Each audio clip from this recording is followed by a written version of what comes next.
Chapter 1. A Daughter Found. Jiangzhou City. At 3 o'clock in the afternoon, Suyu stood quietly at the bus station, holding a suitcase, awaiting the arrival of his transport.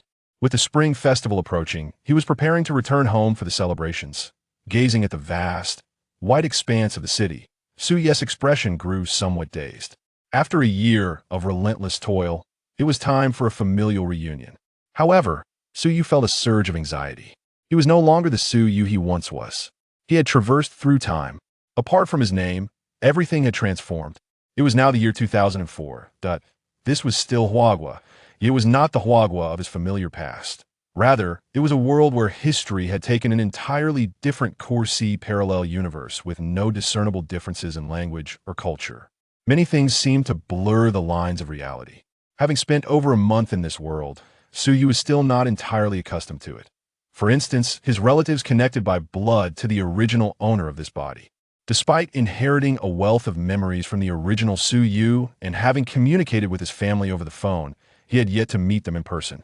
The disparity in personality between him and the original was considerable, leaving Suyu apprehensive about revealing his true self in front of his parents.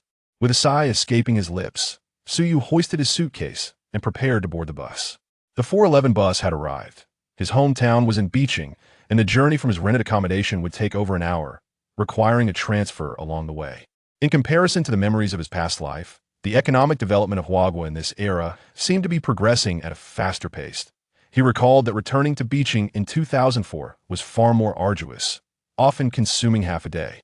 Shortly after the transfer, Suyu found a seat at the back near the aisle and succumbed to slumber. He had always harbored a fondness for napping while traveling, as external disturbances never seemed to affect him. Baba. In a state of drowsiness, Suyu felt a gentle nudge on his arm, accompanied by a soft, plaintive voice. Initially, he paid no heed. Baba. Baba. Yet, the voice grew increasingly insistent and laced with tears.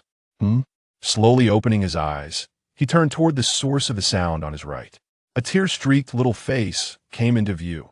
Before him stood a cherubic girl, her visage delicately sculpted. She wore a pink puff skirt, topped with a blue down jacket, her fair complexion radiating a charming innocence. Judging by her attire, the girl likely hailed from a well-to-do background. Baba. Upon seeing Suyu awaken, the girl's sorrow transformed into joy. Her tiny hands immediately grasped his right hand, her voice sweet and endearing, evoking an irresistible urge to kiss her adorable cheeks. What on earth? This scene rendered Suyu utterly bewildered. What was happening? Was there something the original owner had failed to disclose? Was he to become an unexpected father? As Suyu stood there in stunned silence, the little girl's face fell into a pitiful expression, her lips pouting as she softly called out, Baba. Upon witnessing the situation, Suyu could hardly bear it.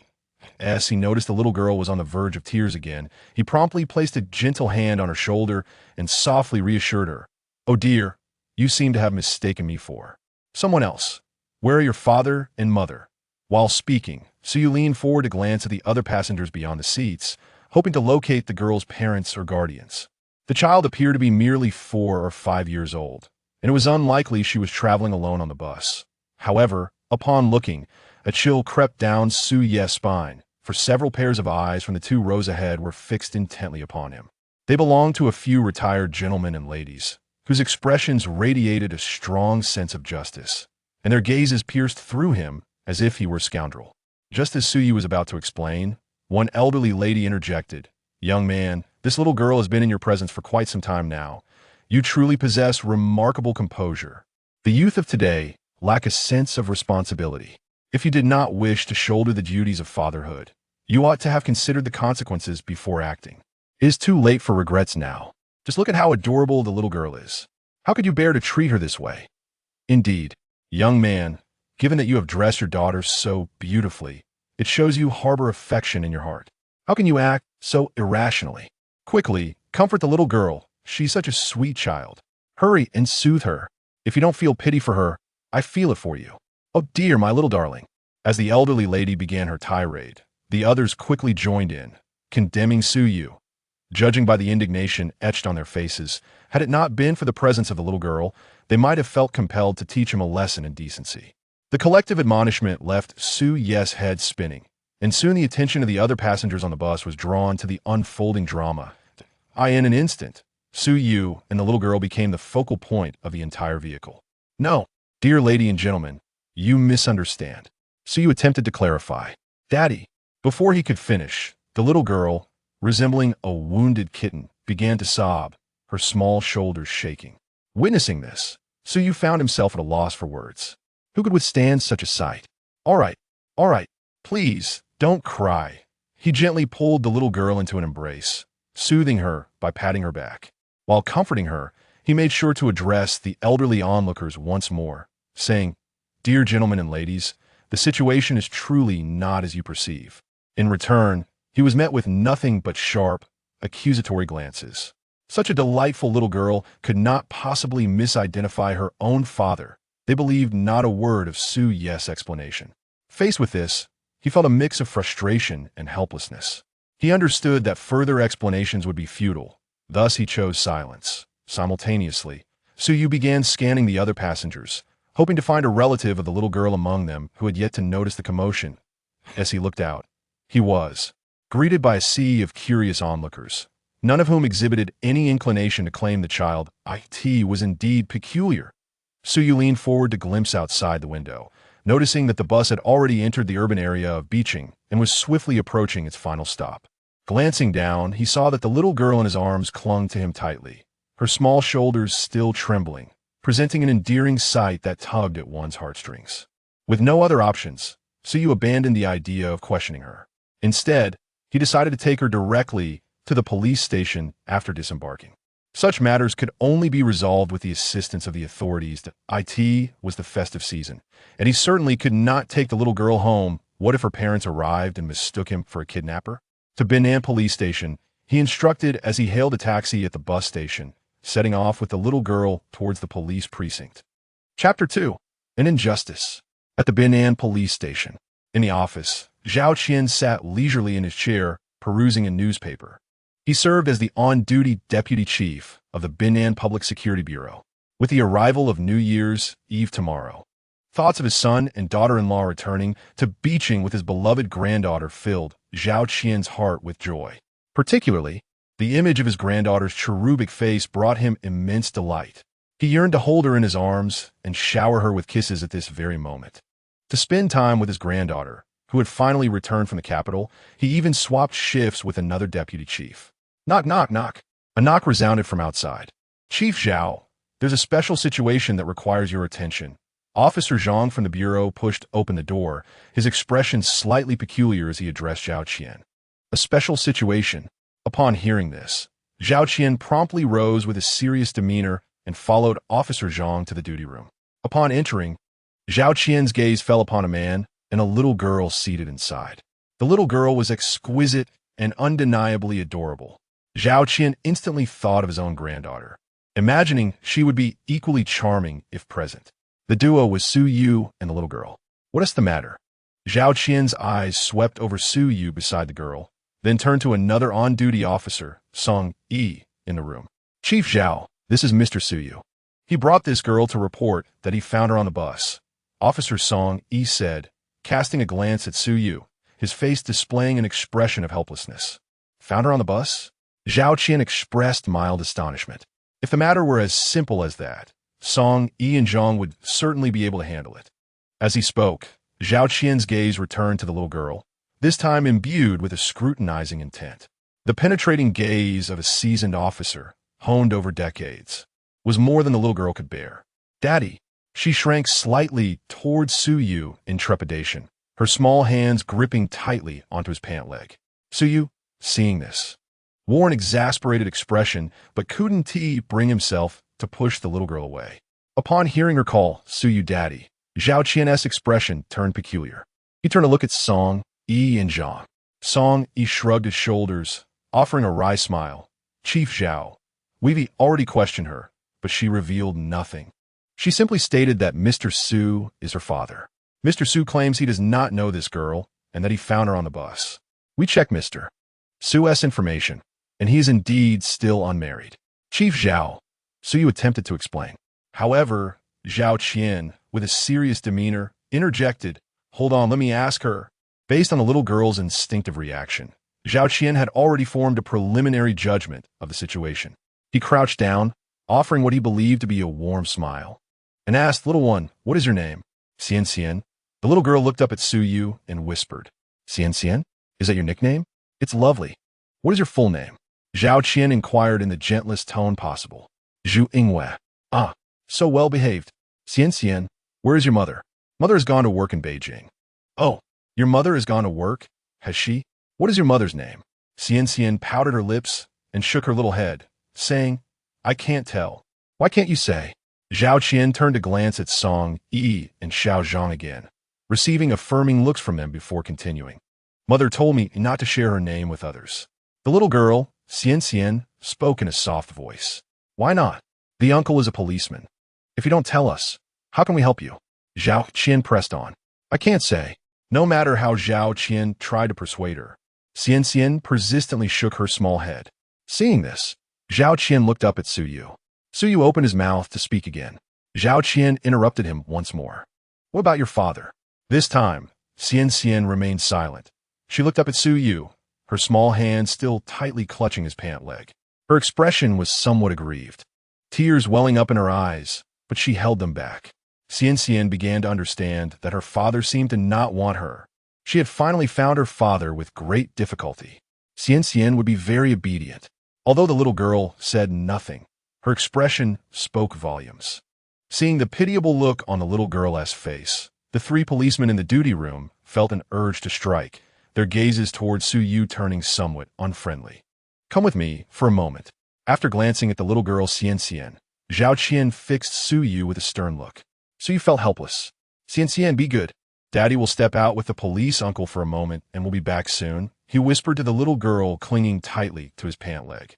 "Really?" Xian Xian was somewhat reluctant, yet it seemed she feared displeasing Su Yu. She raised her little face and said weakly, "Really? Be good, Xian Xian." Su Yu felt as though he had become a villain of great infamy. "Oh," she responded softly and obediently released her grip. Su Yu ruffled her forehead, turned, and followed Zhao Qian out. In an office next to the duty room, Zhao Qian addressed Su Yu directly. "Mr. Su, while I do not know why you refuse to acknowledge your own daughter, I must remind you that abandoning your children is a criminal offense." Zhao Qian's tone was severe and rather impolite. In response to the reprimand, Su Yu could only smile wryly and defend himself. "Director Zhao, while I would love to have such an obedient daughter, Xian Xian truly is not my daughter. I'm still unmarried. How could I have a daughter? You may ask Officer Song and the others. They just checked my information. Not being married doesn't mean one can't have a daughter. But I don't even have a girlfriend." Su Yu was at a loss for words, feeling more wrong than Do-yi. Zhao Qian looked at him with a cold smile, remaining silent. How could a 4- or 5-year-old child not know her own parents? A momentary misrecognition might be possible, but under the circumstances just now, how could it be a mistake? This guy clearly did not want to take responsibility. For someone like him, Zhao Qian could hardly restrain his anger. It was already a testament to his patience that he had held back thus far. Observing the expression on the face of the middle-aged director before him, Su Yu realized that no words of his would bear any weight. The crux of the matter lay in the fact that the little girl, Xian Xian, was utterly unwilling to divulge any information regarding her mother. With merely the child's name, it was impossible to uncover further details. After a moment of silence, Su Yu reluctantly acquiesced. "Director Zhao, since you have all concluded that Xian Xian is my daughter, I shall take her home for now. However, I must make it clear that should her parents come looking for her, you must assist me in proving my innocence. I am not a human trafficker. It would be best to have a report filed," he said, his voice tinged with a low hum. Zhao Qian replied coldly, "Rest assured, we will maintain the report accurately. We do not require your instruction on how to perform our duties. Furthermore, you would do well to treat Xian Xian kindly. Your information has already been recorded, and should anything happen to her, you will be the first to be apprehended." After being subjected to yet another round of admonishment and intimidation, Su Yu felt quite vexed. He had no desire to linger in this place any longer. Upon arriving at the duty room, he took Xian Xian in his arms and departed. Some individuals truly do not deserve the title of parent. As they exited the police station, Su Yu could still hear the voice of Officer Zhang behind them. Chapter 3. Abandoned inside the taxi. The pair, one large and one small, exchanged glances. The night had fully descended, and the streets were adorned with colorful lights and hanging red lanterns, creating a vibrant festive atmosphere. Suyu's home was situated in Ding Ding Lin Street, approximately 20 kilometers from the city center. Throughout the journey, he remained silent, gently cradling Xian Xian in his embrace. He feared that if he delayed any longer, the little girl would once again be overwhelmed with sorrow. Initially, Suyu had planned to procure various New Year's goods in Beijing, as his workplace was not far from the city. However, he seldom returned home throughout the year. With the new year upon them, it would be unthinkable to return empty-handed. Yet, after the recent ordeal, he had no intention of enduring further complications and opted instead to head directly home. At this moment, Suyu's mind was consumed by a singular concern: how to explain this situation to his parents. The very notion of having traversed into another soul had already left him feeling disoriented. Now he was faced with the sudden addition of a daughter. He pondered whether his parents could bear such news. Nevertheless, no amount of contemplation would alter the course of events, which had taken a turn entirely unforeseen by Suyu. Half an hour later, the taxi arrived at Ding Lin Street, halting at the entrance of the Huahui Lidu community. With trepidation, Suyu held Xianxian's hand in one and carried their luggage in the other as they approached their home. Unit 1, Room 21. In the kitchen, Su Ziyuan and Kai Fong, the elderly couple, were bustling about, one stirring a dish while the other lent assistance. Not long ago, their son had called to announce his imminent arrival, prompting them to make the final preparations for his welcome.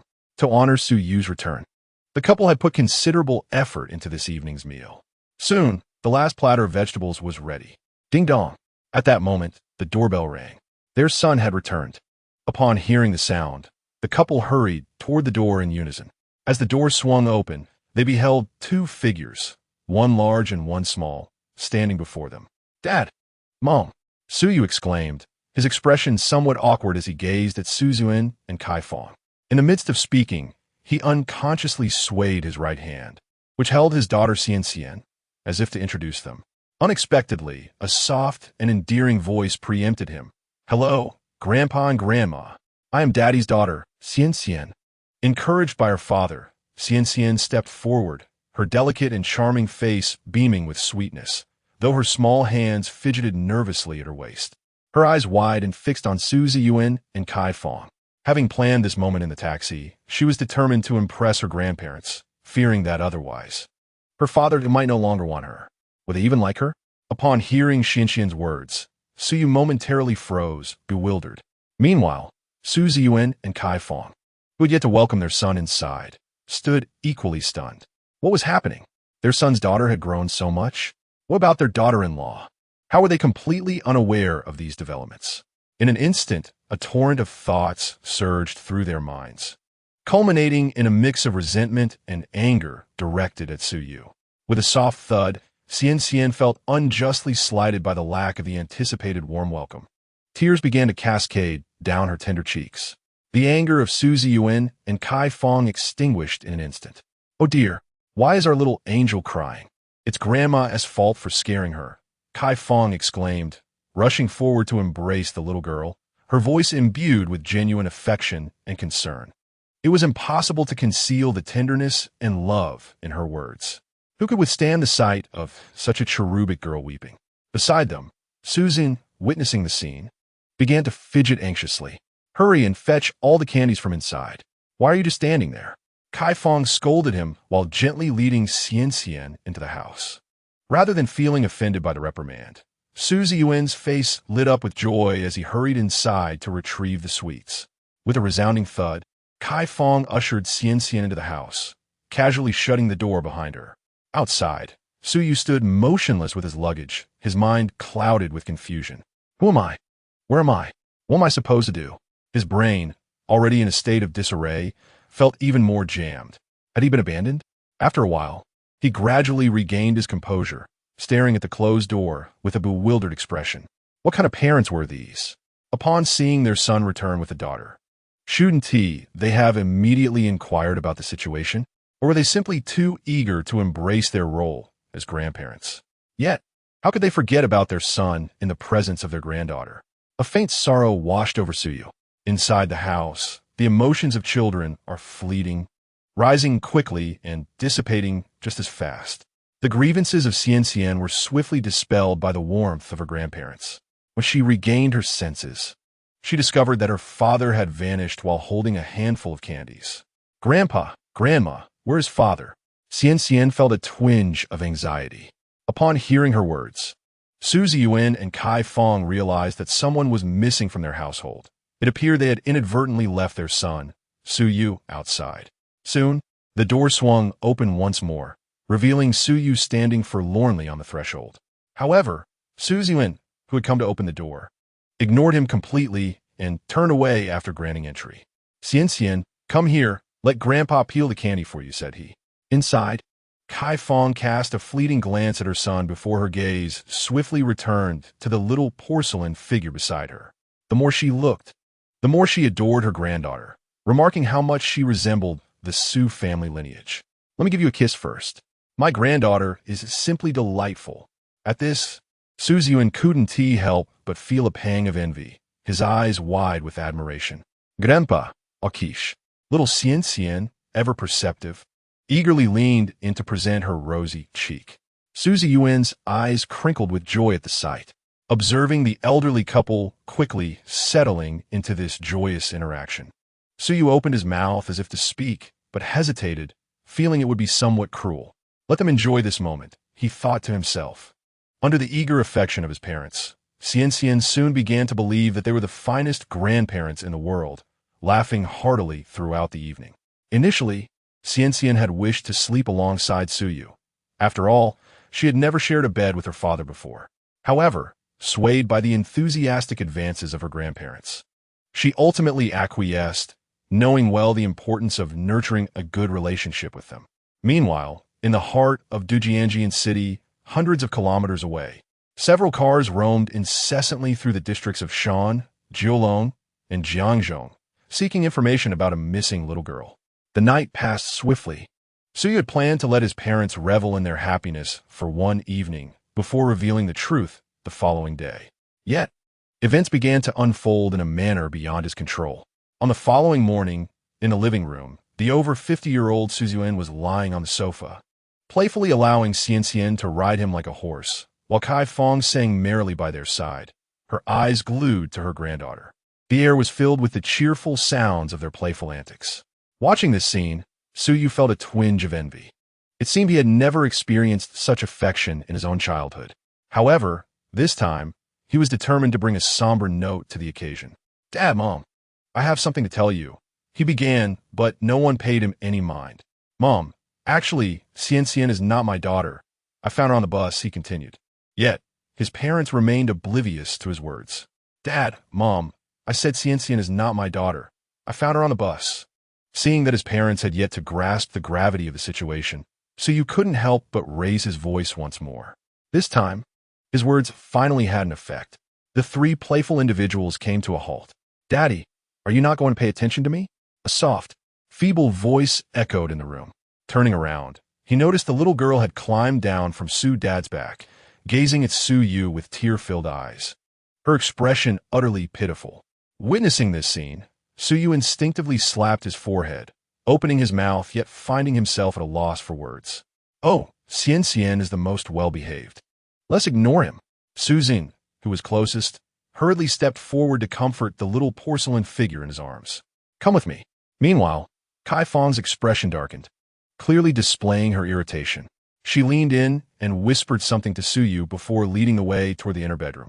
Su Yu, feeling utterly perplexed as he glanced at Xian nestled in Su Ziyuan's embrace, followed them into the bedroom. Su Yu, how could you utter such words in front of a child? How could you be so heartless? As soon as they entered the bedroom, Kai Fong unleashed her reprimand.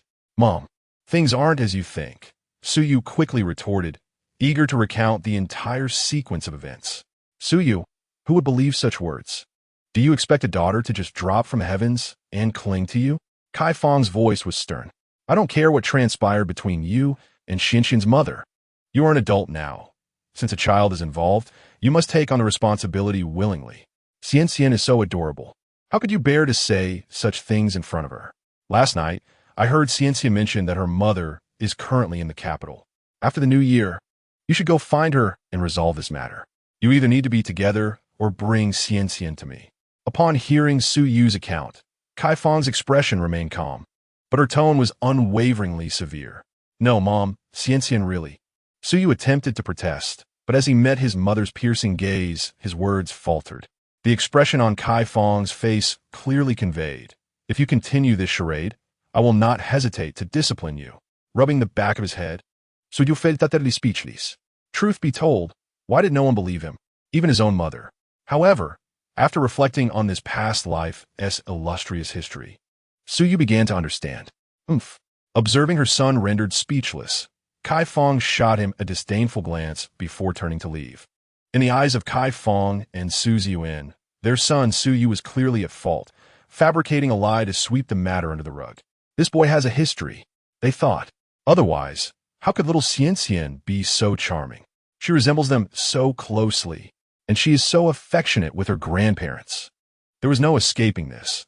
She was undoubtedly a member of the Su family. Out of consideration for little Xianxian, the elderly couple decided not to pursue the matter of Su Yu's hasty actions any further. This boy actually dares to push his luck. He must not be spoiled. In the bedroom, Su Yu let out a deep sigh and collapsed onto the bed.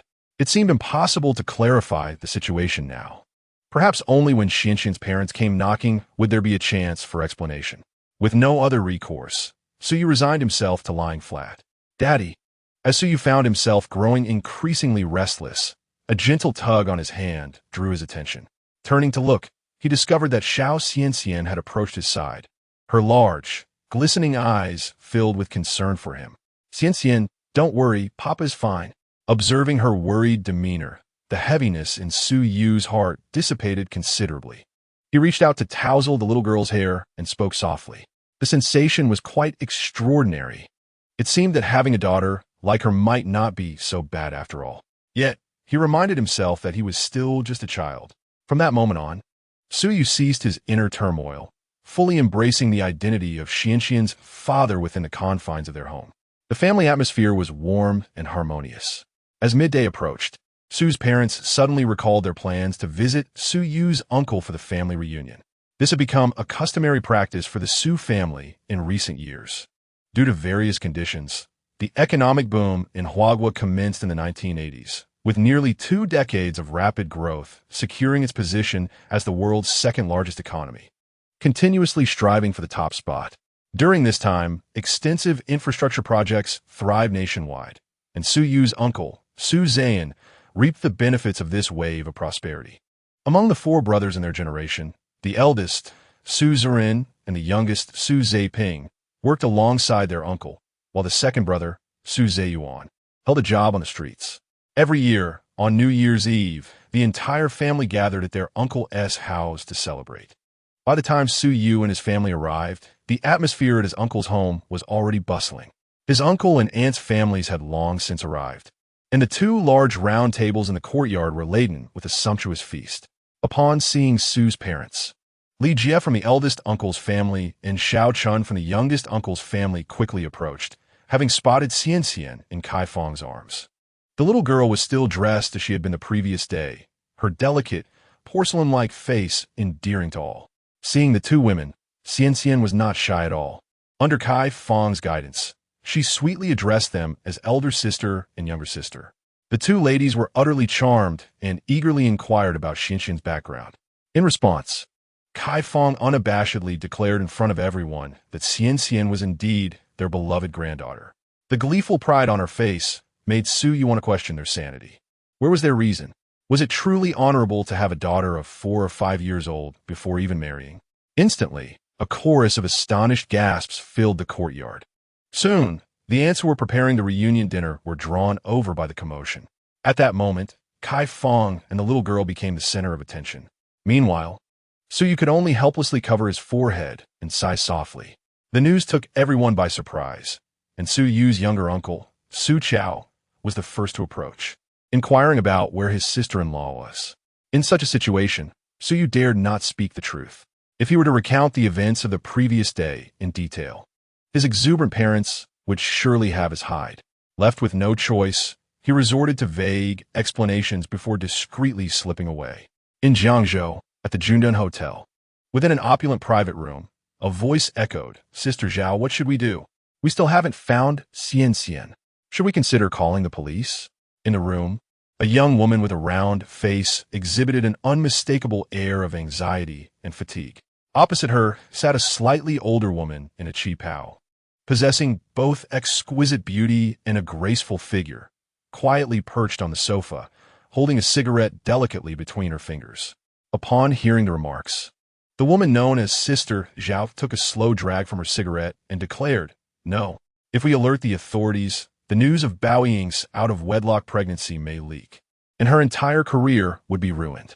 Yet, Shankan has been missing for nearly a day now, and there is no word. If something has indeed happened to her, Bao Ying will kill me. Where could Shankan possibly be?" The round-faced woman paced anxiously within the confines of the room. Casting a glance at her, Sister Zhao continued to shake her head and said, "Regardless, we must wait until Bao Ying finishes her program tonight before making any decisions." Chapter 5, Mother. On the eve of the Lunar New Year, the Su family basked in joy. The household was filled with laughter, and a delightful little gem had joined their midst. Within less than half a day, the enchanting Shankan had successfully won the hearts of the entire family. Although Su Yu felt somewhat helpless, he had no choice but to accept this delightful intrusion. That night, while keeping vigil for the Spring Festival Gala, the little girl nestled in Su Yu's arms and dozed off for most of the night. Amidst the card games with family members, Su Yu vaguely remembered Shankan had pointed out a young female singer on television, inquiring if she was beautiful. The singer, clad in a resplendent red gown, with a strikingly delicate face and slender figure, emanated an air of grandeur that resonated with the aesthetic preferences of the populace. She possessed an unforgettable allure.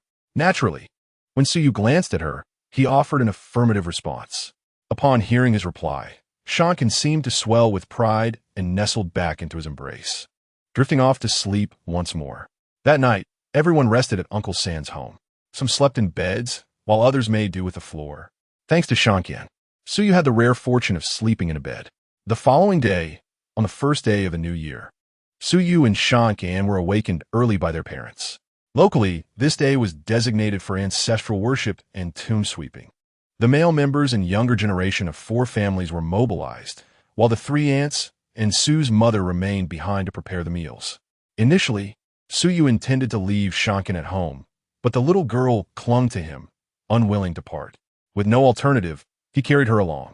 The family busied themselves for most of the day before completing the rituals at the Su family tomb. In the afternoon, they feasted and played cards together. On the second day of the new year, the family continued to revel in their merriment. It was not until the third day that the Su family returned home. Upon arriving home, Su Yu, still unfamiliar with the world outside, refrained from visiting relatives and instead spent the day in the company of his parents. During this time, Kai Fong took Shankan on a trip to Beijing, purchasing several beautiful outfits for her. As Su Yu examined the tags on these garments, he was taken aback. Goodness, his mother was indeed generous. Each outfit cost several hundred yuan. She had never been so lavish with her own son. On the 4th day of the Lunar New Year, Kai Fong began to urge Su Yu to take Xian to find her mother. The thought of locating Xian's mother filled Su Yu with a sense of dread. Nevertheless, he was reluctant to linger at home any longer, where his parents were doting excessively on the little girl. He worried that if Xian's relatives came looking for her, his parents might not handle the situation well. Moreover, several days had passed. Surely her family must be anxious by now. If they had reported her missing, it was likely that they would come knocking soon. On the morning of the 4th day, Su Yu set off for Jiangzhou City with Xian in tow. It was at that moment he truly understood the inconvenience of not having a vehicle. Navigating public transport with a large bag and a small child was quite the ordeal. Once he earned enough money, acquiring a car would be a priority. However, recalling the high prices of vehicles back in 2004, he wondered if things were different in this world, as the original owner of this body had seemingly never paid much attention to such matters. He carefully protected Xian throughout their journey, and by the time they reached the bus interchange at Shiqiao Station in Jiulong District, it was nearly 11 a.m. With 3 days remaining until the end of the Spring Festival, the festive atmosphere in Jiangzhou's main urban area still lingered. Colorful lights and red lanterns adorned the large tree beside the bus station. Not far away, beneath a banyan tree, a tall, slender figure stood quietly. The figure was undoubtedly that of a young woman, wearing a black cap, her oval face obscured by dark sunglasses and a mask. She was draped in a long black trench coat, with only a small portion of her leg, clad in flesh-colored stockings, exposed. This image immediately brought to Su Yu's mind the celebrities from his previous life who had been thrust into the spotlight. Who among ordinary people would so thoroughly conceal themselves?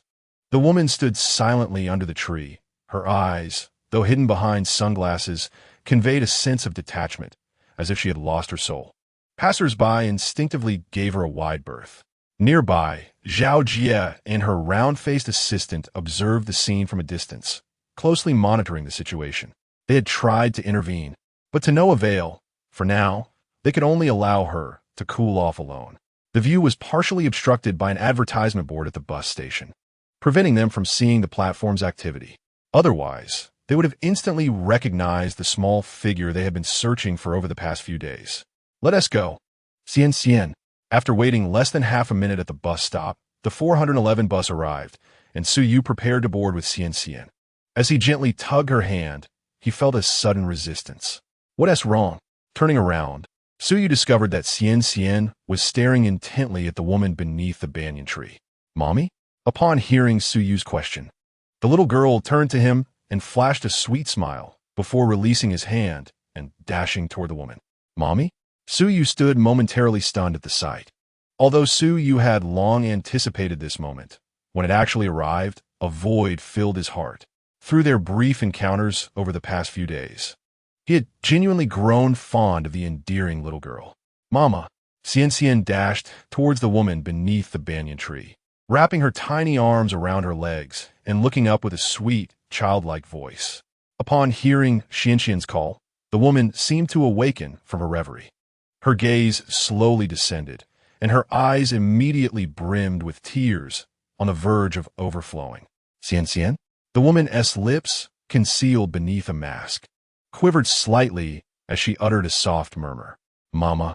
Xian appeared puzzled, seemingly unable to comprehend the woman's reaction. Then, recalling Su Yu, she turned around and pointed behind her, exclaiming, Mama, I found Papa. However, the woman showed no response to Xian's words. Her eyes remained fixed on Xian, and then she broke into tears, tightly embracing the little girl. Su Yu, who had intended to step forward, hesitated and halted in his tracks.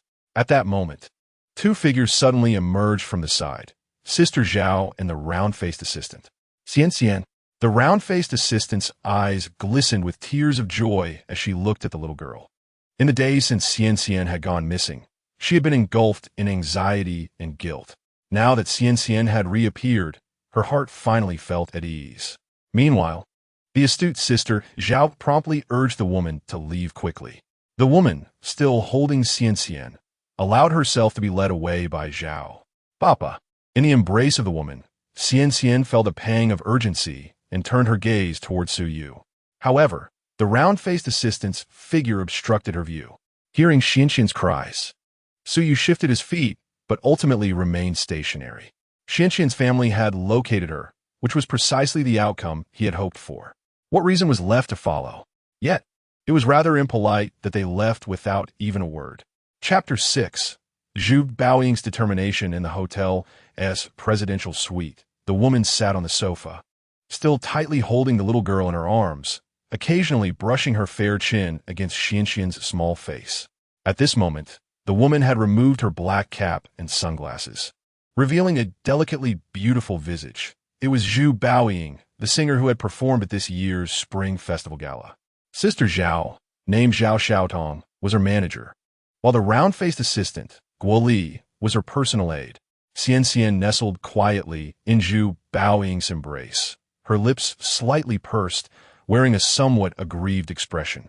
Meanwhile, manager Zhao Xiaotong and assistant Guo Li stood to the side, their faces reflecting the exhilaration and relief of having narrowly escaped disaster.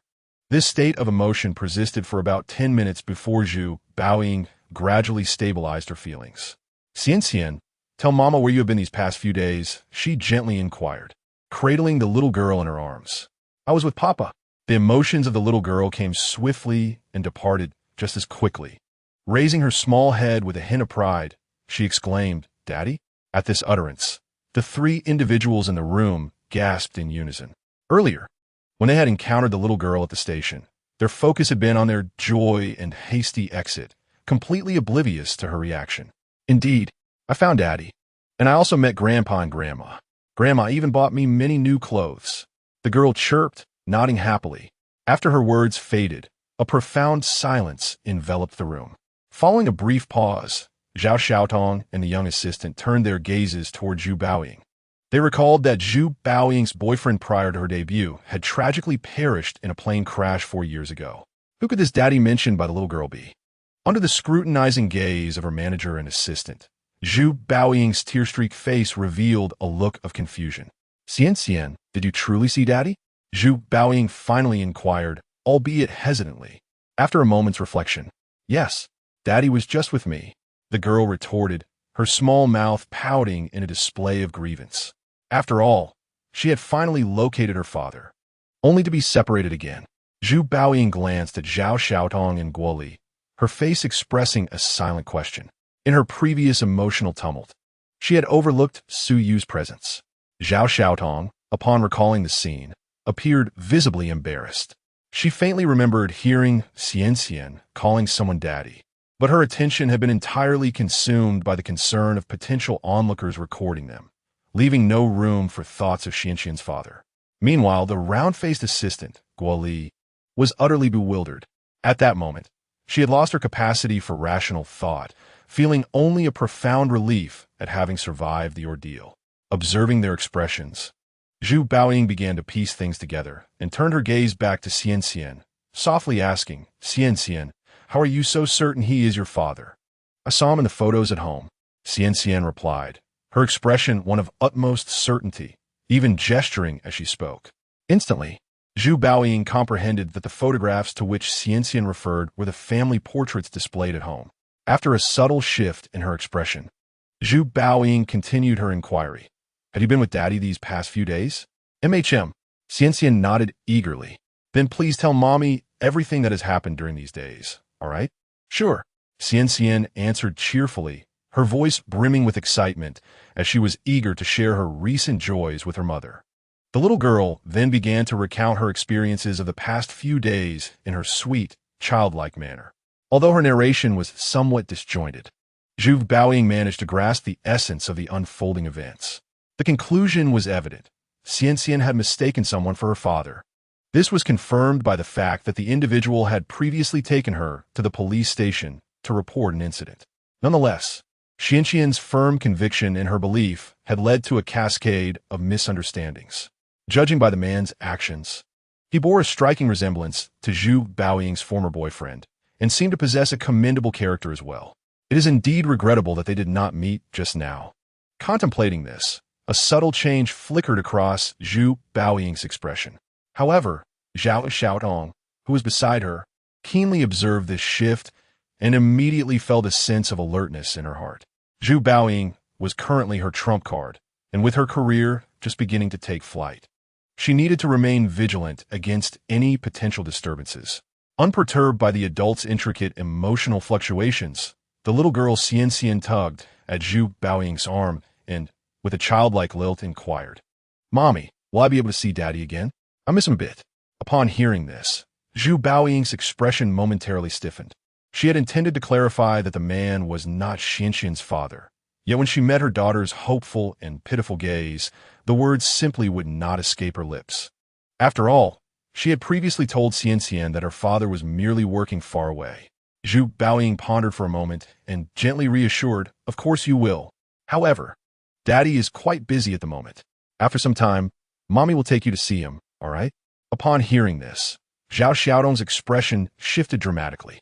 She opened her mouth to say something, but Zhu Baoying raised her hand to stop her. At this moment, she wished to spare her daughter any disappointment.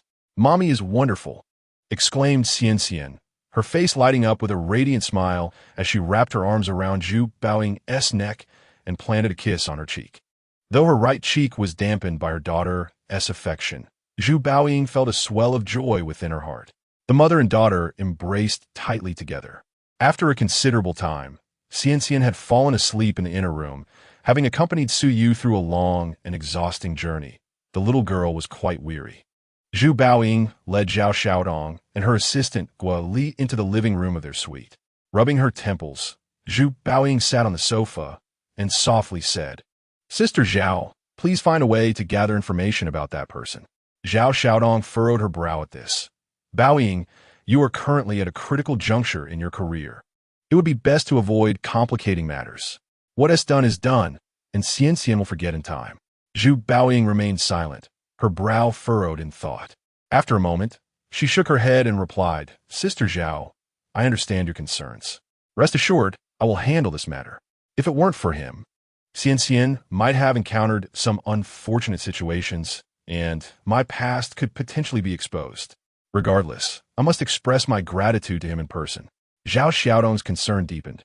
"Baoying, it is sufficient for me and Xiao Li to extend our thanks on behalf of Xianxian. There is no need for you to meet him personally. Your status is too sensitive, and it could easily be perceived by him, posing a significant risk." Zhu Baoying shook her head resolutely. "No, I will go myself." Zhao Xiaodong's expression darkened slightly. Across the sofa, Zhu Baoying held her ground, meeting her gaze unwaveringly. In the corner of the sofa, the little assistant Guo Li curled up, cautiously glancing at both Zhu Baoying and Zhao Xiaodong, too timid to utter a word. As merely an assistant, she felt she had no right to speak on such matters. The unspoken silence lingered for several seconds before Zhao Xiaodong finally exhaled slowly. "Very well. I will have someone investigate promptly, but you must promise me that once we meet, we must leave Jiangzhou swiftly." "Agreed," Zhu Baoying replied succinctly, her lips forming a single word. Chapter 7 Departure. Su Yu returned to Jiangzhou ahead of schedule, intending to return Xianxian to her family. He thought it would require considerable effort, but upon disembarking, he found the task accomplished with ease. Without the clingy little girl by his side, Su Yu suddenly found himself with an abundance of leisure time. With 2 days remaining before work, he decided to reflect on his future path during this interval. Having spent nearly 2 months in this world, he occasionally still felt as though he were dreaming. Nevertheless, life must carry on. In his previous life, Su Yu was a freelancer, crafting novels and engaging in various endeavors, capitalizing on opportunities wherever they arose. He had conducted in-depth studies in the realms of literature, music, and film. In an age of information explosion, perseverance in learning was essential to thrive in such a field.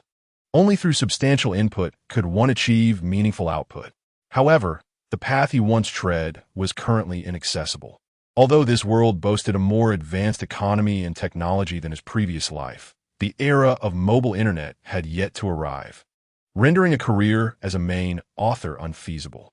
Therefore, Su Yu resolved to commence with novel writing.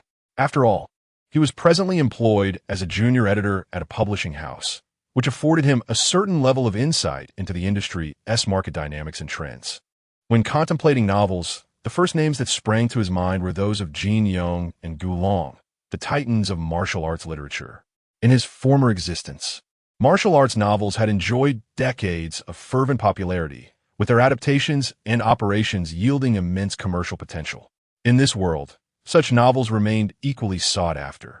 However, the literary prowess of Jin Yong and Gu Long was not something just anyone could emulate. Replicating their success posed a significant challenge. This was a matter to be pondered over time. For his initial foray into writing, Su Yu considered exploring other novels for inspiration. After some contemplation, he recalled the hauntingly captivating Do Pa Song Qiong. In his previous life, this novel had faced its share of controversy and criticism, with many dismissing it as worthless. Yet, as a seasoned bibliophile, Su Yu vividly remembered the fervor and excitement he experienced while devouring the tale. Such a remarkable work should have the potential to achieve success in this world as well. Furthermore, as a precursor to many template-style novels, Su Yu had studied it extensively. He felt confident that replicating its essence would not prove too arduous. As for whether the emergence of formulaic novels would wield the same profound impact here as it did in his former life, such considerations were not within Su Yu's purview. After all, he sought wealth, not fame. With a determined mindset, he set about his writing endeavors, immersing himself in the life of a novelist within his rented abode. Over the course of 2 consecutive days, he managed to churn out nearly 100,000 words, an astonishing feat of productivity. While engaged in writing, Su Yu also took the opportunity to register as an author on Starry Sky Network, the largest online literature platform in China. Perhaps due to a stronger sense of copyright awareness within the nation, the online literature scene, though only nascent for a year or two, had already cultivated a habit of paid readership. Picking a random pseudonym, Su Yu uploaded his novel, duplicating the title and synopsis verbatim. On the 7th day of the new year, the first official day back to work after the holiday, Su Yu arrived at the office early. Today, he had come to resign. He had not disclosed this decision to his parents before leaving home, nor did he intend to. To others, his current job appeared quite satisfactory, stable, and reasonably lucrative. Su Yu was employed at Jiangzhou Publishing House, a prominent local institution and the largest publishing house in Jiangzhou.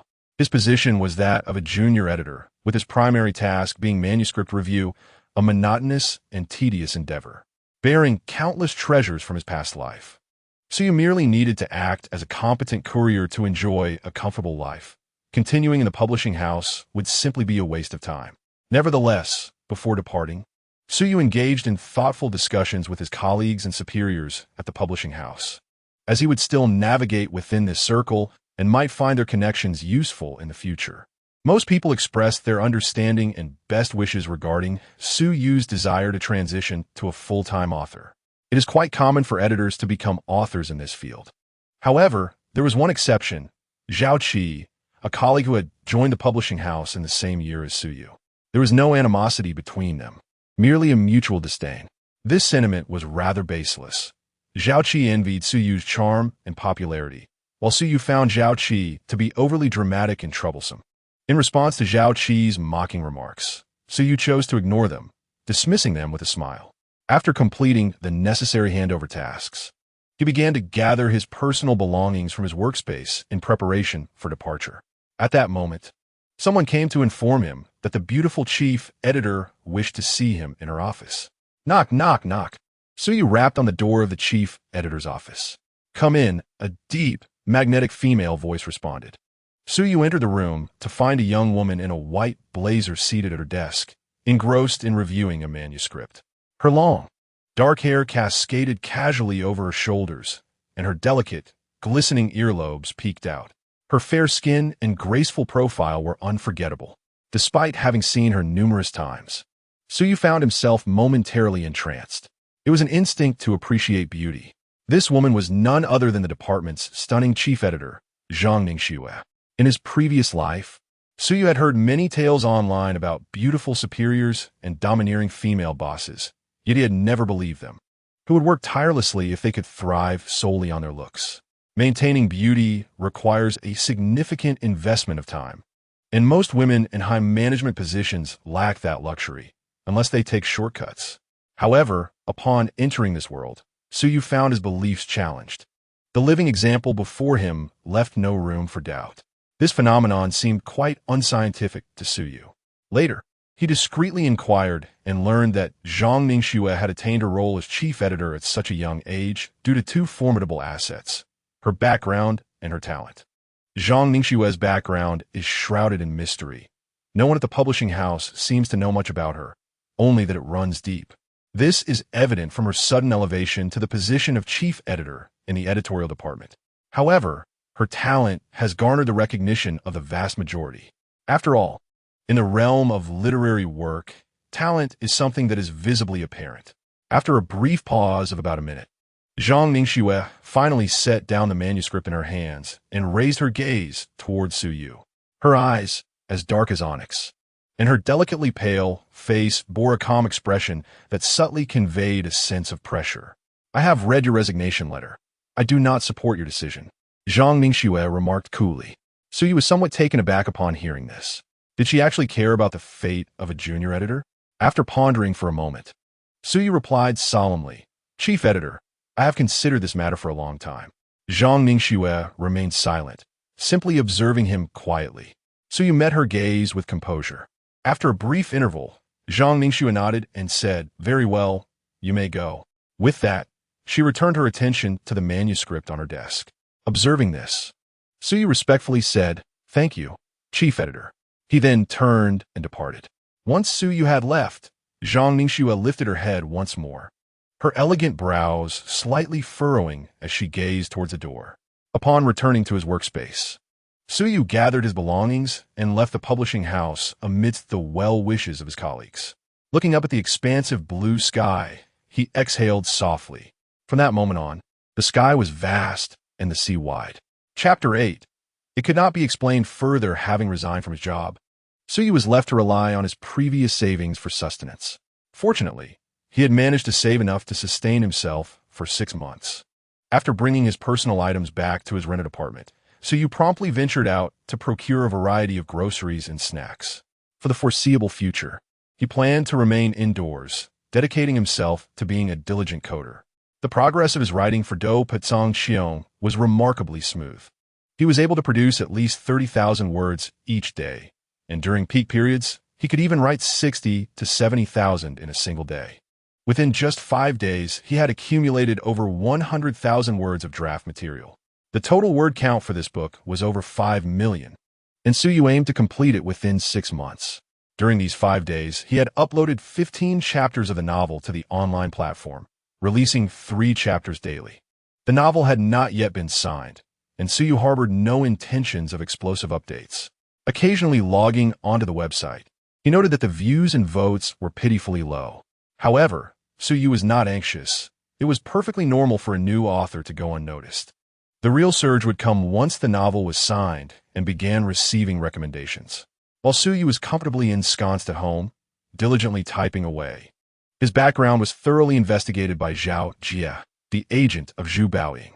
In a hotel suite, Zhao Jie handed several documents to Zhu Baoying, saying, "Baoying, here are the details on that individual." Zhu Baoying accepted the documents and began to peruse them carefully. A few minutes later, she looked up at her assistant, Guo Li, and instructed, "Xiao Li, please prepare the car. We will be leaving shortly." "Understood, Sister Baoying," Guo Li replied, casting a discreet glance at Zhao Xiaodong before nodding in agreement. Upon finishing her words, she obediently exited the room. "Are you truly intending to go in person?" After the assistant departed, Zhao Xiaodong furrowed her brow and spoke in a low voice. Zhu Baoying knitted her brows in response. "Sister Zhao, haven't we already discussed this matter?" Zhao Xiaodong replied, "I'm merely concerned that your identity may be exposed." Zhu Baoying, upon hearing this, chose silence and promptly stood up, making her way outside. On the sofa, Zhao Xiaodong's breath momentarily hitched. It was only after Zhu Baoying's figure had vanished from the room that her expression turned slightly somber.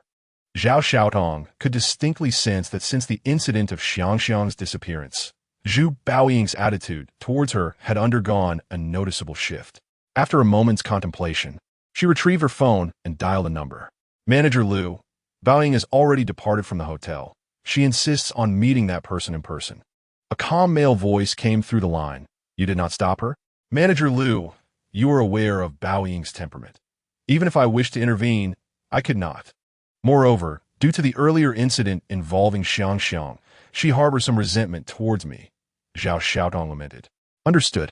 There was a silence on the other end for over 10 seconds before 3 words were uttered, followed by the call ending. In a rented apartment, Suyu was furiously typing away at his computer. Suddenly, the phone rang. Picking it up and glancing at the caller ID, Suyu felt a wave of dread wash over him. It was his mother. Over the past few days, he had been bombarded with questions. The sole purpose of his mother Kai Fang's call was to inquire about Xiangxiang and her mother. Suyu had always been truthful, yet Kai Fang remained unconvinced. Her mindset was singular. Her son had committed a grievous error, and his daughter-in-law was unwilling to forgive him. Consequently, Kai Fang had but one demand: to bring back Xiangxiang and her mother. This left Suyu in a state of exasperation. Why could she not trust him? Was he not her own son? "Hello, Mom." Despite his internal complaints, Suyu answered the call promptly. Do not call me mom. If you do not retrieve Xiang Xiang and her mother, you may as well cease to call me that. I have no son like you. Kai Feng's irate voice resonated in Su Yu's ear. Just from her son's cautious tone, she could deduce the outcome of the situation. Mom, I have reiterated countless times that Xiang Xiang is not my daughter. She is merely someone I happened to encounter on the bus. The Benin police station has my report as evidence. So you explain guidity. You insolent boy, why do you persist in your stubbornness? If you have erred, you must own up to it. What good is evasion? You infuriate me to no end. If you're going to deceive, at least provide a plausible excuse. How could such a clever and delightful girl like Xiang Xiang mistake her own father? Kai Feng's voice rose several octaves, delivering a rapid tirade. Hearing the barrage of words, Su Yu quickly held the phone away from his ear. Just as he was about to explain, a knock echoed from outside the door. After a series of urgent knocks, Su Yu exclaimed, Mom, wait a moment, I'll open the door. He hastily rose to respond. Daddy! A joyful voice of a little girl resonated from outside the door. It was Xianxian's voice. Upon hearing it, Su Yu's body stiffened. What was that sound? Was it Xianxian? Due to the poor soundproofing of the rental unit, Kai Feng on the other end of the phone also caught the sound and immediately inquired excitedly. She and T heard her granddaughter's voice in daze and missed her dearly. Daddy, open the door quickly. It's me, Xianxian. After another series of knocks, Xianxian's voice rang out again, more insistent this time. You rascal. How can you still claim Xianxian ISN to your daughter?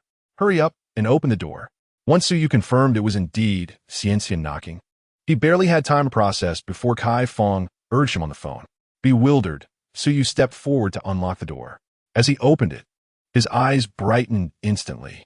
Standing beside Xianxian was the same woman he had seen at the station, still dressed as she had been that day.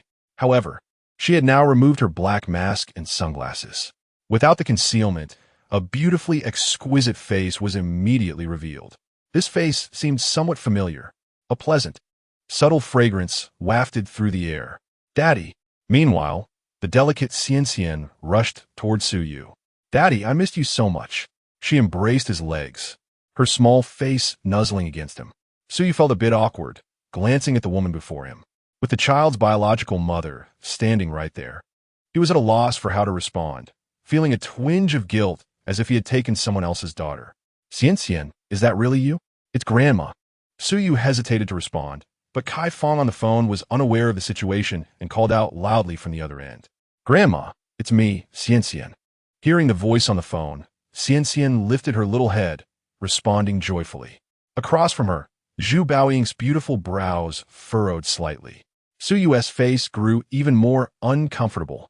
With a snap, he quickly hung up the phone. Goodness, how could he possibly explain the situation? This little rascal. On the other end, Kai Feng, unfazed by the abrupt disconnection, chuckled at Su Ziyuan beside her. Su Ziyuan also wore a smile, having heard Xianxian's voice from the call. Thus, his son's deception was laid bare. Chapter 9. How boundless is this woman's heart? Outside the door, Zhu Baoying stood quietly, observing the man whose legs were embraced by her daughter, feeling a twinge of disappointment. He was not quite as she had envisioned. His features and build bore a striking resemblance to someone from her past, yet his unkempt face appeared somewhat haggard. Her gaze shifted to the interior behind him. It was a modest one-bedroom rental unit, simply furnished yet relatively clean. In the living room, the computer screen on the desk still glowed. Sensing the woman's gaze, Su Yu hastily moved aside, his demeanor slightly awkward as he suggested, How about you come in and have a seat? To be frank, this woman was extraordinarily beautiful, radiating a vibrant and graceful aura that was quite captivating. Yet, her presence also instilled a certain pressure. Nodding slightly, Zhu Baoying stepped inside. Xianxian, let us also enter, Su Yu gently said as he ruffled the little girl's hair. Bending down, he scooped her up and carried her into the room. Having not seen the little girl for several days, Su Yu was eager to embrace her. The door closed behind them. Wow, Daddy, is this your home? The little girl wrapped her tiny arms tightly around Su Yu's neck, her eyes wide with wonder as she exclaimed in a sweet, childish voice. She surveyed the surroundings, her face brimming with excitement. However, after a brief moment, The little girl stealthily glanced at her mother and whispered into Su Yu's ear, "Daddy, your house is so small. Our home is much bigger. Why don't you live with me and Mommy?" Though her voice was soft, both Su Yu and Zhu Baoying could clearly hear her words. Su Yu was momentarily taken aback by her statement, at a loss for how to respond. Glancing at the woman beside him, he felt a wave of embarrassment wash over him and replied earnestly, "Xian, I've told you many times before, I'm not your father. You've mistaken me." As soon as these words left his mouth, the little girl's big eyes began to glisten with tears, her voice trembling as she said, "Daddy, do you not want me and Mommy anymore? Xian, it's not what you think. It's just..." Su Yu's heart softened at her distress, and he struggled to find the right words. Just then, Zhu Baoying reached out her delicate hands and took Xian from Su Yu's arms. In that moment, their bodies inevitably brushed against each other, causing Su Yu to stiffen. Why was there this electric charge in the air? "Xian, darling, don't cry. Daddy is just teasing you," Zhu Baoying said, but her words left Su Yu utterly dumbfounded. "No, madam, this is not right. We were supposed to." He was caught off guard for a few seconds, but upon regaining his composure, he realized he could not allow this misunderstanding to persist. However, as he began to voice his thoughts, he found himself cut short by the fierce glare Zhu Baoying directed at him, her eyes brimming with warning. Su Yu instinctively recoiled slightly, feeling an inexplicable sense of guilt. This woman was formidable, yet, almost immediately, a surge of defiance welled up within him. What did she mean by that? In the presence of the adorable Xian, he was willing to play the role of a devoted father. However, as a man, he did not wish to portray himself as a mere sycophant. Moreover, could this matter truly be resolved through flattery? So you prepared to resist. Meanwhile, Zhu Baoying disregarded his internal turmoil and softly comforted the little girl, asking, "Xian, do you want to be with Daddy?" "Yes," Xian sniffled, her voice choked with emotion. As the little girl spoke, she subtly turned her head to glance at Su Yu, her eyes reflecting a hint of melancholy. How could her father even contemplate abandoning her? "Your mother has been quite busy lately. How about you stay with your father for this period?" Zhu Baoying gently patted Xian's back, her voice soothing. The little girl nodded obediently, then turned to Su Yu with pleading eyes. "Baba, can Xian stay with you? I won't mind if it's small here." Her lips pursed slightly, and her large, glistening eyes widened in an innocent plea. Seeing the adorable Xian, Su Yu found himself unable to voice a rejection. He was at a loss for how to respond, having never raised a daughter in his previous life. Why was his resolve so feeble? Noticing Su Yu's silence, Xian lowered her head slightly, a picture of dejection. Though her face was obscured, the air of grievance was palpable. Zhu Baoying, holding her daughter, lifted her gaze and fixed Su Yu with a blank expression. Unapologetically, Su Yu returned her glare. With a soft sigh in his heart, he stepped forward to take Xian back into his arms. "Good girl, Xian. Baba agrees. You can stay for as long as you wish, all right?" He gently patted her back, offering continuous comfort. As soon as the words left his lips, Xian wrapped her arms around Su Yu's neck and buried her head in his shoulder, her small frame trembling slightly. He consoled her for a while until she finally broke into a smile. Throughout this exchange, Zhu Baoying remained quietly observant, her eyes slightly narrowed, concealing the emotions swirling within. Once Xian's spirits had lifted, Zhu Baoying spoke. "Xian, for now, stay with your father. I will come to fetch you once I'm free." Xian's face lit up with a radiant smile. Observing this, Zhu Baoying turned and walked away, seemingly indifferent to the idea of exchanging further words with Su Yu. "Hey, you were just leaving like that?" Su Yu called out, his face a mixture of astonishment and disbelief. How could this woman be so nonchalant? She was entrusting her daughter to a virtual stranger. What gave her the confidence that he would adequately care for her child? Was it merely his appearance that inspired such trust? Zhu Baoying halted, turning to face Su Yu, awaiting his response. "Aren't you going to say anything?" Su Yu asked, incredulous. "Say what?" Zhu Baoying replied coolly. "Are you really going to leave Xian with me without any reservations?" Su Yu's mouth slightly agape. "It's fine. I have all your information. And I trust your character." Zhu Baoying nodded calmly. "You investigated me?" Su Yu's expression darkened. "It's not an investigation. Your background is rather straightforward. Such information is easily obtainable. Zhu Baoying maintained her composure, her beautiful eyes locking onto Su Yu's. Faced with this woman, Su Yu found himself at a loss for words. Reasoning seemed futile. He had already promised Xian. He could hardly go back on his word. With a weary wave of his hand, Su Yu darkened his expression and began to usher people away. Observing his demeanor, Zhu Baoying narrowed her eyes and turned to leave. Bang! As she exited the house, the sound of the door slamming shut quickly followed. Hearing this noise, Zhu Baoying's footsteps momentarily faltered. Soon, she reappeared on the street below, donning a mask and sunglasses. Beside the road, her assistant Guo Li was parked in a black sedan. Zhu Baoying opened the car door and took her seat. Sister Baoying, where is Xian? Guo Li inquired, glancing at Zhu Baoying's back while starting the vehicle. Chapter 10. Divergence. Zhu Baoying did not respond to the question. Instead, turning to glance at her and instructing, please take the suitcase to the upstairs. Take the suitcase upstairs? To whom? Guo Li asked, momentarily taken aback, struggling to grasp Zhu Baoying's meaning. I said to deliver the suitcase to Su Yu's home, Zhu Baoying reiterated, her brow furrowing slightly.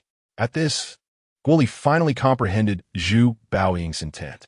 Her expression shifted dramatically, and she stammered, Sister Baoying, this suitcase was packed by me for Xian, containing all her daily clothing.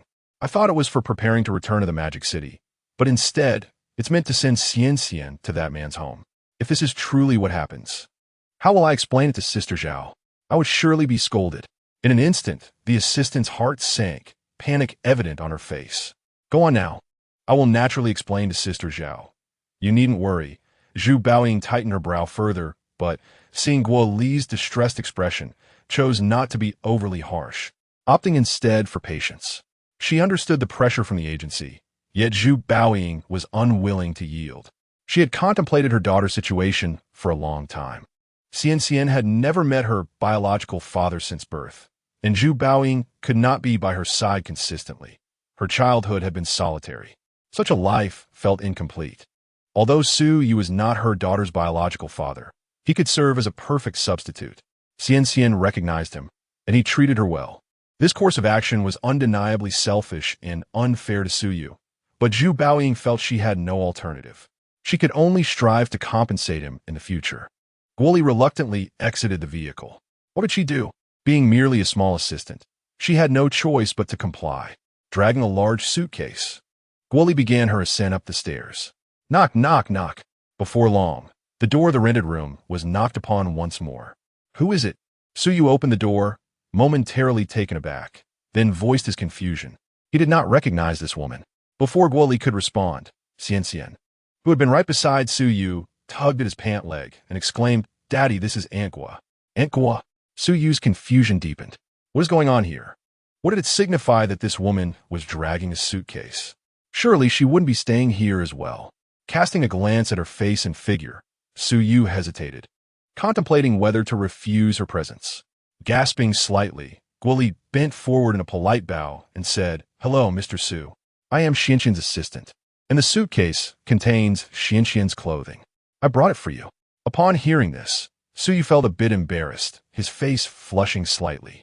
He quickly stepped aside and replied, Oh, that's great, please come in. As Guo Li noticed Su Yu opening the door for her, her smile became somewhat rigid. Due to financial constraints, Su Yu lived in a walk-up apartment on the top 7th floor.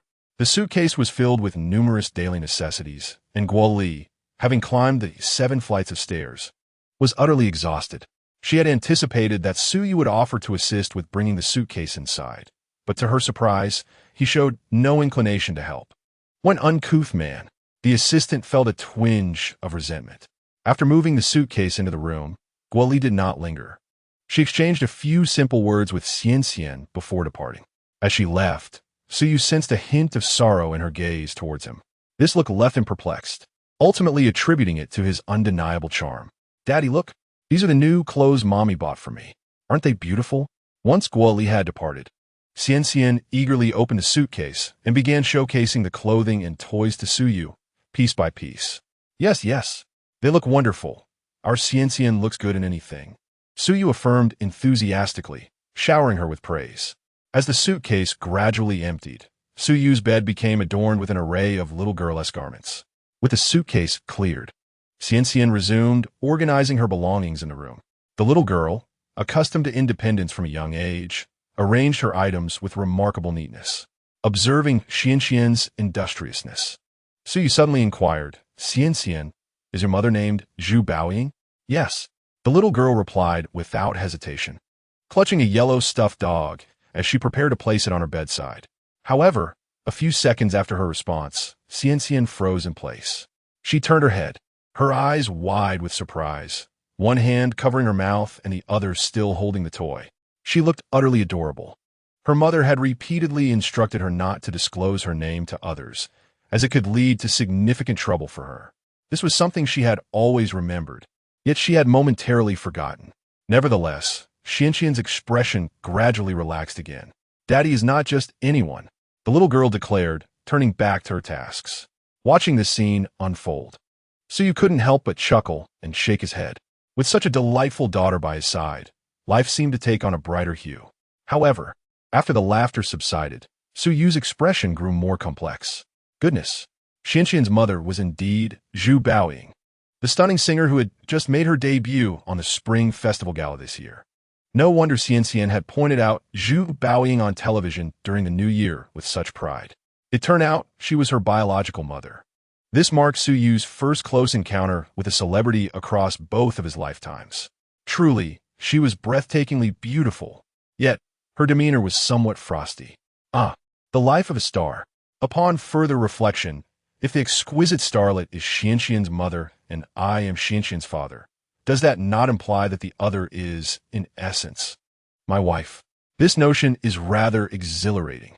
Contemplating these thoughts, a peculiar smile manifested on Su Yu's face. Once Xianxian had arranged her belongings, Su Yu took her out. Today marked Xianxian's first day of settling in, and naturally, Su Yu intended to prepare a delightful feast to welcome his dear daughter. Xianxian was equally elated, relishing the time spent with her father. While the two enjoyed a harmonious interaction, on the other side, Zhu Baoying and her companions were embroiled in tension. At the airport, in a lounge, Zhao Xiaotong regarded Zhu Baoying with an unmistakable fury that she could scarcely contain. She regretted ever agreeing to the proposal of splitting up. Zhao Xiaotong had never anticipated that Zhu Baoying would act so recklessly. The fact that she entrusted her daughter to a complete stranger was utterly incomprehensible. Zhao Xiaotong was not particularly concerned for Xianxian's safety. She presumed the stranger would not dare to harm her. However, her worry stemmed from the potential for Zhu Baoying to engage further with this individual, which could be perilous. Regardless of whether a romantic entanglement might develop between them, any interaction could lead to unwanted scrutiny from the press. Zhu Baoying's rise to fame was largely due to her striking appearance and melodious voice, and any scandalous photos or news could spell disaster for her burgeoning career. Should the news of an illegitimate child come to light, it could very well force her into retirement. Both Zhao Xiaodong and the company would lose a significant asset. Such uncertainty is precisely what entertainment companies dread. Taking a deep breath, Zhao Xiaodong finally spoke. "Baoying, the company has invested considerable resources in your development, as you are undoubtedly aware. Your current actions are encroaching upon the company's limits, and the higher-ups will not condone such recklessness. Have you considered this? Baoying, I implore you to act with more prudence." In response, Zhu Baoying raised her gaze to meet Zhao Xiaodong's, shaking her head resolutely. "Sister Zhao, I understand your concerns and have contemplated the potential consequences. Over the years, I have neglected Xianxian far too much in pursuit of my singing career. This time, I refuse to let her down." Zhao Xiaodong's composure finally crumbled under the weight of Zhu Baoying's words, and without uttering another word, she slammed the door behind her as she departed. The room was left with only Zhu Baoying and her assistant, Guoli. Throughout the exchange, the assistant had remained in the corner, too timid to interject. It was her first time witnessing such a significant discord between Baoying and Zhao. Watching the furious departure of her manager, Zhu Baoying remained silent. She gently closed her eyes, seeking solace as they had only an hour before boarding their flight back to the bustling metropolis, where the true battleground awaited her. Chapter 11. A glimmer of change, the arrival of Xian has infused Su Yu's life with a great deal of joy, albeit accompanied by an increase in busyness. Previously, Su Yu needed only to prepare simple meals for himself each day, after which he could sit at his computer and write for extended periods. Now, however, much of his time is devoted to caring for Xian. He holds a deep affection for this cherished daughter, who oscillates between being clingy and exhibiting a heart-melting obedience. Consequently, Su Yu's writing hours have been largely relegated to midday and evening, as those are the periods when Xian takes a rest. Fortunately, since he is primarily engaged in copying his novel, the mental exertion required is not particularly taxing. It merely fluctuates between writing more or less. On average, he still manages to produce at least 20 to 30,000 words each day. During this time, as Su Yu busied himself with caring for Xian while seizing opportunities to write, the novel Do Po Song Qiong began to create ripples of interest on the Shinkong website.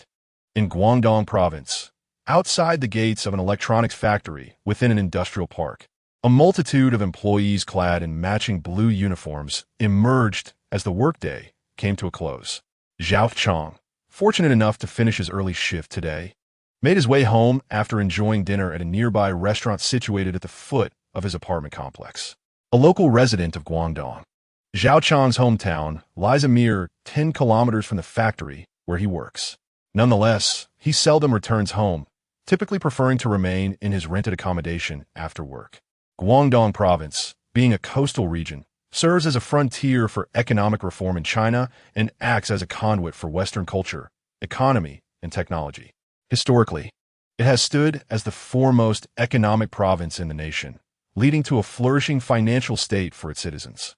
Zhao Chong's family enjoys a comfortable lifestyle, possessing several properties and savings exceeding 1,000,000 yuan, all awaiting his inheritance as the sole child. His employment at the electronics factory is merely a means to pass the time rather than a pursuit of career advancement. His approach to work is laid back. As long as there are no mandatory overtime hours, Zhao Chong typically leaves on time. His situation is not unique among the many factories in the industrial park, as most employees have secured their positions through local connections. Otherwise, they would have long been dismissed. With little pressure at work, they naturally have ample time to seek enjoyment in life. After hours, these individuals indulge in various hobbies. Some prefer playing video games together, others engage in sports, while some enjoy riding around on their vehicles. Zhao Chong, however, tends to be more reclusive, often spending his evenings playing video games, browsing the internet, and binge-watching shows. Recently, he has added a new pastime to his routine, reading a web novel. In the past, out of boredom, Zhao Chong had perused some novels on the Shinkong website, but few had truly captivated his attention.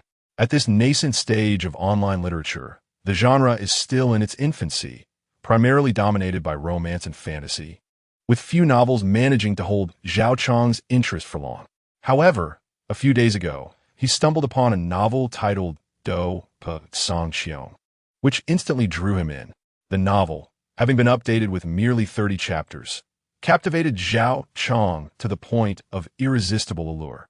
It was immensely gratifying. Upon returning home, Zhao Chong, as was his custom, swiftly powered on his computer and logged into the Shinkong website. To his delight, the 3 chapters had indeed been updated. He devoured all 3 in one sitting, with the plot culminating at the re-examination ceremony. The phrase "fighting Qi," 8 segments, echoed in his mind like a brand. After the exhilaration came a sense of emptiness. Upon checking the novel's contract status, click-through rates, and recommendation votes, an unsettling sense of urgency welled up within Zhao Chong. Having finally discovered a captivating read, he pondered the consequences of it being abandoned. To avert such a scenario, he resolved to take action. He maneuvered his mouse to open his QQ chat software and began to share the novel's link and synopsis across various friend groups, fervently promoting it. Furthermore, he registered on several additional novel websites and utilized these accounts to bolster the novel with recommendation votes and comments. After completing these tasks, several friends from the groups he had promoted and began to engage in discussions. Some expressed their approval, while others posed inquiries, leading to a lively exchange. Zhao Chong promptly replied to each comment, immersing himself in the bustling dialogue. This flurry of activity kept him occupied, yet instilled a profound sense of accomplishment. Particularly, when his comment garnered a response from the author, the feeling intensified, as if he were an integral part of the novel's creative journey. For several consecutive days, Zhao Chong diligently served as an enthusiastic ambassador for the novel. On the Shinkong website, as more chapters of Do Po were uploaded, the number of readers drawn to this novel increased exponentially. Such a work, which consistently struck chords of delight, was a rarity in the current online literature scene. Many readers, though not as fervently active as Zhao Chong, began to advocate for the novel within their own circles. Gradually, the click-through rates and recommendation votes began to surge. A week later, Suyu unexpectedly noticed a significant rise in both daily clicks and recommendation votes, with total clicks surpassing 10,000 and nearly 100 additional votes each day.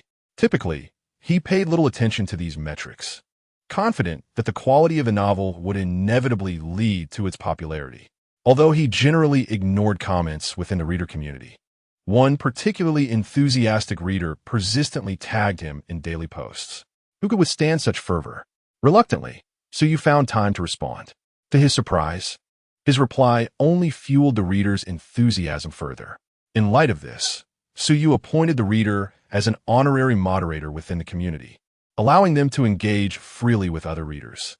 While the novel's performance began to show signs of improvement, it had yet to reach the heights of true fame.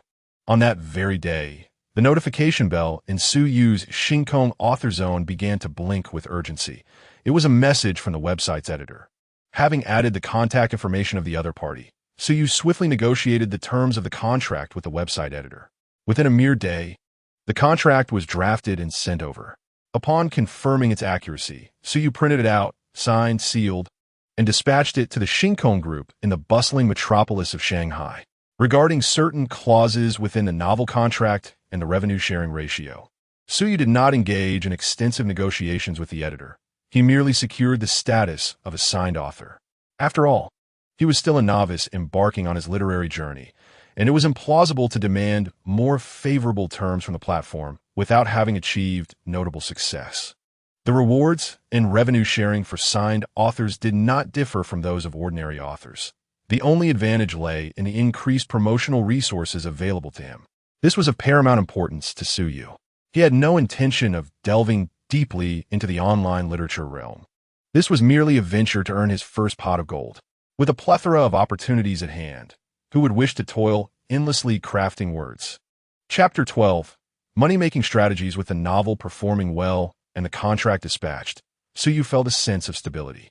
Once he amassed his initial fortune, he would be able to enjoy a comfortable life. The first step would be to purchase a decent home for his daughter, followed by acquiring some professional equipment. Suyu's aspirations for his future life were modest. His primary daily task would be raising his child, and in his spare time, he would pen songs or scripts to earn a little extra. Such a life would be delightful.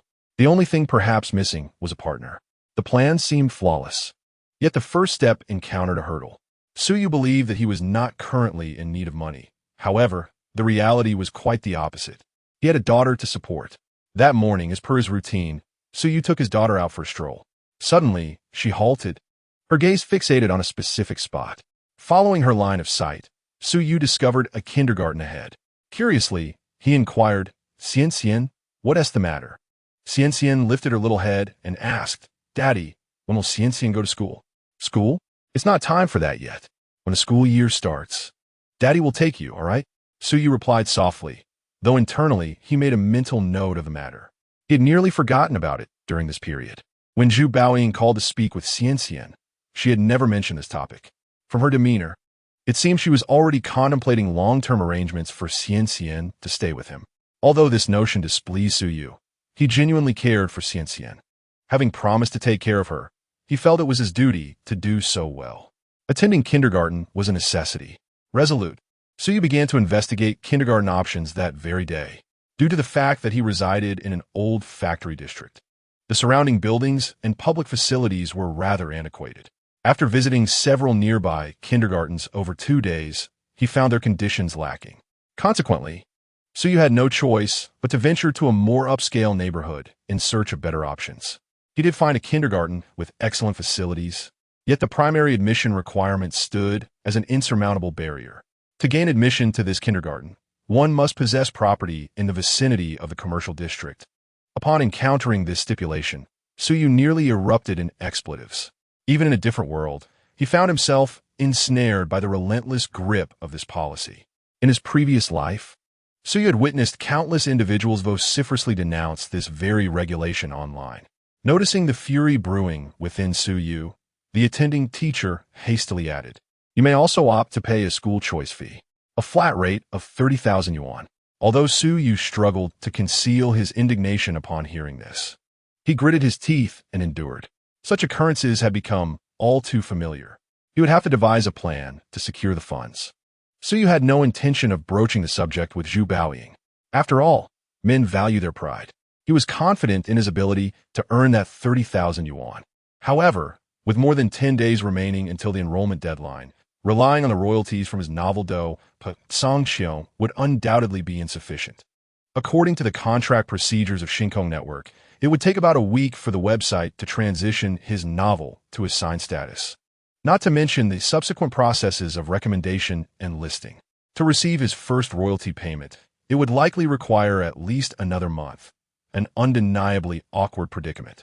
That evening, Suyu retrieved his phone and called a former colleague from the publishing house. "Hello, Lao Lu. Are you acquainted with any directors or executives from film production companies? I wish to submit a script. Do you have any connections?" "A script? You can write scripts too? Are you pulling my leg?" Came the voice of a middle-aged man from the other end. Lao Lu was the chief editor in the magazine department of the publishing house, and Suyu had maintained a decent rapport with him in the past. "I truly wish to submit a script. My finances are a bit tight lately." "Suyu earnestly clarified. Really? Absolutely certain? I believe you. However, I'm merely a small chief editor. How could I possibly know those influential figures in the industry? I can't assist you." Suyu was left speechless. If he couldn't help, why inquire about the veracity of his intentions? This old chap was merely toying with him. After ending the call, Suyu dialed another colleague from the novel editing department to inquire about any higher-paying manuscript offers. As long as the price was right, he could work tirelessly for 10 days straight. Yet, the outcome was disappointing. Either the timelines were too lengthy or the pay was insufficient, neither of which met Suyu's criteria. After reaching out to several colleagues at the publishing house without any fruitful leads, he ultimately abandoned the idea of submitting a manuscript. As Suyu contemplated ways to raise funds, Xian, clad in cartoon pajamas, approached him. The little girl, just finished with her grooming, had a fair complexion, her face still adorned with droplets of water, exuding an adorable charm. She extended her right hand toward Suyu and said, "Daddy, I want to call Mommy." "All right." Still somewhat dazed, Suyu nodded and handed the phone to Xian. With a swift motion, she dialed the number, and soon the mother and daughter were engaged in conversation. To be honest, Suyu did not intend to eavesdrop. However, the sound insulation of the phone was rather poor, and, given the close proximity between him and Xian, it was nearly impossible for him not to overhear. From Zhu Baoying's words, it was evident that she was quite fatigued. Being a star in this era was far from easy. Their skills were typically commendable. Taking Zhu Baoying as an example, her vocal abilities were remarkable, with a rich mid-range and a bright, distinctive high register that set her apart. Many songs, when performed by her, could evoke a refreshing allure. Consequently, it was only natural that she expended considerable energy in this regard. Moreover, having just gained fame from her appearance on the Spring Festival Gala this year, it was understandable that she was busy. Unlike some celebrities of later years, who possess no real talent and rely solely on hype and marketing, creating a fan culture akin to a pyramid scheme, which is truly disheartening.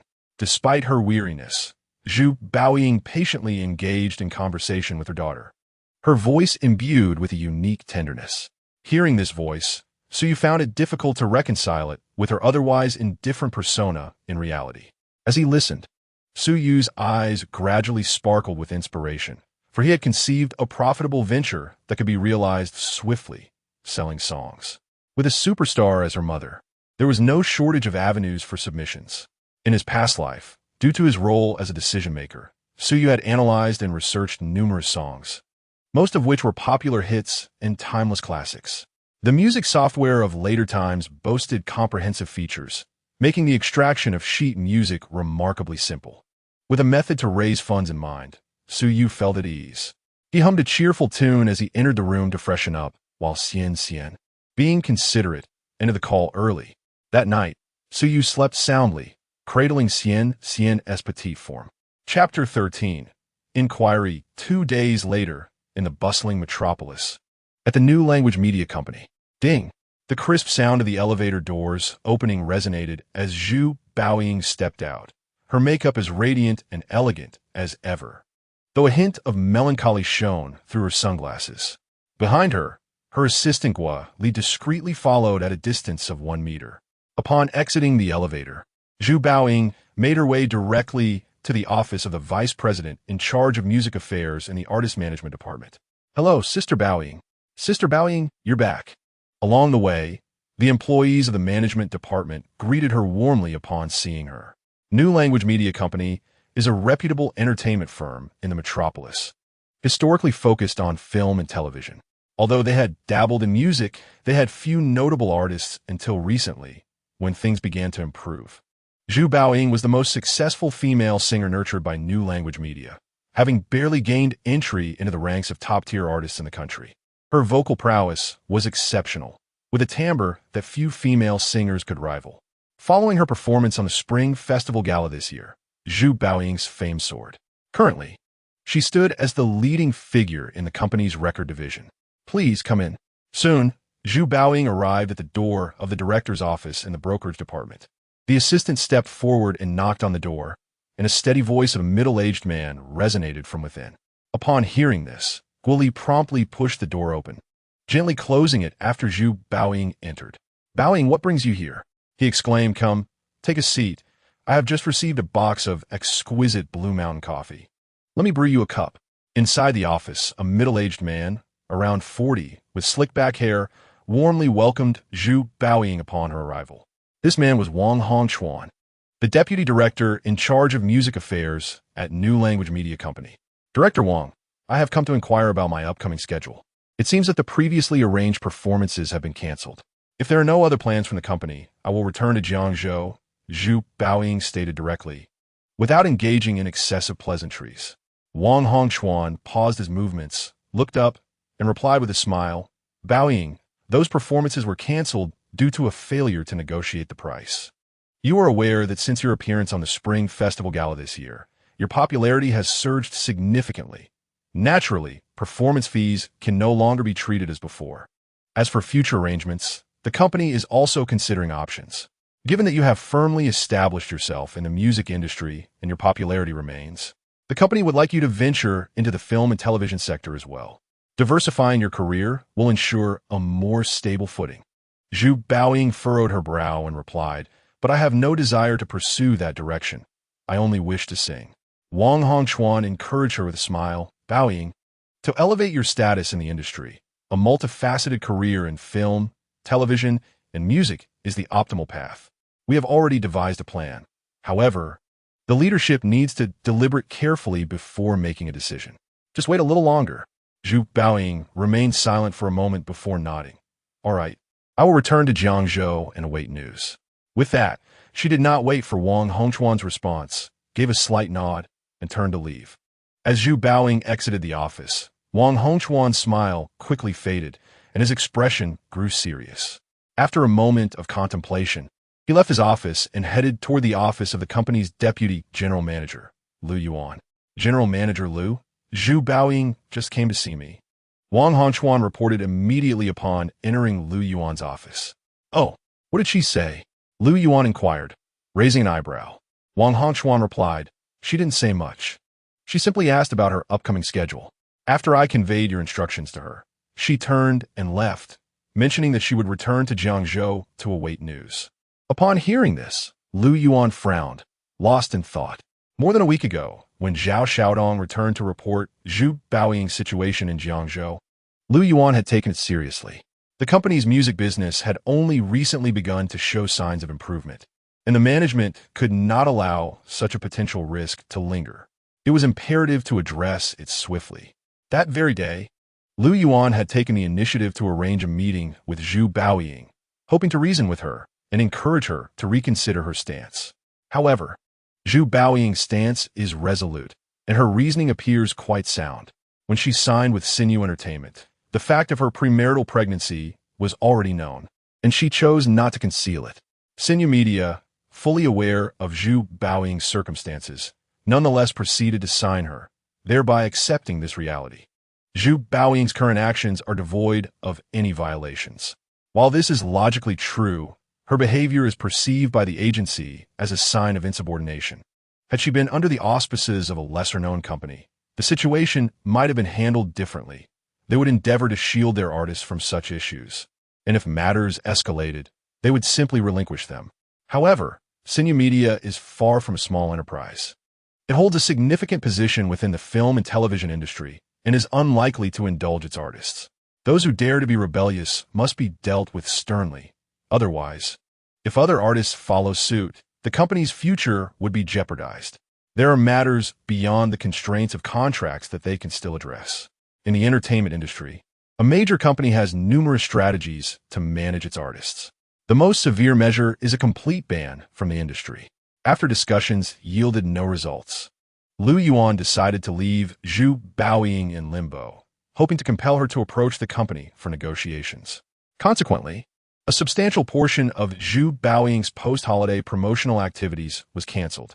Their management contract still has 2 years remaining, and there are 2 albums yet to be released. As long as the company is willing to endure, the greatest losses will be borne by Zhu Baoying. However, the nascent music division of Sinew Media, which had finally begun to flourish, would also suffer some repercussions. From Wang Hongchuan's account, it appears that the situation is indeed trending towards the worst possible outcome. Given Liu Yuan's understanding of Zhu Baoying's character, she might prove steadfast in her resolve against the company. This woman is quite obstinate, and if pushed too far, she could very well sever ties with the agency entirely. For Liu Yuan and the company, such an outcome would be far from ideal. After contemplating the situation, Liu Yuan summoned his assistant and instructed, "Go fetch Xiao Xiaotong." Understood, the assistant promptly responded and departed. At the entrance of Sinew Media's office building, Zhu Baoying entered a luxury van and instructed the driver, "Take me to the airport." "Certainly," the driver replied, promptly starting the vehicle.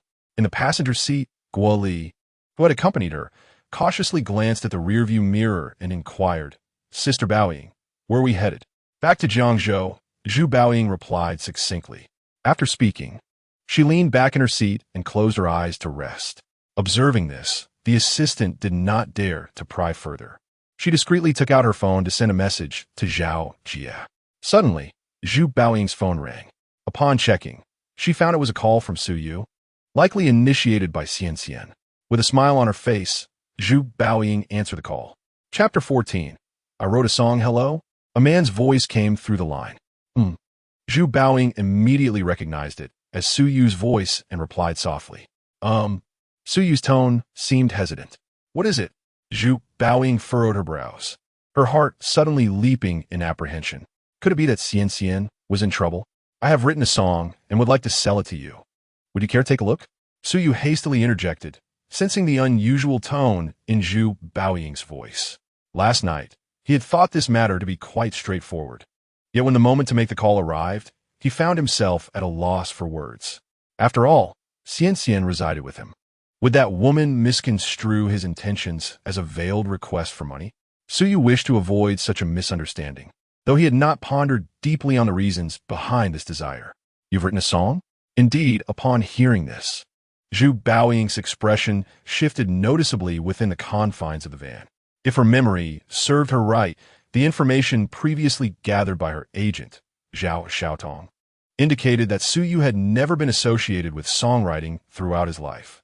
A person who had never undergone formal training, perhaps never even laid hands on an instrument, suddenly claiming to have composed a song. Was that plausible?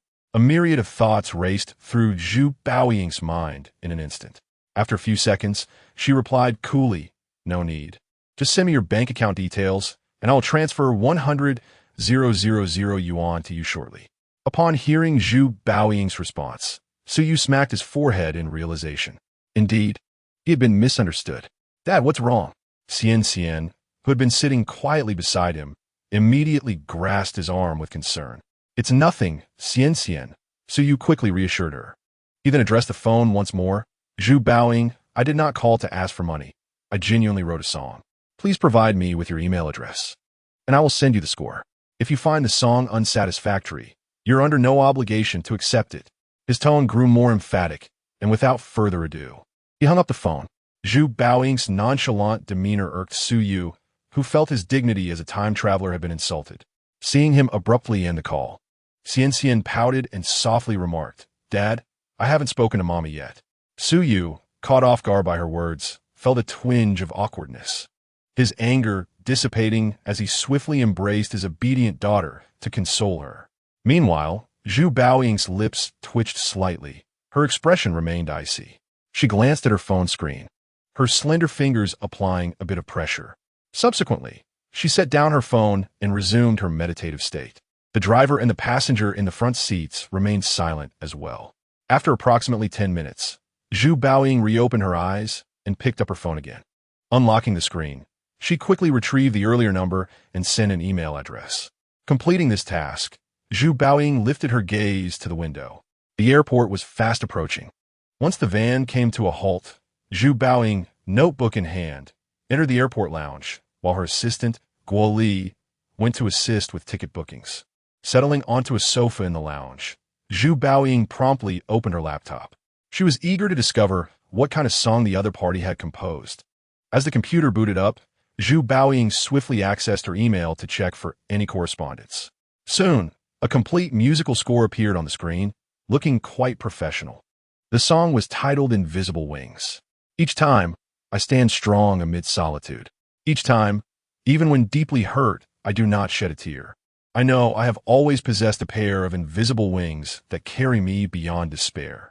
Gazing at the score, Zhu Baoying's delicate brows furrowed slightly. Zhu Baoying, a renowned vocalist, possessed undeniable singing prowess, yet her abilities in music composition were rather ordinary. Her songs were all purchased by her company. Nonetheless, even a mediocre singer possesses an exceptional ability to discern the quality of a song. Just by looking at this score, beautiful melodies began to resonate in Zhu Baoying's mind. Her first impression was that this was a remarkable piece. The melody was exquisite, and the lyrics were profound. It was a heartwarming and inspirational song. If this song were entrusted to her, it would undoubtedly become a hit. Could it truly be written by Suyu? Zhu Baoying found it hard to believe. Yet, such a song would likely be unattainable for someone outside the industry. Furthermore, given Suyu's current situation, he surely wouldn't irrationally spend money to acquire such a song. Would he purchase it only to relinquish it to her? Biting her lower lip, Zhu Baoying once again took out her phone to call him. As the ringtone echoed, the call was quickly answered. "Did you really write that song?" Zhu Baoying managed to suppress a surge of emotion, her voice calm. "Of course," came Suyu's confident reply.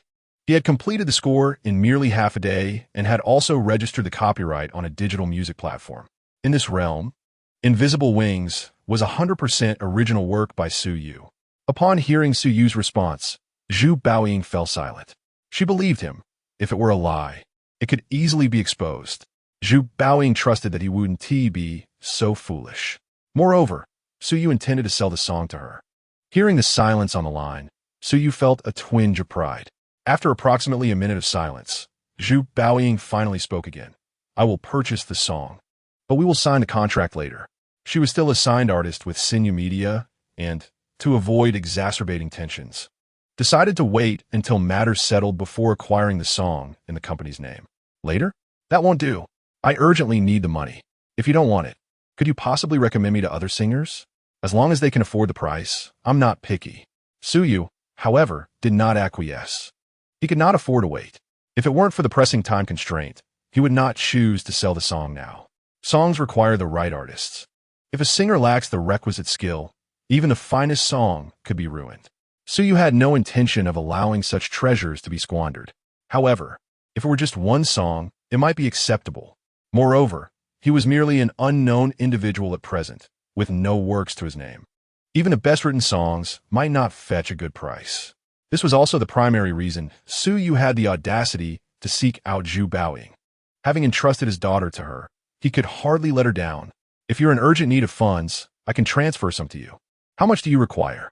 Zhu Baoying's lips tightened further as she patiently replied, No, no, it would not sit well with me to accept your money like this. Do introduce me to a buyer instead.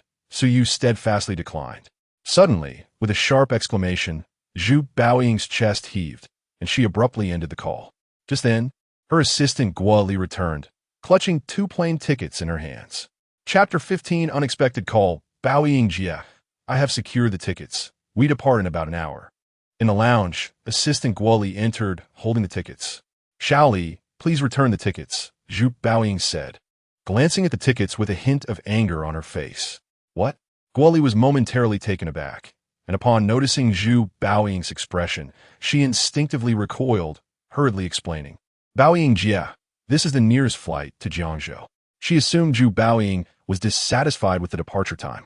Hearing this, Zhu Baoying's anger gradually subsided, and she replied, There are matters to attend to in the Magic City. I cannot leave just yet.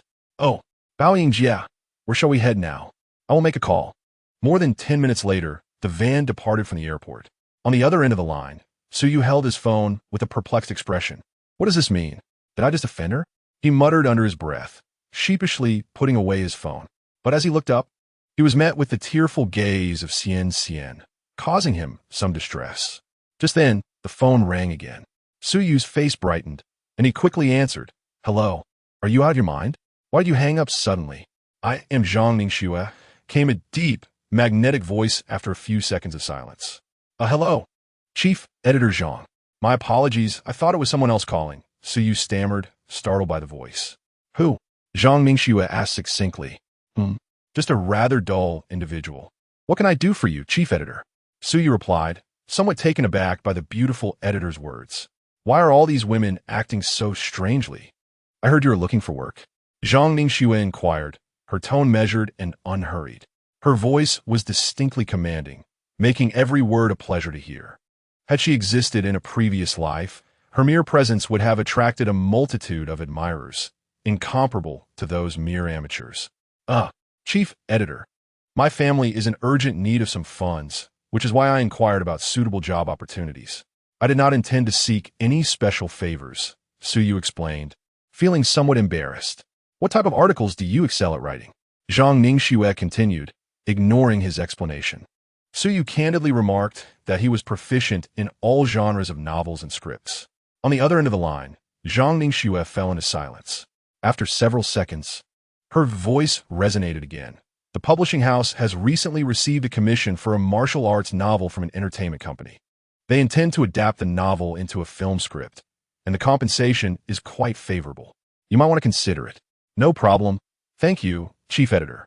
Upon hearing this, a smile of delight illuminated Su Yu's face as he readily acquiesced. The other party responded faintly before terminating the call. Although the call had been disconnected, the sensation it left Su Yu was entirely different. Yes. Su Yu rose and gestured a sign of triumph towards Xiao Xianxian. The woman, Zhu Baoying, seemed rather unreliable, and now that he had another option, it was undoubtedly better. He no longer had to regard Zhu Baoying's whims. Daddy hug. Seeing Su Yu's elation, a brilliant smile blossomed on Xianxian's face as she immediately clung to him. Su Yu promptly lifted her high into the air. After amusing Xianxian for a while, Su Yu began to ponder the matter of the martial arts novel. Since the purpose of a novel was to be transformed into a film script, why not take a step further? He could simply write a martial arts film script himself. In his previous life, although martial arts films had waned in popularity, numerous classic works still existed. As a connoisseur, Su Yu had extensively studied these films, having watched many of them repeatedly. Those images lingered vividly in his mind. However, the historical context of this world differed somewhat from his previous life, and certain films imbued with rich historical significance could not be directly replicated. Even if he were to use them, substantial modifications would be necessary. Currently, Su Yu had yet to delve deeply into this world's history, and his prior knowledge was merely cursory, making the adaptation quite arduous. To ensure that his script would be chosen, it needed to be of exceptional quality. After considerable thought, Su Yu settled on New Dragon Gate Inn. This film is undoubtedly a classic among classics, set against the historical backdrop of the Ming Dynasty during the Jingtai period. This historical context aligns closely with the history of this world. With the content determined, Su Yu set about writing, drawing upon his memories from his previous life. He initially believed the task would be straightforward. Yet, once he began to write, he realized that merely drafting the script would not suffice. The film was simply too perfect.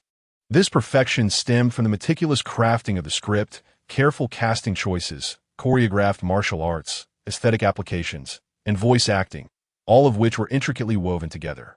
Su Yu felt confident in his ability to execute the structure, content arrangement, emotional beats, pacing, and narrative logic within the script to the best of his abilities.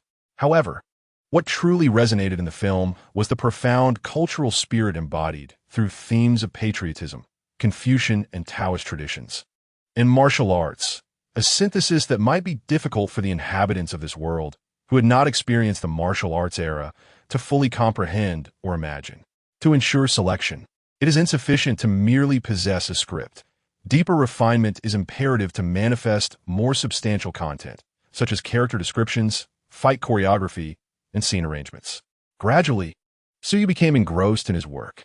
Meanwhile, the little girl, Xinixin, observing Su Yu's diligence, chose not to intrude and busied herself playing on the bed. After spending some time together, she had learned when to refrain from interrupting her father, having grown accustomed to independence from a young age. Her initial clinginess stemmed from cherishing their moments together, but now that they would be living together long-term, that intensity had naturally diminished. In Pudong, the Green Cloud Garden International Community stands. This development, a sister project to the Green Cloud Villas, boasts high taste and quality, primarily housing the affluent, with occasional glimpses of celebrities. A nanny van slowly entered the community garage. Zhu Baoying alighted alone and took the elevator to the 5th floor. Removing her mask and sunglasses, she rang the doorbell. Each unit here occupies an entire floor, alleviating her concerns about being seen by others. Baoying, you arrived quite swiftly. A smooth female voice resonated in the hallway as the door opened. Chapter 16. Tan Lin, a woman clad in casual home attire, greeted Zhu Baoying warmly. She appeared to be in her 30s, with a gentle and sweet facial contour, a plump figure, and a charm that blended youthful sweetness with mature allure. Anyone present would easily recognize her as Tan Lin, the beloved queen of sweet songs in Huagua, an absolute luminary in the music industry. Her songs predominantly feature love ballads, characterized by a tender and melodious voice imbued with femininity. Tan Lin Jia. Zhu Baoying's face lit up with a radiant smile as she stepped forward to embrace Tan Lin. This display of warmth starkly contrasted with her usual aloof demeanor. Coming quickly, sensing Zhu Baoying's enthusiasm, Tan Lin reciprocated the embrace and stepped aside to usher her into the house. Would you like something to drink? Just some plain water will suffice. After leading Zhu Baoying to the living room and settling her down, Tan Lin rose to pour her a glass of warm water. Now, tell me, what brings you here? Tan Lin inquired with a cheerful smile as she looked at Zhu Baoying. As a long-established predecessor in the music realm, Tan Lin had gained fame years ago. She and Zhu Baoying had crossed paths at a music gala 3 years prior, during which Zhu Baoying was still a fresh newcomer. Though they belonged to different entertainment companies, their personalities meshed unexpectedly well. Residing in the same bustling city, they had grown quite familiar with one another over time, often practicing songs together during their leisure. However, Zhu Baoying's sudden visit today hinted at an underlying purpose. Without uttering a word, Zhu Baoying reached into her bag and produced a sheet of paper, presenting it to Tan Lin. It contained a musical score for the song Invisible Wings. Receiving the score, Tan Lin took her time to examine it thoroughly. After finishing, Tan Lin looked up at Zhu Baoying with a puzzled expression, unsure of the significance behind her showing the score. The quality of the song was exceptional, and she found it quite appealing. Zhu Baoying said, "Sister Tan, this song was sent to me by someone. What do you think of it?" Tan Lin nodded in affirmation. "It's excellent. It suits you well. If you were to sing it, you would surely gain popularity." Zhu Baoying shook her head. "I cannot sing it for now." "Why?" Tan Lin inquired, somewhat confused. Zhu Baoying had just achieved great success on the Spring Festival Gala, and it would have been a perfect time to release such a wonderful song to maintain her momentum. Zhu Baoying bit her lip. I have unresolved matters with the company. I prefer to hold off on releasing new music for the time being. Upon hearing this, Tan Lin understood and nodded, already surmising the general reason. She was aware of Xianxian's existence. Zhu Baoying was currently riding a wave of success. And with 2 years remaining on her contract with Sinu Media, the higher-ups would certainly not jeopardize Zhu Baoying's happiness at this juncture unless they crossed a line. Zhu Baoying's character was inherently non-confrontational. Aside from singing, she did not overly concern herself with other matters. The only potential source of conflict Tan Lin could envision was this. However, she could not offer any sound advice on such a matter. People are inherently different. So, what do you mean? Tan Lin asked, glancing again at the score. Zhu Baoying replied, the author of this song is eager to sell the song's rights. And I believe it would be a perfect fit for you, Sister Tan. But, Baoying, since the author sent you the song, it is likely they want you to sing it. You could purchase the rights now and release the song when the time is right. There is no need to pass it to me. This song is truly remarkable, Tan Lin smiled, returning the score to Zhu Baoying and declining.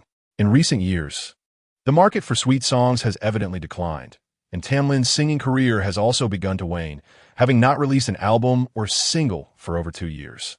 She had initially thought Zhu Baoying was considering her. Yet, Tan Lin believed that Zhu Baoying needed this song more. Having labored in the music industry for over a decade, Tan Lin's standing would not be altered by a single song. Neither of them were songwriters, and such a fine piece was a rare treasure. Zhu Baoying did not reach out for the score. Upon hearing Tan Lin's words, her expression turned somewhat embarrassed, her smooth teeth biting down on her lower lip. Zhu Baoying realized that Sister Tan had misunderstood her intentions. She had initially wanted to keep the song, but that person would not allow it. Now, she found herself in this awkward position. How vexing. What's wrong? Tan Lin asked, noticing Zhu Baoying's sudden blush. Well, Sister Tan, I actually wanted to keep this song as well, but he wouldn't allow it and asked me to find someone who could quickly release it, Zhu Baoying said, struggling to articulate. After speaking, her face flushed with embarrassment, and a hint of annoyance flickered in her expression. This demeanor of vulnerability rarely appeared on Zhu Baoying, leaving Tan Lin momentarily speechless. Even she had to concede that Zhu Baoying's beauty truly captivates both men and women alike. But why? The actions of the song's author left Tan Lin feeling perplexed. Over the years, she had received numerous songs, yet it was quite rare for an author to make such a request. If the song was exceptional, there would be no need for the author to prod. Typically, the artists and production companies would hasten to release the final product on their own. After all, market aesthetics and trends are ever-changing. A song may be deemed splendid today, but that may not hold true years down the line. If the song's quality was mediocre or if the author's fame was minimal, it would be unreasonable to make such an extravagant demand from a singer of Zhu Baoying's caliber. Zhu Baoying bit her lip more forcefully, remaining silent, a clear indication of her reluctance to address the question. Observing this, Tan Lin appeared contemplative and ceased her inquiries. After a moment of thought, she continued, how much does the other party want for this song? Although it was indeed a good song, if the price was exorbitant, Tan Lin would have to deliberate carefully. Seeing that Tan Lin had refrained from further questioning, Zhu Baoying finally exhaled softly. The author of this song is merely a newcomer, Sister Tan. You can offer a price based on the song's quality. I believe he will not refuse. In that case, I shall accept this song. Perhaps you could provide me with the author's phone number? I will discuss it with my manager and have her reach out to him. Tan Lin then retrieved the score and nodded in agreement. All right, Sister Tan, I will send you his name and number right away. Due to feelings of guilt and embarrassment, Zhu Baoying displayed commendable enthusiasm, immediately pulling out her phone to send a message. Tan Lin watched on with a warm smile. It was indeed a rare sight to see Zhu Baoying in such a manner. After finalizing the song's arrangements, Zhu Baoying swiftly diverted the conversation to other topics. Meanwhile, downstairs, the assistant Guo Li received a call from their manager, Sister Zhao. All right. Yes. Guo Li nodded repeatedly while listening on the phone. However, her expression revealed a hint of reluctance, clearly indicating that this was yet another task she was not keen on undertaking. Chapter 17. Being taken care of? In the following 2 days, Suyu devoted his time to taking Xianxian out for leisure and regularly updating the novel Do Putsangqiu. The rest of his energy was entirely consumed in writing the script for New Dragon Gate Inn. Each day was meticulously planned, filled with busyness and fulfillment. During this time, Suyu received a call from a woman named Tang Mingling, who introduced herself as the manager of the songstress Tanlin. Upon hearing this, Suyu immediately surmised the reason for the call. He was surprised by how swiftly Zhu Baoying had found a buyer for the song Invisible Wings. When the benefactor called, Suyu responded with great warmth. After some haggling, the price for the song was settled at 50,000 yuan. This sum may not have been exorbitant, but for a newcomer, it was indeed a significant gesture of goodwill. Suyu did not expect to strike it rich overnight. Rather, he placed greater emphasis on his reputation and prominence within the industry. He believed in a steady, gradual approach. Furthermore, given the prowess of the renowned singer Tan Lin, he was confident that the song would be a success. In his past life, Suyu had been an admirer of Tan Lin, with numerous tracks of hers stored in his computer playlist. Selling the song to Tan Lin brought him peace of mind. Once the price was settled, Tang Mingling promptly sent over the contract. After reviewing it and finding no issues, Suyu printed it, signed it, and dispatched it without delay. The other party was equally efficient. The payment had already been received before the contract was even acknowledged. Elated by the funds, Suyu contemplated calling Zhu Baoying to express his gratitude. However, when the call connected, upon realizing it was not XN seeking her, Zhu Baoying abruptly hung up. In that instant, any gratitude Suyu felt evaporated. He had poured his heart into writing the song to ensure that her daughter could attend a better preschool. If she chose to remain ungrateful, that was one thing, but to treat him with such disdain was another matter altogether. He resolved to disregard her henceforth. The following day, Suyu set out early with a lovely Xin. Recently, he had dedicated considerable effort to learning about dressing and hairstyling to care for his daughter. His skills were now somewhat adequate. Today, Suyu intended to pay the enrollment fee at the preschool and complete Xin's admission procedures in advance, avoiding the last-minute rush as the school year approached. However, upon arriving at the school and examining the list of required documents presented by the teacher, Suyu was taken aback. Lacking experience in raising children, he had previously focused his inquiries solely on housing and enrollment fees during his last visit, neglecting to ask about other necessary matters. The list of documents for his child's admission was not extensive, comprising only 5 or 6 items. While the health examination form and photos were manageable, he was unprepared for the vaccination record, household registration book, parents' identification cards, and birth certificate, none of which he possessed. Faced with this predicament, Suyu had no choice but to call Zhu Baoying. Hello. This time, when the call connected, Zhu Baoying's voice came through, seemingly in good spirits. Could you please scan and send me a copy of Xin's vaccination record, household registration book, parents' identification cards, and birth certificate? Suyu quickly requested. Seizing the opportunity before she could hang up, there was a pause on the other end, and after a moment of silence, Zhu Baoying asked, "What do you need these documents for?" Suyu responded candidly, to complete Xin's admission process. The preschool starts in a few days. She can't remain at home indefinitely. Where are you? Zhu Baoying inquired after another brief silence. Suyu, feeling somewhat bewildered, replied honestly, "We're at the Badong kindergarten near the Qinyuan community on Commercial Street." "What about you?" "Just wait," Zhu Baoying replied tersely before disconnecting the call. "Daddy, is mommy coming?" Xin, nestled in Suyu's arms, asked with an expression of excitement. "Perhaps," he replied. Suyu pursed his lips, feeling a twinge of uncertainty. After waiting for approximately 20 minutes, the familiar black sedan came to a halt along the road beside the kindergarten. The door swung open, revealing Zhu Baoying, clad entirely in black, her face obscured by a mask and sunglasses. Upon seeing her, Suyu's expression shifted to one of mild surprise. During their conversations over the past few days, there had been no mention of Zhu Baoying's return today. Anxiety soon washed over him. The kindergarten was situated adjacent to a bustling commercial area, frequented by numerous passers-by and parents handling enrollment procedures. What if someone recognized Zhu Baoying? Would there be paparazzi trailing her? Perhaps it would be wise to discreetly retreat to avoid unnecessary complications. With this thought in mind, Suyu turned to his daughter, saying, "You go home with mommy first. Daddy will return by himself later." The little girl, perhaps trained in such situations, did not raise her voice upon seeing her mother amidst the crowd. Once he released Xian, Suyu swiftly darted aside. In the distance, Zhu Baoying, noticing Suyu's peculiar behavior, halted momentarily before quickening her pace towards Xian. Xian, what happened? She inquired after enveloping her daughter in an embrace. Zhu Baoying had witnessed Suyu whispering something to Xian just moments before. "Mommy, I missed you so much," Xian exclaimed, planting a kiss on Zhu Baoying's cheek. She then held up a set of keys, saying, "Daddy asked me to go home with you first. He will come back later." Upon hearing this, Zhu Baoying immediately grasped the intent behind Suyu's actions. A flicker of irritation crossed her eyes as she carried Xian towards the car. From a rational standpoint, Suyu's approach was indeed sensible. However, Zhu Baoying felt discomfort at his decision to act without prior warning, as if she were being dismissed. Once inside the vehicle, she refrained from speaking, instructing her assistant, Guoli, to drive directly to Suyu's residence. Along the way, mother and daughter remained in high spirits.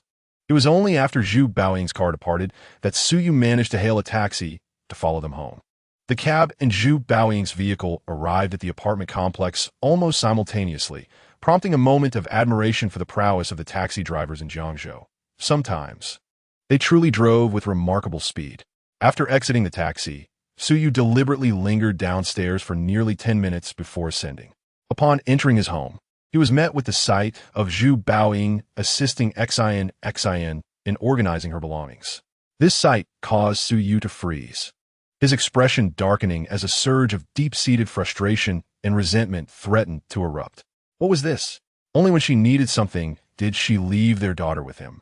But when things were convenient, she whisked her away as if he were merely a temporary innkeeper. Just as Suyu was on the verge of unleashing his pent-up emotions, Xian joyfully bounded over to him, exclaiming, "Daddy, Mommy said she bought us a big house for us to move into together, so we can be a family." Suyu was taken aback. She wanted him to move in with them. Is this considered being kept? Chapter 18.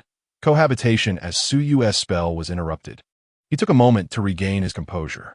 He gazed at Zhu Baoying, who was still kneeling by the window, assisting Xian in tidying her clothes, and asked, "What do you mean by that?"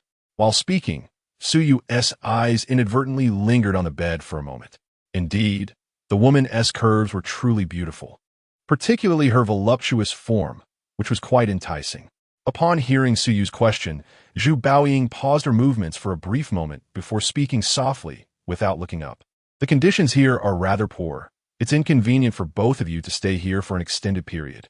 Moreover, I have already enrolled Xian in a kindergarten nearby, where there are fewer residents. It will be more convenient for me to visit you in the future."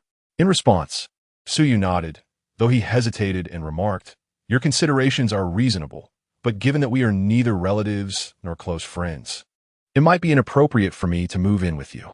As soon as Suyu finished speaking, Zhu Baoying, who was sitting on the bed, completely halted her actions. She remained kneeling with her back to Suyu, not turning around or uttering a word. Xian glanced back and forth, seemingly unable to grasp the meaning behind their conversation. A moment of silence enveloped the room. Due to her turn back, Suyu could not see Zhu Baoying's expression, yet he vaguely sensed her irritation. However, what business did it have for an outsider to reside in Zhu Baoying's home?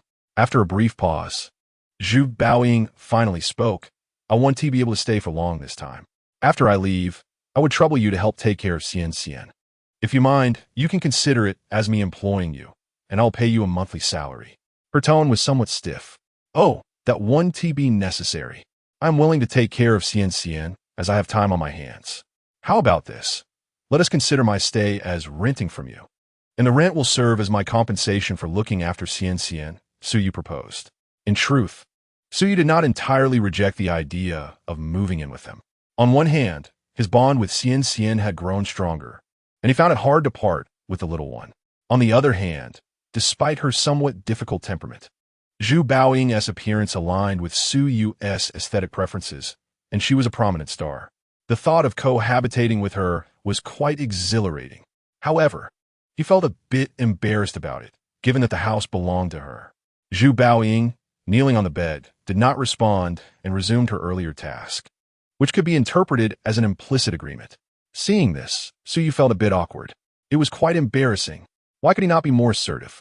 He lightly slapped his own face a couple of times, lamenting his lack of courage. "Daddy, what is wrong?" Xian, clutching Su Yu's leg, asked with concern.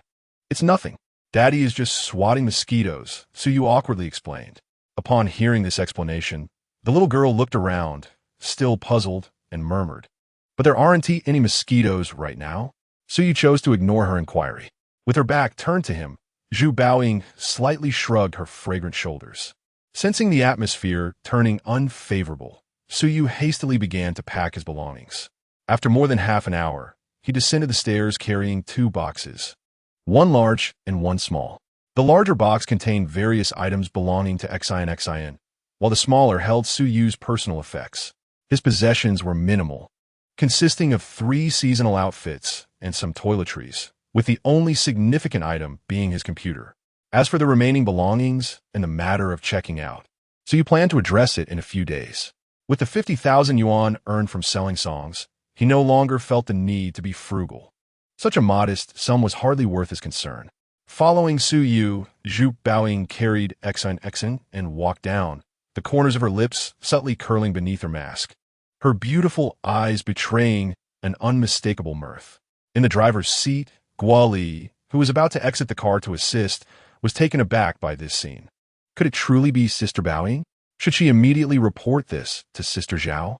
The young assistant hesitated, her intuition suggesting that she should not entirely heed Zhao's instructions. The black sedan wove through Jiangzhou City, arriving at the prestigious Yujinjiwen community in the Jiangzhou district after a 20-minute drive. In the current Jiangzhou, Yujinjiwen stood as the pinnacle of real estate. Facing the Yangtze River, the community featured both a villa area and low-rise apartments, with an environment and architectural elegance that far surpassed ordinary developments. Yujinjiwen was also the most expensive locality in Jiangzhou, a gathering place for the affluent. Seated in the car, Su Yu clicked his tongue in admiration as he glanced at Zhu Baoying. Indeed, the entertainment industry in Huagua was a lucrative realm. This woman had only risen to fame in the past year, yet she could afford such quality properties in multiple locations. Of course, this was also related to the current low state of the real estate market. Compared to these individuals, Su Yu's earnings seemed paltry. However, he was confident that he would achieve such success in the future. Feeling Su Yu's gaze, Zhu Baoying briefly looked back at him, saying nothing. Yet, the meaning behind her glance made Su Yu feel as though his thoughts had been laid bare before her. Was he truly at her mercy? The car soon halted in the underground parking garage of a low-rise apartment building. Su Yu and the young assistant willingly exited to carry the boxes, while Zhu Baoying tended to Xian. They took the elevator to the 3rd floor. The residence was designed with 2 households per floor and 1 elevator, with Zhu Baoying's apartment situated to the left upon exiting, perfectly facing the river. Stepping into the apartment, Su Yu couldn't help but internally exclaim his admiration. He was uncertain of the precise area, but it surely exceeded 300 square meters. In such a spacious home, there were only 3 bedrooms, 2 master suites, and 1 secondary bedroom.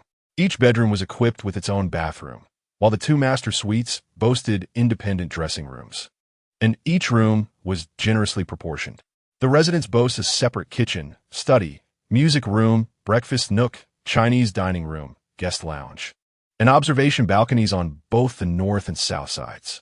The house is adorned in a modern aesthetic, not particularly opulent, yet the overall ambience is remarkably inviting. The furnishings and appliances are all provided, requiring only the simplest act of unpacking to make a home.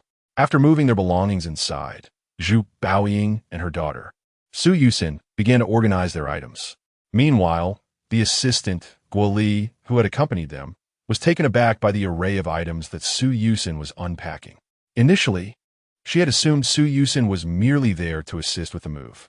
However, the current scene suggested a potential cohabitation. although they were not sharing a bed. Who could say what the outside world might perceive? Guoli felt her heart race at the enormity of the situation, overwhelmed by the implications. Instinctively, she reached for her phone to inform Zhao Jia, but hesitated midway. Should this information reach Zhao Jia, Baoying would undoubtedly discover the source of the leak. If Baoying were to become upset, what would become of her? After all, Guoli's job security largely depended on Zhu Baoying. If Baoying were dissatisfied, she could easily sever ties. The company would not side with a mere assistant against Zhu Baoying. Additionally, while Baoying typically exuded a cold demeanor and formidable presence, she was, in fact, quite gracious towards Guoli. Torn between her loyalty and her apprehension, Guoli found herself in a quandary. Sensing her distress, Zhu Baoying called out to her, "Shaoli, come help me bring these items inside." Startled by the sudden request, Guoli quickly complied, hurrying over to assist. Together, they carried a set of Su Yusin's dresses into the bedroom, while Su Yu and Su Yusin remained oblivious to their subtle exchange. After a short while, when Guoli emerged, her expression had relaxed considerably. Chapter 19. A meeting. Once Su Yu had organized his belongings, he ventured out alone to familiarize himself with the neighborhood, also purchasing some groceries along the way. That evening, he took it upon himself to prepare a sumptuous meal. This display elicited a notable reaction from both Zhu Baoying and the assistant, Guoli. In Jiangzhou, it was not uncommon for men to cook. However, it was a rarity to witness someone like Su Yu skillfully crafting an elaborate feast. Unbeknownst to them, Su Yu had spent countless hours watching culinary vloggers in his previous life. Su Yusin, however, was not surprised. She had grown accustomed to her father's culinary creativity over the past few days. After the meal, although Zhu Baoying said nothing, the slight upturn of her lips and the sparkle in her eyes spoke volumes. Guoli relished the meal as well and eagerly took on the task of washing the dishes and tidying up afterward. Thus commenced their shared living experience that night. Initially, Su Yu found himself lost in fanciful thoughts, imagining the possibility of witnessing some breathtaking scenes. However, reality proved to be starkly different from his expectations. Zhu Baoying and Xian Xian occupied the master bedroom, which boasted a private bathroom. Although Zhu Baoying's sleepwear was not perfectly fitted, it left no hint of springtime exposure. Moreover, the diligent assistant, Guoli, visited daily to check in, leaving Su Yu with no opportunity to act upon his whims. Days passed, and Zhu Baoying showed no inclination to depart. She even personally accompanied Xian Xian to enroll at the kindergarten. Naturally, Su Yu tagged along at Xian Xian's request. The kindergarten was conveniently located within the Ujinjuan community, just a few minutes' walk away. According to the school's promotional materials, it was a bilingual institution established by a Taiwanese educational organization. The environment was splendid, and the fees were exorbitantly high, exceeding those of ordinary kindergartens by more than tenfold. Nevertheless, the quality of educational services provided was indeed exceptional. Furthermore, all staff members were required to sign confidentiality agreements, with severe penalties imposed for any breach that revealed information about students and parents. Zhu Baoying's decision to enroll Xian Xian here was undoubtedly a wise choice. After completing the registration, as they made their way back, Zhu Baoying suddenly turned to Su Yu and inquired, "Earlier, were you so eager to sell your song to cover Xian Xian's school fees?" "Huh? How did you know?" Su Yu was taken aback by this unexpected question, glancing at Zhu Baoying in confusion. He had never disclosed this matter to Xian Xian. So how was she aware? Zhu Baoying offered no reply, gently swinging Xian Xian's small hand. Due to the mask she wore, Su Yu could not discern the expression on her face. Her silence prompted him to pout slightly, feeling a tinge of boredom. Over the past few days, he had realized that Zhu Baoying's thoughts were indeed elusive. "Daddy," Xian Xian exclaimed, grabbing Su Yu's right hand and beaming up at him with a sweet smile. Holding her soft little hand, Su Yu felt an unexpected warmth. The sensation evoked a semblance of a family of three. Su Yu couldn't help but glance at Zhu Baoying, who appeared oblivious, her left hand still firmly clasping Xian Xian's. In that moment, Su Yu felt a sense of disorientation. With Zhu Baoying's presence, he found himself with ample time to create. Merely a week after his conversation with Zhang Ningxue, the script for New Dragon Gate was completed. and updates for Battle Through the Heavens progressed without delay. The novel's cover had been updated to reflect its signed status, and its views and recommendations were steadily increasing. That morning, while Zhu Baoying took Xianxian out to play, Suyu dialed Zhang Ningxua's number from his bedroom. "Hello, Editor-in-Chief. I've completed the novel. Could you provide an email address so I can send it to you for review?" Upon connecting, Suyu spoke with utmost politeness. After their last conversation, he had given the matter considerable thought. As the realization dawned upon him, Zhang Ningxua must have heard about his situation and proactively sought to assist him. Although her words were few, their intent was unmistakably clear. After all, why would a chief editor from a publishing house take the initiative to contact Suyu, an employee who had already resigned? Suyu was not a recognized figure in the industry, nor had he ever demonstrated any notable talent during his time at the publishing house. "Have you already completed it? Let us meet in person to discuss further," she suggested over the phone, her voice tinged with surprise. Suyu, equally astonished by her evident interest in his novel, inquired, "Wouldn't that be a bit of an inconvenience for you?" "Not at all. I am off today," Zhang Ningxue replied nonchalantly. They promptly arranged the meeting place and time before ending the call.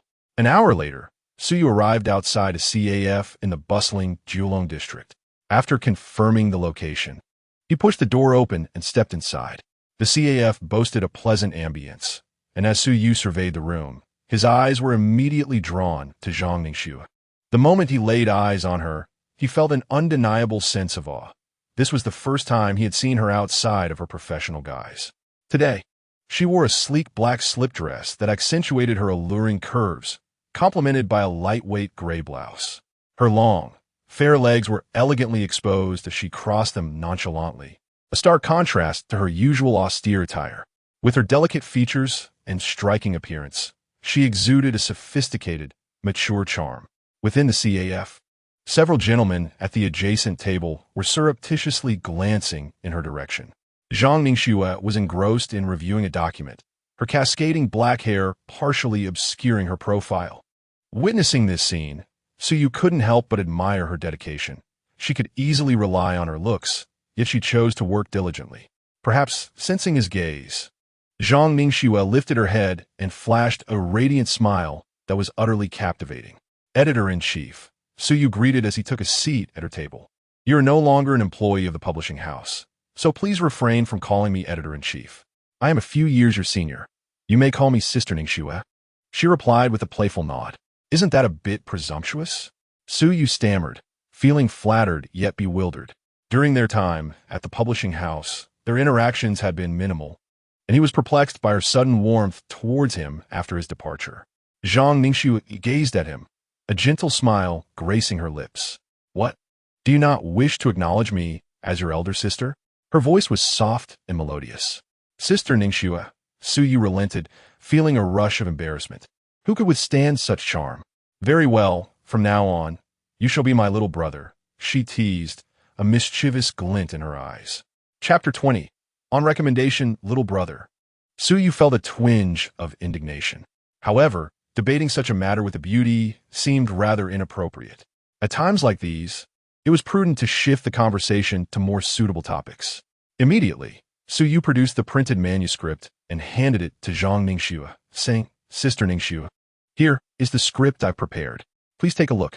"No rush. Waiter," Zhang Ningxue replied, waving her hand as she called over the server. "Good day, madam. How may I assist you?" she asked. "Brother, would you like something to drink?" Zhang Ningxue inquired of Suyu. "A latte would be nice," Suyu replied casually. "Very well. Please bring my brother a latte," Zhang Ningxue instructed the server. "Certainly.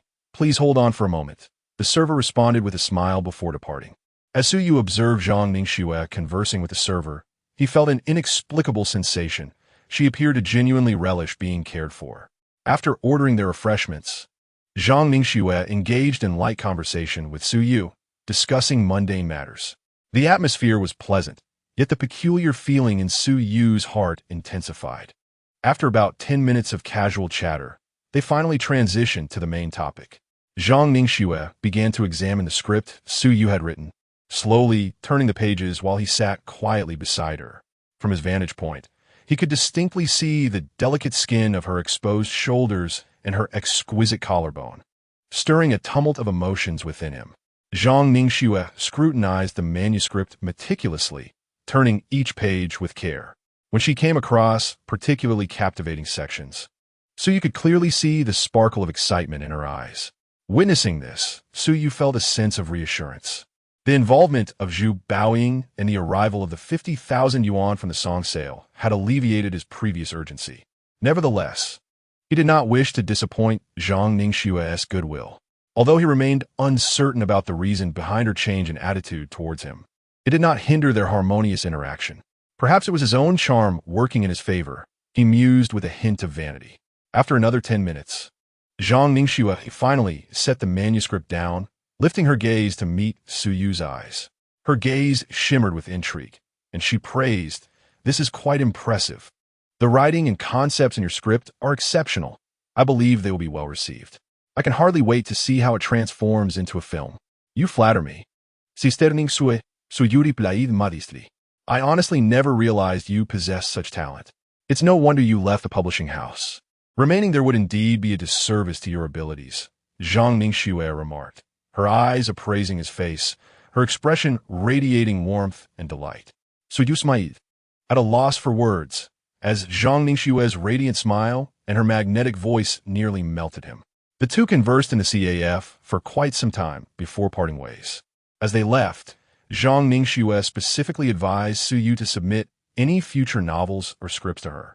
Naturally, Suyu readily agreed. However, he suspected he would not be rushing to write a new book anytime soon. To be honest, he currently lacked a clear direction for his future endeavors. He was capable of writing novels, songs, and scripts, an impressive trifecta. The pursuit of wealth no longer brings anxiety. Yet if everything is merely aligned towards monetary gain, it appears rather tedious. Perhaps it is time to contemplate the essence of living. However, this matter is not urgent. Suyu possesses a disposition that is rather content to adapt to circumstances. To put it plainly, he lacks ambition and finds joy in dabbling in his passions. It is indeed fortunate that he has been able to transform his hobbies into a profession. After meeting with Zhang Ningxue, Suyu took a moment to return to his former rental apartment, where he completed the handover procedures with the landlord before returning to Yujinjuan. Upon his arrival home, he discovered that Zhu Baoying and her daughter had yet to return, so he retreated to his bedroom to continue his writing.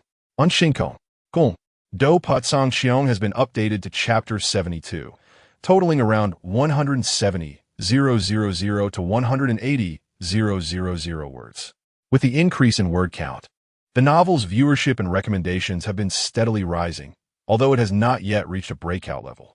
Prior to writing, Suyu quickly perused the posts in the novel's fan circle. The individual he had appointed as the administrator, known as Xiangzi, seemed to be managing the circle effectively, keeping the posts organized. From the content of the posts, it appeared that most were requests for updates and discussions of the plot. He had yet to encounter any negative remarks, though he was unsure if they had simply not appeared or had been deleted. Suyu was indifferent to this. He had grown accustomed to such matters, knowing that engaging with detractors only served to exacerbate discomfort. In his room, the rhythmic clatter of his keyboard soon filled the air. The entire novel encompasses over 5 million words, and with the chapters he has published along with his backlog, he is nearing 500,000 words. Completing the work will still require a considerable amount of time. In the bustling metropolis, at the headquarters of Shinkong, Kong Anaki Hizode, Komin, editor Wu Zipping entered the office of Chief Editor Huang Lei of the 3rd Editorial Department. "Chief Editor, you summoned me," Wu Zipping said respectfully. "Did you suggest that we allocate the top recommendation position in our channel to Do Patsang Xiong?" Huang Lei inquired, raising the list he held, which detailed the novels recommended by the editors of the 3rd Department. "Indeed, Chief Editor. Since its release, Do Patsang Xiong has shown remarkable growth in data, and its updates are quite consistent. A couple of days ago, I conversed with the author, who has a substantial backlog of several 100,000 words. With a daily update of 3 chapters, he can easily maintain this pace. Given the current word count, if we do not intensify our promotional efforts and expedite its listing on the platform, I fear we may dampen the author's enthusiasm," Wu Zipping replied earnestly. "Do you hold a high opinion of this author?" His writing style appears rather simplistic, Huang Lei remarked, somewhat surprised. Wu Ziping, being a veteran in the third editorial department, was well known for his meticulous approach, and Huang Lei understood his work ethic. This young man is rather stubborn, maintaining the lowest acceptance rate in the department. Although Huang Lei had yet to finish reading the updated chapters of Do Pe Song Xiong, based solely on the initial sections, it seemed to fall short of Wu Ziping's stringent selection criteria. Editor-in-Chief, I acknowledge that my acceptance rate for reviews has not been particularly high. However, my evaluations extend beyond mere prose. If we consider the narrative quality, Do Pe Song Xiong indeed displays only average literary merit. Its plot design and pacing are exceptionally fluid, demonstrating a keen understanding of the reader's psychology. Such a novel is unprecedented in our experience, and I firmly believe it will achieve great success. As for the author, his remarkable update frequency alone warrants our attention. Wu Ziping stated with solemnity. Wang Lei, upon hearing this, fell into a momentary silence. After a brief pause, he nodded slowly and replied, "You are correct. We should endeavor to retain such an author. Let us prioritize this book in this issue." He added, "Please reach out to the author later and encourage him to cooperate during the recommendation period to maximize our efforts." Understood, Editor-in-Chief. I will attend to it immediately.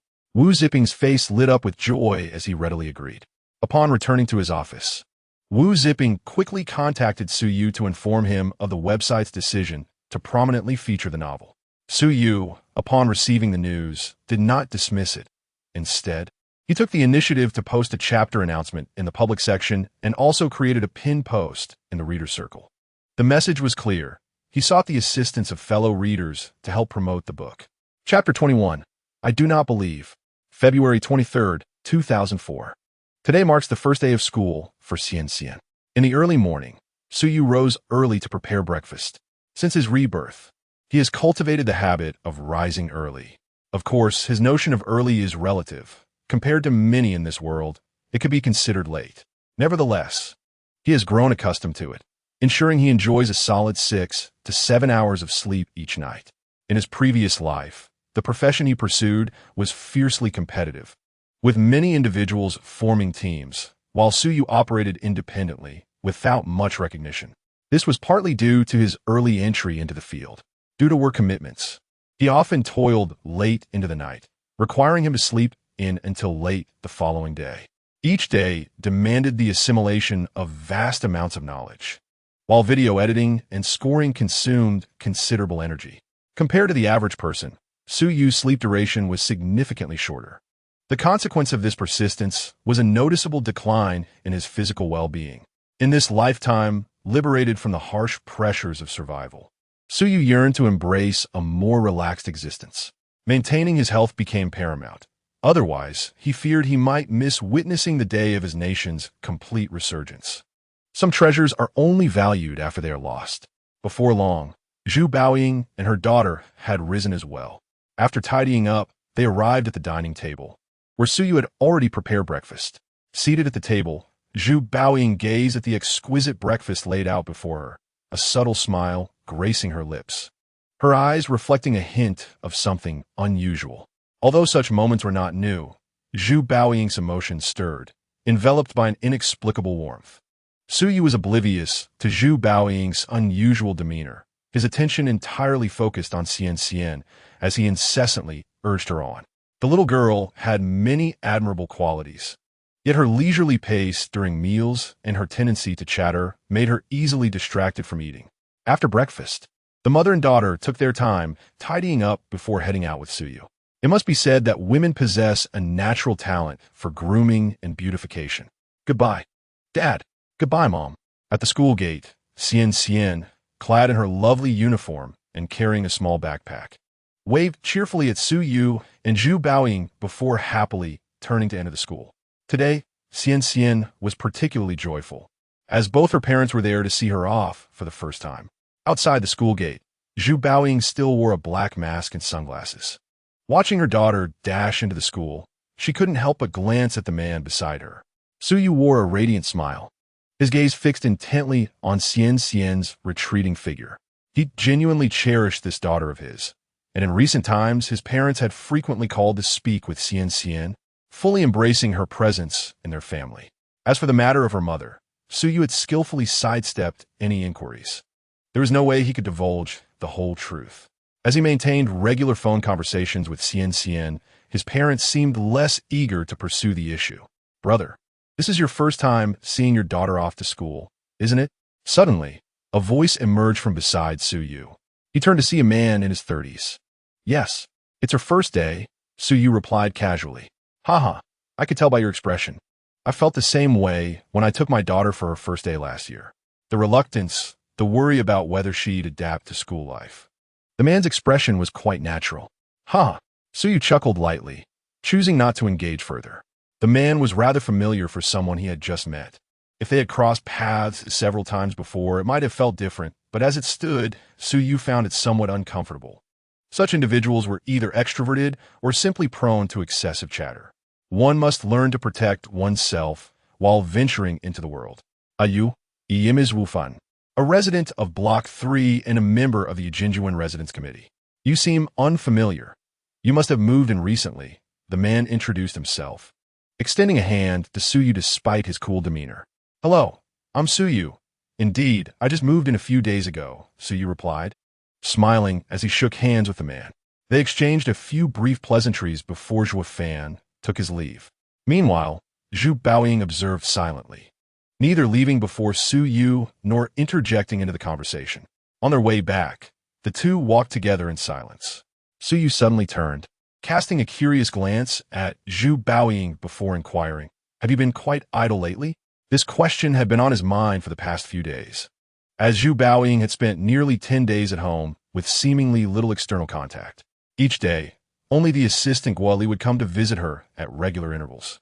This situation felt quite peculiar. It was not the kind of schedule one would expect from a recently celebrated star who had just graced the Spring Festival Gala. Zhu Baoying paused in her steps, casting a fleeting glance at Suyu, and refrained from responding immediately. After a brief silence of over 10 seconds, she finally said, "I've altered my schedule." "Altered your schedule? For Xian?" Suyu's expression clearly reflected disbelief. "Indeed," Zhu Baoying replied with a dismissive tone, as if uninterested in elaborating further. Suyu observed her for a moment, but chose not to press for more details. The itinerary set by the agency was not something one could simply change at will. A change once or twice might be acceptable, but to do so repeatedly over several days? This woman must be harboring some secret.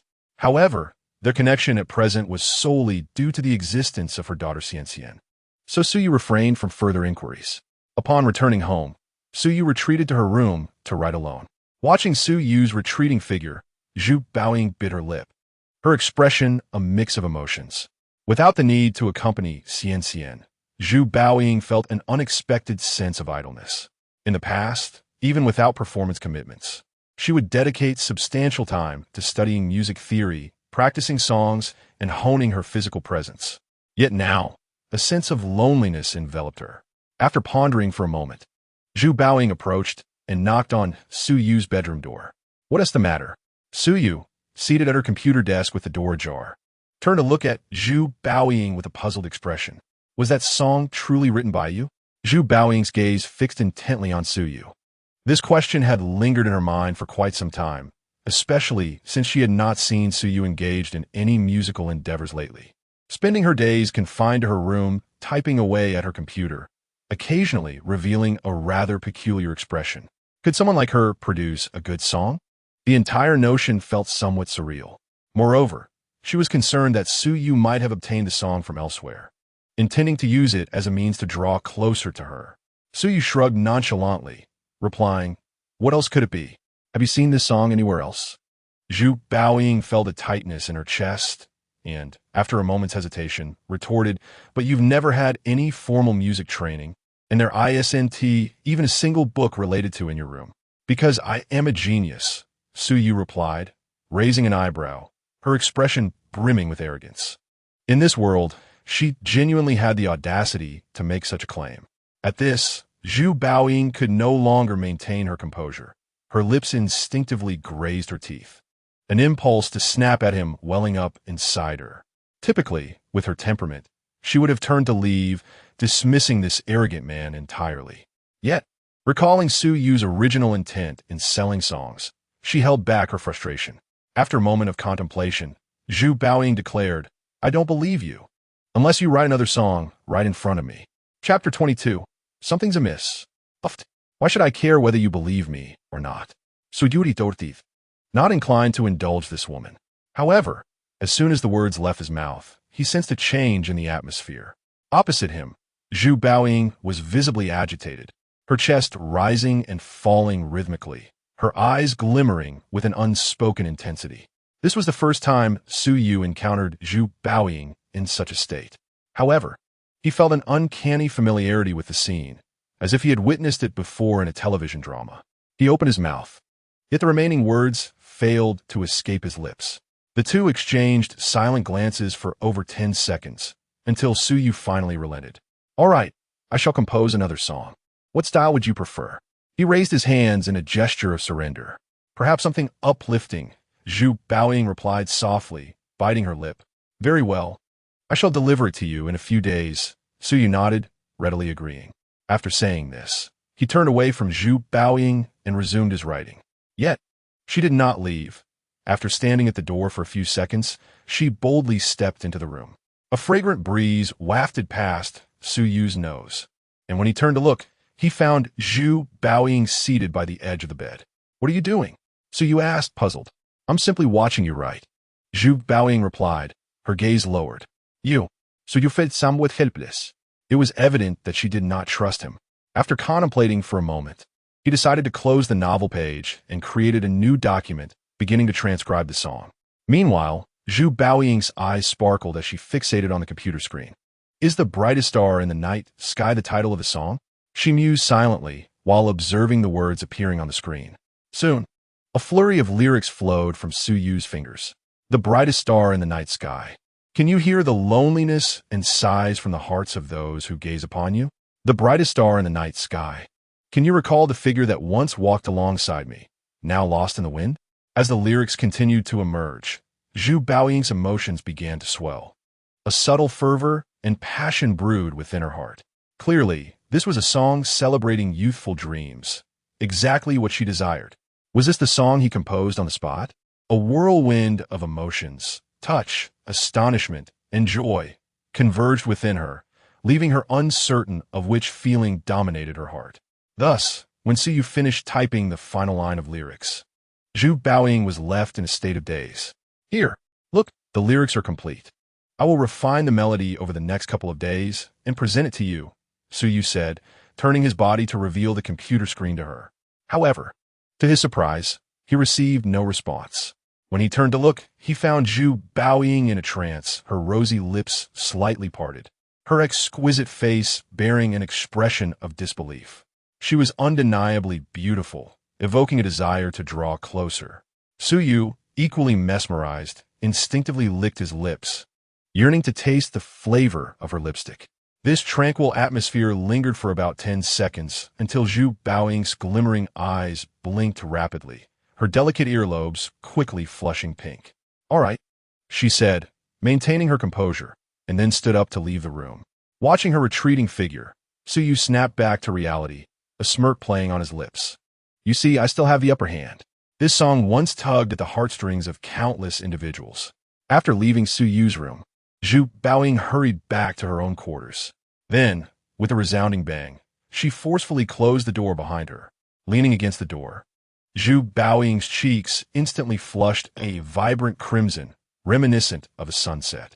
In the bustling metropolis of Shanghai, outside the recording studio of Jume Entertainment, Agent Tang Mingling fixed her unwavering gaze upon Tan Lin within the studio. After a while, Tan Lin removed her headphones and exited the recording space. "How'd it go?" Tang Mingling promptly inquired as Tan Lin stepped outside. Since acquiring the song Invisible Wings, Tang Mingling had been tirelessly assisting Tan Lin in preparing for the single's release. In recent years, the popularity of sweet songs had noticeably declined, and Tan Lin, the reigning queen of the genre, had seen her status diminished, nearly retreating from the limelight. Although her standing within the industry remained unscathed, her popularity and influence had visibly waned. If she failed to release one or two successful songs soon, a withdrawal from the scene could be imminent. However, Tan Lin adopted a rather laid-back attitude towards this situation. Having sung for over a decade, she felt she had amassed sufficient wealth and fame. Conversely, Tang Mingling was unwilling to accept this decline. Tan Lin was her trump card. As long as Tan Lin thrived, so too would her own influence and standing. If Tan Lin were to retreat, Tang Mingling's prominence in the industry would undoubtedly diminish significantly. Thus, she was fervently eager for Tan Lin to regain her stardom. The song is delightful. I should be able to perfect it with a few more attempts. Tan Lin remarked with a smile directed at Tang Mingling. That's wonderful. I'll notify the company to begin coordinating the promotional efforts, Tang Mingling replied, her face lighting up with joy. With that, she did not linger and swiftly departed. Watching her agent rush away, Tan Lin couldn't help but wear a wry smile. She understood Tang Mingling's thoughts well. If a resurgence in popularity were attainable, she would gladly embrace it. With this in mind, Tan Lin retrieved her phone and made a call. "Hello, Sister Tan Lin," came Zhu Baoying's cheerful voice once the call connected. "Baoying, thank you for providing me with such an exquisite song. I'm almost finished recording it, and it should be released at the beginning of next month." Tan Lin said with a light-hearted smile. "Sister Tan Lin, you purchased the song. It has nothing to do with me," Zhu Baoying teased, her mood seemingly bright. "Haha, that's true," Tan Lin replied, unfazed. "When we return to Shanghai, I would like to treat you to a meal." Zhu Baoying paused for a few seconds before replying. "It may take some time. Is the situation that serious? Should I find someone to intervene on your behalf?" Tan Lin's tone grew solemn.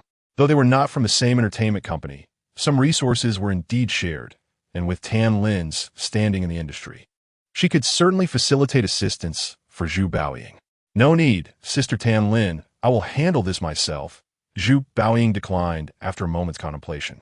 The conflict with her company was no trivial matter, and it was best for outsiders to refrain from involvement. "Very well. Do not hesitate to reach out if you need anything." After a moment of contemplation, Tan Lin nodded. She then shifted the topic, saying, "By the way, could you arrange a meeting with Mr. Su for me? I would like to express my gratitude to him in person." On the other end, Zhu Baoying hesitated slightly before responding. "Sister Tan Lin, he probably won't be able to leave Jiangzhou anytime soon. Let's discuss the meeting later." Tan Lin, sensing the uncertainty in Zhu Baoying's tone, teased, "What's the matter? Are you afraid that I might steal Mr. Su away from you?" However, Zhu Baoying remained silent, prompting a peculiar expression to appear on Tan Lin's face. It seemed there was more to the situation than met the eye. Chapter 23. The novel gains popularity. At his computer, Suyu was busy typing away when suddenly the penguin account icon at the bottom of the screen began to bounce. Upon checking, he discovered a message from his ardent fan, Xiangzi, who was actually Zhao Chong from Guangdong province. Ever since Zhao Chong became a free administrator for the fan circle of the novel Do Put Song Qiong, his enthusiasm had only intensified. Assisting in promoting the novel and managing the fan circle had become his daily routine, often taking more time than reading the novel itself. Suyu felt a twinge of guilt and had once offered to compensate him, but Zhao Chong had outright refused. For Zhao Chong, the sense of accomplishment derived from this endeavor far outweighed any monetary gain. July, your book has been pirated onto a novel website. In this world, due to a stronger economic foundation and a heightened awareness of copyright, the prevalence of piracy was significantly lower than in the past. Nevertheless, a few slipped through the cracks. The novel website in question was the largest piracy platform within Huagua. This site had been shut down countless times, only to reopen shortly thereafter. The crackdown had proven ineffective. In Huagua, online literature was still in its infancy, and the government's efforts to regulate this sector were still lacking. A considerable portion of the readers on this website comprised students with limited pocket money, who were also the driving force behind web novels. Their numbers were quite substantial. Is that so? No worries. Upon receiving this message, Suyu merely replied with a nonchalant 4-character response. Having experienced the rampant era of novel piracy, such news stirred no significant reaction within him. Furthermore, the existence of piracy sites could, to some extent, enhance the popularity of certain hit novels, which was not entirely detrimental for Suyu. Although he would lose a portion of online reading royalties, it paled in comparison to the profits generated from the derivative products following the novel's success.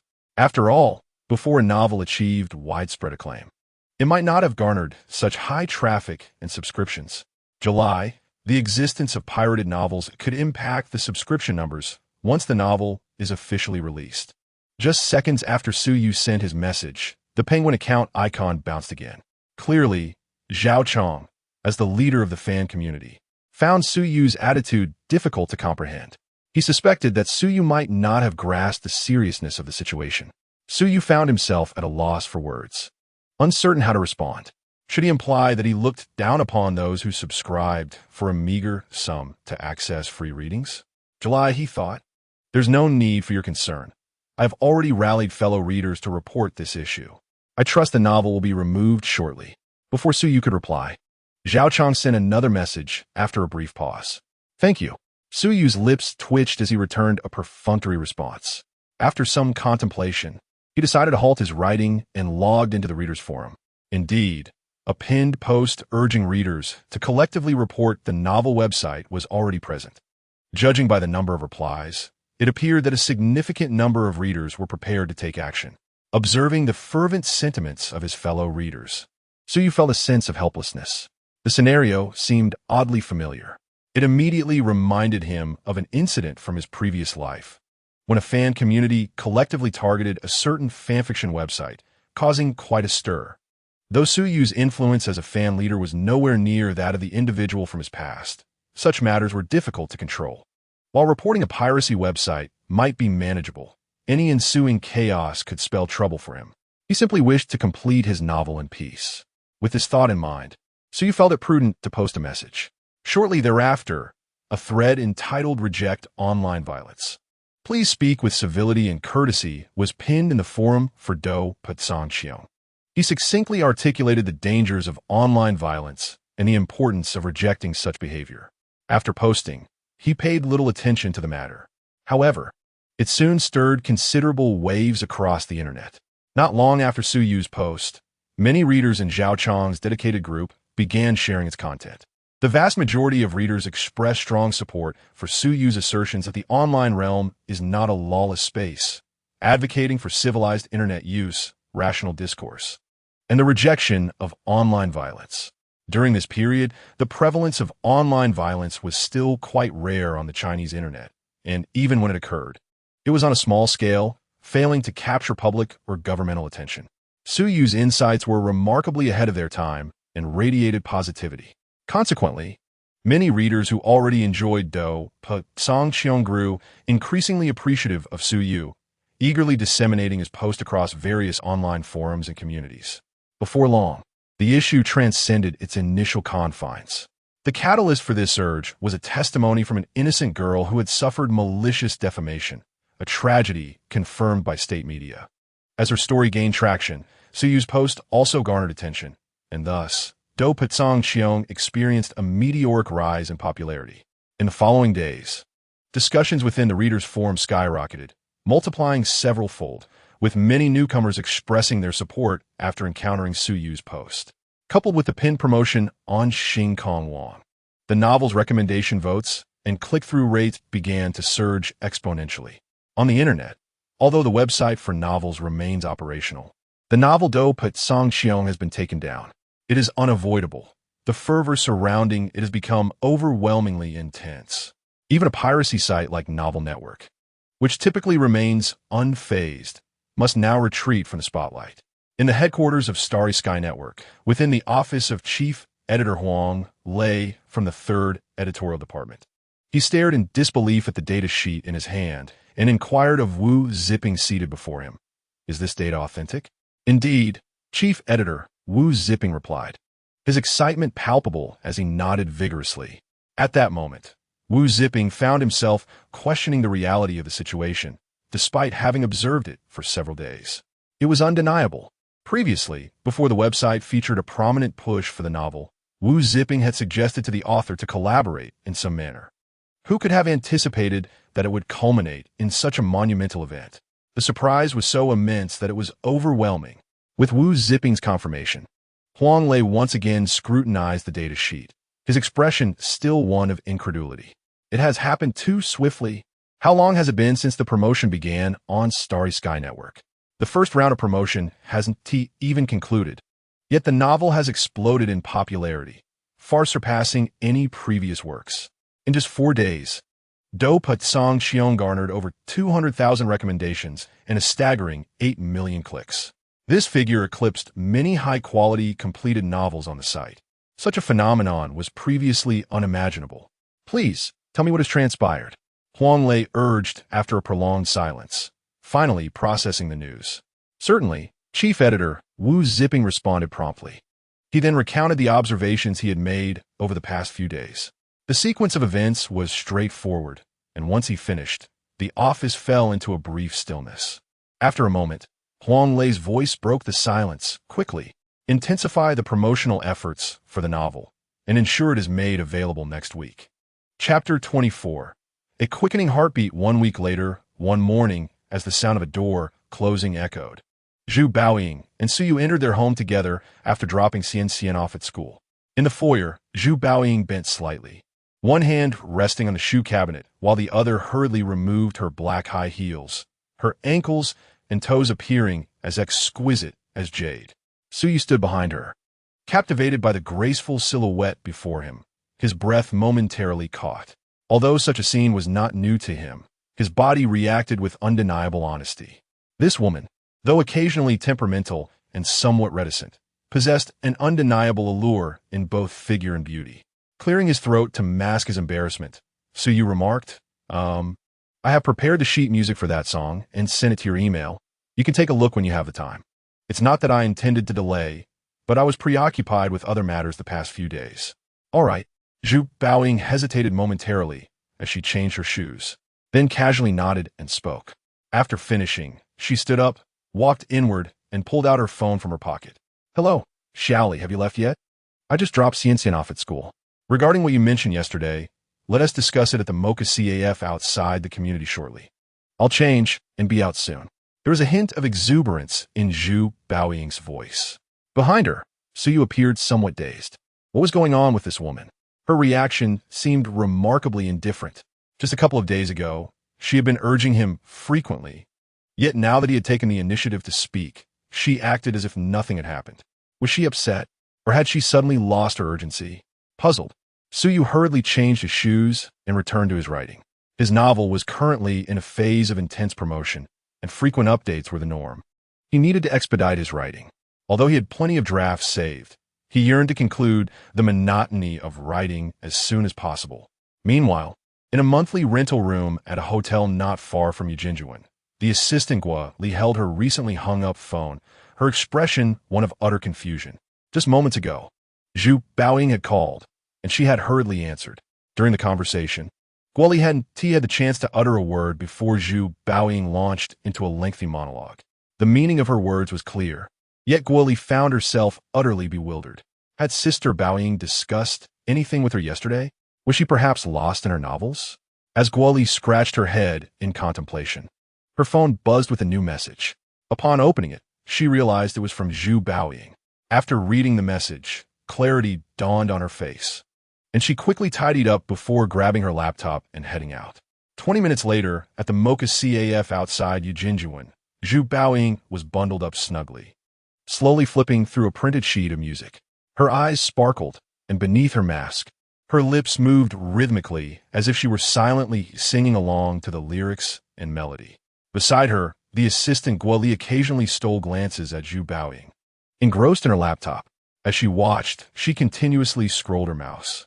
The manuscript in Zhu Baoying's hands was the complete score for the brightest star in the moonlit sky. After several days of waiting, Suyu had finally delivered it to her today. Thus, the two women were each absorbed in their tasks for about half an hour, until Zhu Baoying gently set down the score. With a soft exhale, her thoughts gradually settled. She then lifted her gaze to glance across the table, noticing her assistant Gua Li's round face glowing with excitement. Xiaoli, what are you looking at? Zhu Baoying inquired. Sister Baoying, Gua Li exclaimed, startled. And upon meeting Zhu Baoying's scrutinizing gaze, she weakly replied, nothing, Nothing at all. Upon witnessing this, Zhu Baoying rose from her seat and leaned closer to the computer screen, inquiring, "What is this?" Guo Li, feeling somewhat embarrassed, replied, "It's a novel." "A novel? What novel?" Zhu Baoying raised an eyebrow, surprised, as Guo Li had never shown an interest in such things before. "It's titled Do Pa Song Qiong." Guo Li's expression became even more flustered. Do Pa Kan Chung. Zhu Baoying was taken aback. She was well aware of this novel, having observed Su Yu dedicating a significant amount of time to it recently. To her, it seemed utterly unproductive. Zhu Baoying had never truly understood the content of the novel. From the caliber of the songs Su Yu had composed, Invisible Wings and the Brightest Star in the Moonlit Sky, it was clear he possessed considerable musical talent. Instead of devoting time to writing a novel, it would be far more beneficial for him to focus on his musical career. A few days prior, Zhu Baoying had been urging Su Yu to write songs, both to ascertain his capabilities and to gently advise him. She never anticipated that her assistant would also become enamored with this novel. What is this story about? After a few moments of contemplation, curiosity flickered across Zhu Baoying's face for the first time. Huh? Upon hearing Zhu Baoying's question, Guo Li was momentarily stunned, her eyes wide in disbelief that those words had come from her. Sister Baoying, the novel revolves around a protagonist named Xiao Yanhu. Guo Li quickly regained her composure and began to stammer through a summary of the plot. Her delivery was rather dry, and Zhu Baoying found it uninteresting. Do you enjoy reading such novels? After listening, Zhu Baoying cast a glance at her, her tone still neutral, yet the implication was unmistakable.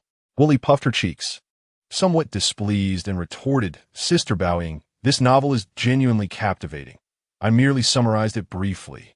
You have no idea how popular it is right now. I only started reading it after seeing classmates recommend it in our group. Many of them love it. Plus, the author is a wonderful person." This was the first time Guo Li dared to openly challenge Zhu Baoying's opinion. In response, Zhu Baoying appeared indifferent. She scrutinized her assistant, a peculiar expression crossing her face. "Sister Baoying, I'm telling the truth. You should take a look." Guo Li, assuming Zhu Baoying was skeptical, promptly clicked on a pinned post in the book club and displayed it to her, along with some information she had gathered online. After listening, Zhu Baoying pressed her lips together, refraining from making any comments. "All right, you can continue reading the novel later. For now, find a nearby recording studio for me. I have a new song I wish to practice." Finally, observing her earnest assistant, Zhu Baoying gently tapped her forehead and gave her instructions. After completing her task, Zhu Baoying gathered her sheet music and stood to leave. As she walked away, she couldn't help but lightly cover her ample chest with her hand, feeling her heart race slightly. Chapter 25. Zhu Baoying's departure in Zhejiang Province, Hangzhou City. At Shaoshan International Airport, a Boeing aircraft gracefully descended onto the tarmac. Moments later, the voluptuous Zhao Xiaotong emerged from the terminal, a small bag in hand. She hailed a taxi from the queue and instructed the driver, "To Tiana Garden, please." "Certainly," the driver responded, and the cab quickly exited the waiting area. Half an hour later, the taxi came to a halt outside the entrance of Tianhe Garden Community. Zhao Xiaotong alighted, adjusted her attire, and made her way towards a nearby fruit shop on the right side of the community gate. Soon, she returned carrying an assortment of fruits and entered one of the residential buildings. Ding dong. Upon reaching the 15th floor, the doorbell rang. "Is that you, Xiaotong? What brings you here? Please come in." A robust voice resonated from within. As the door swung open, a middle-aged man in his 50s appeared. With a square face and slightly graying hair, his youthful charm still evident. Upon seeing Zhao Xiaotong, a radiant smile brightened his face. He instinctively leaned forward to glance behind her, and upon realizing she was alone, a fleeting look of disappointment crossed his features. "Hello, Uncle Zhu. Baoying has been quite busy lately and hasn't had time to visit. So I came on her behalf to check on you and Aunt Shen." Zhao Xiaotong beamed to the middle-aged man. "Haha, what do we have to offer? You all are busy. There's no need to make a special trip for us." The man chuckled as he welcomed Zhao Xiaotong inside. He was none other than Zhu Baoying's father, Zhu Pengxing. As I walked further in, he called out, "Sip in, Xiaotong is here. Why don't you come out for a moment?" "I'm coming," a graceful middle-aged woman replied as she emerged from another room. Upon noticing the fruits in Zhao Xiaotong's hands, She playfully chided, Xiaotong. You could have just come without bringing gifts. This woman was Zhu Baoying's mother, Shun Sipin. The trio settled in the living room and engaged in amiable conversation. Approximately an hour later, Zhao Xiaodong found herself back at the entrance of Tianhe Garden Community. She glanced back at the residential building, then retrieved her phone from her bag and dialed a number. Mr. Liu, I have informed Uncle Zhu and Aunt Shen about the situation. However, I cannot predict how they will respond. Once the call connected, Zhao Xiaodong spoke in a serious tone. Just relay the information. Regardless of whether events unfold as we anticipate, you must arrange Baoying's schedule and keep her occupied for the time being, came the voice of Lu Yuan, vice president of Sinew Media, from the other end. Zhao Xiaodong furrowed her brow, her tone laced with hesitation. Mr. Liu, do you think this approach might backfire? I'm concerned that Baoying won't comply with the company's directives. On the opposite end, Lu Yuan replied coldly. If Zhu Baoying proves to be disobedient, let her earn the company one last profit, then we will completely blacklist her. The company initially invested considerable resources in her development. It cannot simply allow that to go to waste. As Lu Yuan spoke, he abruptly hung up the phone. Hearing the beeping sound from the receiver, Zhao Xiaodong lingered at the entrance of the community for a moment before finally departing. After bidding farewell to Zhao Xiaotong, Zhu Pengxing and his wife, Shun Xingping, returned to the living room and took a seat. What are your thoughts on this matter? Shun Xingping inquired, her face displaying evident anxiety as she gazed at Zhu Pengxing while seated on the sofa. This situation is far from straightforward. You know Bao Ying's temperament. Once she has made a decision, it is as if 1,000 oxen could not pull her back. I suspect that this issue has already caused a rift between her and the company. Otherwise, why would we not have heard a word from her during this time? She just performed at the Spring Festival Gala, and this situation is quite unusual. Zhu Pengxing furrowed his brow and continued. Zhao Xiaodong's visit today was likely an attempt to pressure Bao Ying through us. What should we do then? Shun Xingping asked, finding her husband's analysis compelling, her anxiety deepening. On one hand, she was worried about Zhu Bao in cohabitating with a stranger. On the other hand, she feared for the impact on her career. Prepare yourself. We will head to Jiangzhou in a couple of days, Zhu Pengxing suggested after a moment of contemplation. To Jiangzhou? You intend to persuade Baoying? But didn't you just say she is quite obstinate? Our visit may not even prove effective, Shun Xingping responded, puzzled. I do not intend to persuade Baoying. Given the gravity of the situation, we must at least go to Jiangzhou to assess the circumstances. If that man harbors ill intentions, it could spell disaster. We can also take the opportunity to see Xian, Zhu Pengxing clarified, shaking his head, refraining from further explanation. There were certain thoughts he preferred to keep from his wife. From the very beginning, Zhu Pengxing had been opposed to his daughter Zhu Bao in entering the entertainment industry. He had consistently disapproved of her aspiration to become a singer. Were it not for Shun Xingping's covert support, this dream would never have materialized.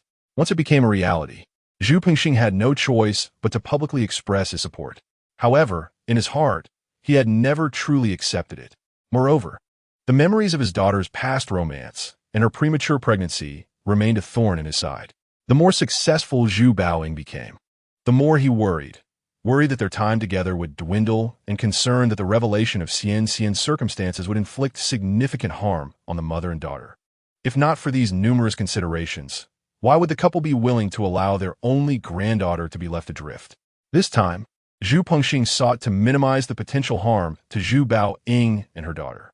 As for the possible impact on Zhu Baoying's singing career, to be frank, Zhu Pengxing did not place much importance on it, as long as the family had enough to eat and wear. He yearned for both his daughter and granddaughter to return to their side. Upon hearing Zhu Pengxing mention their granddaughter, tears welled up in Shun Xingping's eyes, and she bowed her head, weeping softly.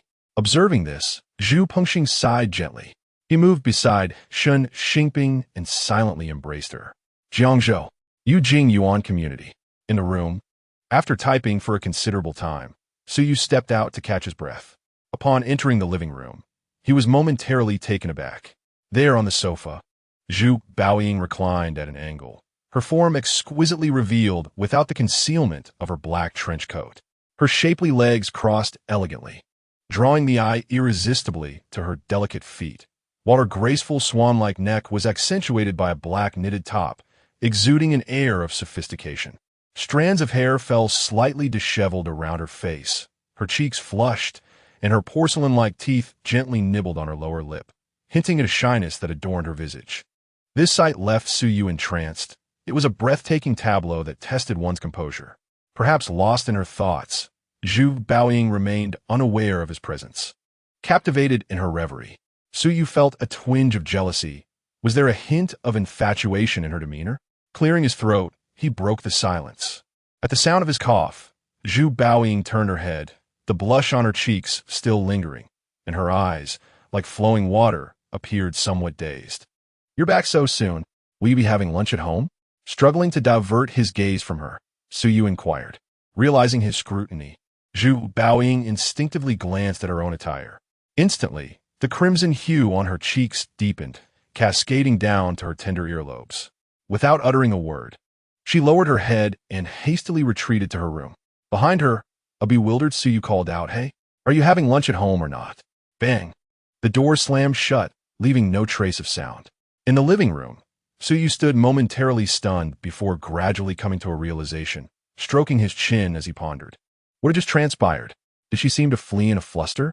Suyu's eyes began to glimmer with a mix of disbelief and curiosity. Was his charm genuinely that potent? Yet, what could account for such a sudden shift in her demeanor? At noon, Suyu prepared lunch as usual. Though this time he outdid himself, crafting a more sumptuous meal. He couldn't help but feel elated. During the meal, their conversation was sparse. Zhu Baoying was absorbed in her food, occasionally brushing aside her hair, a gesture that revealed her enchanting allure. Suyu, on the other hand, stole glances at her, secretly reveling in the moment. To be candid, after spending this time together, he felt his defenses weakening considerably. In the afternoon, shortly after finishing lunch, Zhu Baoying announced her departure to the recording studio to lay down new tracks. Upon hearing this, Suyu suddenly understood. It must pertain to the song he had recently penned. No wonder her attitude had shifted so dramatically. Outside the community, as soon as Zhu Baoying settled into the car, her assistant Guo Li handed her a piece of paper, glancing at her cautiously before whispering, "Sister Baoying, this is the itinerary just sent by Sister Zhao. She mentioned we should ideally head over tonight." Zhu Baoying accepted the schedule, and after perusing it, she furrowed her brow, questioning. Why has the schedule become so packed all of a sudden, and all with such activities? Guo Li's voice was faint as she said, "Sister Baoying, I am unsure. I only heard from Sister Zhao that these events were meticulously chosen by the company." Zhu Baoying's expression darkened, and her fingers tightened slightly around the itinerary she held. The atmosphere within the car seemed to grow tense. Meticulously chosen. This phrase warranted careful contemplation. After a brief pause, Zhu Baoying's voice resurfaced. "Xiao Li, we shall not go to the recording studio today. Please postpone it for me. I need to return to school shortly." "Understood," Guo Li replied promptly. That evening, Zhu Baoying departed from Jiangzhou in a hurried manner. Had it not been for the call from her assistant Guo Li, Suyu would have remained unaware of Zhu Baoying's departure. However, Suyu was not overly surprised. It was quite common for stars to encounter urgent situations. Yet, a tinge of regret lingered in his heart. Henceforth, he was left alone in Jiangzhou to manage the transportation of Xian and continue his writing. Everything proceeded as usual. Chapter 26. New song release on the morning of March 10th. Wei Guanyu awoke more than an hour earlier than usual. Today marked the release of a new song by his beloved singer, Tan Lin. In his 30s, Wei Guanyu seldom indulged in such fanfare, yet Tan Lin was different. She had debuted in her teens and had remained a sweet song diva for over a decade. Many from his generation had grown up listening to her melodies. In the past 2 to 3 years, Tan Lin's popularity had noticeably declined, yet her devoted fan base remained substantial. Wei Guanyu was among them. Approximately 2 weeks prior, the announcement of Tan Lin's return with a new song after a hiatus of over 2 years had begun to circulate. However, the scale and fervor of the promotion were far diminished compared to her earlier days. Without keen observation, one might easily overlook it. Moreover, this time, Tan Lin was releasing only a single, with both physical cassettes and digital versions launching simultaneously. Having swiftly completed his morning routine, Wei Guanyu approached his computer desk. powered on his device, and promptly logged onto the Music Library website. Music Library was among the earliest internet companies immersed in the music industry in Huagua, and its official website and player had matured significantly. After 2 to 3 years of development, Music Library had established itself as a dominant force, possessing the digital music playback rights to the vast majority of songs available on the market. Nowadays, most artists opted for Music Library as their primary platform for digital music releases, and Tan Lin was no exception. Once on the Music Library site, Wei Guanyu glanced at the time displayed on the bottom of his screen. 7:58 a.m., just 2 minutes remained until Tan Lin's new song was set to be released. Those long 2 minutes swiftly passed, and Tan Lin's new song, Invisible Wings, appeared punctually on the release page. Without any hesitation, Wei Guanyu chose to purchase it and began entering his bank card information on the pop-up payment page. In less than 2 minutes, he successfully completed the transaction. As the successful payment page materialized, Wei Guanyu was startled to discover that he had already fallen outside the top 3,000. This revelation left him momentarily speechless. The allure of the pop diva seemed undeniably potent. Remarkably, her new song had only just been released, yet a multitude of eager fans were clamoring to purchase it. After a brief moment of reflection, Wei Guanyu eagerly clicked to listen to the new track. A poignant and melodious tune immediately enveloped his senses, followed by the resonant voice of the sweet songstress, Tan Lin. Each time, I stand strong amid solitude. Each time, even when wounded, I do not shed tears. The moment he heard Tan Lin's voice, Wei Guanyu sensed something amiss.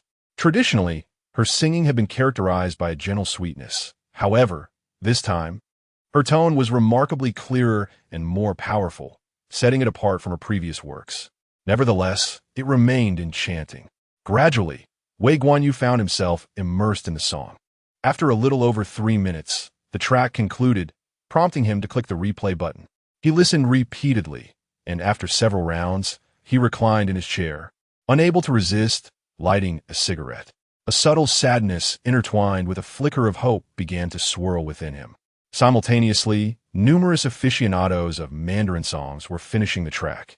This group predominantly consisted of Tan Lin's devoted fans, including individuals from the 70s and 80s generation, alongside younger enthusiasts of sweet melodies.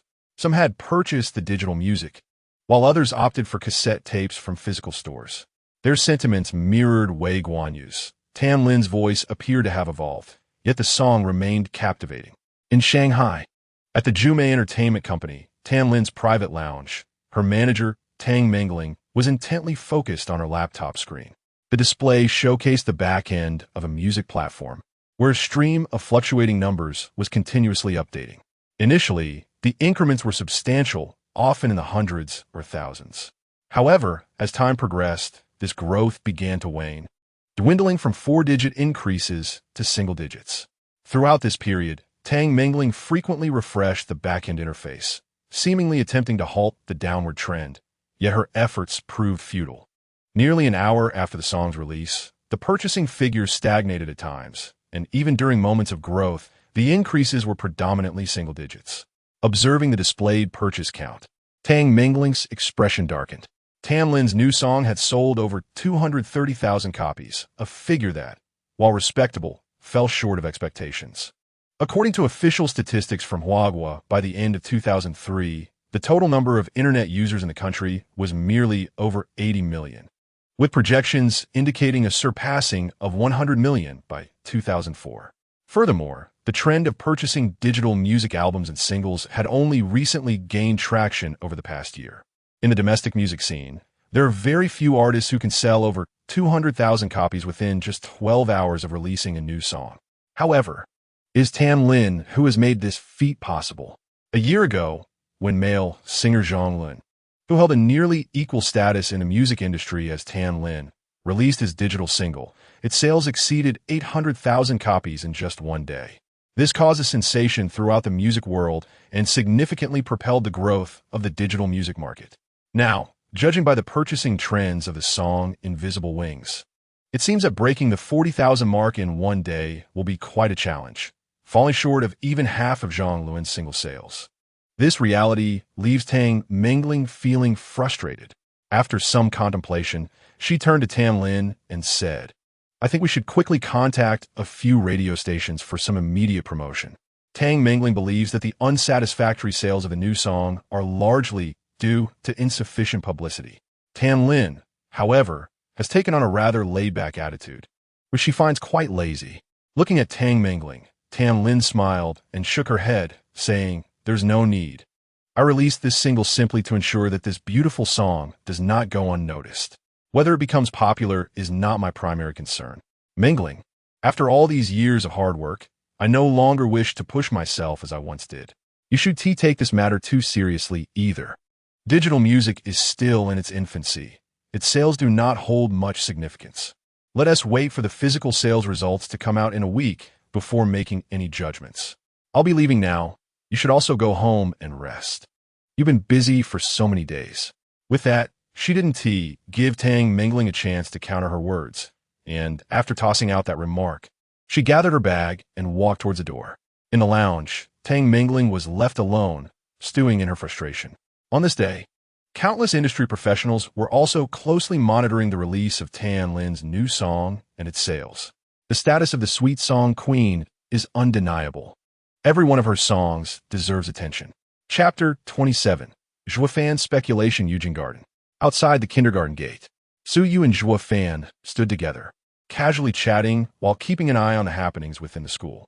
The kindergarten was about to dismiss its students, and both had come to pick up their children. During this period, due to the school runs, Suyu and Zhuofan had encountered each other numerous times. In recent days, they would engage in light conversation whenever they met. Gradually, they had grown familiar with each other. Through their exchanges, Suyu discovered that Zhuofan was quite agreeable.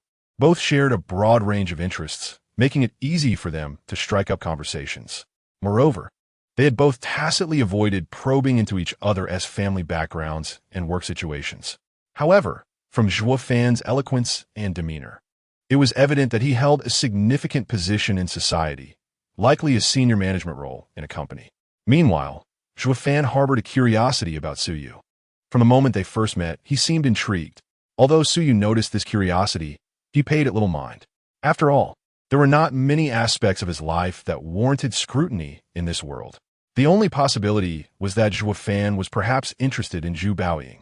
Yet, Suyu had also conducted some discreet inquiries. Zhuofan was among the first residents of Yujing Yuan and even served as a member of the residence committee. This situation did not appear to be premeditated. Moreover, during their conversations, Zhuofan had never broached the related topics. The opportunities for the two to meet were plentiful, and Suyu had no intention of adopting a distant demeanor simply due to Zhu Baoying's involvement. As they conversed, Zhuofan's phone suddenly rang. I finally see all my dreams blossoming, the youthful chase, he heard. Upon recognizing the sound, Zhuofan smiled apologetically at Suyu, then stepped aside to answer the call. Observing Zhuofan walk away, Suyu felt a subtle shift in his expression. He had learned of the new song Invisible Wings a couple of days prior. Informed by Tan Lin's manager, Tang Mingling, Suyu did not pay it much attention. Before the song's release, Tan Lin had shared a demo with him via email, and Suyu had offered some suggestions regarding her vocal performance, particularly about her tone. The final version closely matched his envisioned outcome, showcasing the sweet songstress's remarkable adaptability.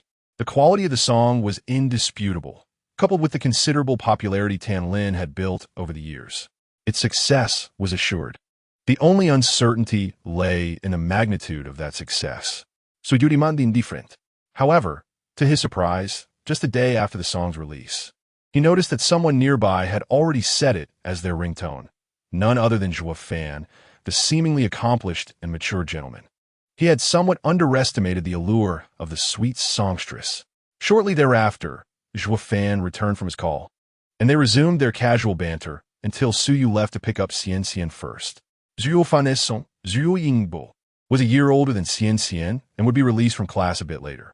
After a brief interval of over 10 minutes, Zhuofan accompanied his son back home. We're back. In the living room, a beautiful young woman approached them. She was Zhuofan's wife, Yao Shihhe. School got a bit late today. I had to wait a little longer. Seeing his wife, Zhuofan's face broke into a smile as he gently embraced Yao Shihhe, his hands instinctively sliding up and down. Stop it. The child is still here. Yao Shi, he playfully pushed Zhuo Fan away, feigning irritation. Afterward, she led their son, Zhuo Yingbo, to the small study. A few minutes later, Yao Shi he emerged from the study and nestled beside Zhuo Fan on the sofa. He wrapped his arms around her, his brow furrowed in contemplation. Although they'd been married for over 6 years, their bond remained strong. What are you pondering? Yao Shi he gently inquired, noticing her husband's frown. It's nothing. I was just mulling over why Suyu looked at me strangely earlier, Zhuo Fan replied, relaxing his brow and chuckling. Suyu? Is he the one you mentioned who takes the children to school with Zhu Baoying? Upon hearing Zhuo Fan mention the name, Yao Shi he's expression brightened with interest. During this period, she had heard Zhuo Fan mention Suyu several times. Yao Shi he was well acquainted with her husband's temperament. Although he appeared easygoing, very few peers caught his eye. Indeed, it is he. Zhuo Fan nodded. A smile graced Yao Shi he's face as she remarked. Speaking of which, I only heard the name Suyu yesterday at the office. Oh, what was that about? Zhuo Fan inquired with keen interest. Yao Shi he replied. Tam Lin's newly released song was written and composed by someone named Suyu. Are you referring to the song Invisible Wings? Precisely. Zhuo Fan's expression shifted to one of realization. Now he understood the peculiar look in Suyu's eyes. The young man was likely reveling in secret pride. However, Zhuo Fan's interpretation was evidently misguided. Suyu was mocking his reserved nature, while Zhuo Fan mistakenly believed Suyu was secretly gloating over his success. Observing Zhuo Fan, Yao Shi he's eyes sparkled with excitement. Darling, are you saying this Suyu is indeed the songwriter of that song? From his demeanor today, it should be correct. Furthermore, we have previously discussed matters of the entertainment industry, and I found him quite knowledgeable. Zhuo Fan nodded in agreement. I never expected this young man to possess such talent. No wonder he could associate himself with Zhu Baoying. Zhuo Fan sighed, unable to contain his astonishment. What are you saying? Such harsh words. Yao Shi he playfully pushed Zhuo Fan, feigning irritation. In truth, Suyu had also misunderstood. The reason Zhuo Fan swiftly learned of Invisible Wings and set it as his ringtone was not due to his fandom for Tam Lin, but rather because his wife, Yao Shi, was also a singer. Having debuted for 7 or 8 years, Yao Shi had remained relatively obscure, lacking any significant representative works, and was thus considered an indie artist. Being a singer, Yao Shi naturally kept a keen eye on trends in the music industry. When the sweet songstress Tam Lin released a single after more than 2 years, Yao Shi immediately purchased the digital track, prompting Zhuo Fan to listen alongside her. Due to his wife's profession, Zhuo Fan frequently listened to music and rarely found a song that resonated with him as profoundly as Invisible Wings. Indeed, the producers in the company also believe this song is excellently crafted, with remarkable lyrics and composition. Coupled with Tam Lin's vocal tone, this song is bound to become a hit, Zhuo Fan remarked, eliciting a nod of agreement from Yao Shi. Then, she looked up at Zhuo Fan with hopeful eyes, saying, Darling, since you are quite familiar with Suyu, could you possibly help me request a song from him? Well, this young man is quite astute. Though he appears affable, he harbors a strong sense of vigilance. If I were to approach him recklessly for a song, not only might I fail, but it could also yield counterproductive results. Zhuo Fan furrowed his brow once more. Oh, Yao Shi he pouted slightly, clearly a bit displeased. Observing his little wife's expression, Zhuo Fan gently brushed his fingers across her nose and reassured her. But fear not, my dear, I shall certainly find a way to assist you. Thank you, darling. I will first check the kitchen. Upon hearing Zhuo Fan's declaration, Yao Shi he regained her joy, embracing Zhuo Fan and planting a kiss on his cheek before cheerfully heading into the kitchen. Once Yao Shi he left, a look of distress returned to Zhuo Fan's face. How should he approach that rascal Suyu? Meanwhile, after picking up Xian, Suyu returned home. However, upon entering the house, he was utterly taken aback. In the living room, a pair of middle-aged couple he did not recognize sat on the sofa. Chapter 28. Meeting the parents? Standing at the entrance, Suyu was frozen in place, his mind nearly crashing as he gazed at the unfamiliar couple in the living room. What was going on? Had they been robbed? Yet, the audacity of this thief was astounding. While Suyu stood in shock, Xian, beside him, was unfazed. After a brief moment of hesitation, she joyfully dashed toward the couple. "Grandma! Grandpa!" she exclaimed, running with open arms. This middle-aged couple was none other than Zhu Baoying's parents, Zhu Pengxing and Shun Saiping. Xian Xian. Upon seeing the little girl running toward her, Shun Saiping's eyes instantly filled with tears. She quickly rushed over and tightly embraced her granddaughter. Behind her, Zhu Pengxing's eyes also glistened with unshed tears, though he managed to restrain himself. Zhu Pengxing's gaze then shifted to Su Yu, scrutinizing him intently. Su Yu's first impression on him was strikingly similar to someone else. It was no wonder Xian Xian had mistaken him for her father. Feeling the weight of Zhu Pengxing's gaze, Su Yu gradually regained his composure. His expression was neither warm nor cold. He would indulge Xian Xian, but not others. Without any particular relationship with Zhu Baoying, Su Yu had no intention of lowering himself to please anyone. He would treat them with the same calm demeanor he always maintained. Grandpa hug. After being embraced and kissed by Shun Saiping for a while, Xian Xian finally wriggled free and turned to Zhu Pengxing. The little girl seemed to excel in social interactions even at her tender age. Our little Xian Xian has become even more beautiful." Zhu Pengxing's face broke into a radiant smile as he bent down and scooped her up, observing the couple fawning over Xian Xian. So you contemplated for a moment before stepping forward. "You must be Uncle and Auntie. Please enjoy your time with Xian Xian. I will go prepare dinner," he said, forcing a smile. After speaking, he disregarded their reactions and headed straight toward the kitchen on his left. Once Su Yu entered the kitchen, Zhu Pengxing and Shun Saiping exchanged glances. For the entire evening, the atmosphere in the house remained somewhat awkward. If it were not for Xian Xian, Su Yu would have considered leaving. Shun Saiping was entirely focused on Xian Xian, wanting to be with her at every moment, while Zhu Pengxing remained uncertain about what to say. At present, he remains unfamiliar with Su Yu's circumstances, and the relationship between Zhu Baoying and Su Yu is rather peculiar. They seem to lack the inclination to elaborate further. Nonetheless, Su Yu's aloof demeanor has alleviated Zhu Pengxing's concerns to some extent. The other party does not appear to harbor ulterior motives. That evening, Shun Saiping initially intended for Xian Xian to share a bed with her and her husband. Yet Xian Xian adamantly refused, expressing her desire to sleep with her father instead. Although Shun Saiping was reluctant, she could not resist the little girl's wishes. Zhu Pengxing, for his part, refrained from voicing any objections.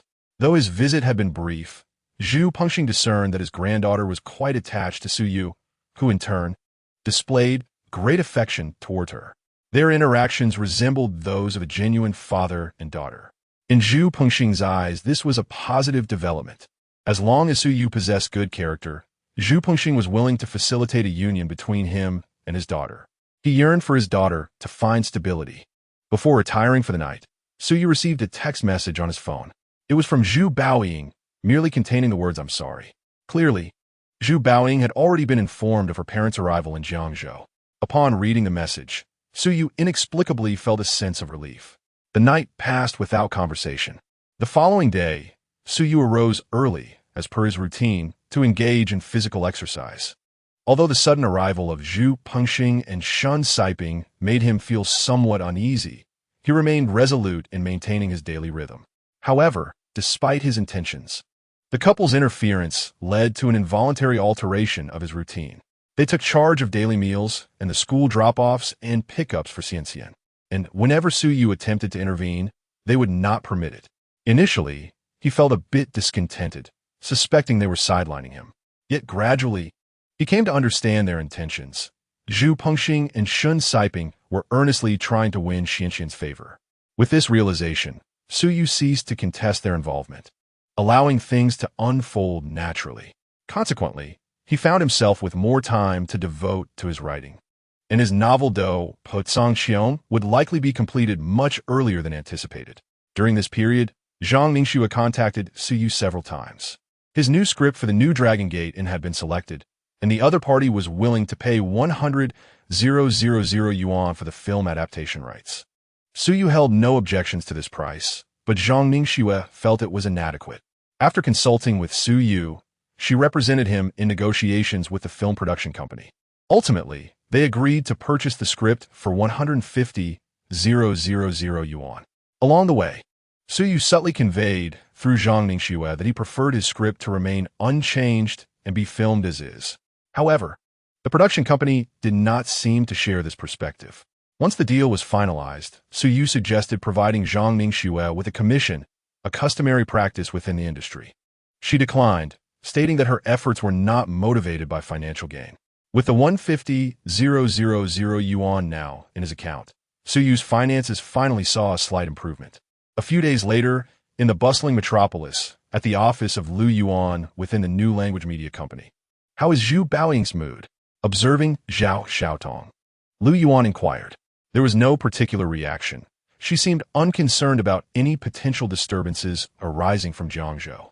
Zhao Xiaotong shook her head, her expression tinged with confusion. Lu Yuan, upon hearing this, fell into contemplative silence. Clearly, events had not unfolded according to their plans, yet the situation was not entirely dire. At least for now, Zhu Baoying remained compliant, showing no opposition to the itinerary arranged by the company. Let's not dwell on this matter for the time being.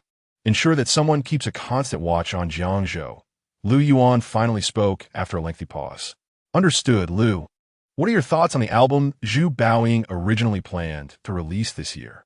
Zhao Xiaodong responded affirmatively, then hesitantly posed her question. The preparations for the new album can be set aside for now.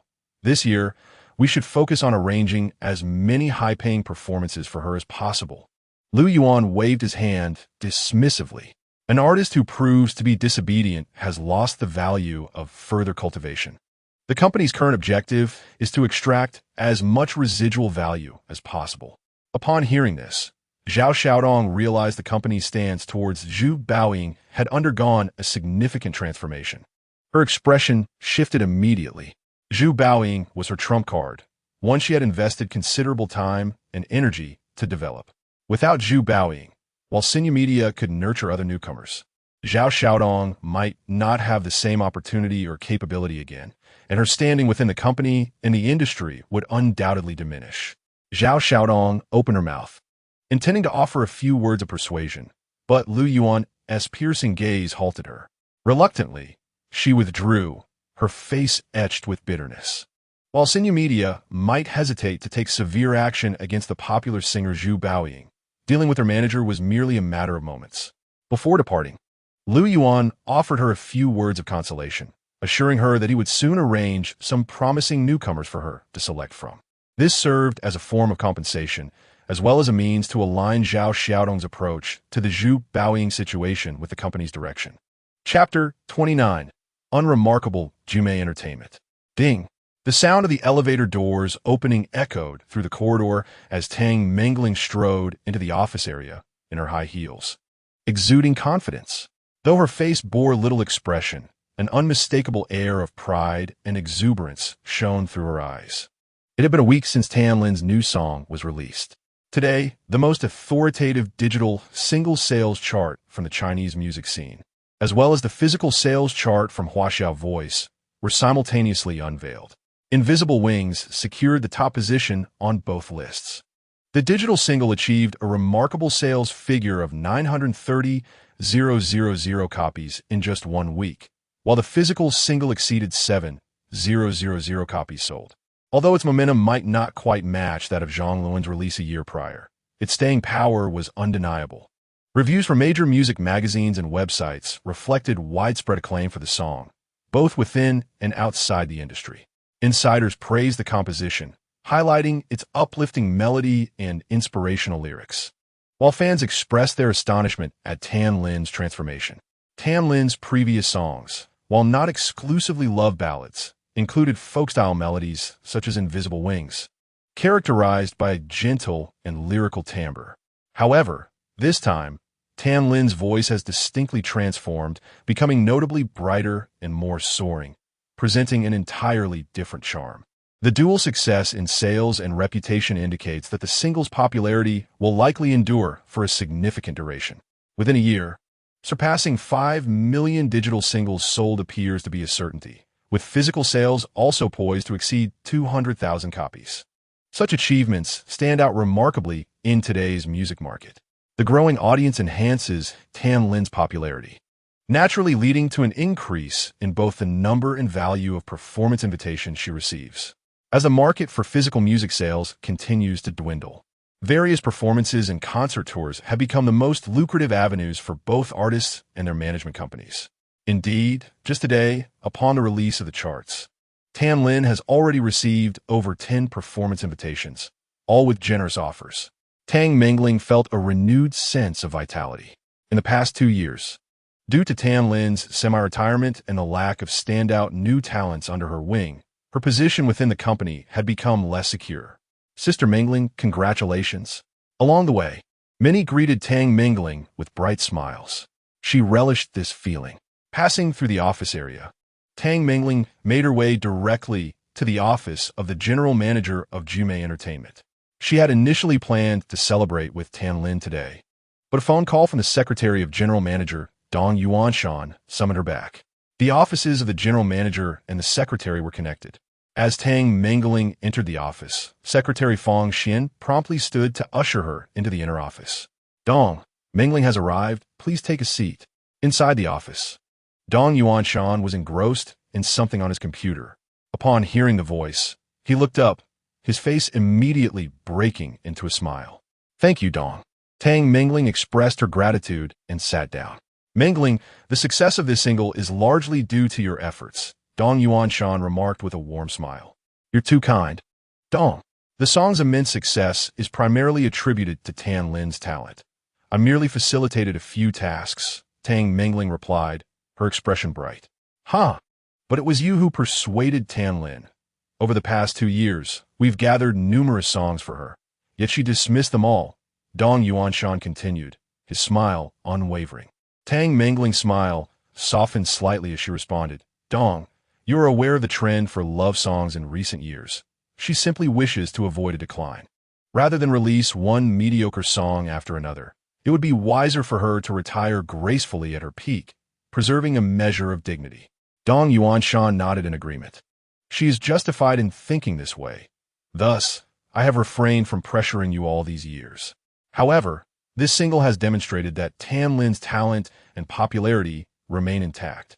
As long as there are quality songs, her peak can be sustained for a longer duration. But good songs are often elusive. Tang Mingling had already grasped the reason behind Dong Yuanshan's summoning her. This is an attempt to persuade Tan Lin to continue releasing albums. However, finding a song that satisfies Tan Lin is no simple task. The song Invisible Wings was graciously offered to her by someone else. Now that a suitable songwriter has emerged, why not enlist his services to craft more songs? As long as Tan Lin is pleased with his compositions, the financial negotiations should be manageable. Dong Yuanshan remains ever cheerful. Mr. Dong, I understand your intentions. I shall give it a try, Tang Mingling replied hesitantly. She had already contemplated this matter without needing Dong Yuanshan's reminder, for she harbored a greater desire than he for Tan Lin to maintain her fame. Yet, as soon as she proposed the idea, Tan Lin firmly rejected it, stating that any song invitations must go through Zhu Baoying. The specific reasons were not elaborated upon, but Tan Lin's resolve was unmistakable. This left Tang Mingling to temporarily abandon her thoughts of soliciting songs from Suyu.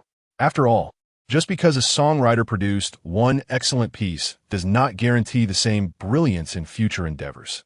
Inspiration and talent are elusive phenomena. However, since Dong Yuanshan had raised the issue, it warranted another attempt.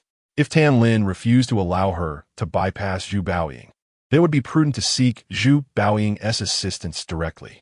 Due to her connection with Tan Lin, there existed a modicum of rapport between her and Zhu Baoying. With this in mind, Tang Mingling retrieved her phone, intending to call Zhu Baoying's agent. Yet, midway through dialing, she hesitated. After some reflection, she retracted the call and departed the company, making her way to Tan Lin's residence. Although Tan Lin and Zhu Baoying shared a friendship, they belonged to different management agencies. If Tang Mingling sought to communicate through Zhu Baoying's agent, the outcome might not be favorable. They too needed great songs. This matter ultimately required Tan Lin's direct involvement. Thus, Tang Mingling braced herself for an extended engagement with Tan Lin. While Tan Lin had adopted a more laid-back attitude, Her kind-hearted nature and propensity for compassion remained unchanged. Otherwise, Zhu Baoying would never have become friends with the songstress Tan Lin upon her debut. Before long, a month had swiftly elapsed. Zhu Pengxing and Shun Sipin had settled into Yujinjuan for the long haul, showing no signs of departure. Thanks to Xian Xian, Su Yu found his interactions with them quite pleasant during this period. Both individuals possessed amiable temperaments, making their coexistence far less challenging than anticipated. The trio would occasionally venture out together with Xian Xian for leisurely outings. With newfound time, Su Yu even obtained his driver S license from the driving school. His driving skills were already proficient, requiring only the completion of the necessary formalities. Throughout this time, Zhu Baoying was engrossed in numerous commercial engagements, leaving her little opportunity to return to Jiangzhou. However, perhaps due to concerns regarding her family's situation, communication between Zhu Baoying and Su Yu became increasingly frequent. Each day, whether morning or evening, they exchanged text messages, discussing not only Xian Xian, but also mundane matters of daily life. It was simple yet undeniably warm. Chapter 30. I Want You to Be My Son-in-Law, April 11th. In the early morning, a delicate mist enveloped the entire Jiangzhou, and the weather remained slightly cool just 2 days after Qingming. In the Yujing Garden community, Su Yu was jogging along the track, dressed in a light garment. Through the fog, a few figures could be discerned, also up early for their morning runs. A soft smile adorned Su Yu's face. Yesterday, he received his first manuscript payment for the novel Do Pei Song Xiong, totaling over 100,000. This exceeded Su Yu's expectations. He had anticipated a few tens of thousands for March, never imagining it would surpass 100,000. Such an achievement would have been remarkable in the era before his transmigration. Although the number of web novel readers in this world is relatively small, the majority are dedicated to reading legitimate copies. This is primarily due to the more developed economy, allowing the populace to have disposable income. Having earned this considerable sum within a month of the novel's release, Su Yu speculated that as the word count increased and the readership expanded, earning 1 million a month may not be impossible. It was no wonder that the editor from Shinkong Network constantly urged him to submit more manuscripts. Faced with the allure of money, Su Yu resolved to elevate his update frequency this month, increasing from 3 updates a day to 5. Thus, his daily output would exceed 10,000 words. Given that web literature was still in its nascent stage, Su Yu anticipated that he would face criticism from countless individuals for being the initiator of such competition. Meanwhile, as Su Yu jogged, Zhu Pengxing and his wife, Shun Sipin, were already awake. Shun Sipin busied herself in the kitchen preparing breakfast, while Zhu Pengxing assisted her. "Dear, what do you think of Su Yu?" Zhu Pengxing suddenly inquired. Recently, Shun Sipin had been in high spirits, appearing to have rejuvenated a few years. Surprised by the question, she turned to Zhu Pengxing and replied, He seems quite good. He treats Xiang very well. Why do you ask this all of a sudden?" Zhu Pengxing responded, "I wish to match him with Baoying." "What?" Shun Sipin was taken aback. She could not fathom why Zhu Pengxing would have such thoughts. Their daughter was a big star, while Su Yu was merely an ordinary man without a stable job. To Zhu Pengxing and Shun Sipin's generation, writing web novels was considered unorthodox. Although Su Yu was a decent person, Shun Sipin instinctively believed he was not worthy of their daughter. Observing his wife's stunned expression, Zhu Pengxing sighed softly. "You have seen how things have transpired. It seems difficult to separate Xiang from Su Yu. I too am reluctant to do so. But do you think it is appropriate for him and Baoying to maintain such an ambiguous relationship? Baoying will eventually marry, and I believe Su Yu is quite decent. With him, Xiang can lead a fulfilling life." Shun Sipin fell silent. After a moment, she softly asked, "Will Baoying agree?" Baoying would undoubtedly agree. Su Yu bears a striking resemblance to that individual. If she truly harbored no intentions, why would she propose such an absurd idea as having Xian Xian accompany Su Yu? A complex expression flickered across Zhu Pengxing's face as he spoke slowly. Shun Sipin fell silent once more. She understood her daughter's character well, although she appeared somewhat aloof. Once she developed feelings for someone, it became exceedingly difficult for her to let go. An hour later, after finishing his meal, Su Yu voluntarily took on the task of washing the dishes. He was not one to shy away from work. When he emerged from the kitchen, He was surprised to find Zhu Pengxing sitting alone on the living room sofa, rather than accompanying Shun Sipin to send Xian off to school. Suyu, let us sit down and have a chat, Zhu Pengxing called out as he waved him over. Suyu noted the unusual expression in Zhu Pengxing's eyes and smiled as he approached. Uncle Zhu, is there something on your mind? It seemed that Zhu Pengxing had deliberately stayed behind to speak with him. Haha, it's nothing much, just a casual conversation, Zhu Pengxing replied with a smile. Gesturing dismissively, Suyu settled into his seat, and Zhu Pengxing spoke earnestly. Suyu, I've noticed that you spend most of your time at home. Young people should venture out and explore the world. In response, Suyu smiled and said, I've been quite busy lately, but things will settle down soon. If not for the time spent together that had given him insight into Zhu Pengxing's character, Suyu might have suspected that Zhu Pengxing was subtly suggesting he move out. I heard from Xian that you're writing web novels, Zhu Pengxing continued. Suyu nodded. Yes, that is correct. Zhu Pengxing expressed his concern. But that won't do. Young people should find a proper job. How much can one earn from writing web novels? It's not a sustainable path. Spending all day at home will cause you to become disconnected from society. How about this? I can introduce you to another job. Hearing this, Suyu smiled and politely declined. Thank you for your kindness, Uncle Zhu, but I feel quite content with my current situation. Writing novels provides a decent income, and it allows me to spend more time with Xian. Moreover, I've been at home recently to meet deadlines. Once this period passes, things will be different.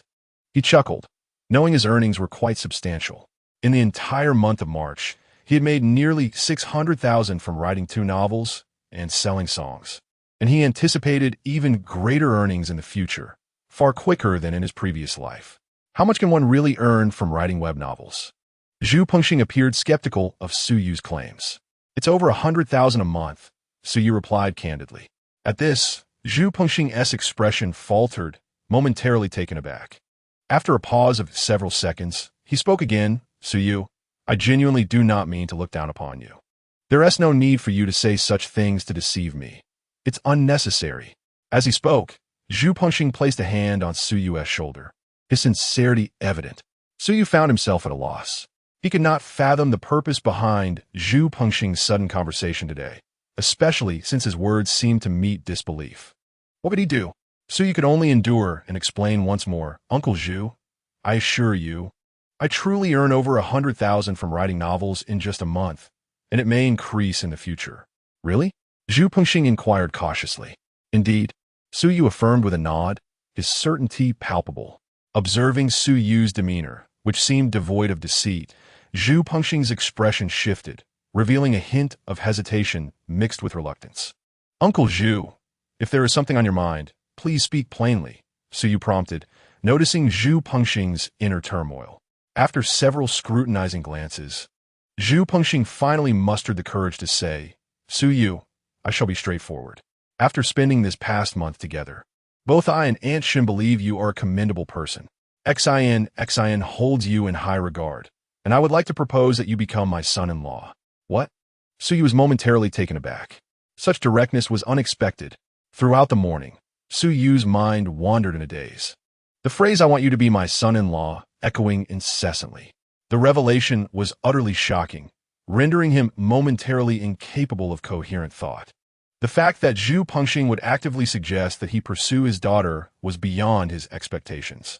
The anticipated challenges and disdain had transformed into encouragement instead. This narrative felt disconcertingly surreal.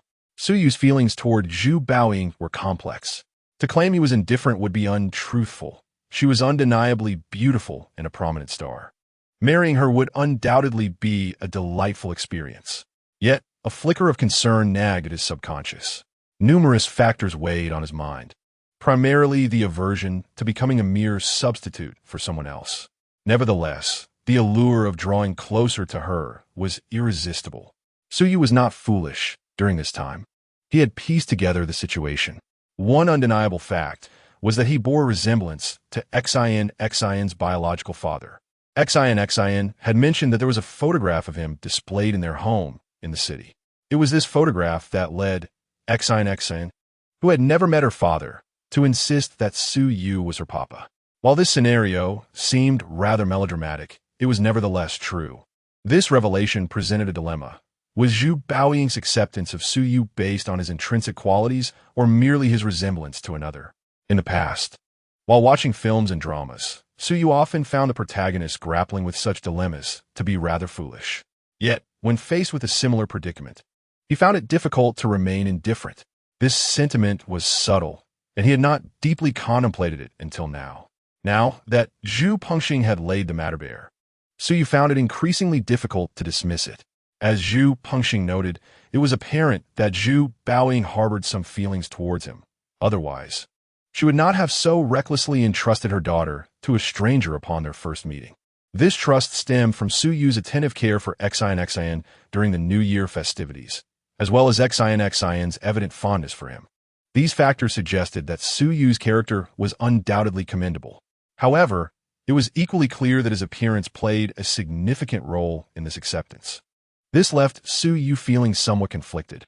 From the perspective of a man's dignity, he was reluctant to become a sycophant or a mere substitute for someone else. Yet, when confronted with the beauty of Zhu Baoying, it was difficult for him not to harbor feelings of affection. However, once the moment of days passed, there was a palpable sense of exhilaration within him. With both his father-in-law and mother-in-law expressing their support, the challenge seemed significantly less daunting. With a shift in mindset, Su Yu's mood during his conversations with Zhu Baoying over the next few days transformed as well. The discussions continued to revolve around trivial matters, yet the atmosphere felt different, imbued with an undercurrent of unspoken sentiments. In the capital city, at the recording studio of a certain entertainment radio station, Zhu Baoying sat in a makeup room, her fingers deftly composing a message on her phone. Behind her, a young makeup artist was diligently applying her makeup. Zhu Baoying's lips were lightly pursed, a subtle smile gracing her features, her delicate fingers dancing over the screen. The makeup room was tranquil, the sound of the phone keys echoing clearly. Inside, her manager, Zhao Xiaodong, and assistant Guo Li were also present. Observing Zhu Baoying in the mirror, Zhao Xiaodong narrowed her eyes, her expression slightly darkening. The situation was unfolding even worse than she had anticipated. Over a month had passed since Zhu Pengxing and Shun Sipin had gone to Jiangzhou, yet there had been no word from them. Meanwhile, things were becoming increasingly unsettling for Zhu Baoying. Although she maintained her usual demeanor, subtle signs hinted at something amiss. Beside her, the young assistant Guo Li felt a twinge of fear. Both Sister Baoying and Sister Zhao made her uneasy. There was something off about both of them. Suddenly, the piercing ring of a phone shattered the silence, causing Guo Li to flinch. All eyes turned to Zhu Baoying's phone. "Hello, Sister Lin." She greeted with a gentle smile upon seeing the caller ID. "Baoying, where are you?" came the warm, melodic voice of Tan Lin from the other end. "I'm in the capital, waiting to record a music program. Is there something you need?" Zhu Baoying replied with a slight smile. "Am I not allowed to call you if there is nothing urgent?" Tan Lin diste lightly. Zhu Baoying smiled softly, choosing not to respond. Having known each other for years, she was well aware that Tan Lin wouldn't reach out unless it was important. "Fine, I suppose I can't hide anything from you. Is it a convenient time for you now?" After a brief silence, Tan Lin sighed. "I'm currently in the makeup room." With about half an hour before the performance begins, Zhu Baoying noted, glancing at the clock. "All right then, I'll be brief. The song Invisible Wings has been selling quite well, and the company is eager for me to invite Mr. Su to compose a few more songs. Mingling has been pressing me for nearly a month. I initially planned to discuss this when you return to Shanghai, but Mingling mentioned you might be quite busy in the coming months," Tan Lin explained with a hint of exasperation. Upon hearing this, Zhu Baoying paused for a few seconds before responding. "Sister Lin, you can directly contact him if you wish to discuss songs. The company has already reached out to him." "How could this be possible? Mr. Su was introduced to me by you. How can I bypass you to seek him directly? Moreover, I recall that the last time I wished to invite Mr. Su, someone was quite tight-lipped about it," Tan Lin teased with a playful laugh. Listening to the delightful sound resonating through the phone, Zhu Baoying felt a slight warmth on her cheeks, her heart inexplicably skipping a beat. She bit her lip and said, "Sister Lin, I'm running out of time, so I must hang up. I will inquire about the song invitation for you." Without waiting for Tan Lin's response, Zhu Baoying ended the call. After hanging up, Zhu Baoying glanced at Zhao Xiaodong and Guo Li reflected in the mirror. In the reflection, Zhao Xiaodong appeared contemplative, while the assistant, Guo Li, had her head bowed. On the other end, Tan Lin lowered her right hand, which had held the phone, and smiled faintly. This time, Tan Lin was quite certain that something was indeed happening on Zhu Baoying's end. It seemed that when she returned to the city next time, she would need to delve into the matter thoroughly. After all, good friends are the most enthusiastic about such affairs. That evening, in a cozy room, Xian, donned in an adorable pajama set, was chatting on the phone with Zhu Baoying while Suyu held a storybook, ready to tell a tale to lull her to sleep once she finished her call. The little girl's face radiated joy as she chattered incessantly, sharing amusing anecdotes from school. On the other end, Zhu Baoying seemed to interject infrequently, mostly listening attentively. Suddenly, Xian passed the phone to Suyu, saying, "Daddy, Mommy wants you to take the call." "Me?" Suyu responded, slightly taken aback. This was the first time Zhu Baoying had specifically asked him to answer. "Hello." Suyu took the phone, feeling a tremor in his voice. A faint breath was discernible on the line, creating a moment of serene silence. Chapter 32. Inexplicable that night. Suyu slept soundly. The previous evening, he had spoken with Zhu Baoying. Though they had conversed over the phone before, the significance felt different this time. In his dreams, a smile involuntarily graced his face, as if the lingering breath from their call danced around him. Their conversation had not delved into much. Zhu Baoying primarily discussed Tan Lin's desire to invite him for a song. Suyu readily agreed to this. The song Invisible Wings had gained popularity, and he was quite pleased with the outcome. His initial foray into the music industry as a lyricist and composer had made a resounding impact. Now, with Tan Lin eager to seize the momentum to release a new song, Suyu wished to solidify his reputation further. It was imperative to establish his name thoroughly, for only then would negotiations for future endeavors be favorable. Furthermore, this opportunity had originated from Zhu Baoying's suggestion. It was a must to make it happen. After a persuasive conversation with Zhu Pengxing, Suyu's mindset had shifted entirely. He resolved to be more proactive. At 9 a.m., a thunderous roar echoed at the entrance of Ujinjuan community as a striking blue Kawasaki motorcycle came to a halt. Passers-by and drivers alike turned their heads, captivated by the spectacle. On a motorcycle, a young woman removed her helmet, revealing a cascade of lustrous black hair and a strikingly beautiful face, her long and slender legs gracefully resting against the ground. She exuded an air of confidence and vibrancy. Clutching her helmet with one hand, she cast an impatient glance towards the Ujinjuan community, her expression tinged with annoyance. The young woman, named Su Yining, was a freshman at Jiangzhou Art University. Su Yining's mood was quite irritable.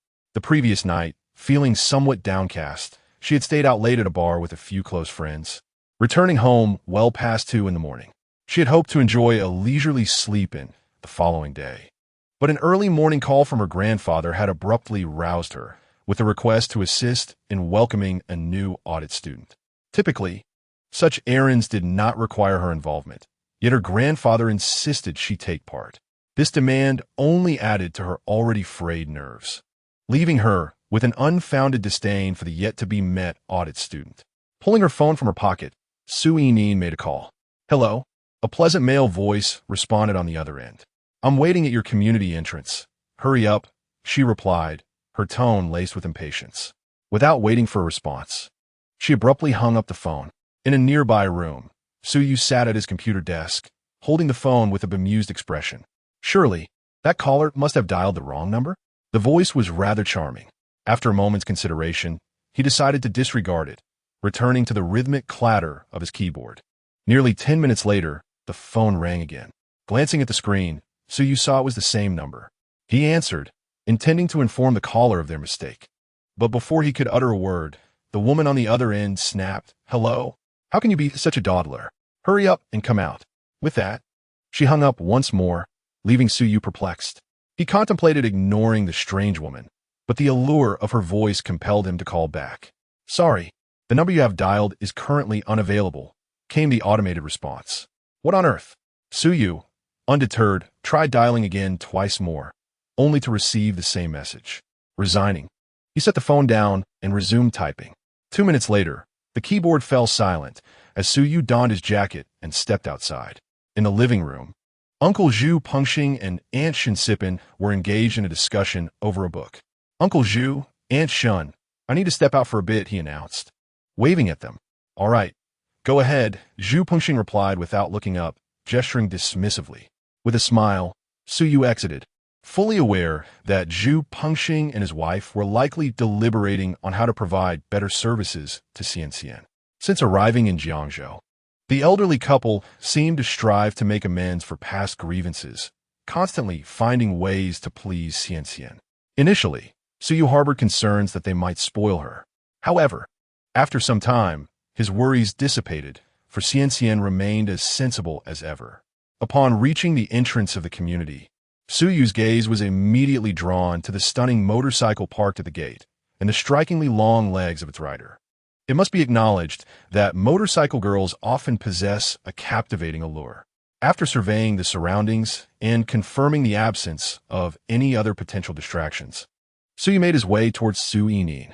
At that moment, Su Yining had her back turned to him.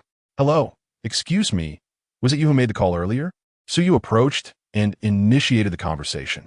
Upon hearing his voice, Su Yining turned around, her face exhibiting an unmistakable anger. It's you. The moment she recognized Suyu, her expression faltered, and she exclaimed in disbelief, You? Suyu, upon seeing her, also revealed a look of surprise. He recognized her during their driving lessons. Su Yining and her two friends had been in the same group as him. Although his time at the driving school was brief, Su Yining and her companions left a lasting impression on him. All three were quite beautiful, stylishly dressed, and exuded the charm of affluent young ladies. As a man, it is instinctive to appreciate beauty. Su Yining, too, had an impression of Suyu, for it was evident he was an experienced driver amidst a group of novices, making it difficult for him to remain inconspicuous. However, since his stay at the driving school was short, she hadn't paid attention to his name. You are Suyu? Why did it take you so long to come down? Su Yining glanced at him and bluntly inquired, Are you looking for me? Suyu's face registered extreme astonishment at her question. He had merely intended to inform her of a wrong number, never expecting that she was actually searching for him. This left him quite perplexed, as there had been no contact between them during their time at the driving school. Why would I call you if I wasn't looking for you? Su Yining responded with a confrontational tone. Suyu was momentarily rendered speechless. Is this how you seek someone? Miss, you merely uttered a vague statement over the phone. How was I to know whether you had dialed the wrong number? When I attempted to return your call, your phone was already turned off. Suyu inhaled deeply, suppressing his rising irritation, and articulated each word with clarity, his voice inadvertently rising a notch. Upon hearing his words, Su Yining was taken aback. She retrieved her phone and confirmed that it was indeed turned off. The anger on her face lessened slightly, yet her tone remained curt. I forgot to charge it last night. Let us go. With that, her long legs swung over the motorcycle, and she leaned slightly forward, leaving a space for Suyu. Where to? Suyu asked, utterly bewildered. Don't you know? Su Yining's brows furrowed at Suyu's puzzled expression. Suyu shook his head. Taking a deep breath, Su Yining's anger subsided slightly as she said, Let's go. I'll have my father explain. From Suyu's demeanor, it appeared he was genuinely unaware of the situation. In this light, Su Yining's earlier fury seemed rather unreasonable. However, it was impossible to expect her to admit her fault and apologize. After speaking, Su Yining lowered the visor of her helmet and then handed another helmet to Suyu. Seeing this, Suyu rubbed his nose, his gaze inevitably scanning the motorcycle. To be honest, he felt a little apprehensive. Although Su Yining's words seemed nonsensical, it was evident that her intention to seek him out was confirmed. Suyu wasn't particularly worried about falling for a trick. With such looks and physique, it would be quite beneath her to engage in such antics. Yet, he had never ridden a professional racing motorcycle before. In his past life, during the era of trending short videos, he had witnessed numerous accidents involving such vehicles. The thought of those scenes sent a chill through him. And this woman had a terrible temper. After contemplating, Suyu said, Just give me an address. I'll take a taxi myself. Under her helmet, Su Yinin's slightly heroic brows immediately arched in surprise. His lack of trust in her driving skills was unmistakable. Are you even a man? So timid. Su Yinin couldn't help but retort. You can find out whether I'm a man or not if you try. Su Yu shot back without hesitation. He truly could not tolerate her temperament. You. Su Yinin's charming face flushed with anger. Su Yu, growing impatient, said, Are we going or not? If not, I'm leaving. Su Yinin's eyes nearly sparked with fury.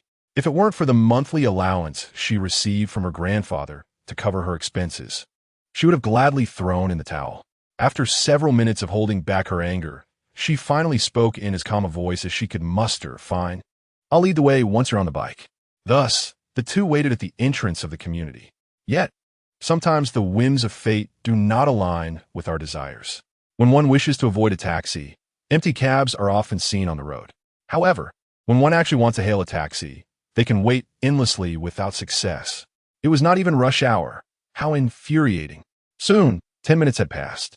Su Yu glanced at Su Yinin, who sat on the motorcycle with a completely expressionless face. Another 10 minutes went by, and still, not a single taxi appeared. Su Yu began to piece things together.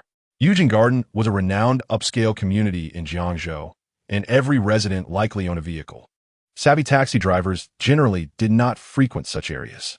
To catch a taxi, one would have to venture quite a distance. Otherwise, the only option would be to take the bus. The occasional taxi that arrived was typically dropping off passengers. If luck were not on their side, they could be waiting indefinitely. Su Yu felt an overwhelming sense of embarrassment creeping upon him. What kind of situation was this? Continuing to wait idly is not a solution. After a moment of contemplation, Su Yu turned to Su Yinin and suggested, How about I ride with you? Su Yinin cast him a glance, her expression devoid of emotion.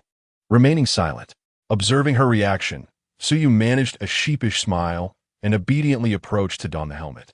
He then swung himself onto the motorcycle behind her. In that instant, a faint fragrance wafted into his nostrils. Sitting closely behind Su Yinin, Su Yu felt uncertain about how to position his hands and feet. It was too close. Just as he pondered where to place his hands, the motorcycle beneath them roared to life, followed by a powerful surge that nearly threw him off balance. At that moment, there was no time for hesitation. Su Yu instinctively wrapped his arms around her, and they were suddenly pressed tightly together. Up front, Su Yinin's face flushed a shade of crimson, yet she remained silent. When leaving, her father had instructed her to drive, but she insisted on riding the motorcycle herself. Such circumstances were unavoidable. One must persevere with the choices they make, regardless of frustration. She could not concede defeat. The blue Kawasaki motorcycle glided along the road, a striking sight that attracted the attention of many. As one of the protagonists, Su Yu garnered envious glances from numerous male onlookers throughout the journey. However, amidst the admiration and the delightful sensation of being nestled against Su Yinin, Su Yu found himself too preoccupied to appreciate it, whether it was intentional or not. Su Yinin drove the motorcycle at breakneck speed, leaving him no choice but to cling tightly to her. A feeling of insecurity permeated his thoughts. This prejudice was firmly ingrained in Su Yu's mind. Jiangzhou Art University is situated at the foot of Mount Leshan in the Sha district, approximately 30 kilometers from Yijinjuan. Su Yinin managed to transport Su Yu there in less than 20 minutes. The motorcycle arrived at the campus and ultimately came to a halt in front of a modest 3-story building. Get off. Remove your helmet, Su Yinin instructed coldly. At that moment, Su Yu had not fully regained his composure, his hands still tightly wrapped around her slender waist. It must be said, the sensation was rather pleasant. Upon hearing Su Yinin's voice, he jerked his hands back as if electrocuted and swiftly dismounted. For some reason, the image of Zhu bowing flickered through Su Yu's mind, accompanied by a faint pang of guilt. His resistance was still too weak. After parking the motorcycle, Su Yinin led Su Yu into the small building, where they arrived at the door of an office on the 2nd floor and knocked. Please enter, resonated a robust male voice from within. From the timbre of his voice, it was evident that the speaker was not young, yet his vocal quality remained commendable. The door swung open to reveal a neatly groomed middle-aged man seated behind a desk. Upon hearing the door, he raised his head and glanced at Su Yu, who stood behind Su Yinin. The man was none other than Su Yinin's father, Su Xinping, the dean of the School of Music at Jiangzhou Art University. The person has been brought. I shall take my leave now. Glancing at her father in the office, Su Yinin casually dropped a remark before turning on her heel and departing. Watching her leave, Su Xinping furrowed his brow slightly, but uttered not a word. Once Su Yinin was gone, he turned to Su Yu with a smile. You must be Su Yu. Please have a seat. I am Su Xinping, the dean of the Music Academy. Bao Ying visited me before leaving Jiangzhou and shared your circumstances. I also reviewed the 2 songs you composed, and indeed, you possess remarkable talent. However, to advance further in this field, it is imperative to solidify your foundation. She requested that I arrange a listener's permit for you, which has now been secured. You will henceforth be an auditing student at our Music Academy. I have already informed Director Dong of the Music Performance Department. You may approach him directly tomorrow. Auditing student? Su Yu was left bewildered upon hearing this. Chapter 34. Auditing student. As Su Yu exited Su Xinping's office, his expression was somewhat complex. Zhu Baoying had unexpectedly arranged for him to attend university. Zhu Baoying, a graduate of Jiangzhou Art University, had returned to her alma mater before departing Jiangzhou. Now a prominent singer, she was regarded as a distinguished alumna, and her former teacher had ascended to the position of dean at the Music Academy. Zhu Baoying's purpose in visiting her old school was straightforward: to facilitate Su Yu's admission into Jiangzhou Art University. The songs Invisible Wings and The Brightest Star in the Night Sky had revealed Su Yu's exceptional musical talent to Zhu Baoying. Yet, Su Yu had been preoccupied with writing novels, isolating himself at home. This was intolerable for Zhu Baoying, who held music in high regard. Although she later discovered from her assistant Guo Li that Su Yu's novels were quite commendable, she remained resolute in preventing his further decline. Thus, before her departure, she sought out Su Xinping, hoping to persuade him to admit Su Yu as a special case. Initially, Su Xinping had declined, as there was no precedent for special admissions at Jiangzhou Art University. Despite Zhu Baoying being his esteemed pupil, he was unwilling to compromise the school's principles. However, after reviewing the sheet music for the 2 songs presented by Zhu Baoying, he reconsidered. As she had articulated, it would be a grave loss to overlook such talent. Consequently, Su Xinping personally approached the school leadership to advocate for a compromise, which resulted in the creation of the auditing student status. In China, most universities do not recognize the concept of auditing students, as many classes are open to the public, allowing outsiders to attend without receiving credits or degrees. However, specialized institutions like Jiangzhou Art University typically do not permit auditing, and it is rare for external individuals to gain entry. This time, in light of Su Yu's potential and resources, Jiangzhou Art University had made an exception. In the western region of Huaguo, Jiangzhou University of Arts ranks relatively low among domestic institutions. Apart from the older generation of artists, Zhu Baoying is currently the most renowned alumnus among the middle-aged and young contemporaries. The caliber of a university can often be gauged by the prominence of its alumni, making the cultivation of industry leaders a pivotal strategy for enhancing the institution's reputation. Su Yu's qualifications undoubtedly align with this goal. Thus, he became the first specially approved auditing student at Jiangzhou University of Arts. Su Yu did not decline Zhu Baoying's intervention in orchestrating his future. On one hand, the two were in a phase of deepening affection, and Zhu Baoying's intentions were entirely benevolent, making it difficult for Su Yu to refuse. On the other hand, in his previous life, Su Yu had pursued music out of personal passion, having self-studied in an era dominated by mobile internet and the explosion of short videos. Although he had encountered a multitude of experiences, his foundational knowledge remained shaky. Attending a professional music academy for further study would undoubtedly be beneficial. Consequently, Su Yu registered at the university the following day. After acquiring an auditing certificate from Tang Lixing, the head of the music performance department, and paying a year's tuition, Su Yu officially became a third-year auditing student at Jiangzhou University of Arts. As long as he adhered to the school's regulations and passed the graduation examination, the institution would even grant him a diploma. Due to his academic commitments, Su Yu's free time diminished significantly. After accounting for school and accompanying Xianxian, his time for writing became quite limited. However, He was fortunate to have a substantial stock of pre-written material, and he could still maintain a daily output of 10,000 to 20,000 words. A hiatus in his writing was out of the question. Nonetheless, the timeline for extricating himself from the novel Do Pa Song Cheong was extended. Furthermore, given the considerable distance between Ujinjiwan and Jiangzhou University of Arts, the acquisition of a vehicle became a priority for Suyu. He planned to purchase a car over the weekend. With over $500,000 in his bank account, buying a mid-range vehicle for transportation was more than sufficient.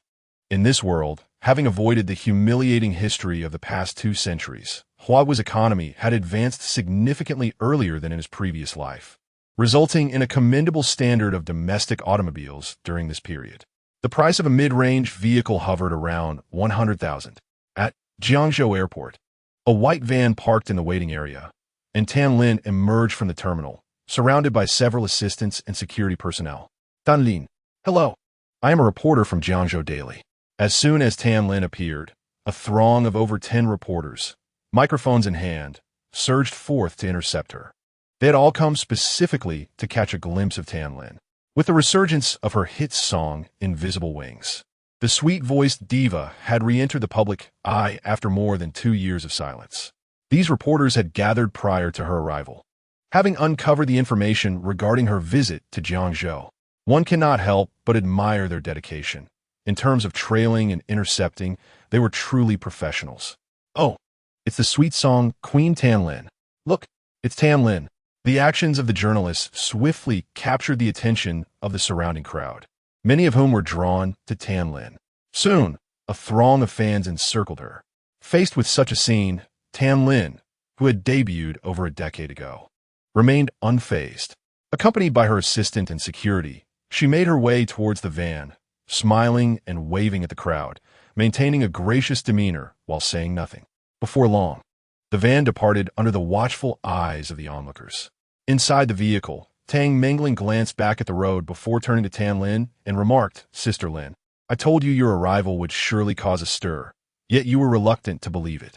Tan Lin chuckled and shot her a sidelong glance, saying, "Mingling, it's not that I doubt you.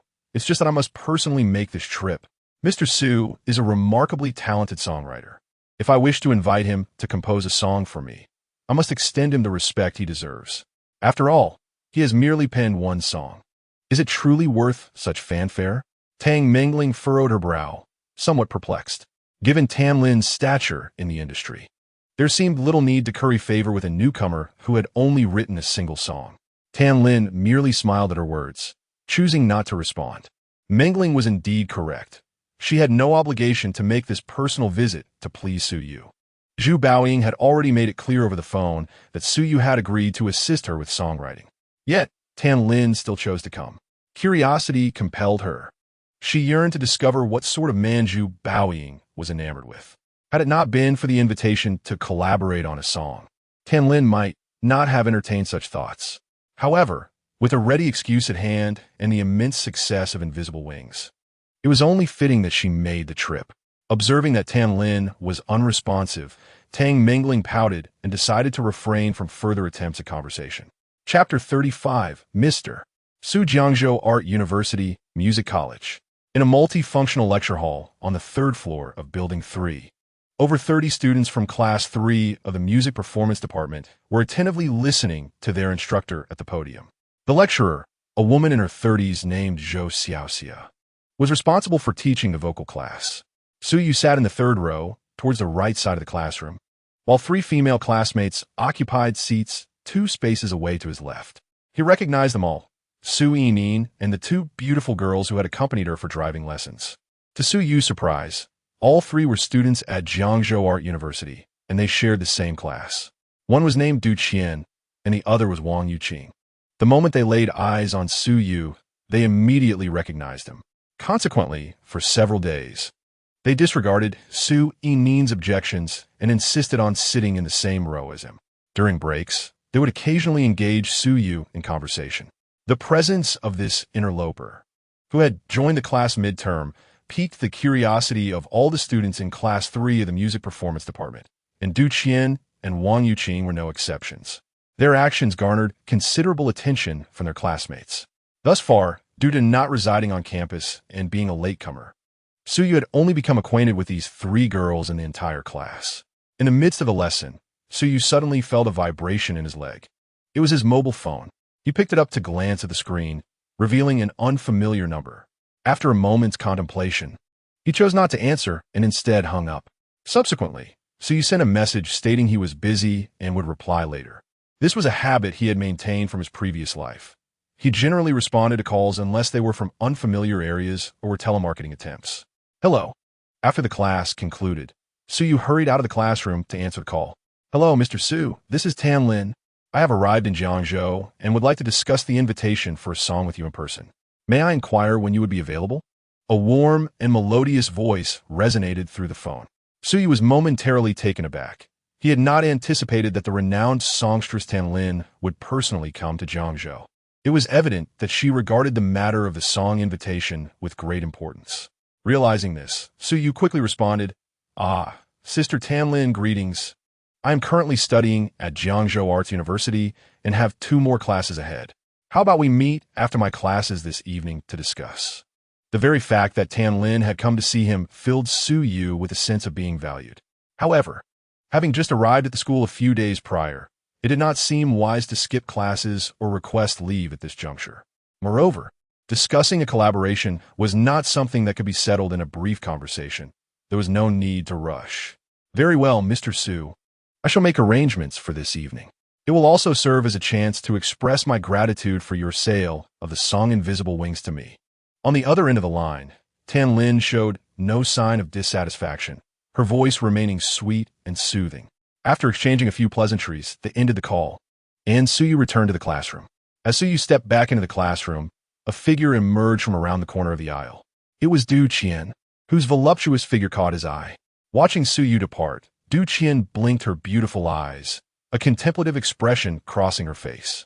She seemed to have just heard the name of the illustrious Tan Lin. Were it anyone else, Du Qian might not have paid it much heed.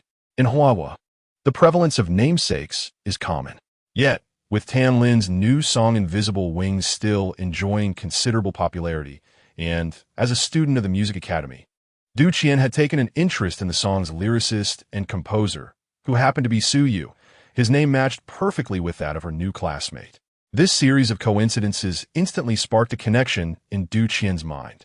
Moreover, both Du Qian and Wang Yuqing had heard Su Yining complain that when Suyu first arrived at school, it was her father, who happened to be the academy's dean, who personally sent her to welcome him. With her mind racing, Du Qian could not help but let a subtle smile grace her lips. At 6 p.m., in Jiangzhou District, 2 tall hostesses clad in kipeos stood poised before a quaint courtyard in an ancient alley. Outside the alley, a taxi came to a halt, and Suyu alighted from the vehicle. Welcome. Suyu arrived at the entrance of the courtyard, greeted by the courteous bows of 2 hostesses as he stepped inside, one of whom closely followed him. This is Xiangsai Garden, a high-end private dining establishment in Jiangzhou, and the venue where Tan Lin had arranged to meet Suyu today. The garden is modest in size, featuring only a few private rooms, which limits the number of patrons it can accommodate daily. Thus, reservations are generally required to dine here. Securing a private room here indeed reflects the influence of the renowned songstress. Guided by the hostess, Suyu made his way directly to the room reserved by Tang Mingling. As he walked, a voice unexpectedly called out from behind him. Turning around, he saw Zhua Fan accompanied by an attractive woman. Due to Zhu Pengxing and his wife taking over the task of picking up Xianxian lately, Suyu had not encountered Zhua Fan for some time. Brother Zhua, what brings you here? Suyu paused, smiling as he greeted him. Just here for a meal, what about you? Zhua Fan replied. I have a meeting with a friend here. Is this your wife? Suyu turned his gaze to the woman, smiling. Yes, this is my wife, Yao Shihe. Shihe, this is the esteemed lyricist and composer Suyu, Zhua Fan introduced them. When the title of lyricist was mentioned, Zhua Fan cast a deliberate glance at Suyu, only to find him entirely unfazed, instead staring intently at his wife. In that moment, Zhua Fan felt a sudden urge to distance himself from Suyu. Mr. Su, it's a pleasure to meet you. Yao Shihe extended her right hand politely towards Suyu. Hello, sister-in-law. Suyu responded, a look of surprise crossing his features upon hearing Zhuo Fan's introduction. He promptly reached out to shake her hand. He recognized Yao Shi. She was a seasoned singer with a distinctive voice. No wonder she appeared somewhat familiar earlier. As for Zhuo Fan's awareness of his identity as a lyricist, Suyu was not taken aback. Zhuo Fan was quite remarkable, having shown a keen interest in Suyu since their first encounter. It seemed that his initial approach had ulterior motives. Their hands parted almost immediately, and after exchanging a few pleasantries, the three separated. As Suyu walked away, a contemplative expression crossed Zhuo Fan's face. Before long, Suyu entered a private room, guided by the hostess. Inside, Tan Lin and Tang Mingling were already waiting. This was Suyu's first time seeing the sweet-voiced diva, Tan Lin, in person. Dressed in a simple blue shirt paired with light blue jeans, she exuded a gentle and sweet smile, embodying a refined and classical grace. Mr. Su. As the door swung open, both Tan Lin and Tang Mingling rose immediately, with Tang Mingling hurrying to greet him. Meanwhile, Tan Lin, upon seeing Suyu's face, was momentarily taken aback. She was all too familiar with his appearance, having seen numerous photos of her boyfriend at Zhu Baoying's home. Suyu bore an uncanny resemblance to him. But hadn't Baoying mentioned that her boyfriend had passed away? The names of the two individuals were also different. Tan Lin felt momentarily perplexed. Hello, Suyu greeted, shaking hands with Tang Mingling, then turned to look at Tan Lin. Noticing her dazed expression, Suyu was unfazed and extended his right hand, saying, Hello, Sister Tan Lin. He had surmised the reason for her astonishment, as Zhu Baoying had previously mentioned their relationship over the phone. Upon hearing Suyu's greeting, Tan Lin finally snapped back to reality and hesitantly extended her right hand, replying, Mr. Su? Sister Tan Lin, I am Suyu, he affirmed with a smile as their hands briefly clasped. Upon receiving his confirmation, Tan Lin's expression subtly shifted to one of complexity. Meanwhile, Tang Mingling observed this exchange with a hint of confusion. Chapter 36, A Condition. Sister Lin, do you know Mr. Su? Tang Mingling inquired, her gaze flitting between Tan Lin and Suyu, filled with curiosity. I do not, Tan Lin instinctively retorted, not wanting to divulge Zhu Baoying's boyfriend status in front of Suyu. At the very least, this was not something she wished to reveal. Suyu merely smiled and remained silent. Both Tan Lin and Suyu were reluctant to discuss the matter, as it was indeed peculiar and not particularly honorable, at least from a man's perspective. Oh, well then, Mr. Su, please have a seat, Tang Mingling offered warmly, still somewhat oblivious to the situation. Gradually, Tan Lin regained her composure and tranquility. Instead of immediately discussing the song invitation, the three engaged in casual conversation. During this time, Tang Mingling called for the waiter to bring the dishes. Mr. Su, your song Invisible Wings is truly remarkable. It has been selling quite well. I came here specifically to thank you in person, Tan Lin said with a smile after they had taken their seats. Sister Tan Lin, you are too kind. The success of Invisible Wings is primarily due to your exceptional vocal skills. I was eager to sell it because I was in need of money, and I have yet to express my gratitude for the trust you placed in me. Suyu replied politely, bowing slightly. This was, of course, a courteous remark. Suyu was confident in Invisible Wings. In his past life, the song not only garnered numerous prestigious awards, but also enjoyed immense popularity in the country. Almost all individuals born in the 80s and 90s had heard it. Suyu's casual assertion did not convince Tan Lin. Before long, the dishes were served, and the three sat together, eating and chatting. In another room of the restaurant, Zhuo Fan and Yao Shi, a couple, were enjoying their meal and conversation. Today marked a rare opportunity for the couple to spend time together, having left their child at the grandmother's house. Just as they were eating, the door to their private room swung open. Zhuge, why didn't you let me know you were coming to dinner with your wife? I could have made arrangements for you. A young man, around 25 or 26, entered with a smile. This man was Zhang Mingxin, the owner of the restaurant. He held a bottle of white liquor in one hand and a wine glass in the other. In Jiangzhou, Zhang Mingxin was not particularly notable, yet his father, Zhang Yonghao, was undoubtedly a prominent figure, a local energy magnate, colloquially known to have wealth beyond measure. However, Zhang Mingxin was merely one of Zhang Yonghao's sons. and it was highly unlikely that the family's primary enterprises would fall to him in the future. Thus, Zhang Mingxin had diligently cultivated his own ventures over the years, amassing considerable wealth. Among these was Kaxiangyuan, a restaurant that thrived under his culinary prowess and the esteemed reputation of his father in Jiangzhou. It had become an ideal venue for him to forge valuable connections. After several years of development, both Kaxiangyuan and Zhang Mingxin's other enterprises prospered. With wealth accumulated, Zhang Mingxin's ambitions grew. In recent years, the entertainment industry in the inland regions had begun to flourish, attracting the attention of many industrial tycoons. And Zhang Mingxin saw an opportunity to venture into this realm. His motivations, however, extended beyond mere financial gain. Yet, this industry was not one in which anyone could easily succeed. Wealth alone was insufficient. Zhuo Fan was the guiding figure Zhang Mingxin had set his sights on. Zhuo Fan owned a small entertainment company that, while modest in scale, encompassed both the film and music industries.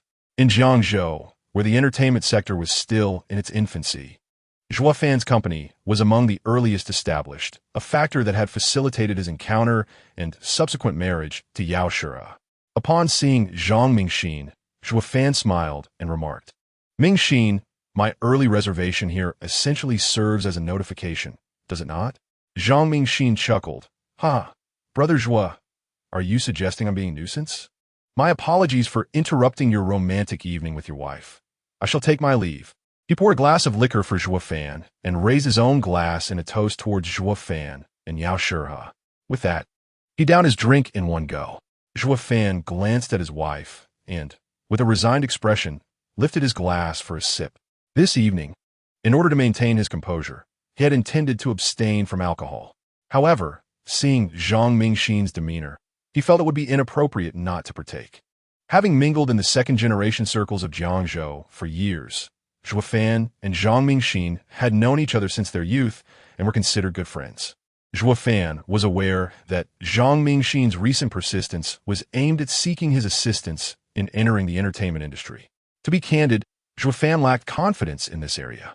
Although he did own an entertainment company, it was a legacy inherited from his father, and he rarely involved himself in its operations, relying instead on the expertise of seasoned veterans. In Zhuo Fan's view, the success of a film or a song was often a matter of chance. At least within his company, it was rare for actors or singers to achieve substantial fame.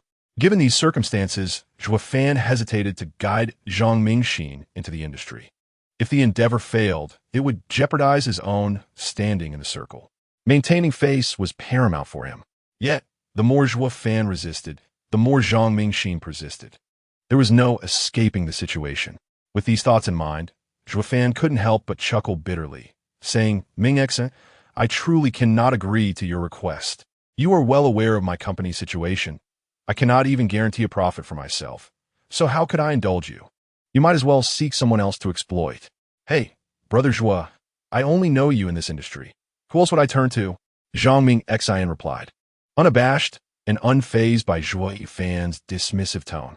Zhuo Fan was left speechless by the lack of insight exhibited by this fellow. Meanwhile, Yao Shur wore a smile. Choosing not to intervene, Zhuo Fan glanced at Yao Shur, and suddenly, a glimmer of inspiration crossed his face as he turned to Zhang Mingxin, saying, "Mingxin, how about this? I will point you in a certain direction, but whether you succeed depends entirely on you." "Brother Zhuo, do share your thoughts." Zhang Mingxin raised an eyebrow, a hint of excitement in his demeanor. After much deliberation, this fellow was finally willing to divulge something. Zhuo Fan smiled. "Did you not recently scout a few students from the music academy for cultivation? I can introduce you to an exceptional lyricist and composer. If you can persuade him to lend his expertise, perhaps the individuals you select could achieve great success." "Really?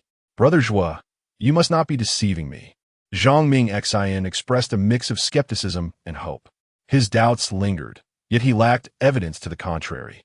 "Indeed," Zhuo Fan affirmed with a nod, his expression devoid of any deception.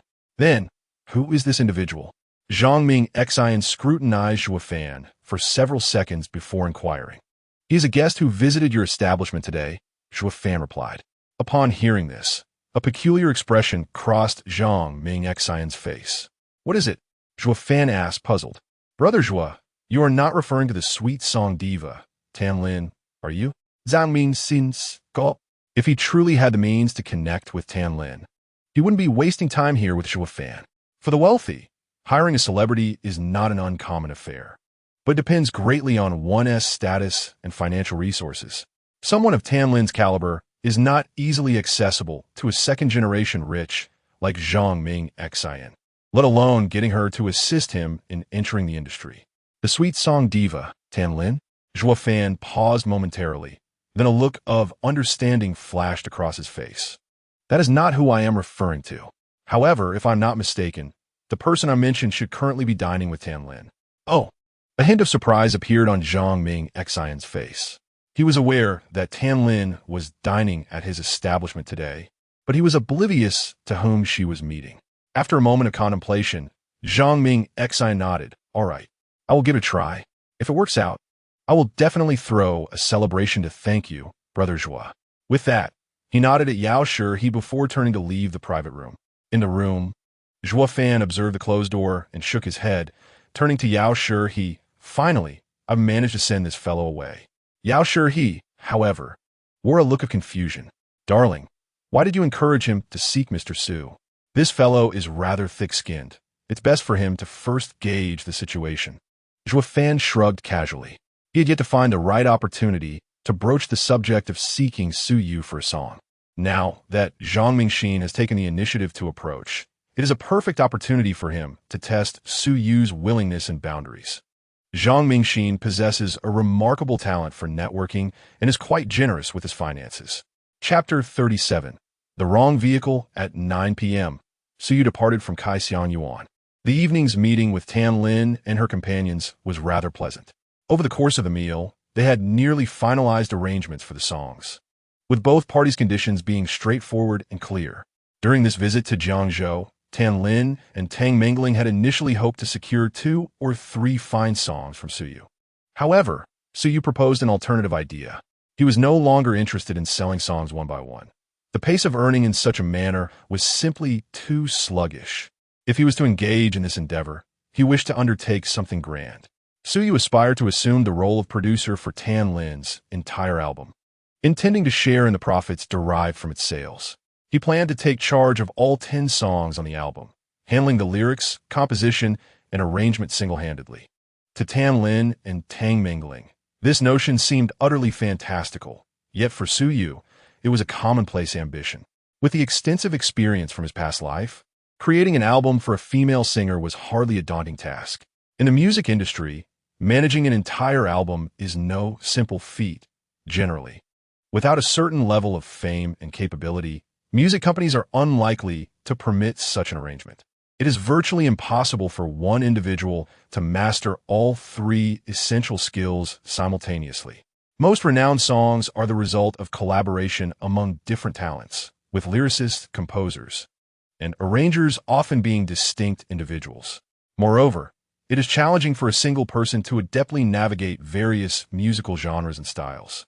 In the industry, a musician who excels in any one of these skills can rise to prominence.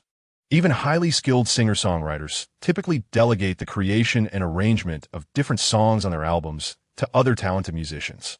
For established artists like the well-known pop diva Tan Lin, it is utterly inconceivable to entrust an entire album to one person. Even if Tan Lin were to agree, her agency, Jumei Entertainment, would likely resist such an arrangement. Consequently, upon hearing Su Yu's proposal, Tang Mingling instinctively sought to dismiss it. Based solely on the success of Invisible Wings, Su Yu lacked the weight to make such demands. Nevertheless, Tan Lin intervened, urging Tang Mingling to allow Su Yu to write 2 or 3 songs first. Tan Lin wished to discern whether Su Yu genuinely possessed the confidence he professed or if he was merely an empty braggart. Should he prove to be the latter, upon returning to Shanghai, she would counsel Zhu Baoying to abandon this relationship. However, if he were indeed the former, she would stand to gain. Su Yu, of course, welcomed Tan Lin's suggestion. He committed to delivering 3 songs within a week. After that period, the potential for collaboration would be revealed. Having settled the arrangements for the songs, Suyu chose not to linger and departed promptly. Although Kai Xiangyuan offered a degree of privacy, it was still possible for some overzealous paparazzi or fans to follow. To avoid unnecessary disturbances, he deemed it wise to part ways with Tan Lin and her companions. As he stepped out of the narrow alley, a striking red supercar glided to a halt beside him. The window rolled down, revealing the face of a man, Zhang Mingxin. "Good evening, Mr. Su." Zhang Mingxin greeted him with a smile. "Hello, and you are?" Suyu replied, his brow furrowing in confusion at the unfamiliar face. "Please, get in the car," Zhang Mingxin urged, not immediately addressing Suyu's question as he exited the vehicle to open the door for him.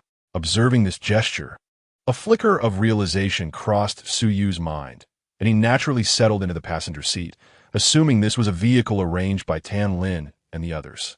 However, he was taken aback that the seemingly mature and composed Tan Lin and Tang Mingling would send such an ostentatious car for him. With a thunderous roar, the red supercar carved an exquisite arc on the road, swiftly departing the neighborhood. Inside the car, a silence enveloped them for a moment. The spring evening was pleasantly cool, and the brisk wind stung his cheeks slightly. As Suyu gazed at the rapidly receding nightscape of Jiangzhou, the effect of the alcohol dissipated entirely. Yet gradually, his brow furrowed in concern. This route did not lead back to Eugene Garden.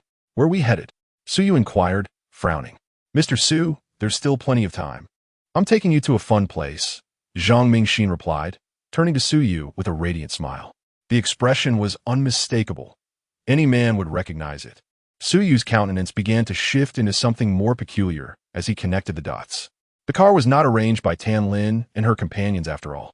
If the renowned pop diva were genuinely that thoughtful, he might question her intentions.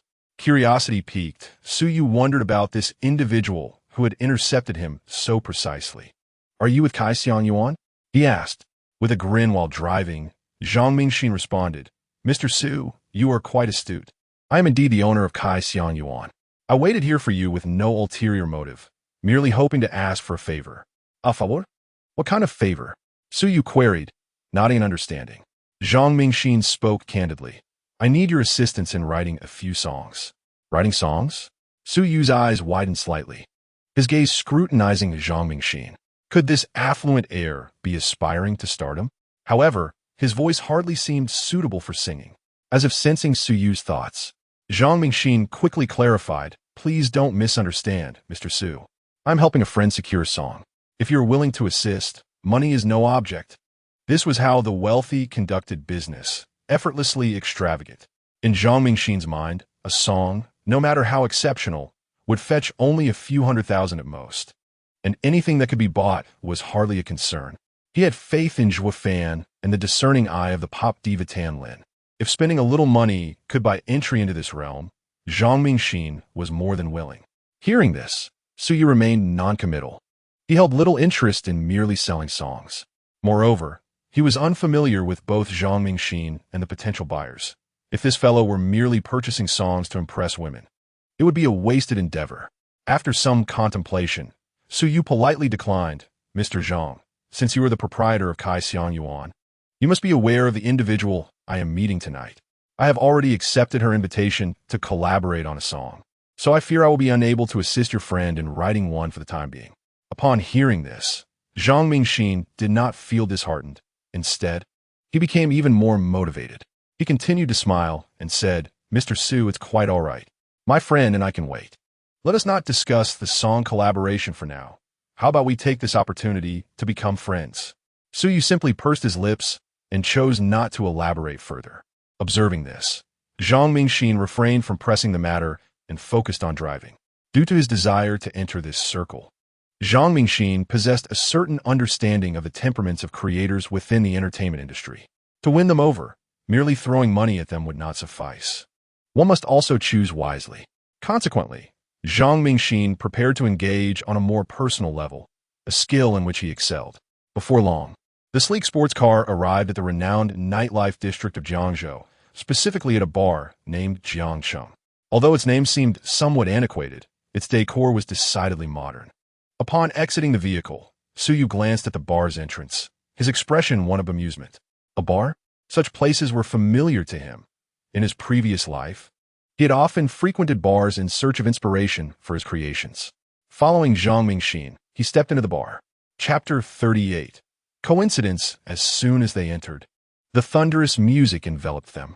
In the spacious bar hall, groups of men and women swayed rhythmically to the pulsating beats. Young Master Zhang is here. Zhang, we've missed you. It's been days. Mingxin, what brings you here so early? As they navigated through the hall, numerous individuals greeted Zhang Mingxin, who responded with a smile to each one. It was evident that he was a regular here, surrounded by familiar faces, predominantly young people of similar age, both male and female. From their exchanges, it was apparent that many hailed from affluent backgrounds. While Zhang Mingxin conversed with these acquaintances, several pairs of eyes turned towards Su Yu, curiosity evident in their gazes. In Jiangzhou, Zhang Mingxin was somewhat of a well-known young master. Su Yu, however, chose to remain unperturbed, and Zhang Mingxin showed no inclination to introduce him. After a round of pleasantries, Zhang Mingxin soon led Su Yu to a prime seat in a booth near the front. On the stage, a woman strummed a guitar and sang a song unfamiliar to Su Yu, though it was not unpleasing to the ear. Once seated, Zhang Mingxin beckoned the waiter for drinks. "Mr. Su, how does this place suit you?" he inquired once the server had departed. At this moment, Su Yu's gaze was scanning the surroundings of the bar when he casually remarked.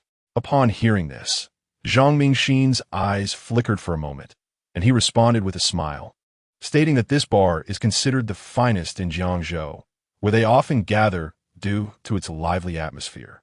The bar owner is a good friend from their circle, who occasionally invites students from music academies to perform here. As Su Yu is also part of the music industry, there's a possibility he might encounter acquaintances. Acquaintances? Su Yu glanced at the stage, recognizing none. Indeed, soon, a music academy group will take the stage, and Mr. Su can assess their talent. Zhang Mingxin said with a hint of pride in his smile. Su Yu remained non-committal. The two sat and casually drank for a while, with Zhang Mingxin primarily initiating the toasts. While drinking, this fellow appeared to be incessantly greeting familiar faces around them. Yet his peripheral vision was constantly monitoring Su Yu's every move. Su Yu noticed this, but chose to disregard it, as long as there were no ulterior motives regarding his well-being. Ladies and gentlemen, let us now welcome the beautiful trio, Jiangzhou Jasmine, to the stage. The crowd erupted with excitement. A woman holding a guitar sang 2 songs, and after her performance, 3 women appeared amidst roaring applause. From the bar's reaction, it seemed that this trio, named Jiangzhou Jasmine, held a modest reputation here. Their attire was fashionable and alluring, due to their entrance from a corner. Su Yu initially did not pay attention to their appearances, being engrossed in replying to a message from Zhu Baoying. However, when the voices on stage resonated, Su Yu froze. The sound was strikingly familiar. Looking up, he discovered that the performers were none other than Su Yining, Wang Yuqing, and Du Qian. They were performing a dance number. Their dancing skills were acceptable, but the song itself was rather mediocre, with their most notable feature being their striking beauty. The trio of young and attractive women, with their long legs, was enough to dazzle anyone. Judging by the enthusiastic response from the audience, it was clear they were enjoying the performance. Nevertheless, for Su Yu, this was merely a minor spectacle. In his previous life, he had been bombarded by the mesmerizing performances of K-pop girl groups and their captivating legs. The performance of Su Yining and her companions stirred no emotions within him. Having seen too much, he felt numbed. "Mr. Su, what do you think of them?" After a song concluded, Zhang Mingxin, who had been observing Su Yu's reaction, could not help but inquire, noticing his apparent lack of enthusiasm. "They're acceptable," Su Yu replied casually. In this era, the Hallyu wave had not yet emerged, and there were few female singers with exceptional singing and dancing abilities. Considering the current context, Su Yining and her group's performance could be deemed commendable. In response, Zhang Mingxin parted his lips, unsure of what to say.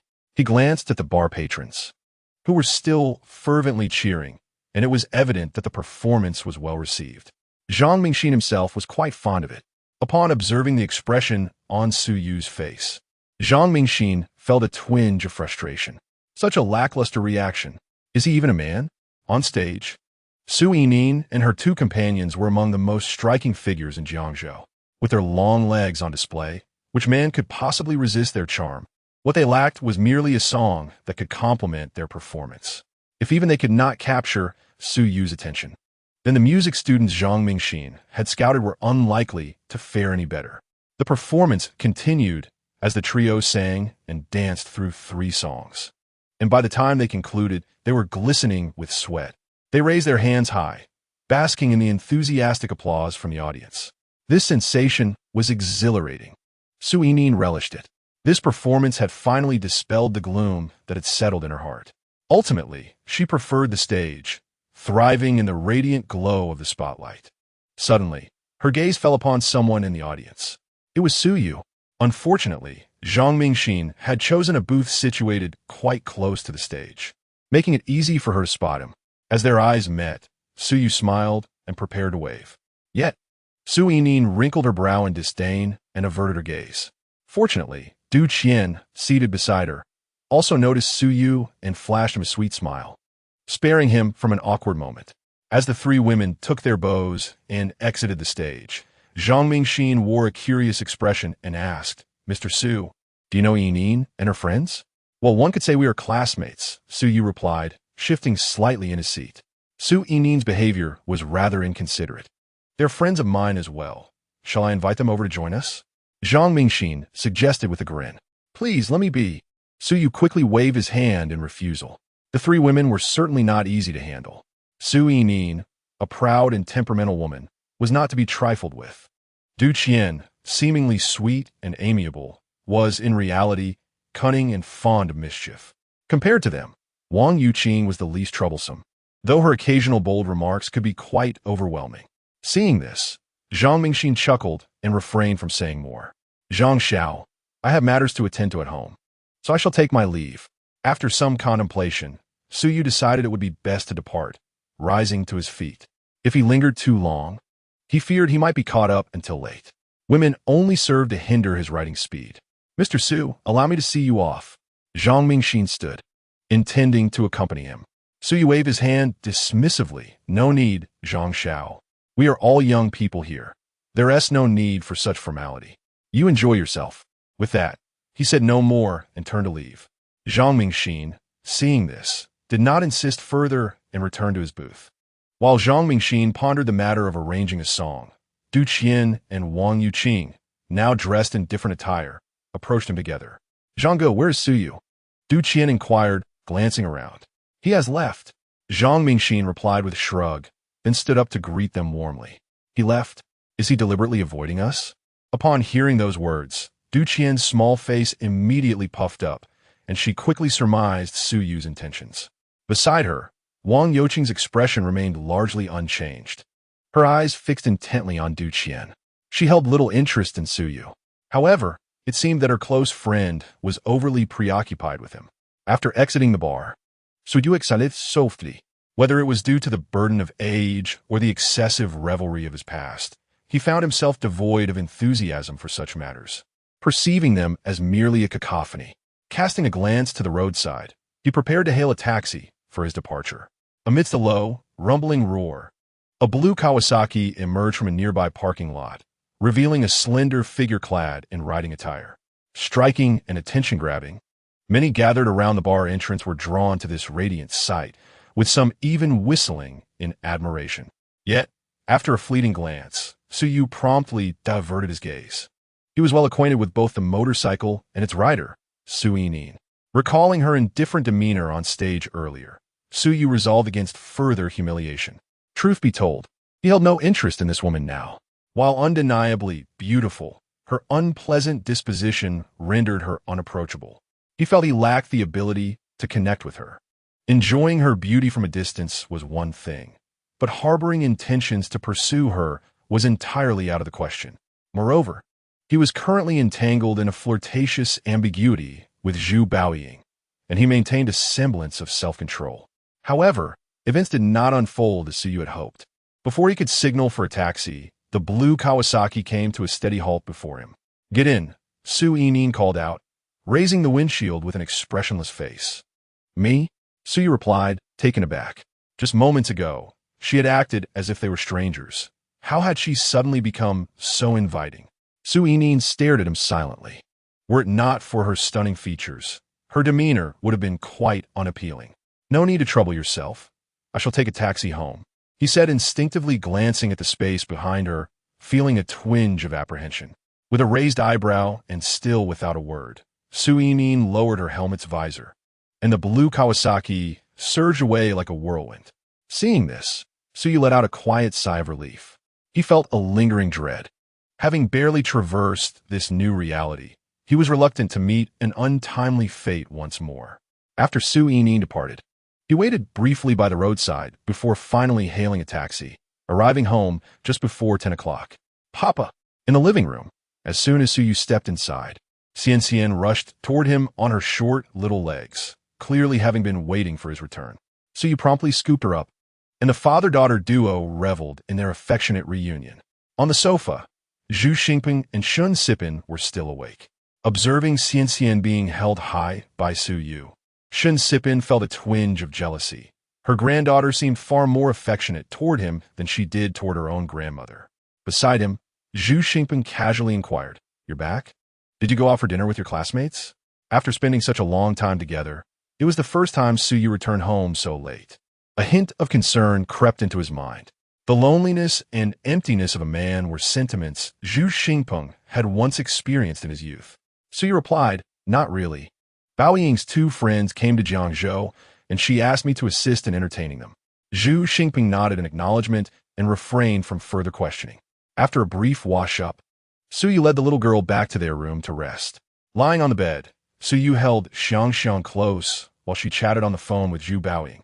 Due to their proximity, Zhu Baoying's voice resonated clearly in Su Yu's ears. As he listened, he found himself captivated. It must be said, the woman's voice was genuinely enchanting. Just as these thoughts crossed his mind, Xiang turned to him and said, "Daddy, Mommy wants you to answer the phone." With that, the little girl directly handed the phone to Su Yu's ear. "I heard from Lin Jie that you wish to undertake the lyrics and music production for her entire album." As soon as Su Yu picked up the phone, Zhu Baoying's inquiry came through. This news had reached her shortly after Tan Lin returned to the hotel from dinner that night, and Zhu Baoying was quite astonished by it. She had not anticipated Su Yu's ambition to be so grand. Zhu Baoying had been wanting to call and inquire about this matter for a while, and she had been struggling to contain her curiosity. Since meeting Su Yu, she felt increasingly unable to maintain her composure in many situations. "Yes, I do have that idea. Selling one song at a time is quite laborious," Su Yu candidly replied. He felt there was no need to mislead Zhu Baoying. His confidence was unwavering. On the other end of the line, Zhu Baoying was momentarily at a loss for words upon hearing this. She instinctively wanted to scold him, but recalling the scene where Su Yu swiftly completed a song in her presence, she found herself at a loss for criticism. Producing 2 excellent songs in succession, one of which was practically a guided composition, surely crafting an entire album should not pose a challenge for him, right? After a brief silence, Zhu Baoying spoke again. "So, do you have any plans?" Su Yu replied, "Not at the moment. I need to listen to her previous songs first and gain a better understanding of her voice and style." Zhu Baoying fell silent once more. If they were together at that moment, she would have loved to give this unreliable man a piece of her mind. How could he dare to take on such a task without knowing the singer's circumstances? Where did he find his confidence? Well, let's leave it at that. After taking a deep breath, Zhu Baoying ultimately decided to hold her tongue, uttering one last phrase before abruptly ending the call. Su Yu was left speechless, holding the phone. This woman, shaking his head, he dismissed the thoughts and turned off the light, embracing Xiang as he drifted off to sleep. Surprisingly, the little girl's touch was quite pleasant. Beijing, Peninsula Hotel. In a luxurious suite, Zhu Baoying, clad in a silk nightgown, reclined gracefully on the bed, her long, delicate legs gently crossed. Her exquisite form lay elegantly, surrounded by a subtle fragrance that lingered in the air. In this serene atmosphere, she appeared to be lost in thought. Holding her phone, her strikingly beautiful brows furrowed with concern. After a moment's contemplation, she called out towards the door, "Shaoli, Baoying Jia." "What is it?" responded her assistant, Guoli, who hurried in wearing whimsical cartoon pajamas. Upon entering, Guoli was momentarily taken aback by Zhu Baoying's captivating appearance. instinctively swallowing hard. The allure that transcended gender was almost overwhelming for her. Zhu Baoying instructed, "Please check the flights to Jiangzhou. I wish to return tomorrow." "Tomorrow? But Baoying Jia, you have a performance tomorrow night," Guoli exclaimed, her expression shifting dramatically. The current dynamics between Zhu Baoying and the company were rather delicate, and she feared her superior was contemplating resignation. Casting a calm glance at the startled assistant, Zhu Baoying replied, "I simply wish to visit. It is important to me." Guoli, still reluctant to accept this explanation, found herself disarmed by Zhu Baoying's unwavering gaze. Turning away, she prepared to return to her own room to book a flight. However, as she did, her expression fell, and she discreetly pursed her lips, unconvinced by Zhu Baoying's words. Something about her seemed off. Chapter 40. Collision the following day. Suyu attended classes at Jiangzhou Art University, as usual. Due to the delay in acquiring a vehicle, he took a taxi to campus. The responsibility of escorting Xian to and from school had been entirely assumed by Zhu Pengxing and Shen Sipin, who now centered their daily efforts around her. When Suyu's parents called, wishing to speak with Xian, he would privately summon her to his room for the conversation. Upon arriving at school and settling into his seat, a fragrant breeze enveloped him. Turning, he saw Du Qian had plopped down beside him, her expression demanding, "Why did you leave so abruptly last night? Were you deliberately avoiding us?" Her slight forward lean emphasized her curves, drawing Su Yu's gaze involuntarily. Behind Du Qian, Su Yining and Wang Yuqing observed with scrutinizing eyes, especially Su Yining, whose glare was particularly piercing. "I simply had matters at home to attend to and left early," Su Yu replied, retreating slightly, his tone dismissive. "How deceitful! You left," and Yining followed right after. "What clandestine dealings are you two involved in?" Du Qian scoffed, clearly skeptical of his explanation. "Du Qian," before Su Yu could respond. Su Yining's fierce voice cut through the air. Then, she wrapped an arm around Du Qian's neck, dragging her along. "Ah, Yining, spare me." With her vital points locked, Du Qian hurriedly clutched Su Yining's arm, pleading for mercy. "Hee, are we witnessing a rivalry between two women for a man?" Wang Yuqing observed nearby, her face alight with schadenfreude. Upon hearing this, both Su Yining and Du Qian turned their attention towards Wang Yuqing. Amidst their playful scuffle, springtime beauty was unveiled, offering a delightful spectacle. When the class bell rang, the three, breathless, eventually settled beside Su Yu, with Du Qian still nestled closely to him. During a break, Su Yu felt a gentle tug on his left arm. Turning his head, he found Du Qian gazing at him with sparkling eyes. As their eyes met, she pointed at a note on the desk. Su Yu felt a wave of annoyance wash over him. "We are already college students, yet such childishness persists." Picking up the note, he read, "Do you know President Zhang?" Su Yu replied, "Not well." Du Qian wrote back, "Then why are you sitting together?" Su Yu answered, "Just a coincidence." Du Qian shot him a disdainful look and retorted, "Humph, you're lying again." After this exchange, she turned her attention back to the lecture, ignoring Su Yu. To Du Qian's left, Su Yining's eyes were fixed on the podium, though her beautifully arched brows were slightly furrowed. After class, the trio exited the classroom, while Su Yu rested his head on the desk for a brief respite. Having not returned to the classroom for years, he found it somewhat overwhelming. In a daze, someone called out loudly, "Su Yu, someone is looking for you." Reacting instinctively, Su Yu rose and glanced toward the source of the voice. At the classroom door stood a male classmate, grinning at him, accompanied by a familiar figure, Guoli, Zhu Baoying's assistant. A vite bewildered, Su Yu approached. "Xiaoli, what brings you back?"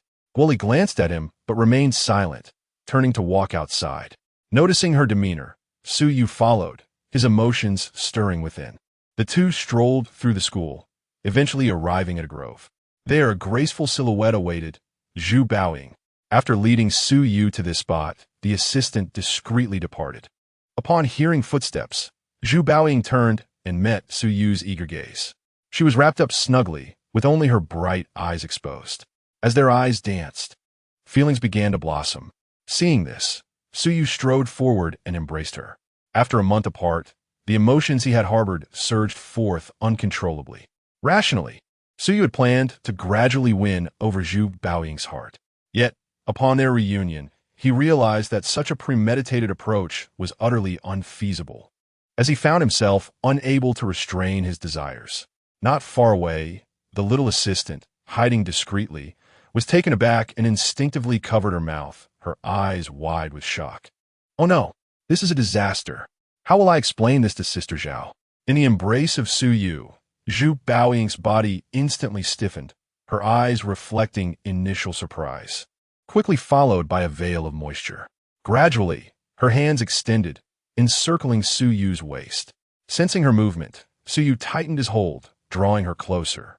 In that moment, they remained in quiet embrace, savoring a fleeting tranquility and warmth. After a brief interlude, they parted. Su Yu gazed intently at the enchanting figure before him. Though her features and form were shrouded, her watery eyes captivated him. Zhu Baoying felt a flush in her earlobes, yet she lifted her gaze to meet Su Yu's. During this time, she had contemplated much and had come to a resolute conclusion regarding the man before her, dismissing any concerns about his appearance. All that mattered was their mutual dependence on him, both she and Xianxian. As Su Yu leaned down, intending to kiss Zhu Baoying, she gently closed her eyes.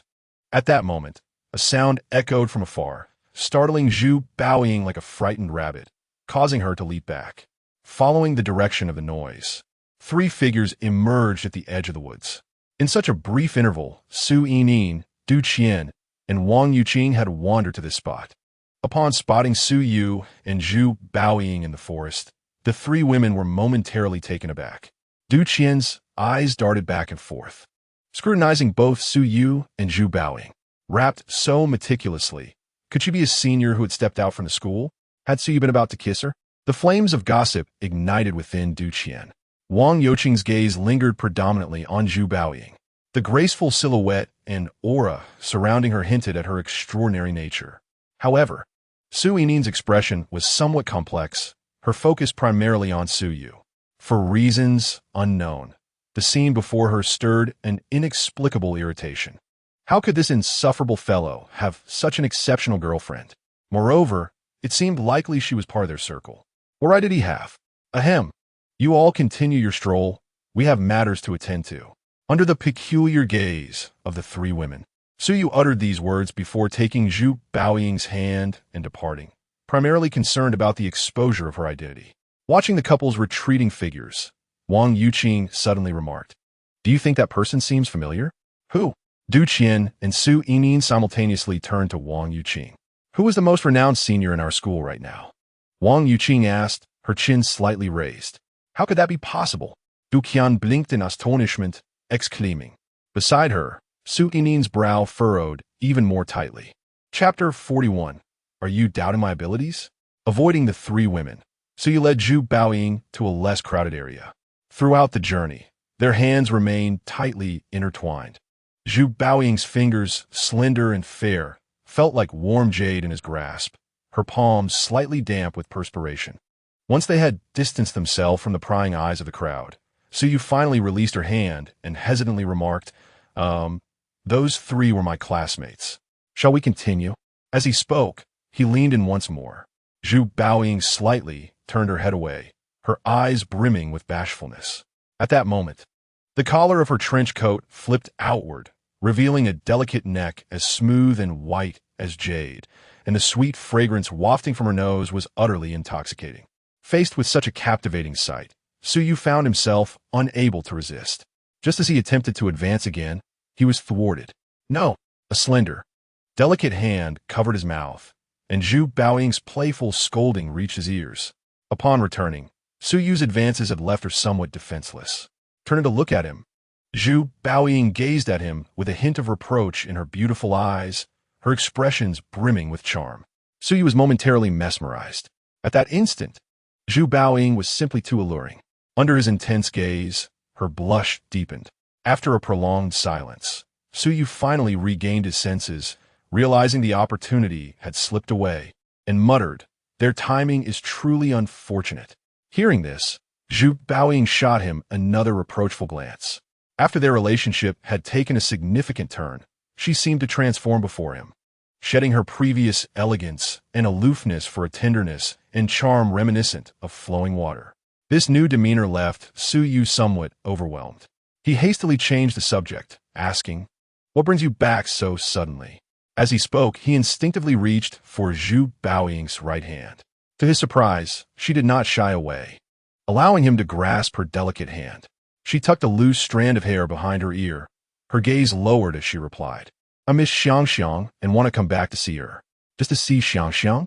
Su Yu raised an eyebrow. Zhu Baoying glanced at him, but remained silent. "When are you leaving?" he inquired, grinning. "Tonight," Zhu Baoying answered after a few moments of contemplation. "Huh? So soon?" Disappointment washed over Su Yu's face. Just as their relationship had begun to blossom, Zhu Baoying was set to depart. This was indeed hard to bear. For the first time, Zhu Baoying reached out to gently caress Su Yu's cheek, softly stating, "Their essay performance in the capital tonight, and afterward, I need to record a variety show. Once the recording wraps up, I should have an extended period of rest." "Really?"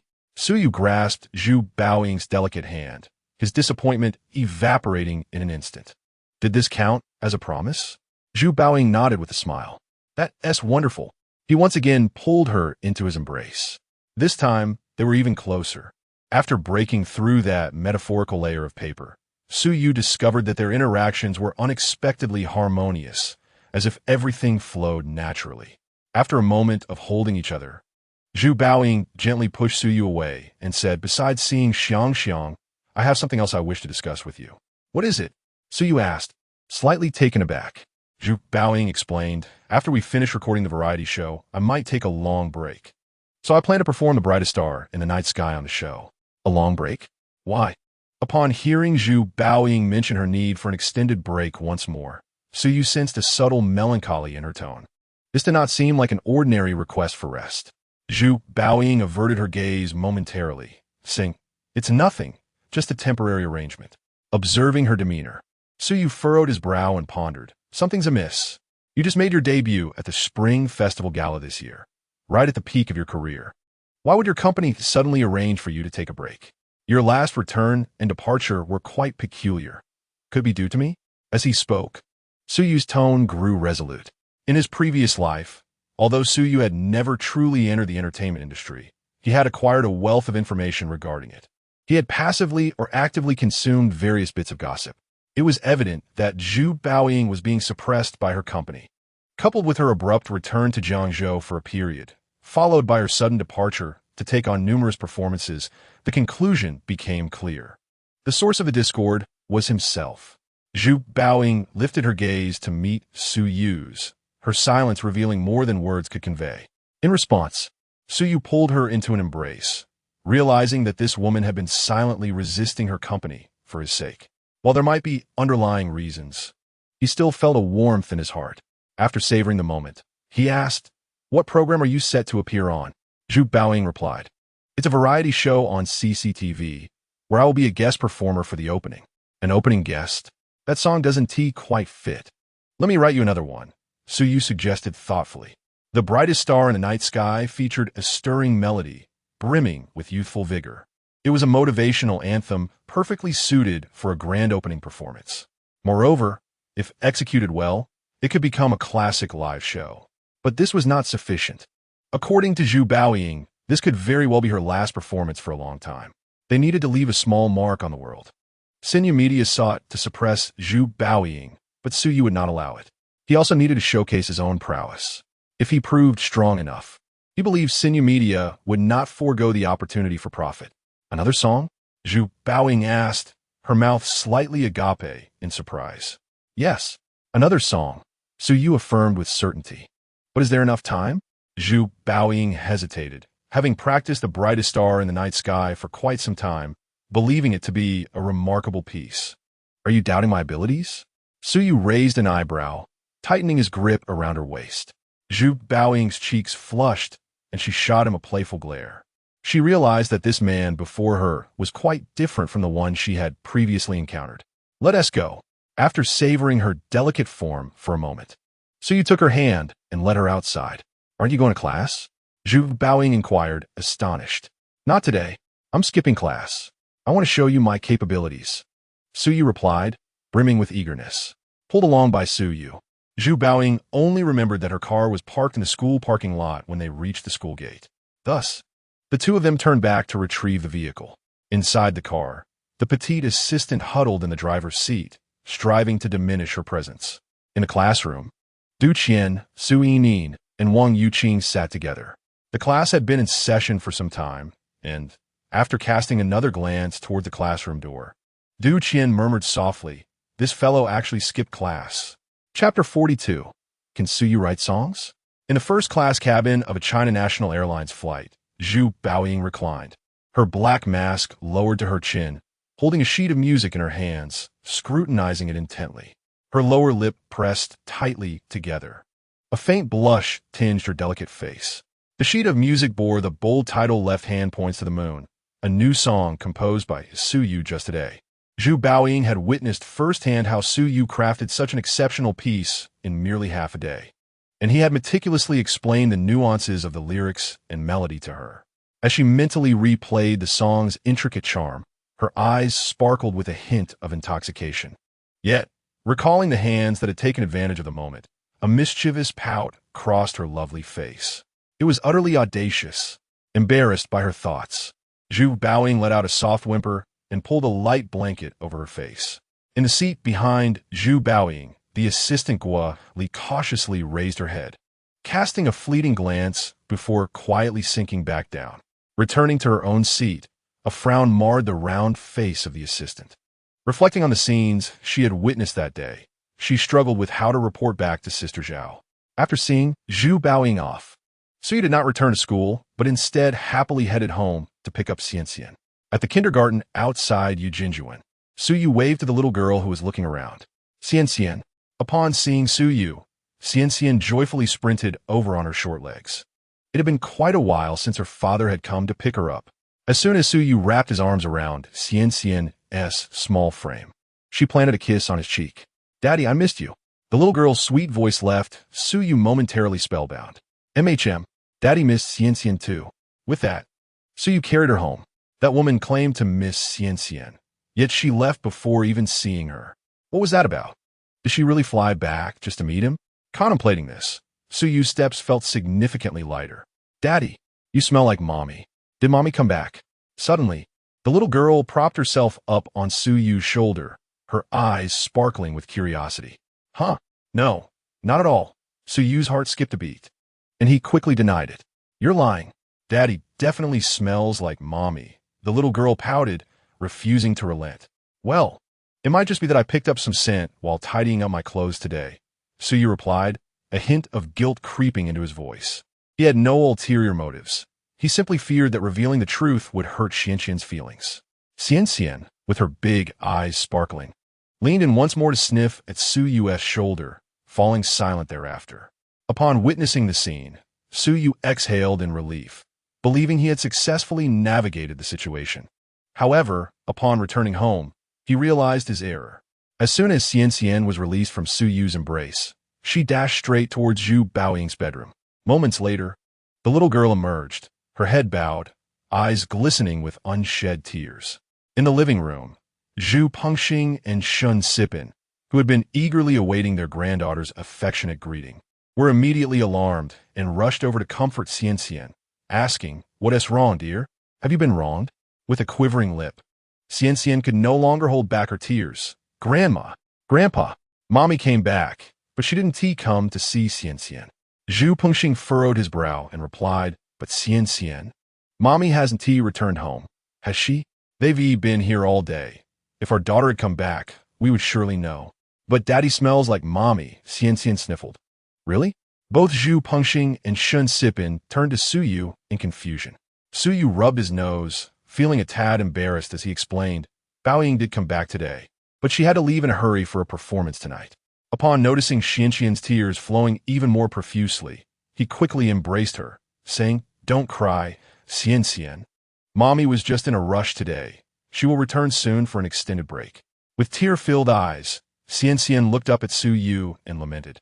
"But she had time to see Daddy." Suyu hastily reassured her, "That's because Daddy wrote a song for Mommy. She will be performing it on her show soon." "Really?" "Indeed.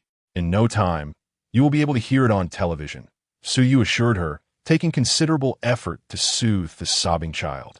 However, when he glanced up, he found Zhu Pengxing and Shun Sipin glaring at him with discontent. The fact that their daughter had returned to Jiangsheng yet failed to visit them at Yujinjuan left the couple feeling somewhat envious. Zhu Pengxing, eager to see his daughter return to the family fold, was supportive of a union between Su Yu and Zhu Baoying. However, this did not mean he was willing to see his daughter prioritize Su Yu over them. It was entirely natural for a father to feel a twinge of jealousy towards his future son-in-law. This situation seemed to be evolving into something rather concerning. As for Shin Sipin, she had yet to fully accept Su Yu's status as her future son-in-law. The more she observed him, the more her fondness seemed to grow. Yet, for her, this feeling was still in its infancy. Primarily, Shun Sipin harbored reservations about Su Yu's current profession, perceiving it as unworthy. However, she recalled that Su Yu had mentioned writing a song for Baoying. With this thought in mind, Shin Sipin did not wait for Su Yu to elaborate and directly inquired, "Did you just say you wrote a song for Baoying?" Her eyes were filled with skepticism as she spoke. Su Yu paused momentarily before responding truthfully, "Yes. She is about to participate in a variety show on CCTV. Initially, I intended for her to use a song I had written previously, but I felt it was inappropriate. So I wrote her a new one." "Are you saying you wrote 2 songs for Baoying?" Upon hearing Su Yu's words, Zhu Pengxing, momentarily forgetting his jealousy, eagerly pressed for clarification. "Indeed," Su Yu affirmed with a nod. "You can write songs?" Shin Sipin remained visibly skeptical.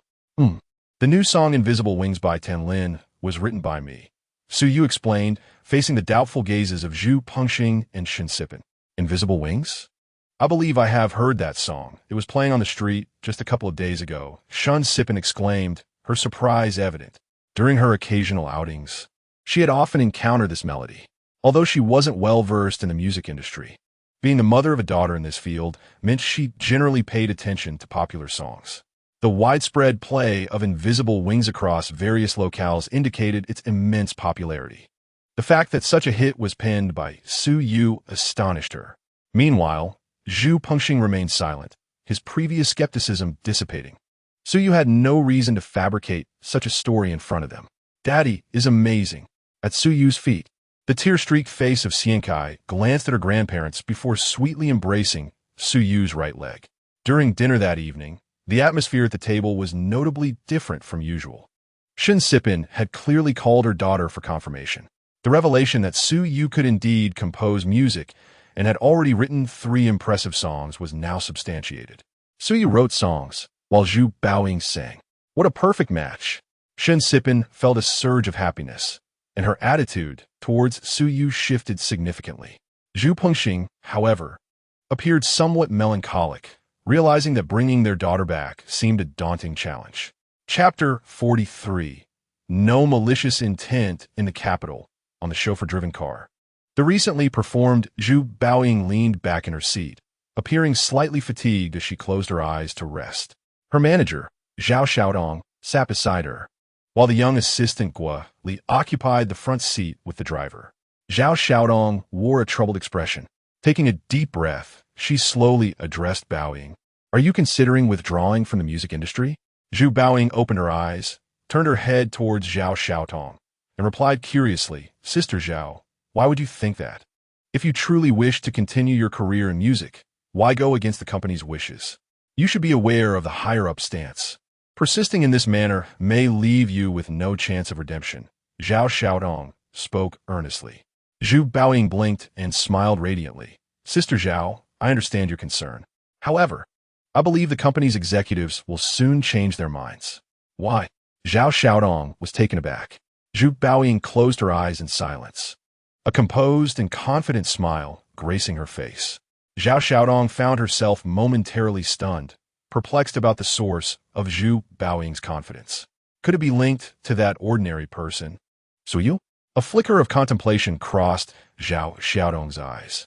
After ensuring Zhu Baoying was settled in her hotel, Zhao Xiaodong refrained from further pressing the matter and took a taxi back home. Being a native of Beijing, she found her retired parents enjoying their leisurely life. Upon entering her home, she discovered her father still resting in his study, engrossed in his belongings. "Dad, why are you still awake?" she inquired, a hint of curiosity in her tone. It is now past 10 in the evening, a time when my parents usually retire for the night.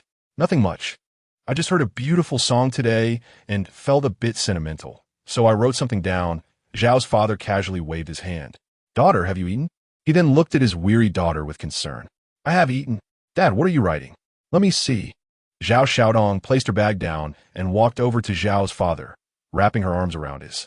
Her innocent and curious expression starkly contrasting with her usual shrewd and competent demeanor. It's nothing, just a few stories from my youth, Zhao's father replied, somewhat bashfully. What song are you listening to that has moved you so? Zhao Xiaodong inquired, her curiosity piqued. Leaning in for a glimpse, she noticed a vinyl record resting on the desk. Upon picking it up, she saw the cover adorned with the image of the sweet song diva, Tan Lin. A look of astonishment crossed Zhao Xiaodong's face. This was a promotional single for the song Invisible Wings, with a very limited release. She wondered where her father had acquired it. Amused by her thoughts, Zhao Xiaodong teasingly remarked, Dad, I didn't expect you to be a fan of hers. Shall I get you an autograph someday? I'm quite familiar with her. But you must keep it hidden from Mom. Zhao's father chuckled at her words. What nonsense are you spouting, girl? I merely enjoy this song. This record isn't mine.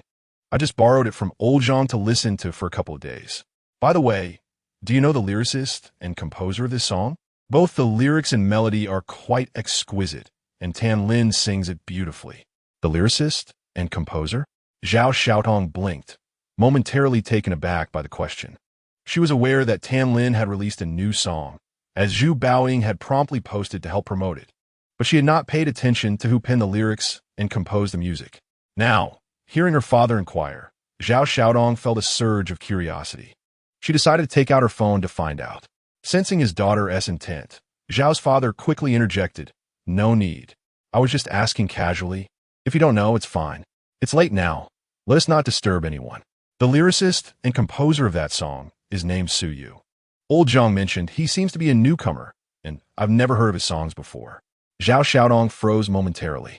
Dad, what did you say that lyricist's name was?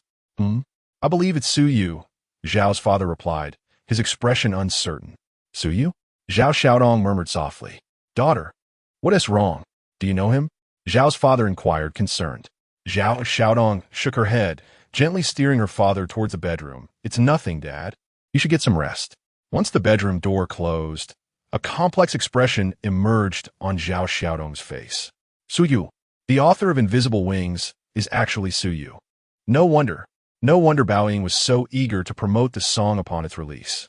Initially, she thought it was merely due to Zhu Baoying's close relationship with Tan Lin. But now it seemed there was more to it. A flicker of annoyance crossed Zhao Xiaodong's face as she realized how significant this news was, and that she had only just learned it through her father. This situation leaves her, as an agent, in a state of distress. Zhao Xiaodong immediately contemplated seizing the phone to confront Zhu Baoying. Yet, just as she lifted the receiver, she hesitated. Given Baoying's temperament, a direct inquiry would undoubtedly be unwise. Upon reflecting on Zhu Baoying's words from that evening, Zhao Xiaodong began to grasp the source of her confidence. However, one song alone seemed insufficient. Could it be that another individual should be in the know? In a moment of contemplation, Zhao Xiaodong swiftly dialed a number. Hello, Xiaoli, it's me. The following day was a day of rest, and Su Yu did not attend school. He made a call to the dealership, arranging to pick up his car that day. Su Yu had already devised a plan regarding the purchase of a vehicle.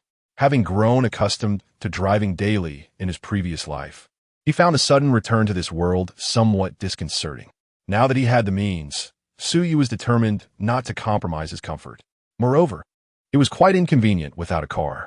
The vehicle had been ordered a week prior, a mid-range model from Great Wall Motors, totaling nearly 300,000. Due to differing developmental trajectories, Great Wall Motors had fared significantly better in this world than in his past life. After collecting the car from the dealership, just as Su Yu was about to take his new ride for a spin, his phone buzzed in his pocket. Upon answering, he discovered it was Zhang Ningxue. Hello, Sister Ningxue, he greeted, his tone buoyant. Where are you, little brother? Zhang Ningxue's voice retained its deep, captivating allure, exuding a commanding presence. Hearing her voice always sent a delightful shiver down Su Yu's spine. I'm at the dealership, I just bought a new car. Oh, then come pick me up. I'm at the publishing house, Zhang Ningxue replied, somewhat surprised. Sure, Sister Ningxue, just wait for me, Suyu responded eagerly. It had been quite some time since he last saw his older sister, and he genuinely missed her. His intentions were not impure. He merely wished to see her again.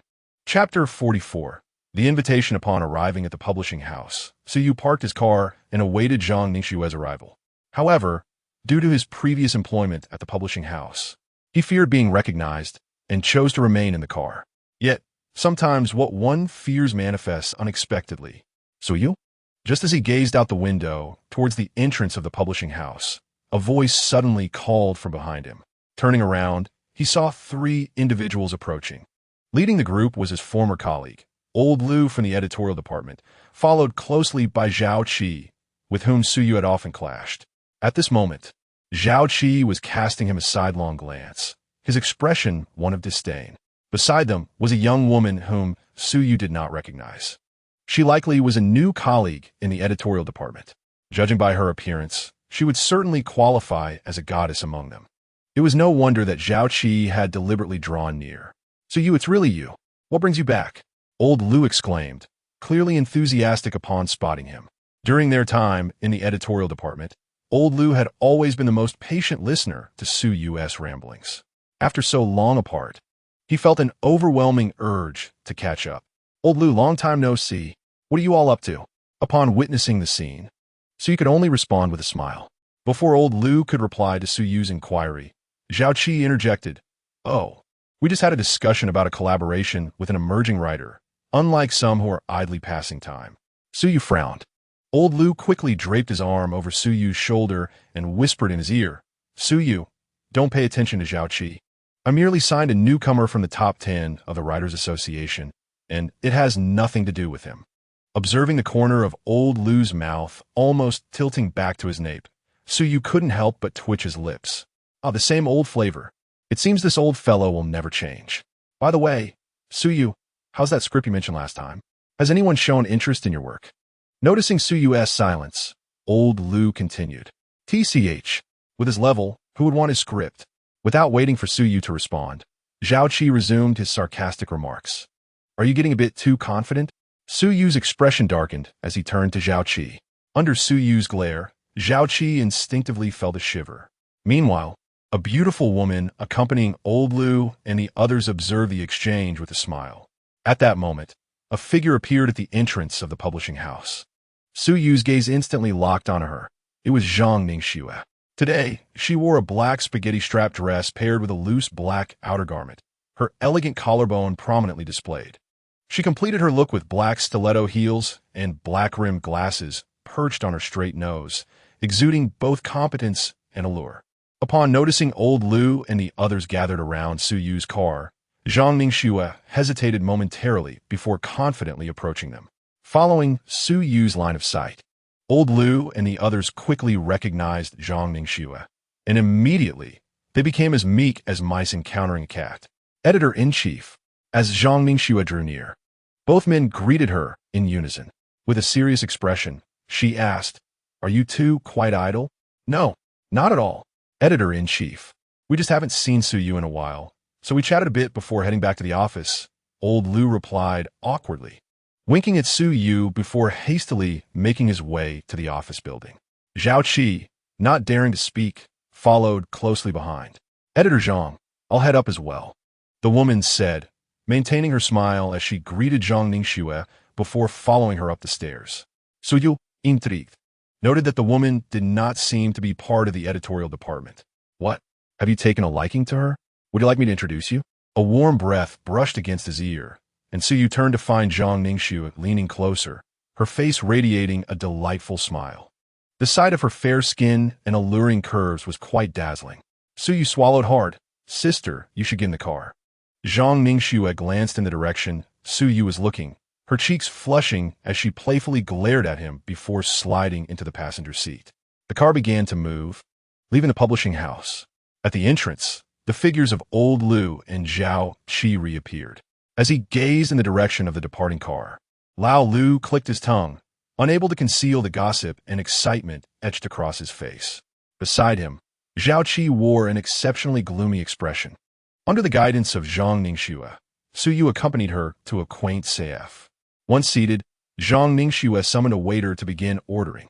Sister Ningxue, is there something specific you wanted to discuss today? Su Yu inquired after the orders were placed. What? Am I not allowed to seek you out without reason? Zhang Ningxue replied, her hands elegantly crossed as she gently propped her pristine chin, her bright, captivating eyes fixed intently on Su Yu. Of course not.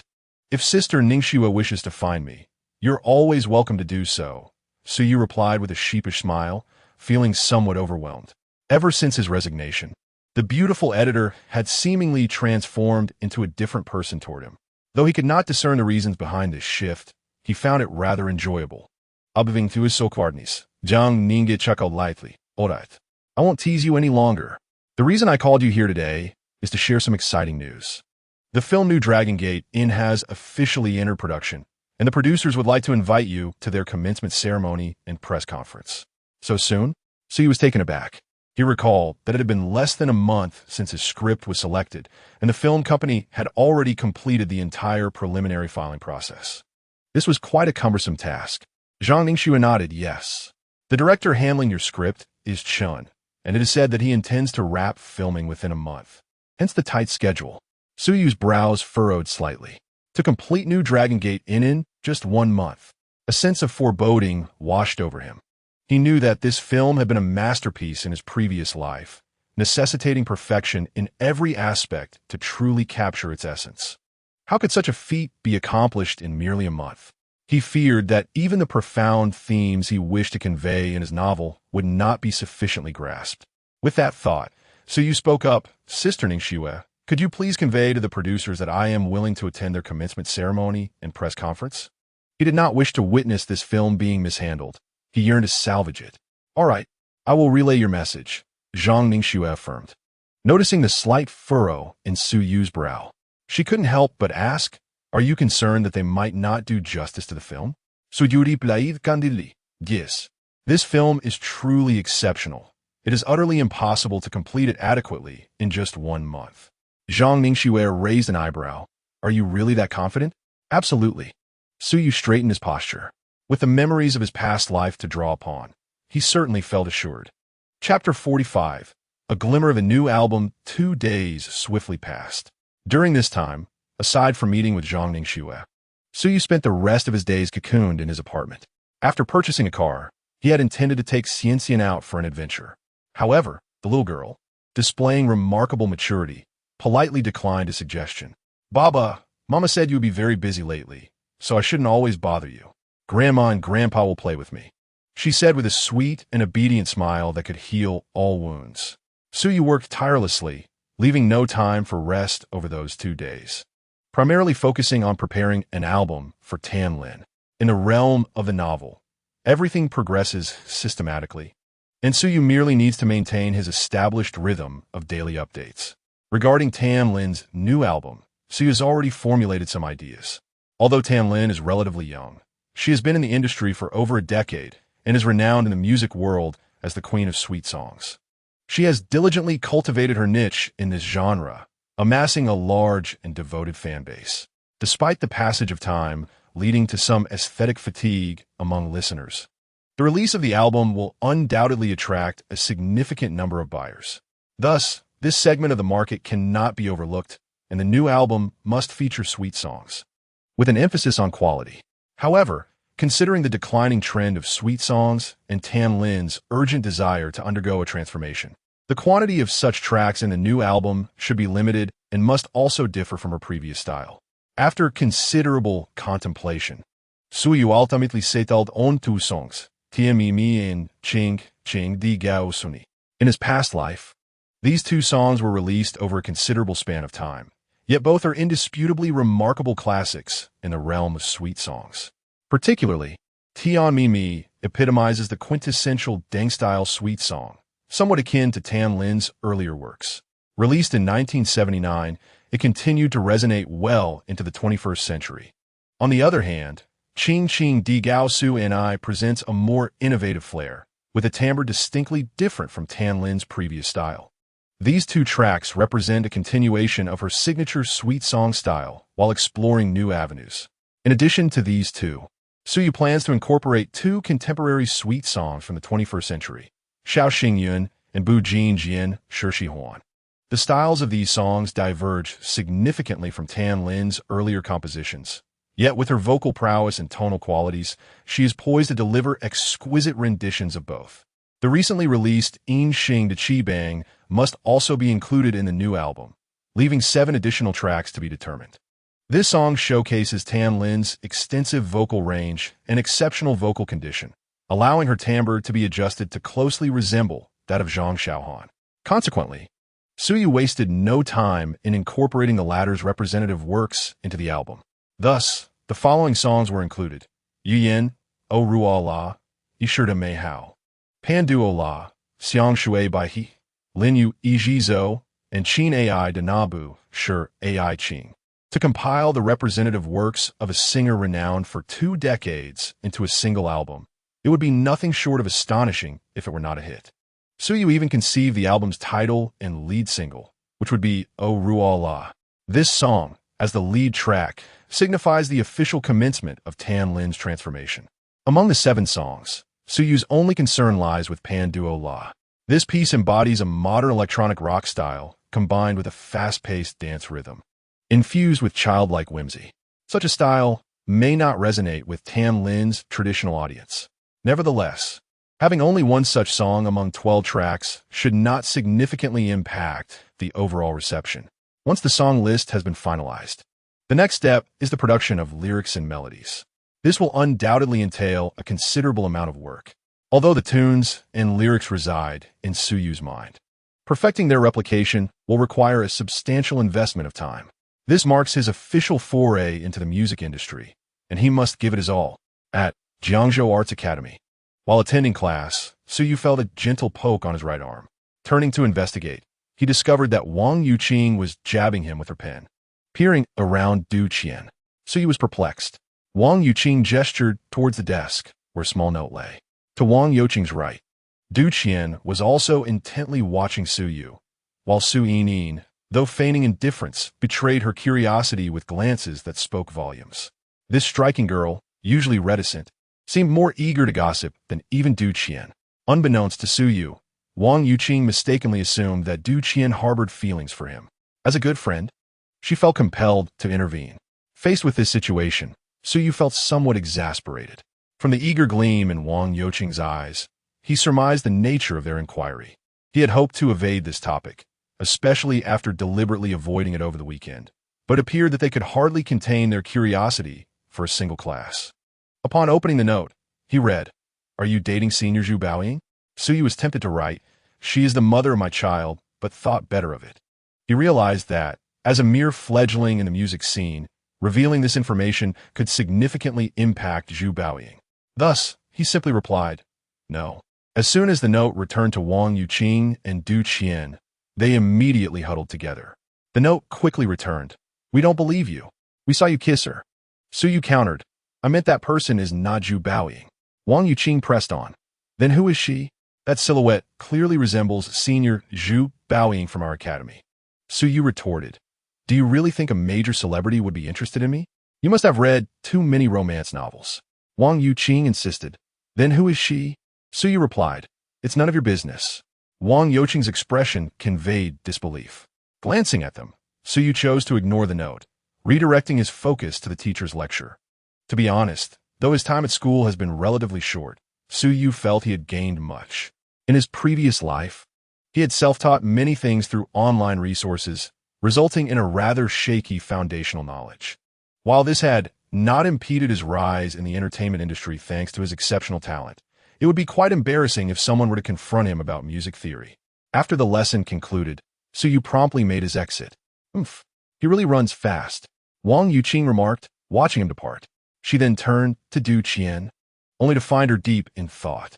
A glance at Su Yining revealed a similarly contemplative expression, though her demeanor appeared even more intricate than Du Qian's. Wang Yuqing inquired, "What are you two up to?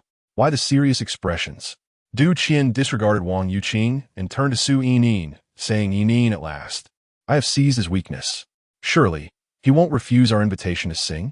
Upon hearing this, Su Yining frowned, while Wang Yuqing appeared utterly bewildered. Chapter 46. Abandoned in the Magic City, Zhao Xiaotong rapped on the office door of the company's deputy general manager, Lu Yuan.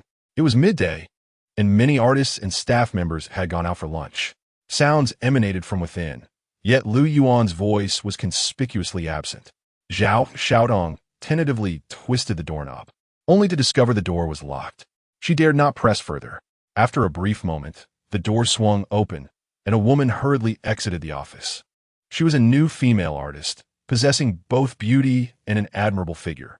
Upon catching sight of Zhao Xiaotong waiting outside, her face flushed, and she lowered her head, departing without uttering a word. Zhao Xiaotong, however, maintained her composure, patiently awaiting entry. "Come in," Lu Yuan's voice finally resounded after approximately half a minute. Upon hearing this, Zhao Xiaotong pushed the door open.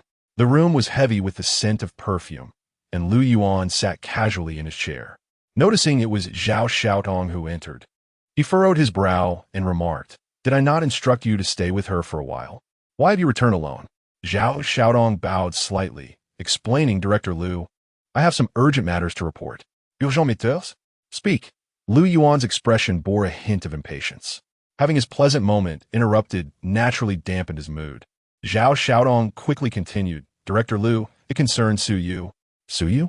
Who is that?" Lu Yuan inquired. A look of confusion plastered across his face. "The man currently cohabiting with Bao Ying," she clarified. "That one? What could he possibly have to do with us?" Lu Yuan's frown deepened, his gaze towards Zhao Xiaotong growing increasingly hostile. "Is this why you rushed back?" "Director Lu, Su Yu is the lyricist and composer of Tan Lin's new song, Invisible Wings. Moreover, it appears he has penned 2 songs for Bao Ying as well. Judging by her demeanor, these songs must be exceptional. One of them is even slated for her performance on a CCTV program in a few days." Zhao Xiaotong divulged the information she had gathered. "Is that all? You made a special trip from Beijing for this? Couldn't this have been discussed over the phone?" Lu Yuan's demeanor remained composed, yet his tone turned frosty. Zhao Xiaotong was momentarily taken aback by Lu Yuan's apparent indifference. Bao Ying was the reigning queen of the music scene at Sinu Media, and just recently, Lu Yuan had instructed her to report any developments regarding her. Why the sudden shift in attitude? Observing Zhao Xiaotong's perplexity, Lu Yuan waved his hand dismissively. "If there is nothing else, you may return. For now, your only task is to keep an eye on Zhu Baoying." Zhao Xiaotong hesitated. "Director Lu, should we not have Su Yu assist Baoying in writing a few more songs? Perhaps we could compile an album." Zhu Baoying was her ace in the hole, and she was reluctant to relinquish this opportunity. "Bang!" Lu Yuan slammed his hand on the table, rising in anger as he bellowed. "Do you not understand? Is it your place as a mere manager to dictate company affairs? Leave." Xiaotong Zhao was startled, her body trembling slightly. Immediately, she bowed repeatedly in apology, exclaiming, "I'm so sorry, Mr. Lu. I'll leave right away." With that, she hurriedly exited the office, closing the door behind her. Once the door was shut, her expression fell dramatically. Her lips pressed tightly together. Her countenance was far from pleasant. They had been abandoned by the company. After a brief change in her expression, Xiaotong turned back and spat in the direction of Mr. Lu's office, then swiftly departed in her high heels. With no hope left from the company, she resolved to find a way on her own. Upon exiting the corporate building, she hailed a taxi, heading straight for the airport. Zhu Baoying had 2 years remaining on her management contract and 2 albums left in her recording deal. Since the company was unwilling to allocate resources for her new album, they would have to find a way to release songs independently. As long as they could gather enough tracks for an album, the company could not forcibly intervene. At worst, they would simply be unable to utilize the company as promotional resources for the release. This was certainly preferable to being completely shut down. In the office, Lu Yuan gradually calmed down after venting his frustrations. Zhu Baoying was the most successful newcomer nurtured by the company since he took over the music department, poised to become a top female singer with the support of an upcoming spring festival gala. However, unexpected complications had arisen due to her reluctance to comply with the company's arrangements for the sake of a man. Lu Yuan could hardly tolerate such behavior. Recently, Zhu Baoying's lack of understanding had greatly irritated him. He had already lost face multiple times in front of the company's board because of this. The pent-up frustration surged within him, and after Xiao Tong's earlier outburst, he could hardly contain his anger. Initially, he had considered soothing and comforting her, but after all his efforts proved futile, he resolved not to indulge Zhu Baoying any longer. It was time to exert pressure. The matters of preparing for a new album or enhancing her popularity were no longer up for consideration until all residual value was extracted. After sitting quietly for a while, Lu Yuan took out his phone and made a call. "Hello, Hong Chuan, come to my office." He hung up promptly. Shortly thereafter, Wang Hongchuan, the vice director in charge of music affairs at Sinu Media, knocked and entered Lu Yuan's office. "Mr. Lu, you called for me? Have a seat." Lu Yuan gestured towards the chair in front of his desk. Once Wang had settled, Lu Yuan continued, "How are the negotiations with Xu Qian going?" Wang Hongchuan sat up straight and replied, "Mr. Lu, I've had several discussions with her manager, but they are adamant about the previous price and refuse to budge. I am currently trying to arrange a meeting with Xu Qian to speak with her directly." Lu Yuan tapped his fingers lightly on the desk. "Has her contract with Tianyu been terminated yet?" Wang Hongchuan responded, "Not yet. There is still a week left before it expires." After a moment of contemplation, Lu Yuan stated firmly, "We can't wait any longer. Arrange to meet with Xu Qian as soon as possible. I don't mind if the price is higher. This matter must be expedited." Wang Hongchuan expressed his concerns, stating, "Manager Lu, Xu Qian is already of considerable age. According to the information we have gathered, our offer to her is already the highest in the industry. If we increase it further, the board may not approve." Lu Yuan waved his hand dismissively, replying, "I will handle this. You need not worry. Our record business is merely in its infancy, and we must first attract a couple of prominent figures to establish our presence. Otherwise, some may truly believe the company cannot thrive without her. For artists who are disobedient, we must adopt a firm stance." Upon hearing Lu Yuan's words, Wang Hongchuan immediately grasped the urgency of the situation. The company's carefully nurtured talent had suddenly become unruly. Lu Yuan needed to devise an appropriate solution promptly. If soothing her was not feasible, then replacement would be the course of action. This was Lu Yuan's proposed resolution, as well as a means of intimidation. Once the company secures Xu Qian, if Zhu Baoying is wise, there will still be a place for her at New Language Media. If she is not discerning, she will face complete obliteration. Wang Hongchuan quickly stood up, solemnly assuring, "Rest assured, Manager Lu, I will expedite this matter." "Good, then proceed swiftly."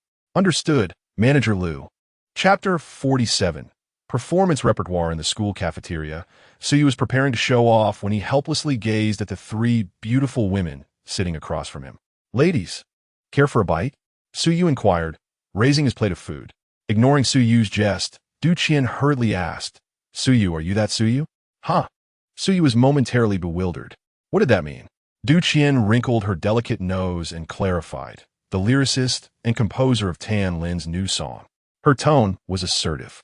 Suyu's actions halted, and a flicker of astonishment crossed his eyes. "It is indeed you." Seeing this, Du Qian became visibly excited, seizing Suyu's left hand. "Yes, it is I. What of it?" Suyu replied, somewhat resigned, nodding in acknowledgement. There was no need for concealment regarding this matter. Upon hearing Suyu's confirmation, the expressions of the three women lit up with excitement. Although they had their suspicions, the truth brought an undeniable thrill. They seemed to foresee the resolution of a long-standing dilemma. "We would like to request your assistance in writing a song," Wang Yuqing eagerly implored. Observing the trio's animated demeanor, Suyu felt a twinge of pride and could not help but scan their figures with a playful glimmer in his eyes. This teasing gaze was somewhat irksome. Sui Nin was the first to react. "What? Are you unwilling?" The tone was unmistakable. Suyu felt a spark of irritation. However, considering his recent amicable rapport with the three, he refrained from uttering anything too harsh. "I simply lack the time at present." To his surprise, upon hearing this, Sui Nin's expression turned icy. "We're leaving." She abruptly pulled Du Qian and Wang Yuqing to their feet. Sui was left speechless. This girl was far too temperamental. Wang Yuqing, being tugged along by Su Yining, attempted to voice her thoughts, but was silenced by a glance from Du Qian. "I shall take my leave," she stated. Once the trio reached the cafeteria's exit, Su Yining finally released them, leaving behind a curt remark before departing. Gazing at the retreating figure of Su Yining as she strode away, Wang Yuqing opened her mouth and, after a moment, expressed her dissatisfaction. "What is the meaning of this? Are we simply to abandon our efforts?" Du Qian promptly grasped Wang Yuqing's arm, offering gentle consolation. "Let be. Yining has been feeling rather low lately. We shall wait a little longer. Besides, Su Yu mentioned he is currently preoccupied." The discontent on Wang Yuqing's face slightly diminished as she puffed her cheeks and muttered, "I'm feeling quite disheartened myself." "Oh dear, cheer up, Qingzi. Come, let us return, and I shall help you unwind." Du Qian grinned mischievously, nudging Wang Yuqing towards the school's exit. At her words, Wang Yuqing's face flushed crimson. At the parking lot by the school gate, Su Yining approached Herbelovit motorki. After donning her helmet and mounting the vehicle, she ignited the engine and revved the throttle. The Azure Kawasaki swiftly departed from Jiangzhou Art Academy. Beneath the visor of her helmet, Su Yining felt the chill of tears cascading down her cheeks. She was uncertain as to why she felt this way. Recently, her desire to form a girl group with Du Qian and Wang Yuqing had led to considerable discord with her family. Her grandfather, father, and mother opposed her aspirations to enter the entertainment industry, deeming it a den of vice, a veritable cesspool. Yet, Su Yining was unwilling to relinquish her dreams. She believed her determination and talent would enable her to navigate the darkness. However, no matter how she articulated her resolve, it fell on deaf ears. Not only that, but her grandfather and father continued to leverage their connections to impede her progress. Otherwise, given the trio's potential, securing a contract with an agency should not pose a challenge. This silent confrontation persisted, emotions building up within her. Additionally, Su Yining had always harbored a sense of resentment towards Su Yu since their initial encounter. This discontent escalated further upon learning that Su Yu might be romantically involved with the illustrious star, Zhu Baoying. How could he, having merely penned a song for the pop diva, possibly engage with someone as extraordinary as Baoying? Su Yu's rejection acted as a spark, igniting all of Su Yining's pent-up emotions.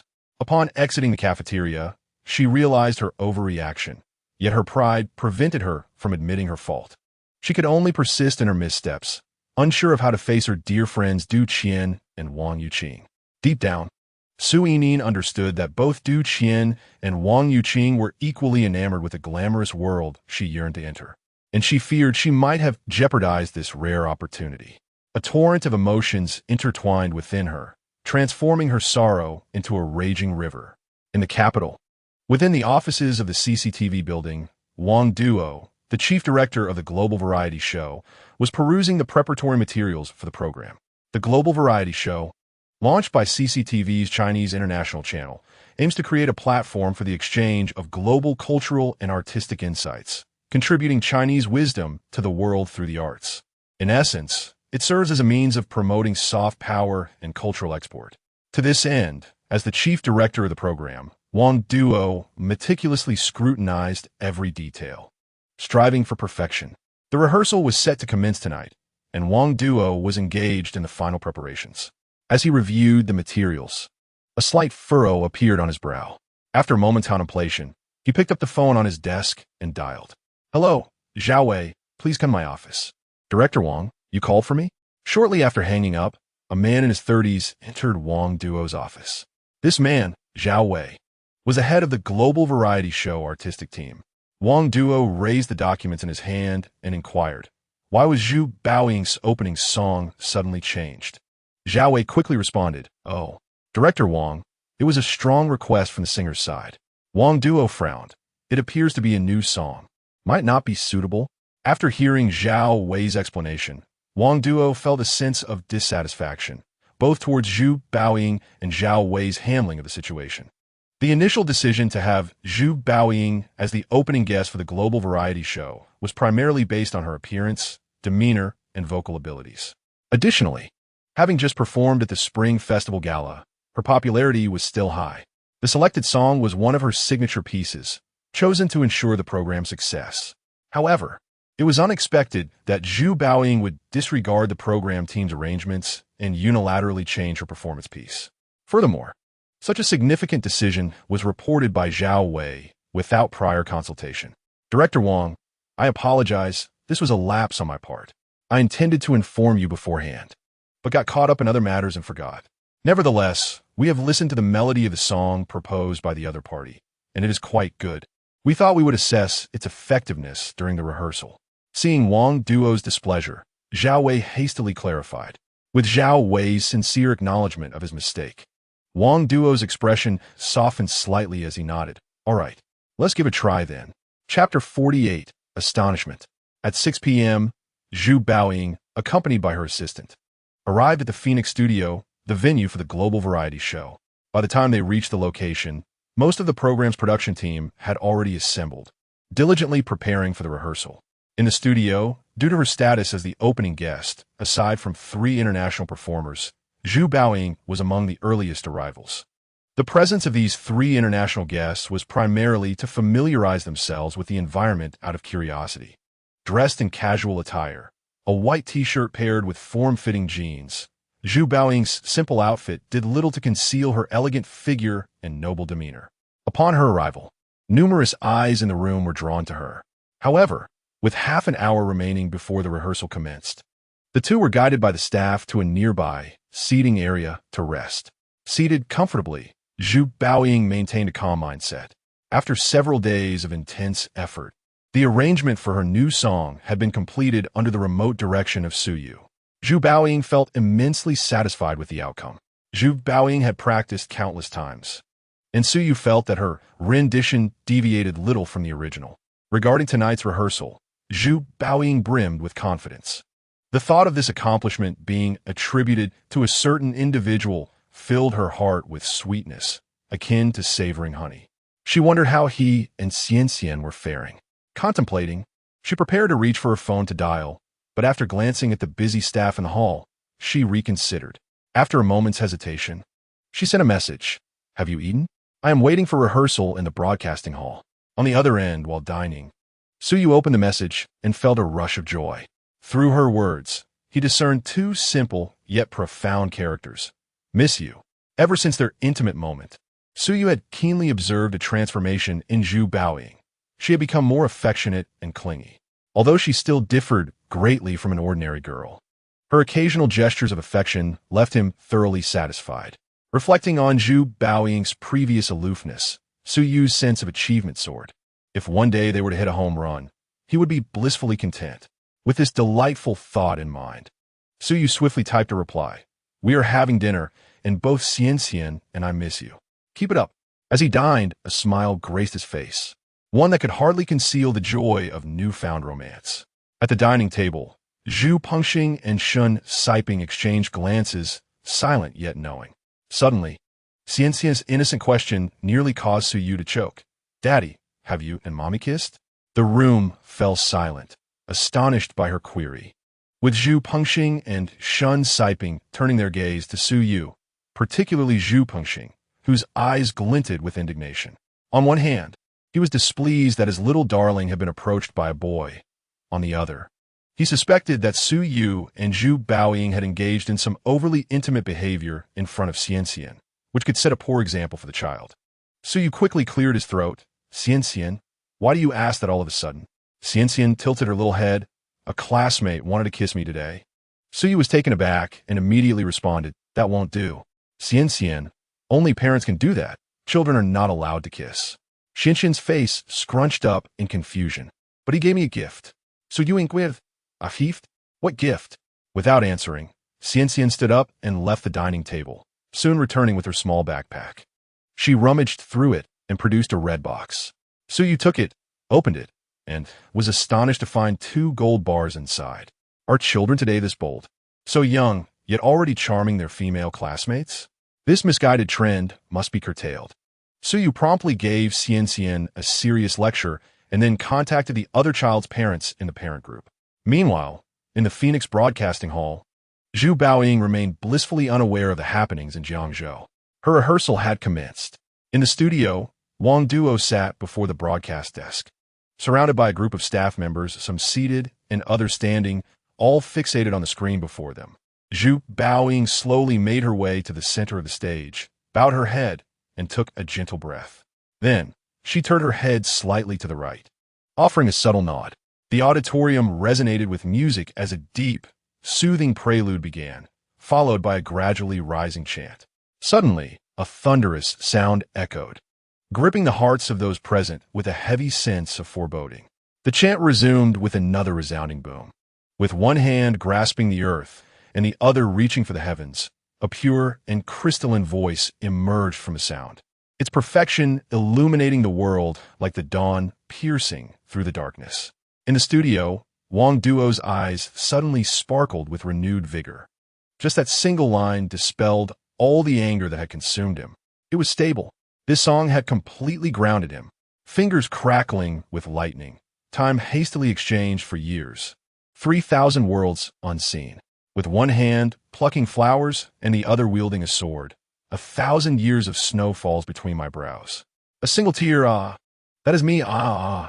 The pure and stirring voice soared to its zenith, transitioning from a subdued entrance to an astonishing high note, spanning 3 octaves, striking deep within the hearts of the audience.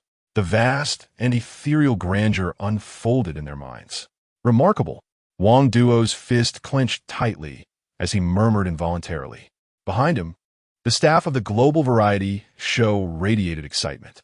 With such a soul-stirring anthem to commence the performance, the impact was bound to be explosive. In the auditorium, the 3 international guests who had been invited to perform rose to their feet, mouths agape, their eyes sparkling as they gazed at Zhu Baoying on stage.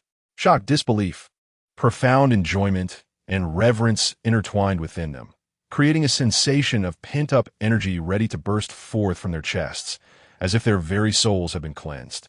Although they did not fully grasp the lyrics, the energy embedded within the song resonated with them entirely. Whispers of low, astonished exclamations escaped their lips. I lift your hand with my left and place down your hand with my right. When our palms meet, all of you is drawn back into my heart. A single incense stick, you are my one and only. The hall reverberated with a heart-stirring voice, continuing until the final phrase, my one and only, abruptly ended in an extended high note. Even after the sound faded completely, all present remained immersed in the enjoyment and awe of the moment. This was the ultimate experience music could offer. On stage, Zhu Baoying held a microphone, her breath steady, lips slightly pressed, and a playful smile dancing at the corners of her mouth. The expressions on the faces of the staff below the stage spoke volumes. This was a flawless performance. Chapter 49, Unexpected Encounter, excellent. Truly excellent. After a brief silence, Wang Duo suddenly exclaimed, his joy overflowing. Zhu Baoying's rehearsal debut presented a flawless performance to the audience. Behind Wang Duo, Zhao Wei's face radiated an uncontrollable joy, his eyes glimmering with a subtle sense of pride. Behold, I indeed possess the discerning eye for talent. In the broadcasting studio, the remaining crew members were equally elated, as their earnings were intricately tied to the program's viewership ratings. The more successful the show, the greater the income for all involved. Additionally, it would enhance their personal employment records. Director Wang, shall we sing it again? A voice from the earpiece inquired. No need. Let's move on. Wang Duo responded promptly. This was merely the first rehearsal of the program, serving as a preliminary assessment and a means to streamline the process. Zhu Baoying's performance was already nothing short of perfection, making a repetition unnecessary. Although Wang Duo harbored a desire to hear the song once more, time was of the essence, with a plethora of other guests awaiting their turn. Furthermore, he needed to consider Zhu Baoying's feelings. Before witnessing her performance, as the chief director of a CCTV variety show, Wang Duo might not have prioritized the sentiments of a female singer. This was a reflection of the inherent hierarchy within the entertainment industry. However, after experiencing Zhu Baoying's remarkable singing, his perspective shifted dramatically. A female singer with such prowess and the ability to deliver an exceptional song undoubtedly held promising prospects for the future, and she should at least be able to ascend to the ranks of top female artists, should fortune favor her with more outstanding songs. The title of the queen of the music industry would not be out of reach. At that level of stardom, it would often be Wang Duo seeking Zhu Baoying's favor. Thus, establishing a rapport with her before she fully emerged into the limelight was indeed advantageous. "All right, Director Wang," the staff member replied. And soon the studio scene revealed personnel guiding Zhu Baoying off stage. Following her exit, the subsequent rehearsal continued. Yet, Wang Duo did not immediately shift his focus to the next program. Instead, he turned to Zhao Wei. "Zhao Wei, please escort Zhu Baoying. Her rehearsal is complete, and she may leave. Inform her that her performance was outstanding, but the song does not quite align with our planned scenes and choreography. We are considering making some changes. So ask her if she has any particular thoughts to share with us." "Understood. I will do that right away," Zhao Wei responded, momentarily taken aback before promptly rising and striding out of the studio. The change in Director Wang's demeanor was striking. Once Zhao Wei departed, Wang Duo redirected his attention back to the rehearsal scene. In the staff corridor outside the studio, the young assistant Guo Li trailed closely behind Zhu Baoying, carrying a long coat as they prepared to head to the lounge. Guo Li's round face beamed with unabashed delight. Zhu Baoying's performance today was truly remarkable. She was utterly astonished. Was this the song Mr. Su wrote for Zhu Baoying? To echo the sentiments from the novel she had recently been reading, it was terrifyingly magnificent. It was simply enchanting, utterly powerful. The expressions of the staff in the studio and the three international friends were clearly etched in Guo Li's mind. They had been thoroughly captivated. This was, after all, a variety show intended for public broadcast. The young assistant could already envision how Sister Baoying's live performance would enchant audiences around the globe once the show aired. As Sister Baoying's assistant, she felt a sense of pride in her association. Just as the assistant was lost in these delightful thoughts, a voice called out from behind them. Turning around, she saw Zhao Wei, the head of the production team, approaching them with a warm smile. Sister Baoying paused and nodded in acknowledgement to Zhao Wei, then inquired, "Is there something you need, Group Leader Zhao?" Zhao Wei replied with a smile, "Miss Zhu, Director Wang asked me to inform you that your rehearsal has concluded, and you may leave shortly. Is that so? Please extend my gratitude to Director Wang." Sister Baoying responded with a serene smile. "Also, Director Wang would like to know if you have any thoughts on the opening scene and dance music. Your performance earlier was truly stunning, and he feels that the original scene and music we had prepared no longer do justice to the song, so we are considering making changes." Zhao Wei's expression was friendly and approachable. "You are too kind, Group Leader Zhao. I will take some time to think it over," Sister Baoying said, a flicker of surprise crossing her eyes. "If you have any ideas, please feel free to reach out to me," Zhao Wei added kindly. "All right, we shall take our leave now." "Thank you, Miss Zhu, and do walk carefully," he replied politely, with Zhao Wei's courteous farewell. Zhu Baoying left the Phoenix studio alongside Guo Li. Once outside the studio, the evening had set in, and the neon lights along the streets flickered in a dazzling display, akin to a vibrant painting slowly unfolding. Since that day when their invitation to sing had been declined, Su Yuan, Du Qian, and Wang Yuqing had ignored Su Yu for the following day and a half. During class, they even deliberately chose seats at the back, far from Su Yu. In response, Su Yu remained indifferent. It was merely young girls acting out in a huff, and he could not be bothered. Of course, the primary reason was that Su Yu, currently in a passionate romance with Sister Baoying, had no intention of provoking the three girls. Moreover, he had his own matters to attend to and could not afford to be distracted. Tamlin's new album tracks had been mostly finalized, and Su Yu needed to swiftly select 3 songs to write the lyrics and music for, with only a day or 2 left before the deadline. That afternoon, as the final class bell rang, Su Yu packed his books, preparing to head home directly. As he flowed with the crowd out of the classroom building, his phone buzzed in his pocket. Checking the screen, he saw an unknown number calling from Beijing.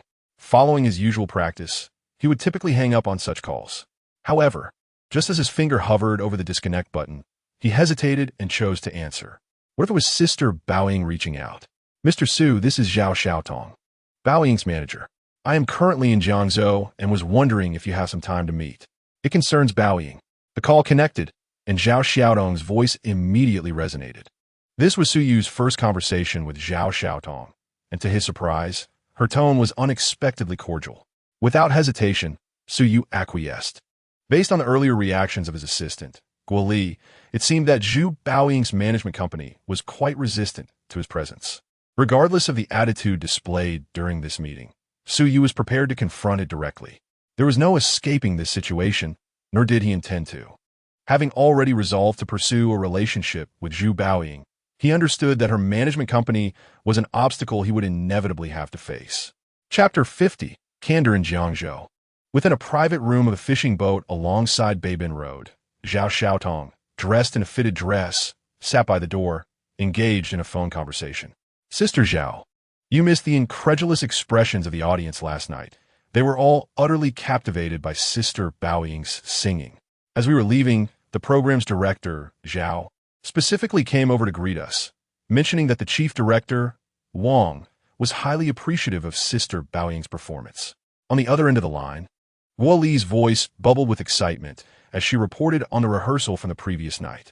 Zhao Xiaodong was en route to Jiangzhou when the performance concluded, and her assistant had been unable to reach her. The entire day had been consumed with matters in Jiangzhou, and it was only now that she found a moment to inquire about the rehearsal.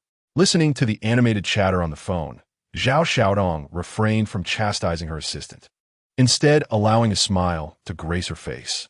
Though Guo Li's thoughts were somewhat disorganized, Zhao Xiaodong could distinctly sense her enthusiasm, suggesting that Baoying's rehearsal must have gone exceptionally well. Furthermore, judging by the program team's demeanor, they appeared quite satisfied with the song. Zhao Xiaodong held great respect for the discerning eye of the chief director of CCTV's variety shows. The phone call lingered for several minutes before Zhao Xiaotong ended it. Once she hung up, she felt a sudden wave of nervousness wash over her, a mixture of apprehension, unease, and a hint of embarrassment. It dawned on her that she had initially underestimated her opponent. After approximately 10 minutes, the door to the private room was pushed open and a waiter entered, accompanied by a man, none other than Su Yu. Upon seeing him, Zhao Xiaodong promptly rose to greet him. "Mr. Su, you have arrived." Her demeanor was exceptionally courteous. Su Yu was momentarily taken aback by the warm reception, then broke into a hearty laugh, saying, "Sister Zhao, my apologies. I was delayed at school and arrived a bit late." Zhao Xiaodong helped pull out a chair, her smile radiant. "You are too kind, Mr. Su. You arrived just in time. I have only just gotten here myself and was still feeling a tad guilty." "Thank you," Su Yu replied as he settled into the chair. Once seated, his gaze wandered momentarily over Zhao Xiaodong's form-fitting attire, a contemplative expression crossing his face. It appeared that the evening's dynamics were somewhat different from what he had envisioned. It does not seem like an attempt to coerce or entice. Rather, it appears that there is a request being made.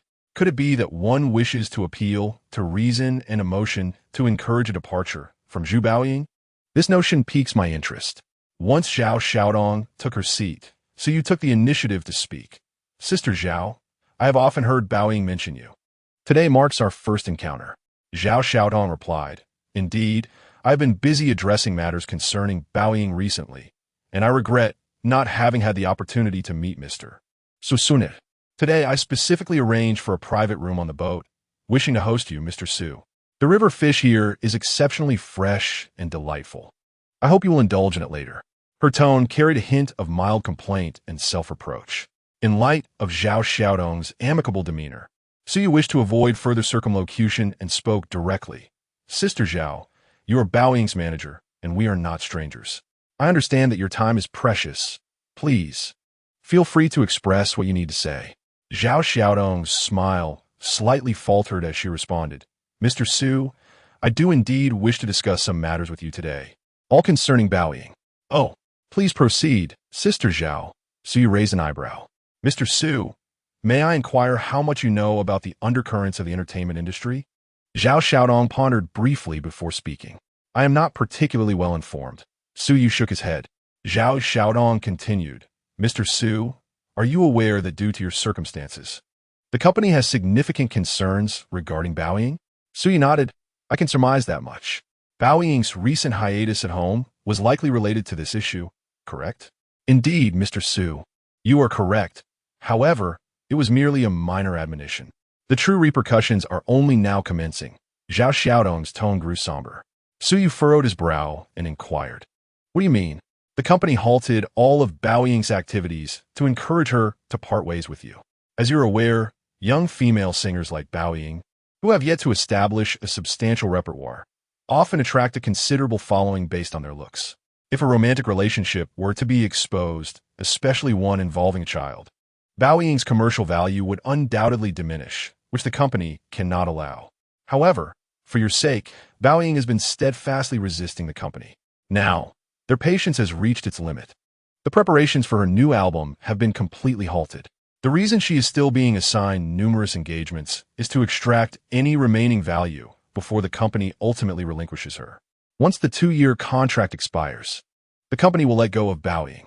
Should she wish to sign with another company or release new music afterward, the company will likely sabotage her efforts, possibly even exposing the details of both your relationship and that of Xian.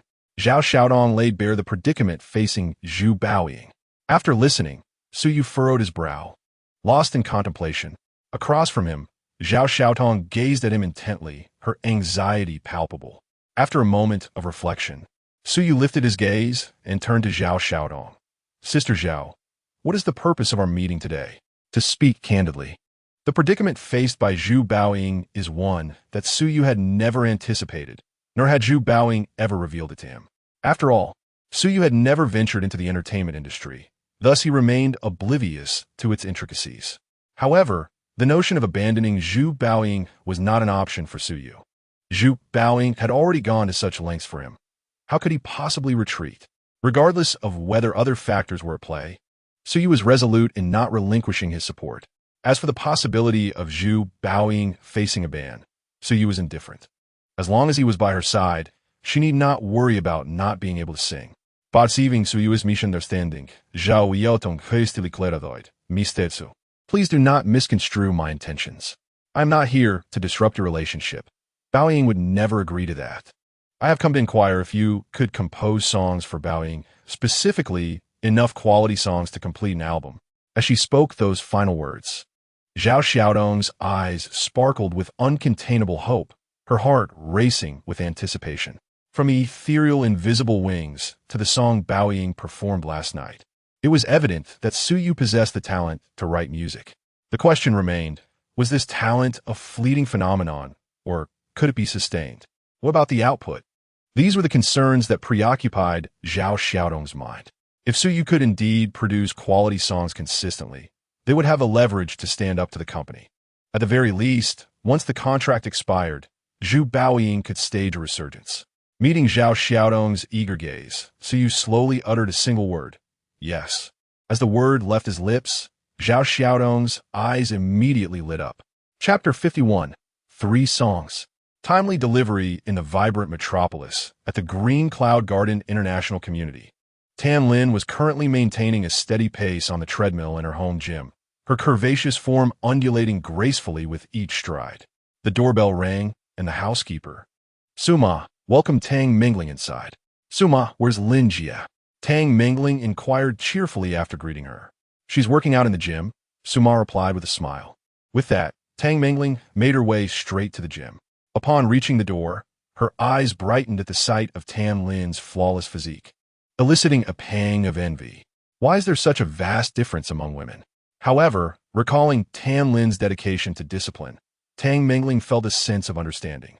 As an artist, Tan Lin was exceptionally competent, and Tang Mingling had scarcely fretted over her body management. You're here. Noticing Tang Mingling's arrival, Tan Lin gradually reduced her speed. Lin Jia, the sheet music from Su Yu has arrived, Tang Mingling announced, pulling 3 sheets of paper from her bag, her tone brimming with excitement. Oh, let me see. At this, Tan Lin halted her workout and stepped off the treadmill. Eagerly accepting the sheet music from Tang Mingling, she began to peruse it without delay. To her astonishment, Su Yu had indeed composed 3 songs within a week's time. When they had met a week prior, Tan Lin's request was primarily to assess Su Yu's capabilities. After all, to undertake the entirety of one's own album, one must possess a certain level of prowess. While conditions have been established, there is no guarantee they will be strictly adhered to. As long as Su Yu can produce 1 or 2 more satisfactory songs, Tan Lin will undoubtedly acquiesce to his terms. A single song may arise from fortune or a fleeting burst of inspiration. Yet the ability to compose additional commendable pieces within a short span undeniably attests to one's true capability. Regardless, there's no urgency on her part to release a new album. Spending a bit more time is inconsequential. However, for now, such considerations seemed unnecessary. Glancing at the musical score in her hands, adorned with the song title and lyrics, Tan Lin found herself momentarily stunned, merely by observing the title and lyrics. She formed an initial judgment about the piece. It was a sweet song. Upon closer inspection of the score, her assumptions were confirmed. After a brief hum of the melody in her mind, her eyes sparkled with excitement. "What do you think?"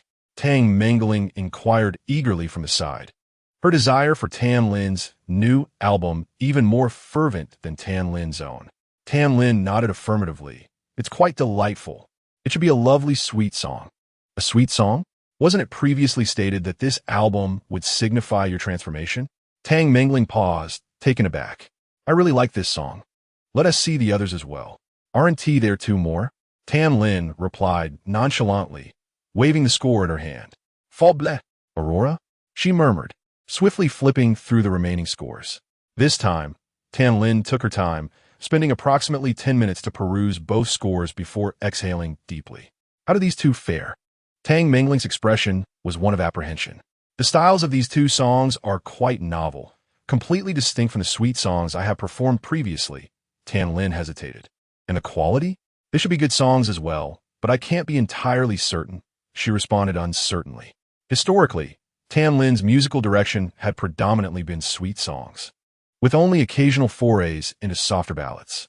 However, Aurora and Fable represented a more diverse pop genre, an area in which Tan Lin had limited experience. "Let us take these three pieces to the company and show them to Director Du," Tang Mengling declared, pulling Tan Lin towards the exit.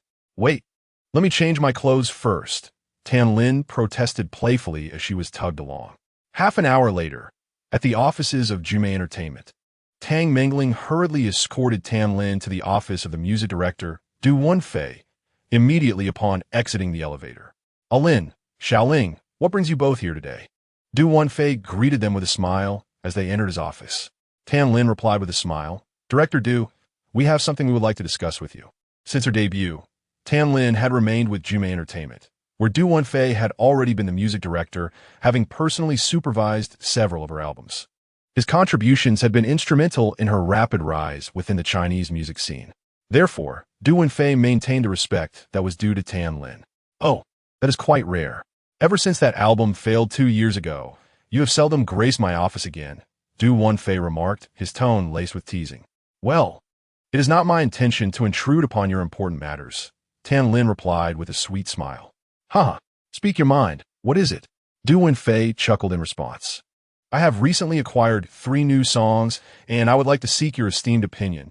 "Director Du," Tan Lin said as she handed over the sheet music. "Oh, is this the new work from that young songwriter you mentioned before?" Du Wenfei's eyes lit up as he took the sheet music. He was already informed in private by the company's general manager, Dong Yueshan, about Tan Lin's intention to collaborate with Suyu. Du Wenfei was quite supportive of this. In the past 2 years, Tan Lin's ambition had evidently diminished, which was not favorable for Jume Entertainment. As one of the pillars of the company's music department, each album Tan Lin released generated substantial profit for the company. The failure of her previous album was only a setback compared to her earlier works.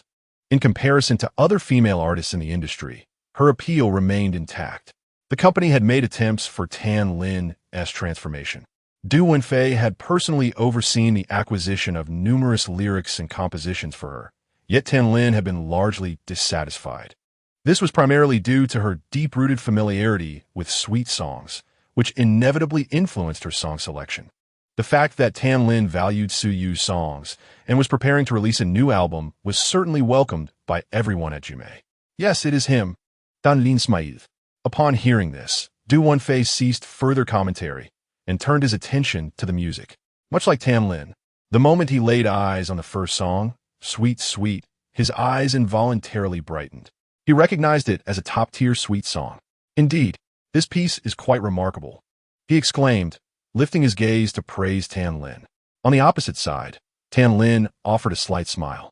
Du Wenfei continued to examine Aurora and Fable. As he scrutinized the lyrics and composition of these two songs, his brow furrowed. After merely one glance, he found himself at a loss for how to evaluate them. Director Du, how do you find these three songs? After a prolonged silence, Tang Mingling could no longer restrain her curiosity and inquired.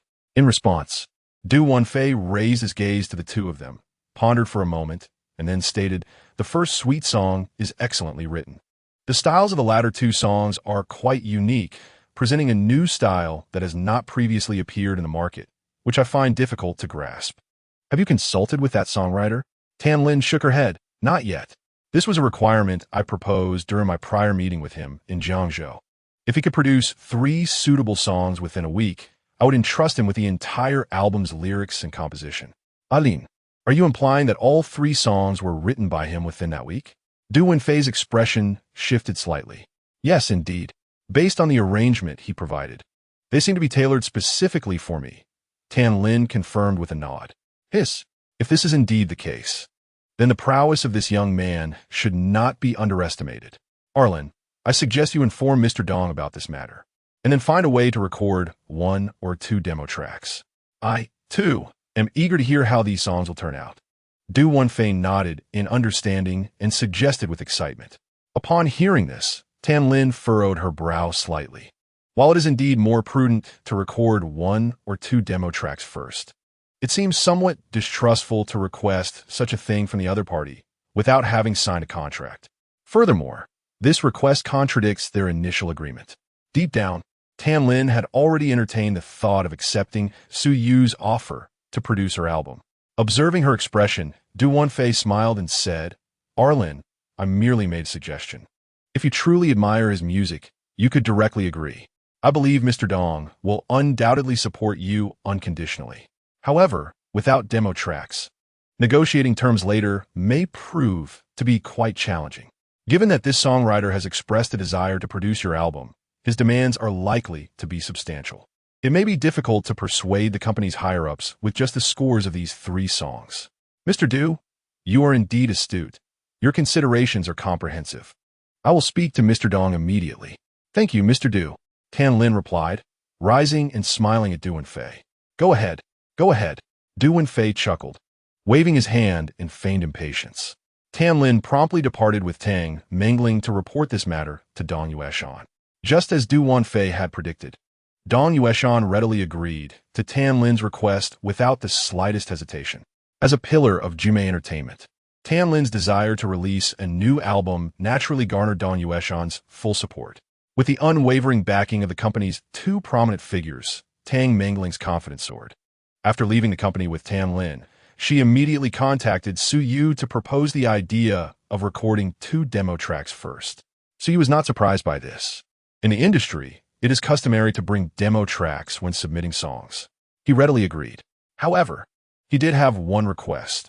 He wished for Tan Lin to personally fly to Jiangzhou to assist with the recording of the demos. Su Yu also wanted to assess whether Tan Lin's vocal quality could meet his expectations. The 2 parties quickly reached an agreement, and Tan Lin would fly to Jiangzhou in 2 days. After hanging up the phone, Su Yu turned to head back to the classroom.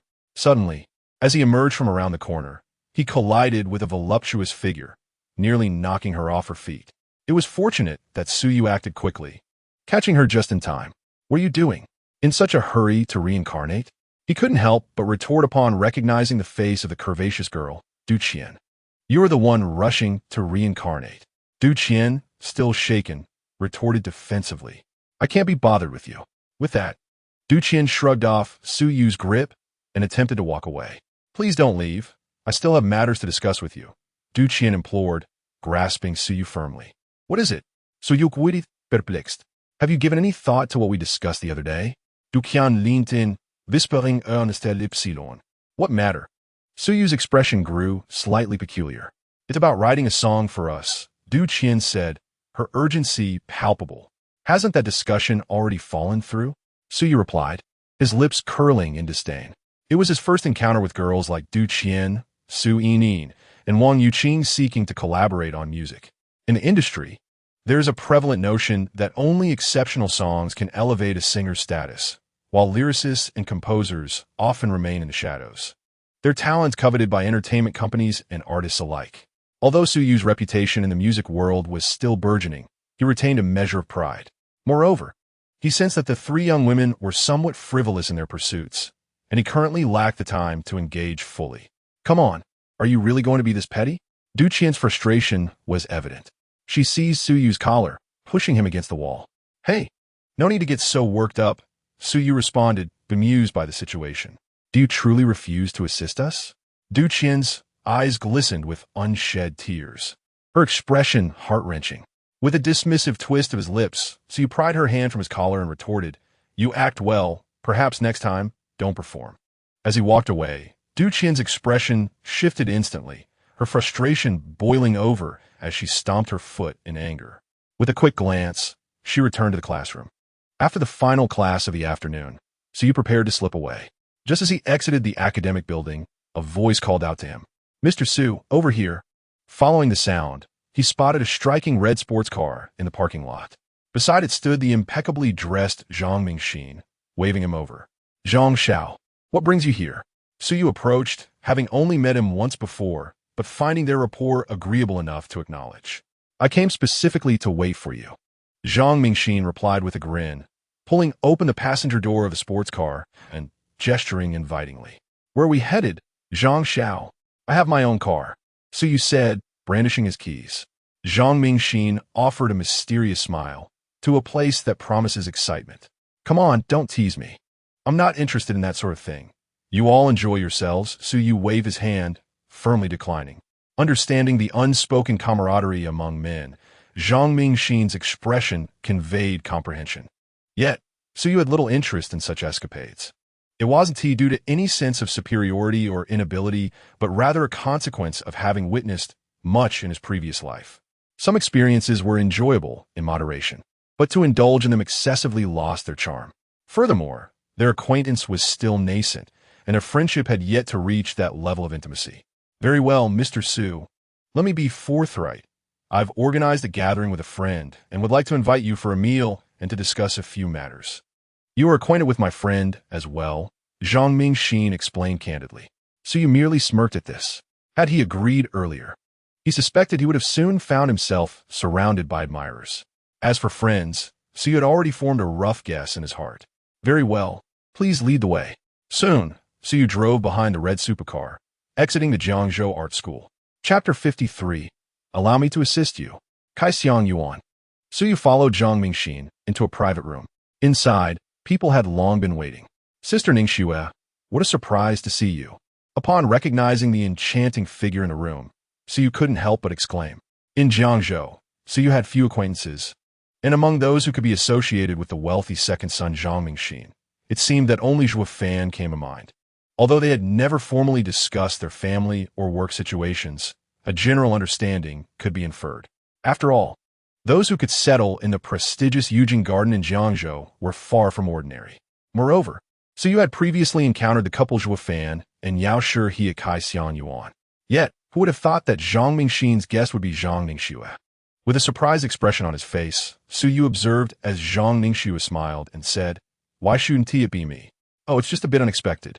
Suyu chuckled, momentarily allowing his gaze to linger on Zhang Ningxue's graceful figure before casting a sidelong glance at Zhang Mingxin.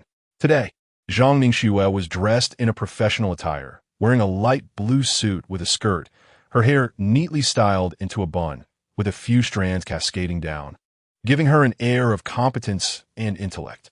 Her flawlessly smooth and fair legs were exposed, undeniably captivating. Noticing Suyu's subtle actions, Zhang Ningxue glanced at Zhang Mingxin before chuckling softly. Uncle Yonghao and my father are friends, so I am somewhat acquainted with Mingxin. However, I'm not here for him this time. At this point, Zhang Ningxue's beautiful eyes narrowed slightly as she continued, Brother, I had no idea you could write songs. How much hidden talent do you possess? Do share it with your sister. Her smile was radiant, and her voice was alluring and enchanting, evoking a delightful shiver in the listener. Yet, Suyu sensed an impending unease. With an awkward smile, he replied, Sister Ningxue, I truly have nothing left. You drain me dry. Across from him, Zhang Ningxua's delicate, fair face instantly flushed with a hint of pink, exuding an alluring charm. Suyu found himself momentarily captivated. To be honest, Zhang Ningxua's allure was overwhelming, and Suyu felt somewhat powerless against it. Internally, he scorned himself for his tendency to fall for every captivating figure he encountered, but he simply could not restrain himself. Zhang Mingxin cleared his throat, interjecting, "Mr. Su, since you share such a good relationship with Sister Ningxua, we are all friends here, and we should gather more often." In response, Zhang Ningxua pouted slightly. She held little regard for the second son of the Zhang family. Had she not heard that tonight's event was related to Su Yu, she would not have come at all. Zhang Xiao is right. Su Yu nodded in agreement. With Zhang Ningxua present, he felt obliged to extend some courtesy. The meal proceeded quite harmoniously. During the banquet, Su Yu anticipated that Zhang Mingxin would take the opportunity to request a song. However, to his surprise, the man remained silent throughout the evening. Since Zhang Mingxin did not bring it up, Su Yu, of course, would not take the initiative either. They were all astute individuals. And with Zhang Ningxua's connection, writing a few songs for Zhang Mingxin in the future would undoubtedly be feasible. Nevertheless, Su Yu found himself quite overwhelmed with tasks at hand. Tam Lin was soon to fly to Jiangzhou, and the demo recordings for the 3 songs needed to be completed promptly, which would require considerable time investment. Tiami Mi was manageable, as Su Yu had full confidence in Tam Lin's ability to deliver a flawless rendition. However, Aurora and Fable posed a bit more of a challenge. They would likely require substantial time in the recording studio before they could be finalized. After learning about Zhu Baoying's current predicament that evening, a sense of urgency washed over Su Yu. He needed to establish his reputation in the music industry swiftly. Only by achieving true fame could he alleviate some of the pressures on Zhu Baoying. A prolific and talented songwriter would certainly be of great interest to any entertainment company. Furthermore, although Zhao Xiaotong did not explicitly demand any guarantees from Su Yu that night, her underlying message was crystal clear. He needed to quickly produce a new album for Zhu Baoying to solidify her standing. Thus, the new album for Zhu Baoying had to be prioritized without delay. After the meal, Su Yu departed from Kaisian Yuan with Zhang Ningxua. As he was the designated driver, Su Yu refrained from drinking, while Zhang Ningxua appeared to be in good spirits, having enjoyed a couple of glasses of red wine with Zhang Mingxin. Once in the car, Zhang Ningxua reclined the passenger seat slightly and closed her eyes to rest. Her hands were elegantly folded before her, accentuating her curves, while her legs were gently bent. The neon lights outside flickered continuously, casting a radiant glow on her slightly flushed face, rendering her exceptionally enchanting. The air was imbued with a subtle, intoxicating fragrance from the wine. Su Yu gripped the steering wheel tightly, his heart gradually racing with the beauty beside him. With such a captivating presence, he felt a surge of nervousness. Indeed, Zhang Ningxua's allure was amplified. However, for safety's sake, Su Yu remained focused, occasionally glancing at the rearview mirror. Once, twice, thrice. Suddenly, Zhang Ningxua, who had been feigning sleep, opened her eyes, her gaze shimmering with delight. "Am I beautiful?" she inquired, tilting her head toward Su Yu with a playful smile.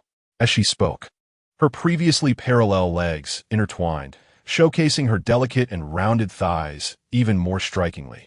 Startled, Su Yu quickly cleared his throat and replied, "Yes, the scenery outside is quite lovely." "Is it?" Zhang Ningxua's expression held a hint of mischief. Su Yu chose not to respond, maintaining a composed posture and focusing ahead. Noticing his silence, Zhang Ningxua shifted the conversation, asking, "Brother, do you plan to pursue a career in the entertainment industry?" Su Yu nodded, "Yes, I do have this intention. The earnings here are swift." Zhang Ningxua concurred. Indeed, the entertainment industry is a fast-paced realm of profit. She then pivoted her tone, warning, "However, it is also a vast melting pot. Do not let it dazzle you, little brother." At her words, Su Yu felt somewhat embarrassed, unsure how to respond. To be frank, Su Yu harbored a sense of curiosity toward Zhang Ningxua. Ever since her departure from the publishing house, her demeanor towards him had undergone a remarkable transformation. Once the epitome of a frosty and aloof corporate queen, she had now morphed into a gentle and captivating presence. The swiftness of this change left Su Yu questioning whether he had unwittingly become entangled in some dubious scheme.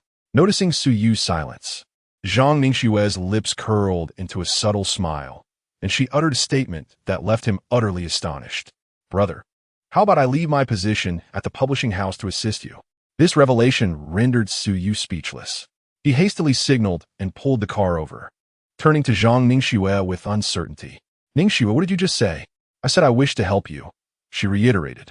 Chapter 54. Refusal. I wish to help you. Zhang Ningxue's words lingered in the air as her gaze remained fixed on Su Yu. The vehicle was enveloped in an abrupt silence. Once he confirmed that he had not misheard her, Su Yu's expression grew serious.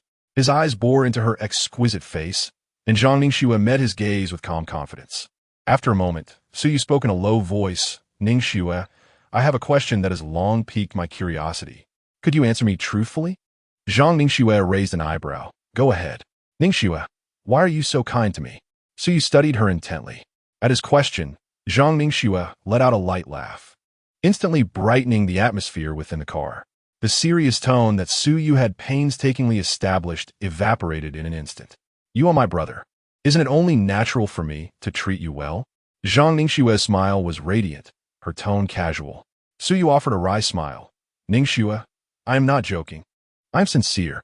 Her smile faded slightly as she replied, I am also serious. This left Su Yu at a loss for further inquiry. Although Zhang Ningxue's kindness seemed to come from nowhere, he could sense its genuine nature. If that were the case, why should he press her for an explanation? Some matters may hold deeper truths.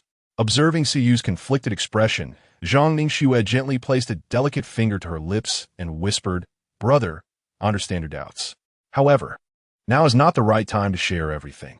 When a moment is ripe, I promise to reveal everything to you. What does that sound? Olate, Su Yu plaive. His expression gradually softening. What do you think of my proposal? Zhang Ningxue inquired with a smile. Not much. Ningxue, you are doing well in your current job. Why would you resign to assist me? I currently have no pressing matters that require your help. So you shook his head, speaking candidly. To earn money alongside you? You see, you can write scripts, pen novels, and now even compose songs.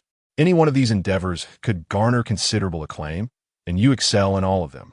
I heard from Mingxin that he intends to enlist your help in writing a few songs to promote his work. These are all lucrative opportunities, Zhang Ningxue stated earnestly.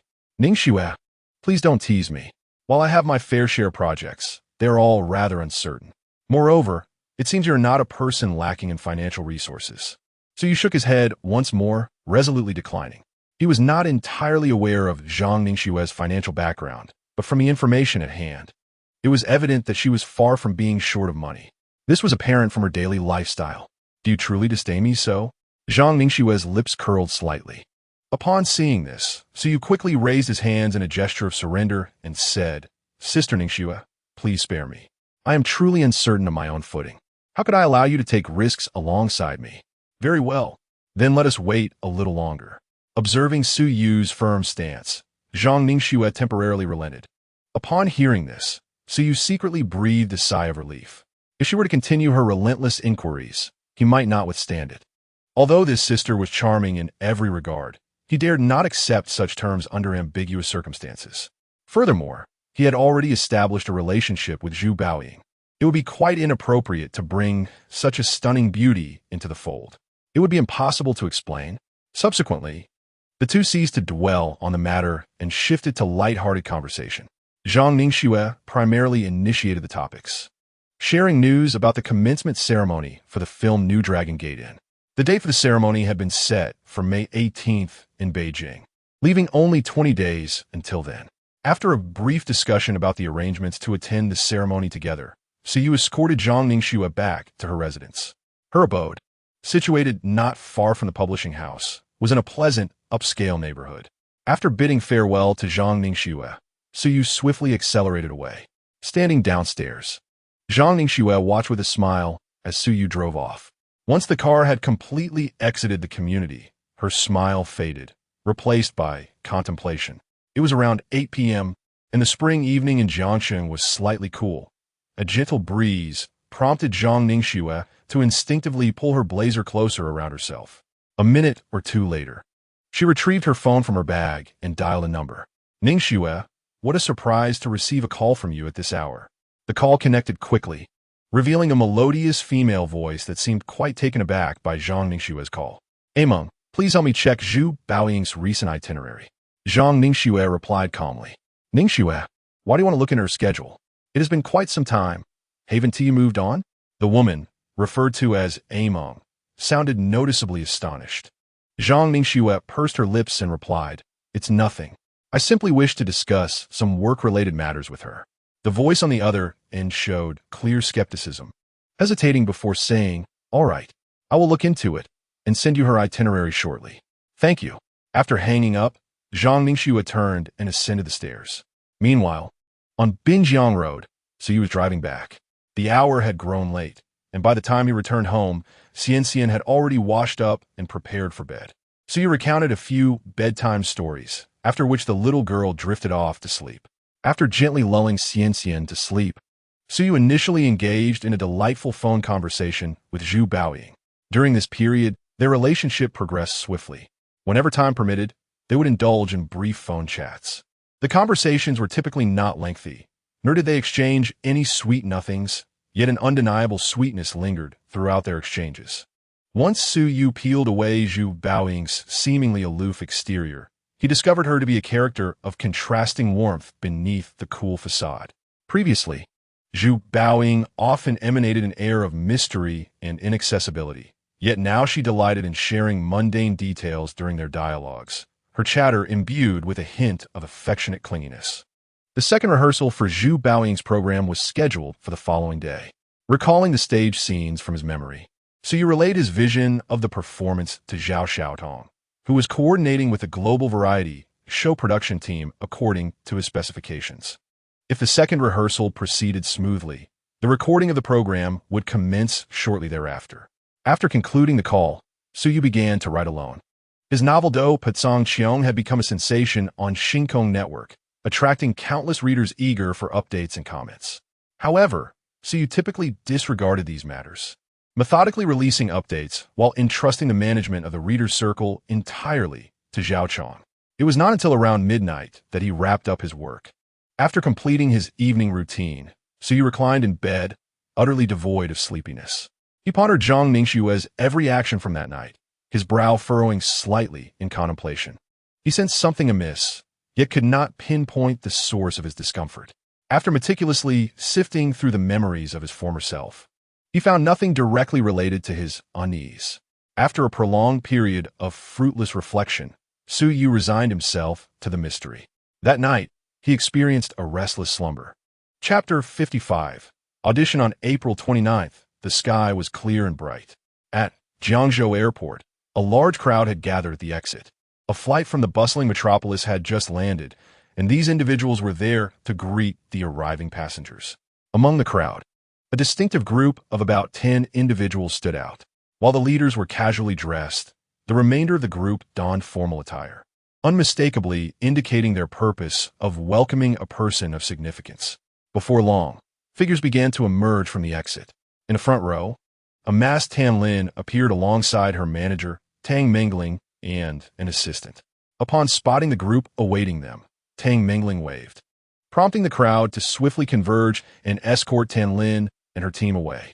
This time, Tan Lin had arrived in Jiangzhou under the veil of secrecy, her itinerary undisclosed, and the airport showed no evidence of fans or reporters waiting to greet her.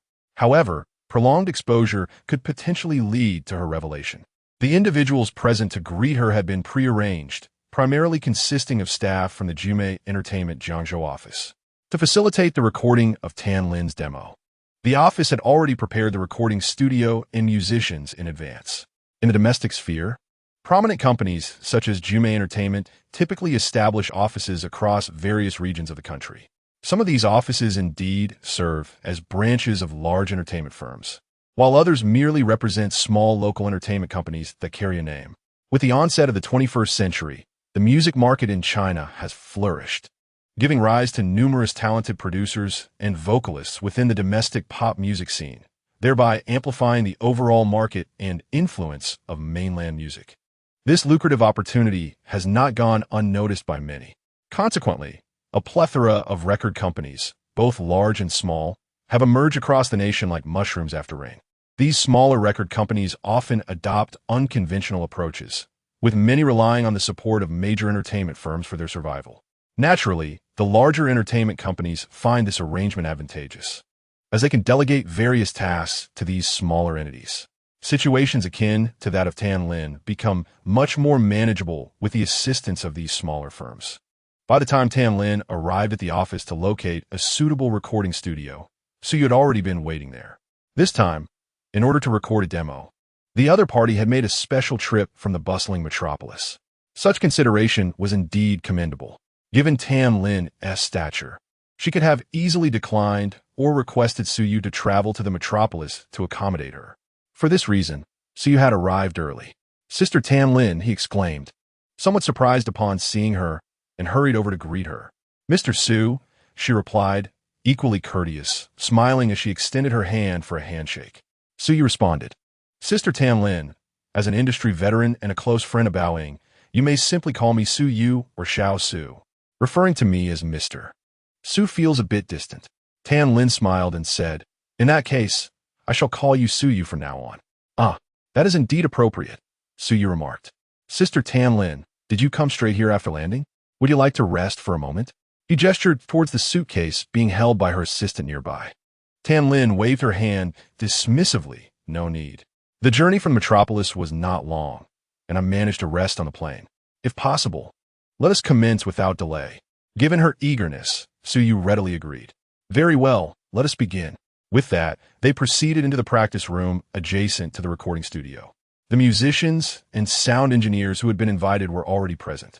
Judging by their ages, they appeared quite youthful, and their attire was rather conventional, which pleasantly surprised Suyu.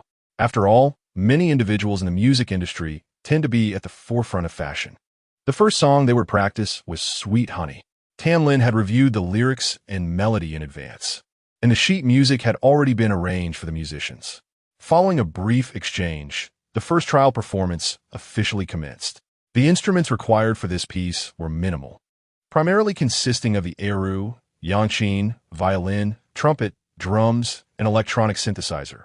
As the sounds of the yangqin resonated, the musical prelude began, soon accompanied by the rhythm of drums and flutes. Amidst the melodious tunes, Tan Lin's pure and sweet voice gracefully emerged. "Sweet, sweet, your laughter is as sweet as honey, reminiscent of flowers blooming in the spring breeze." In a quiet corner of the practice room, Suyu listened attentively, his expression calm and composed. Beside him stood Tang Mingling, her face adorned with a smile, swaying gently to Tan Lin's melodious singing, occasionally glancing at Suyu's countenance. It must be acknowledged that Tan Lin, a celebrated diva of the Mandarin music scene, masterfully captured the essence of sweet songs. Her initial rendition was already delightful. However, Suyu furrowed his brow slightly upon hearing it. This version differed significantly from the song he remembered, failing to achieve the desired effect. Prior to selecting songs for Tan Lin's new album, Suyu had diligently researched her past works. Overall, Tan Lin's vocal prowess is exceptional. She possesses a pure, sweet voice capable of effortlessly traversing both high and low notes, infused with emotional depth and expressiveness. At times tender and fluid, at others as sweet as honey, and occasionally passionate, her diverse styles are vividly showcased in her previous sweet songs. Yet, one characteristic remains constant. Tan Lin's voice tends to be sharp, and she is accustomed to employing this timbre in her performances. However, such a voice does not lend itself well to sweet, which requires a rich, resonant voice for optimal effect. After the first rendition, Tan Lin turned to Suyu. Noticing his slightly furrowed brow, she inquired, "Suyu, did I sing this song incorrectly?" The moment her words fell, the other members in the practice room shifted their attention to Suyu, particularly the young musicians and composers present. Who would recognize the sweet songstress Tan Lin? It was indeed curious to see such a renowned star being so courteous to this young man, nearly her peer. Moreover, it seemed he was the composer of the score in hand. Suyu pondered for a moment before responding, "Sister Tan Lin, could you attempt to sing this song with a richer and more resonant voice? And perhaps let the endings of each phrase rise slightly, if you could?" As he spoke, he gestured to illustrate his point. Tan Lin appeared contemplative, then tried singing the opening again. "Is it like this?" Yes, that's the feeling. Upon hearing the adjusted tone, Su Yu's eyes lit up with excitement. Tan Lin understood and nodded to the musicians, signaling, "All right, let us try again." Soon, the music resumed, and Tan Lin's voice filled the room once more. Listening to this melodious and rich sound, Su Yu's features began to relax. This was the sensation he sought. They were nearing the desired effect. Chapter 56. Breaking news: the first day of recording progressed smoothly, as they were merely recording a demo of a single song. Su Yu did not delve into the minute details. After grasping the effect Su Yu envisioned, Tan Lin swiftly transitioned her voice to a richer and more magnetic quality. Though there were still some naturalness and imperfections in her performance, it was more than sufficient for a demo recording. To this end, after several rehearsals, Su Yu allowed her to proceed directly into the recording studio. On the first day of Tan Lin's arrival in Jiangzhou, the demo of the song Sweet Honey was successfully recorded. Witnessing such smooth progress, the group gathered for dinner that evening at a nearby hotel. During the meal, Tang Mingling represented Tan Lin in toasting Su Yu multiple times, her excitement evident in every gesture. Having navigated the music industry for over a decade, Tang Mingling possessed a discerning judgment regarding the quality of music. She was present throughout the recording of Sweet Honey, and its quality was undoubtedly on par with Tan Lin's previous classic sweet songs. Remarkably, this splendid track was merely one of 3 songs Su Yu had produced within a week. Coupled with the earlier success of Invisible Wings, which Tan Lin had popularized, and the vocal training Su Yu had provided to Tan Lin, his talent was becoming increasingly evident. Tang Mingling felt confident about the quality of the remaining 2 songs. With these 3 tracks as a foundation, a new album was assured. As Tan Lin's manager, Tang Mingling was the most eager among those present for Tan Lin to release another commercially successful album. A hit album would extend the peak of Tan Lin's singing career for several more years. With such a trump card in hand, Tang Mingling's standing in the industry and her access to resources would be guaranteed. Only with a strong hand could one remain unflustered. In the past year, she had experienced the sting of being sidelined. This time, Tang Mingling was determined to seize the opportunity, both to help Tan Lin rise again and to swiftly nurture a new talent. Currently, it seemed that both endeavors rested upon Su Yu, compelling her to cultivate a close relationship with him. Besides Tang Mingling, several musicians and the recording engineer at the table frequently toasted Su Yu as well. This evening might be their closest encounter with the Chinese music scene thus far. If they could establish a good rapport with this newly emerged top songwriter, there might be a genuine opportunity to enter the Chinese music industry in the future. The night was filled with joy and laughter. As the banquet concluded, Tan Lin and the others headed to the hotel for rest, while Su Yu took a taxi back to Yijinjuan. Having consumed a fair amount of alcohol, he felt slightly dizzy, leaning against the car window while gazing outside. "Driver, please stop. I shall alight here." The taxi sped along the road, and as they passed Binjiang Road, Su Yu requested the driver to stop. After paying, he opened the door and stepped out. The moment he exited the vehicle, a refreshing breeze embraced him, invigorating his spirit. His gaze fell upon the riverbank below Binjiang Road. The spot where Su Yu had disembarked featured a ramp leading down to the riverbank. At this time, during the low water period of the Yangtze River, a vast expanse of riverbank lay exposed, attracting some residents who came here to enjoy the night. Su Yu's attention was captured by an open space beside the ramp, slightly elevated, where 3 eye-catching motorcycles were parked along the roadside. Among them was a blue Kawasaki that he recognized somewhat. In the open space, a figure was dancing freely under the glow of the lights. From a vantage point, one could easily discern a young woman of extraordinary grace, adorned with a helmet. Tendrils of long hair cascaded from beneath it, swaying rhythmically with her dance. She wore a snug gray cotton tank top beneath an open white shirt, the corners tied at her midriff, and donned light blue denim shorts that displayed her long, fair legs. At that moment, the young woman was lost in her own joyous reverie. The helmet appeared as a talisman, unlocking her true essence and liberating her spirit. Her dance was fluid and captivating, evoking delight in those who beheld it. Beside the dancing figure stood 2 women. One held a phone playing music, while the other snapped photographs with a camera. Neither wore a helmet, and Su Yu instantly recognized them as Du Qian and Wang Yuqing. The helmet-clad dancer was none other than Su Yinin. Observing this scene, a smile involuntarily graced Suyu's lips. It was undeniable that Su Yinin possessed a solid foundation in dance, complemented by her alluring physique, coupled with her fiery attire. She truly was a stunning sight. At that moment, many on Binjiang Road and along the riverside paused to admire her performance. In 2004, such scenes were still a rarity. As the performance concluded, Su Yu, who had lingered for a moment, hailed a taxi to depart. At the base of the inclined path, Su Yinin had just removed her helmet and was gazing upward. "Yinin, you danced beautifully," Du Qian exclaimed, rushing over to embrace her. "Indeed, Yinin, you were magnificent. You danced even better than us," chimed in Wang Yuqing, wrapping her arm around Su Yinin. The two encircled her, yet her gaze remained fixed on the railings of Binjiang Road above, her expression suggesting deep contemplation. Moments ago, she seemed to have caught sight of a familiar figure. "Yinin, what is the matter?" Du Qian inquired, noticing her pensive demeanor. "I think I just saw someone I know over there," Su Yinin replied, pointing to where Su Yu had stood. "Who is it? I'm not certain. It looked like Su Yu," she said, shaking her head in uncertainty. "But didn't he take a leave today? What would he be doing here?" "Yinin, perhaps you misidentified him," Du Qian suggested, glancing toward the direction. "Let us not dwell on it. Let us take another stroll before heading back," Wang Yuqing urged eagerly. Upon hearing this, Su Yinin instinctively glanced at her legs, biting her lip as she said, "All right, it's getting late. We should head back." "Oh, Yinin, don't be such a downer. I beg you," Wang Yuqing lamented. Du Qian looked at Su Yinin in surprise. "It really is quite late. Let us be on our way." A forced smile appeared on Su Yinin's face. Soon, the three women departed in their respective vehicles. Upon returning home, Su Yu continued his usual routine of comforting the child, engaging in lengthy phone conversations, writing, and preparing for bed. However, just before sleep, a sensational piece of news from the entertainment industry captured Su Yu's attention.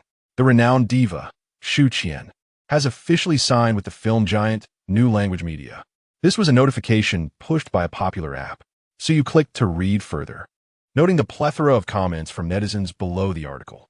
The overwhelming majority of Xu Qian's fans were expressing their congratulations. This news should have had no bearing on Su Yu. Nevertheless, his brow furrowed tightly. Chapter 57. Zhu Baoying's Resolve Beijing. Panga Hotel. Tap, tap, tap.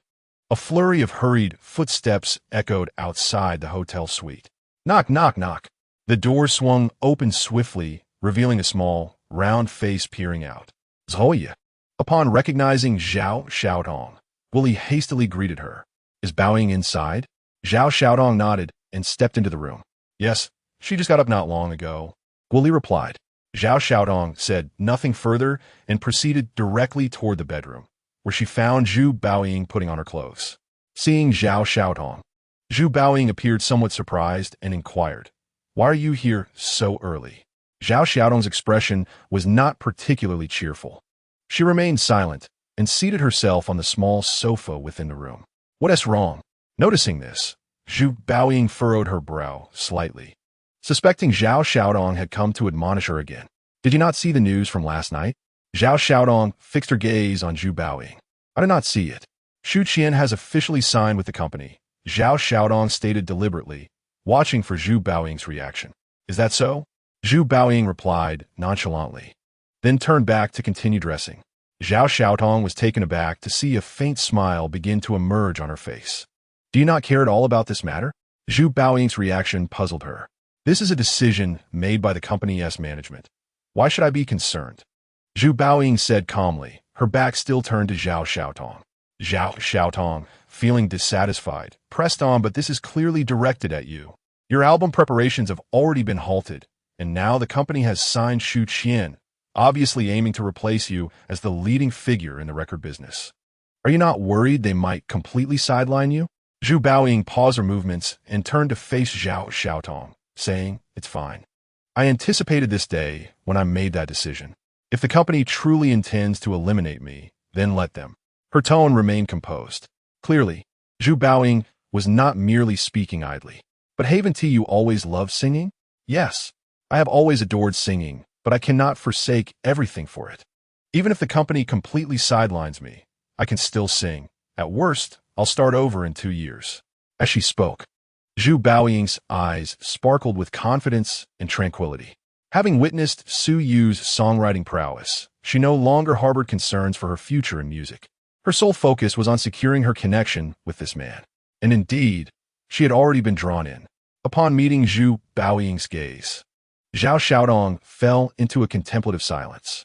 She comprehended the resolute confidence reflected in Zhu Baoying's eyes and understood the foundation of her determination. However, 2 years felt like an eternity, fraught with uncertainties. Zhao Xiaodong could not afford to wait. After a moment of reflection, she spoke. "Baoying, although the company has signed Shu Qian, it does not signify an immediate abandonment of you. They still hope to wait for your change of heart. During this period, we must take action to showcase both your and Mr. Su's capabilities to the company. A few days ago, I met Mr. Su in Jiangzhou, and he expressed his willingness to compose an entire album of excellent songs for you. Baoying, I hope you can encourage Mr. Su to produce these songs swiftly. If we can present these remarkable works before the company makes a definitive decision, there might be a glimmer of hope." Zhu Baoying furrowed her brow. She was eager to sing the songs composed by Su Yu. Yet under the current circumstances, the thought of urging him to create a complete album felt burdensome. After a brief silence, she replied, "Sister Zhao, I cannot agree to this. My relationship with him is already quite complex, and given our current instability, I prefer not to entangle ourselves in further interests." Baoying, even at this juncture, you still grapple with such concerns? Zhao Xiaodong exclaimed, taken aback. Zhu Baoying remained silent, resolutely shaking her head in refusal. This left Zhao Xiaotong utterly speechless, unable to fathom why Zhu Baoying had become so irrational since her encounter with Su Yu. Frustration bubbled within Zhao Xiaotong. She felt a surge of anger rising, but could not unleash it, knowing Zhu Baoying's stubborn nature would only exacerbate the situation. Zhu Baoying observed everything with a hint of remorse, yet she showed no inclination to relent. After pacing the room for an extended period, Zhao Xiaodong finally sighed heavily and proposed, "Let us do this. I will endeavor to secure 1 or 2 significant variety shows for you in the coming days. You can ask Mr. Su to write 1 or 2 more songs, and you will perform your new compositions on the shows. Would that be acceptable?" "All right." This time, Zhu Baoying agreed without hesitation. She already had 2 new songs in her possession. However, once she had consented, a trace of doubt surfaced on her face. "Sister Zhao, how will the company account for this?" Zhu Baoying was prepared for the possibility of being blacklisted by the company. As an artist with a modicum of fame, she could always transition to another agency once her contract ended and embark on a new career. But Zhao Xiaodong's situation was different. She was a professional agent at Sinew Media. If she clashed with the higher-ups at the company, leaving this platform or facing a blacklist would indeed spell disaster for her career. With a wry smile, Zhao Xiaodong replied, "Baoying, due to my inability to manage your affairs effectively, the higher-ups have already expressed their discontent with me. If you're truly blacklisted, I certainly cannot remain at Sinew Media. Rather than that, I might as well take a gamble with you." Zhu Baoying felt a twinge of emotion and, with a serious expression, reassured Zhao Jia, "Rest assured, no matter where I find myself in the future, you will always be my agent." She hoped that they would not reach that day. Upon hearing this, Zhao Xiaodong finally broke into a smile. In Jiangzhou, after successfully completing the demo recording of Tian Mi on the first day, Su Yu and Tan Lin promptly commenced the recording of Yu Yin the following day.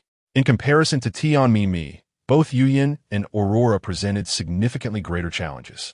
Yu Yin embodies a Christmas song style, infused with elements of folk music and exotic national sentiments, rendering its musical arrangement quite complex.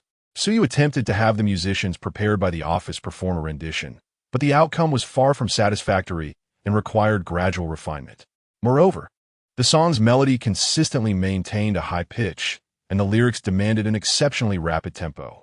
This proved to be a test for Tan Lin's vocal prowess, as she needed to abandon her previously familiar singing rhythm and swiftly adapt to a new style.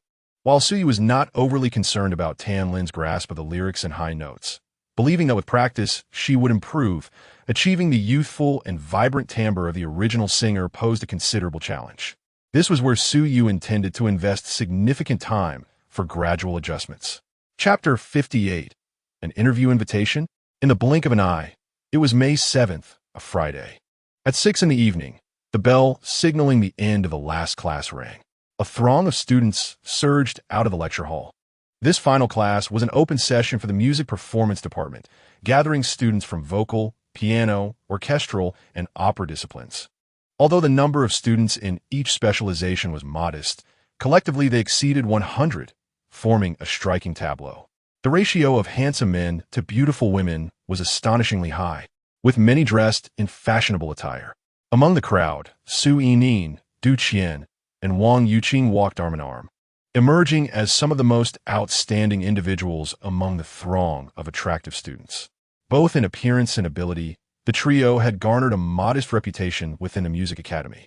Upon reaching a less crowded area, Wang Yuqing turned to Su Yining and suggested, "Yining, how about we grab a meal and then take a ride? We didn't fully enjoy ourselves the other day." They were not far from the school gates. After hearing this, Du Qian also glanced at Su Yining. Since that evening, they had not ventured out for a bike ride in several days. Su Yining hesitated. For reasons unknown, her enthusiasm for cycling had waned significantly in recent times, particularly regarding mountain road racing, which she had not attempted in quite a while. However, she found it difficult to outright decline Wang Yuqing's suggestion, especially considering that both Du Qian and Wang Yuqing had previously been introduced to cycling by her. After contemplating for a moment, Su Yining replied, "We can go for a ride, but we must wear protective gear." "Yining, what has happened to you? You used to love cycling in shorts." Wang Yuqing exclaimed in surprise. Su Yining responded, "It's unsafe." Du Qian and Wang Yuqing exchanged a glance, their eyes brimming with astonishment. Something was undeniably amiss with Su Yining. Contemplating this, Wang Yuqing impulsively grasped Su Yining's chin, inspecting her from left to right. "What is the matter?" Su Yining swatted Wang Yuqing's hand away, irritation evident in her voice. "Yining, you seem like a completely different person all of a sudden."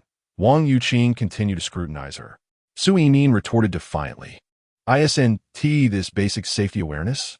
I've never seen you adhere to it before." "Yining, it can't be because of Su Yu, right?" Du Qian interjected suddenly. "What are you talking about? How could I possibly like him?" Su Yining was taken aback, her heart racing. She quickly pushed Du Qian away, observing Su Yining's reaction. Du Qian froze in surprise. Meanwhile, Wang Yuqing's mouth fell slightly agape. Seeing the expressions on Du Qian and Wang Yuqing's faces, Su Yining's cheeks flushed crimson. She seemed eager to explain, but found herself at a loss for words. "Yining, so you already has a girlfriend. You saw it that day," Du Qian stated solemnly. "What does that have to do with me? I've already said I don't like him." Su Yining defended herself, though her conviction wavered. Watching Su Yining struggle to maintain her facade, Du Qian was left speechless. "With your demeanor, who would believe you? How could Yining possibly have feelings for Su Yu? He may be slightly handsome, but it shouldn't be enough to ensnare her so swiftly. Could it be because he writes songs?" Meanwhile, Wang Yuqing, who had been in a daze for a while, seemed to reboot her system and fervently grasped Su Yining's hand. "Yining, we've only known Su Yu for a short time.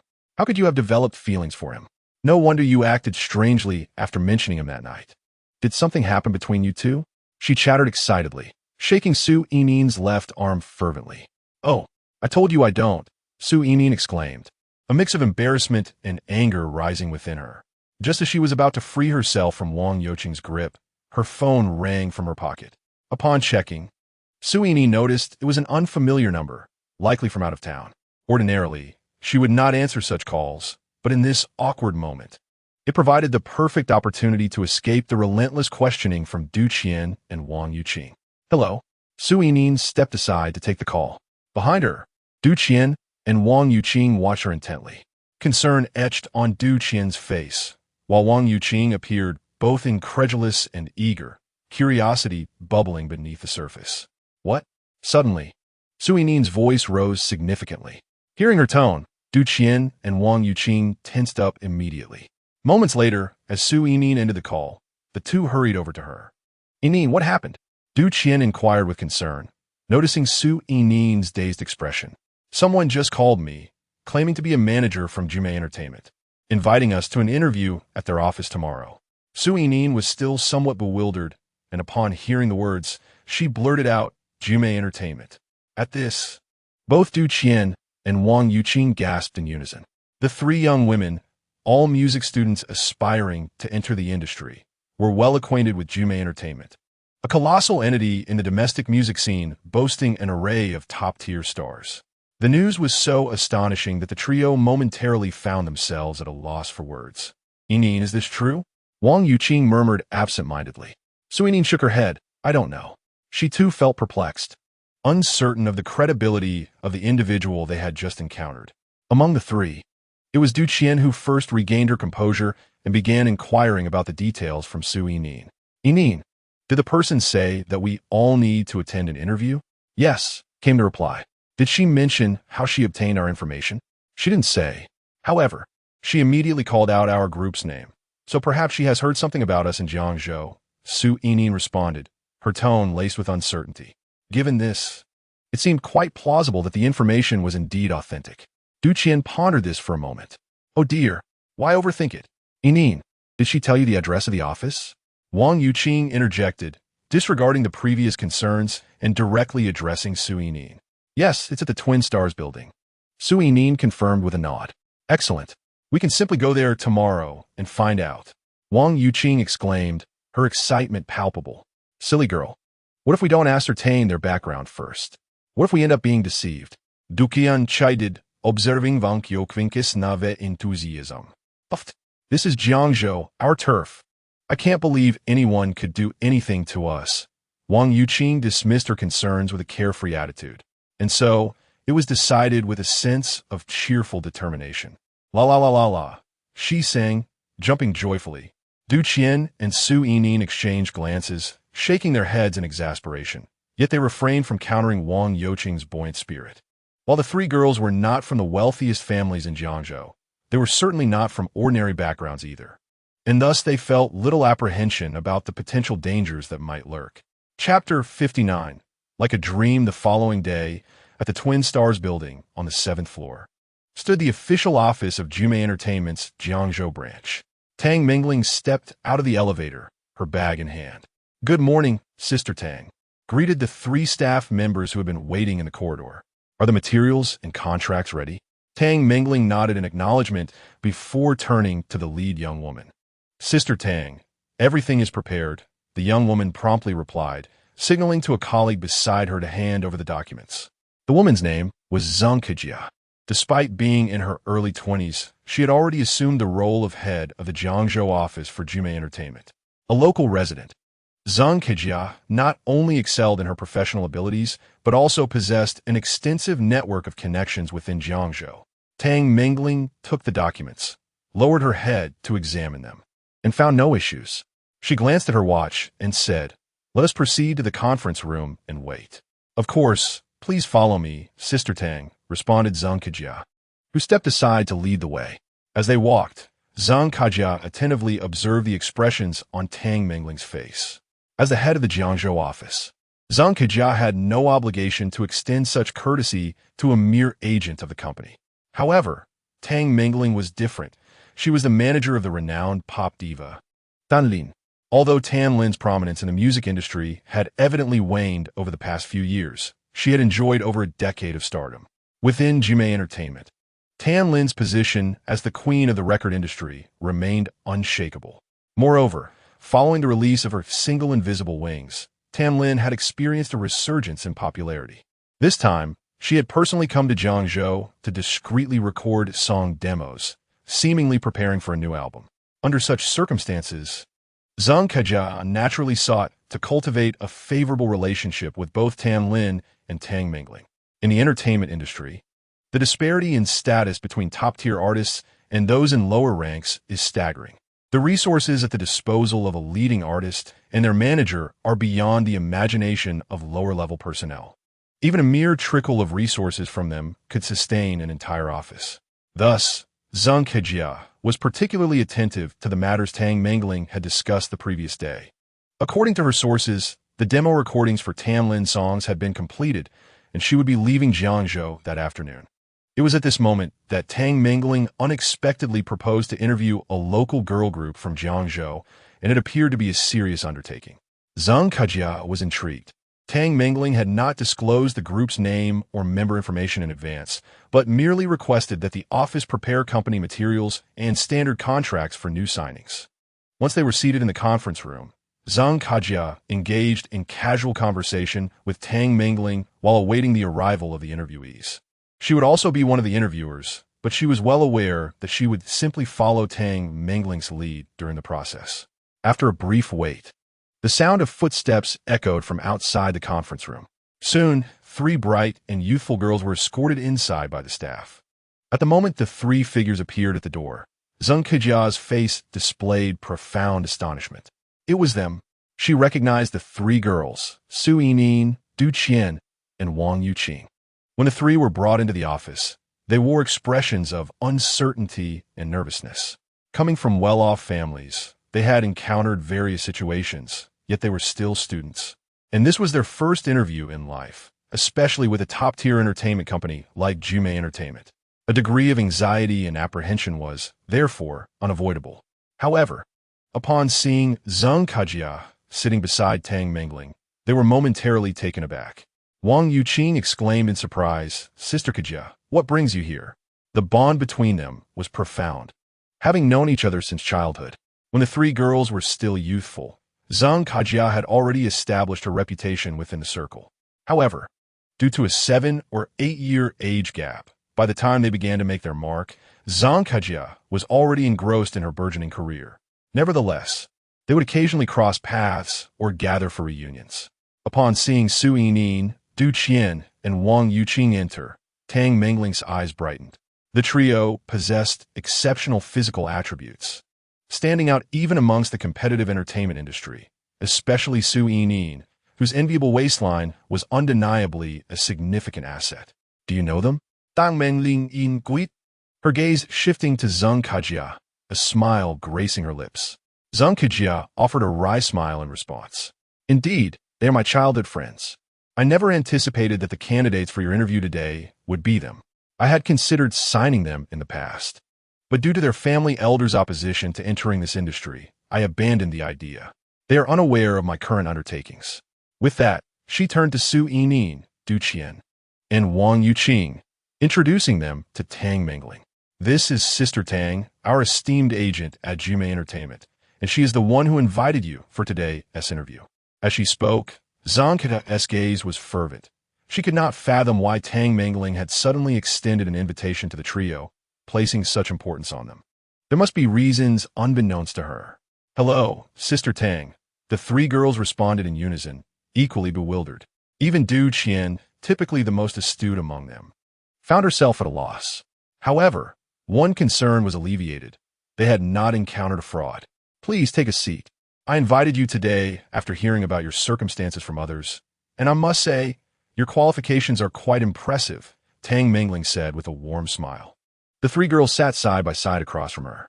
Soon, a straightforward procedure unfolded, with each girl providing a brief self-introduction. After listening attentively, Tang Mingling posed a few simple questions before delving directly into discussions about the contract details. By the time Su Yining, Du Qian, and Wang Yuqing gathered their thoughts, the specifics of the contract had already been thoroughly negotiated. As they gazed at the contract laid out before them, the trio felt a sense of being caught in a whirlwind. Everything transpired too swiftly, leaving them in disbelief as if they were caught in a dream. Was signing new talent at Jume Entertainment always this casual? Meanwhile, Zhang Kajia observed the proceedings with a smile, though turmoil brewed within her. Tang Mingling was evidently eager to secure Su Yining, Du Qian, and Wang Yuqing. Had she not witnessed it firsthand, she would have found it hard to believe that this was reality. Why was this happening? Chapter 60. The Proposition in the Conference Room. The 3 young women exchanged hesitant glances. Ultimately, Du Qian steadied her nerves and spoke. "Sister Tang, might we have a moment to reconsider this?" Tang Mingling continued to smile warmly. "What is the matter? Are you afraid I might sell you off?" Laughing, Du Qian replied, "Oh no, Sister Tang. We merely wish to consult our families. After all, we are still students." "Is that so? Under normal circumstances, I wouldn't mind granting you more time to ponder. However, my visit to Jiangzhou is for a specific purpose, and I must fly back to Shanghai this afternoon. Once I return, many matters await my attention, and I may not have the luxury to dedicate time to your situation. She paused, emphasizing the distance from the company's headquarters. It is precisely because I am away that I can offer you such favorable conditions. If we were to sign once I return to Shanghai, the terms would likely not be as generous. First and foremost, the contract duration would need to span at least 8 to 10 years. A mere 5-year agreement is simply out of the question. After all, the company incurs costs in nurturing talent. Tang Mingling cast a penetrating gaze at Du Qian, her smile unwavering. Upon hearing this, the three young women hesitated once more, aspiring to venture into the entertainment industry. They were well aware of the signing conditions imposed by talent agencies, and the terms previously offered by Tang Mingling were indeed quite generous for newcomers. Should they let this opportunity slip, they feared they might never encounter such fortune again. Yet, the ease with which this chance had presented itself left them feeling skeptical. After all, one does not simply receive a pie from the heavens without strings attached. Rather, it often conceals traps. Caught in a dilemma, the three women instinctively turned their pleading eyes toward Zheng Kejia. Seeing their expressions, Zheng Kejia smiled and reassured them. Yining, Xiaoqian, Yuqing, the company is genuinely eager to sign you. You need not worry about the contract. With me overseeing it, there will be no hidden pitfalls. If you can persuade your elders, signing with Jume Entertainment will undoubtedly benefit you. I have faith that with Sister Tang's resources, you will certainly rise to fame. Zheng Kejia's words were measured, for while she aspired to facilitate the signing of Su Yining, Du Qian, and Wang Yuqing with Jume Entertainment, she would not do so blindly or without principles. At the very least, she needed to ensure she could account for the situation to their families. While she had hinted at her expectations, whether Su Yining, Du Qian, and Wang Yuqing could indeed convince their families was no longer her concern. After hearing Zheng Kejia's words, the three young women felt their resolve strengthen. They dismissed any subtle nudges within her remarks. Among them, only Su Yining faced her father's vehement opposition to her entering the entertainment industry, while Du Qian and Wang Yuqing's parents were not particularly supportive. Yet neither were they staunchly against it. It was precisely due to Su Yining's father, Su Xinping's strong disapproval that the three had yet to embark upon their beloved musical careers. Otherwise, how could the trio, already gaining recognition in Jiangzhou, find themselves unable to sign with a talent agency? In this small domain of Jiangzhou, Su Xinping, as the dean of the music college at Jiangzhou University of the Arts, wielded considerable influence. He did not nod. Who would dare to sign Su Yining? Du Qian and Wang Yuqing were merely burdened by Su Yining. The three women had always aspired to debut as a group. However, Jume Entertainment was different. It stood as a colossal force in the Chinese music industry, and Su Xinping's influence held little weight here. Ultimately, they would merely be subjected to some disparagement afterward. At that moment, a knock echoed through the room. The office door swung open, revealing Tan Lin, who entered with a smile. I hope I'm not interrupting. As she stepped into the office, her gaze swiftly swept over Su Yining, Du Qian, and Wang Yuqing, her face radiating warmth. Sister Lin, what brings you here? They exclaimed in surprise upon seeing Tan Lin. I was bored at the hotel, so I thought I'd come take a look. I also wanted to see what my future 3 little junior sisters look like. Tan Lin replied, her smile sweet and her tone gentle. Wang Yuqing, she stammered excitedly, standing up. Next to her, Du Qian and Su Yining also rose, their expressions brimming with exhilaration. The presence of the pop diva Tan Lin was overwhelming. How could they, as ardent fans, possibly contain their excitement? They were rather composed compared to some excessively devoted fans who might have rushed forward without hesitation. Hello, everyone. Tan Lin extended her hand, initiating a handshake with them. Hello, Sister Tan. The three responded awkwardly, caught in a flurry of excitement. Standing beside Tang Mingling, Zheng Kejia felt a bit dizzy. Initially, she had thought that Tang Mingling's admiration for Su Yining and the others was astonishing enough. Little did she anticipate that Tan Lin would personally arrive. This was quite the significant occasion. You need not feel restrained. Soon we will all be fellow disciples, and there will be plenty of opportunities to interact. Should you have any questions, do not hesitate to seek me out, Tan Lin said, gently patting Wang Youqing's shoulder in comfort. Tang Mingling interjected, Sister Lin, they haven't signed the contract yet. Her tone carried a hint of reproach. This caused the three women to feel a bit embarrassed. Although the details of the contract had been discussed, they had hesitated. This was indeed an ungracious act on their part. Tan Lin appeared surprised. Oh, let me see the contract. She casually picked up the contract from the table and began to peruse it. After a moment, she set the contract down and looked at Su Yining and the others with curiosity. There's nothing wrong with the contract. The terms are quite favorable, far better than my own initial contract as a newcomer. Why are you reluctant to sign? The three exchanged glances, still somewhat hesitant. Du Qian spoke softly, Sister Tan. It's not that we find the terms unfavorable. It's just that this all feels so sudden. How could such good fortune fall upon us? We are a bit frightened. Upon hearing this, Tan Lin nodded in understanding. You need not worry about this matter. The reason we proactively approached you is that we were entrusted by others, and your conditions are indeed worthy of such a contract. Entrusted by others? Du Qian murmured to herself, a contemplative expression gracing her face, while Su Yining beside her exhibited subtle changes in demeanor. Only Wang Youqing appeared different. Observing Tan Lin's amiable disposition, she could not help but inquire, Sister Tan Lin, who is that person? Tan Lin smiled gently. Since he has not disclosed his identity to you, it would be inappropriate for me to reveal it. However, I believe you'll soon find out. As she spoke, her gaze inadvertently flickered towards Du Qian and Su Yining. Wang Youqing opened her mouth, eager to ask further, but Du Qian swiftly grasped her, turning to Tang Mingling. Sister Tang, we shall sign this contract. Half an hour later, the three women, each wearing varied expressions, departed from the Gemini building. No sooner had they stepped outside than Du Qian's phone buzzed in her pocket. She retrieved her phone, glanced at the screen, and quickly answered. Half a minute later, after hanging up, Du Qian looked up at Su Yining and Wang Youqing, saying Sister Kajia has invited us to dinner tonight. Chapter 61. Surprises unfold Beijing. Phoenix Broadcasting Studio. Outside the studio, a large crowd had already formed a long line at the ticketing entrance. Today marks the official recording of the first episode of the second season of the Global Variety Show. This show is a grand international spectacle, inviting distinguished artists from around the world to collaborate with exceptional Chinese artists, showcasing a variety of artistic works including music, dance, acrobatics, and magic. However, since its inaugural season, the show has garnered only lukewarm responses, receiving minimal attention both domestically and internationally. After all, during this period, China cannot be compared to its state a decade later. There are numerous public intellectuals in the country, often believing that the moon shines brighter abroad. Furthermore, due to its nascent economic strength and international standing, the allure of Chinese culture on the global stage remains insufficient. Presently, the artists invited to perform in the Global Variety Show, both domestic and international, lack the requisite fame and stature.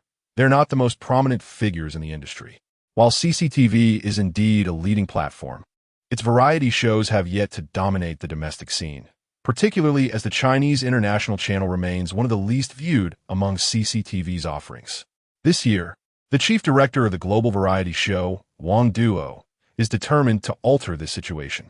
To that end, he has chosen Zhu Baoying, who recently performed at the Spring Festival Gala, as the opening guest for this season's premiere. Zhu Baoying possesses an exceptional image and charm, along with remarkable vocal talent. If managed properly, she could potentially create a sensational impact. After hearing Zhu Baoying's performance repertoire, Wang Duo felt a surge of relief for his initial decision.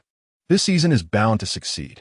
At the ticketing entrance, the crowd buzzed with discussions, some filled with anticipation, others critiquing the previous season, while some appeared unconcerned. Most of the live audience for this episode of the Global Variety Show comprised students from local universities in Beijing, all of whom were financially compensated by the production team. This method has long been established within the industry. In the domestic entertainment landscape, aside from a select few wildly popular variety shows where tickets can be sold for profit, the vast majority of audience members present at recording sites are financially compensated by the production teams. Only tickets for certain guest fan clubs and goodwill gestures from the production crew are distributed without charge. Given the monetary investment in securing an audience, there naturally exists a certain expectation regarding their appearance and demeanor. Youthful, attractive, and camera-friendly. This ensures that the program, once aired, will possess a higher caliber and resonate more with the younger demographic, thereby attracting a greater influx of youthful viewers. As such, college students emerge as the prime candidates for selection, as identifying young and appealing audience members is considerably more manageable, not to mention economical. Li Feng and Oku, both second-year students at a forestry university, find themselves fortunate enough to have been invited today. Observing the slowly advancing queue ahead, Li Feng turned to Oku, expressing his dissatisfaction. "I told you not to come. You just wouldn't listen. Now look where we are. Surely we'll end up in the back row. We might as well have stayed at school to play basketball." In response, Oku quickly attempted to reassure him. "Now that we're here, let us just watch the show. Who knows, we might encounter something unexpected."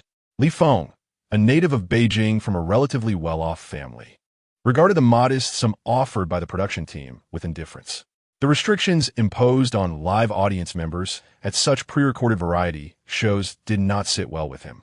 If he were to encounter a favorite celebrity, it would be worthwhile. Otherwise, it would be nothing short of a torment. Contrastingly, Oku hailed from Sichuan, where his family's circumstances, though decent, could not compare to those of Li Feng. Since he had little to occupy his time, he welcomed the opportunity to earn some extra cash. Additionally, Oku had never attended a live recording of a variety show before, and his curiosity was piqued. There was a chance he might even glimpse a celebrity he admired. The prospect of being paid to watch stars was undeniably enticing. No sooner had Oku voiced his thoughts than his gaze abruptly fixated on something. "What's wrong?" Li Feng asked, intrigued by Oku's sudden change in demeanor. Following his line of sight to the queue on the right, Li Feng soon found himself equally transfixed. Approximately 4 to 5 meters ahead, a stunning figure captured their attention entirely. It was a woman clad in a brown knitted sweater, beneath which she wore a delicate lavender long dress. Her silky hair cascaded gracefully down her back, and on her feet were a pair of French-style low-heeled shoes, showcasing her bare ankles and elegantly toned calves. As she turned her head, her breathtaking beauty resonated deeply, stirring the hearts of onlookers. Noticing the captivated gazes of Li Feng and Oku, a gentle smile graced her lips before she turned away. Was this trip worth it? Oku nudged Li Feng's shoulder, excitement lacing his words. "Absolutely worth it," Li Feng replied, nodding vigorously in agreement. At the ticket gate, 3 ticket-checking channels were opened, allowing all 800 live guests of the Universal Variety Show to pass through in less than 15 minutes.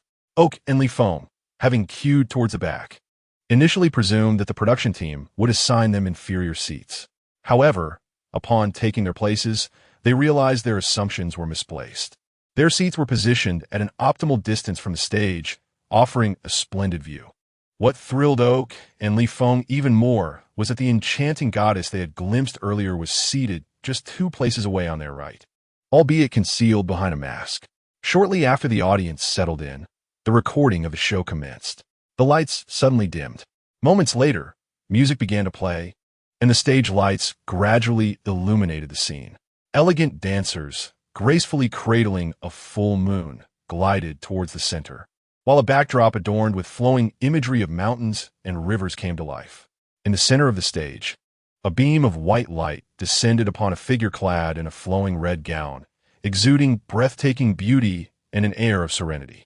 As the profound and expansive background music resonated, a pure and melodious voice emerged, sweeping through the venue. With the left hand, I hold the earth. With the right, I grasp the heavens. It was Zhu bowing. Seated, Oku and Li Feng instinctively covered their mouths, their scalps tingling in response. Her beauty was matched only by the astonishing power of her voice. At that moment, the cameras captured the audience's reactions, revealing a remarkable uniformity of astonishment. In the 3 guest seats situated before the audience, 3 international guests gasped in delight. Though they had heard this song before, they could not quell their astonishment, especially in the presence of such a magnificent stage. Chapter 62. Internal listening. The pure and resonant notes, continued to reverberate through the studio, the high notes striking directly at the audience's very essence, leaving them in a state of exhilaration. Everyone seemed to be immersed in a complex and grandiose world. The production team's photographers were diligently moving about, capturing the audience's reactions. Countless spectators sat in silence, their faces reflecting visible shock and excitement.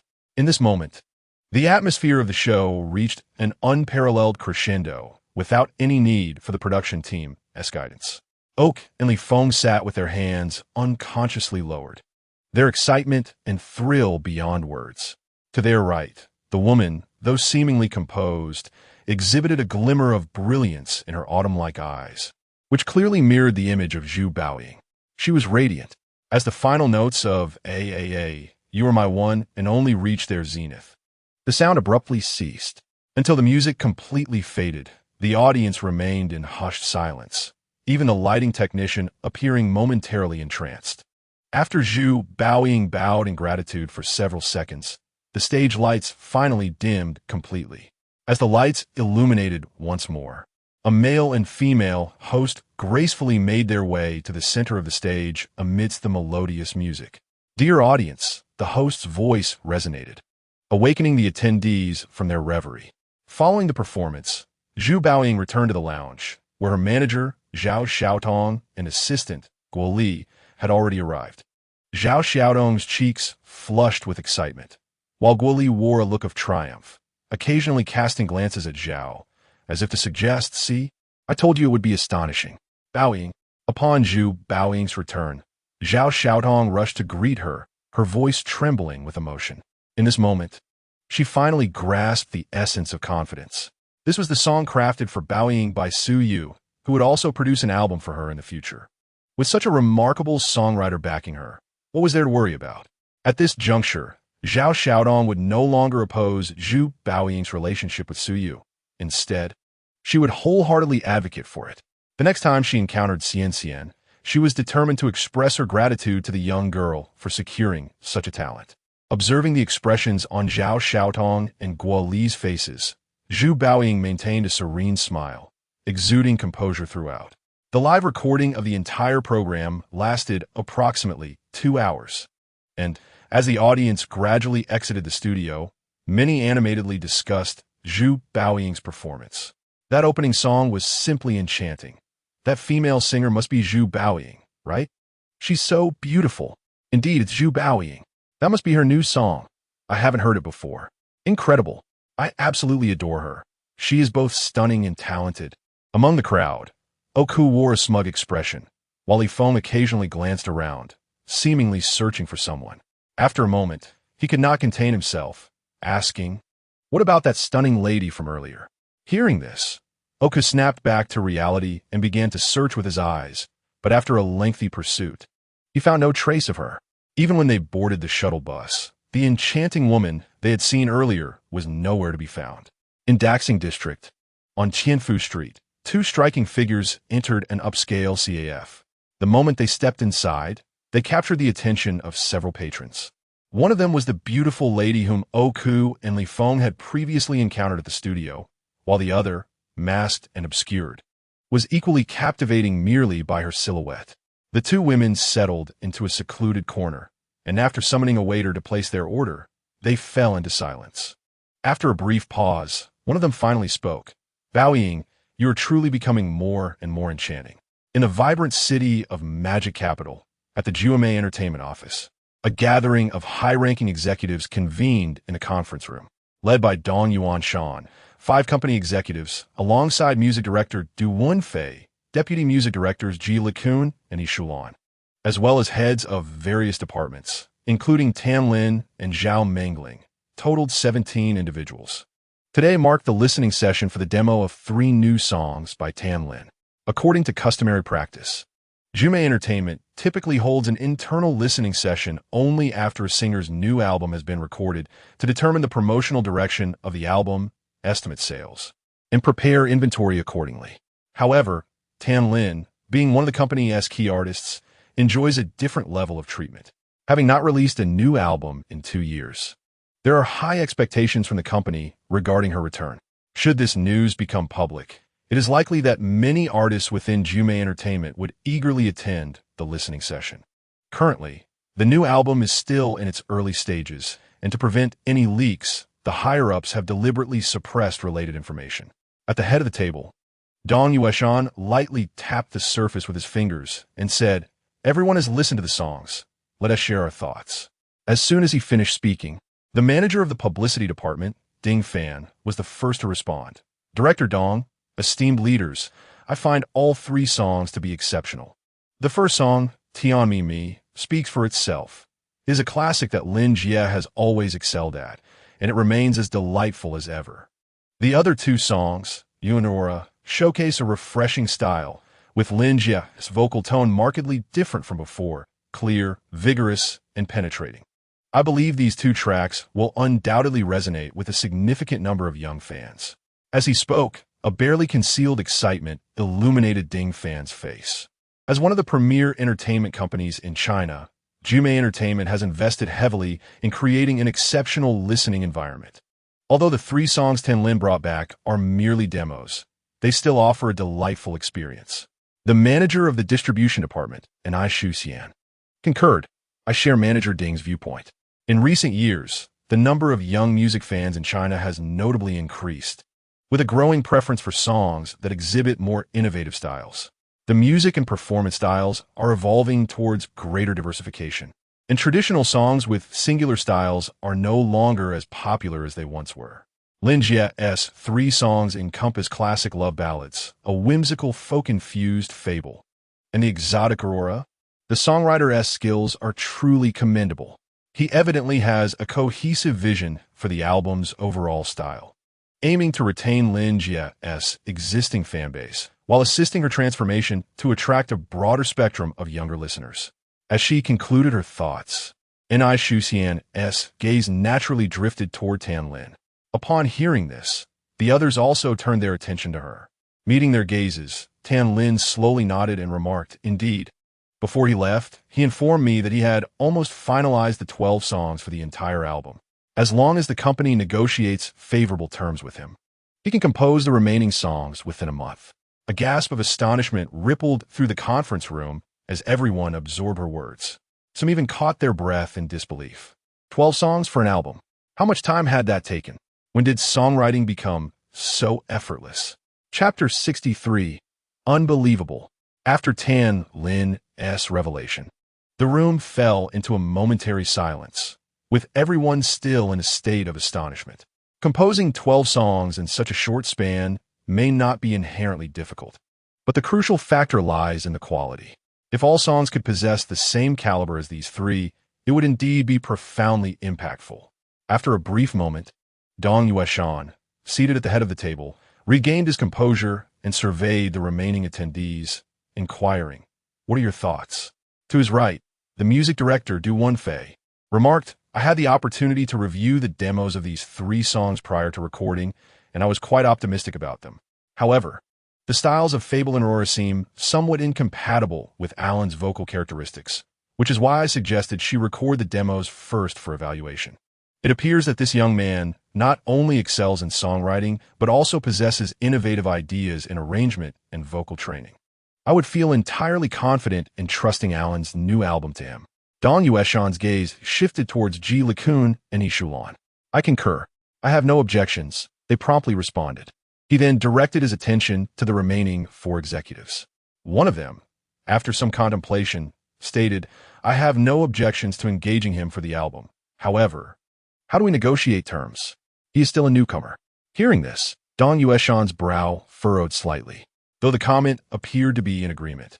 It subtly underscored the fact that Su Yu is still an emerging talent in the music industry.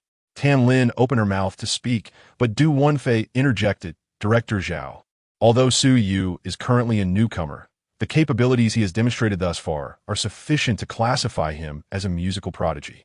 If we offer him a low price now, he may choose not to collaborate with us once he formally enters the industry. That would represent a considerable loss for the company. We have already seized the opportunity to recognize his talent before he becomes a household name. If we let this chance slip away, Jume Entertainment may find itself the subject of ridicule in the future."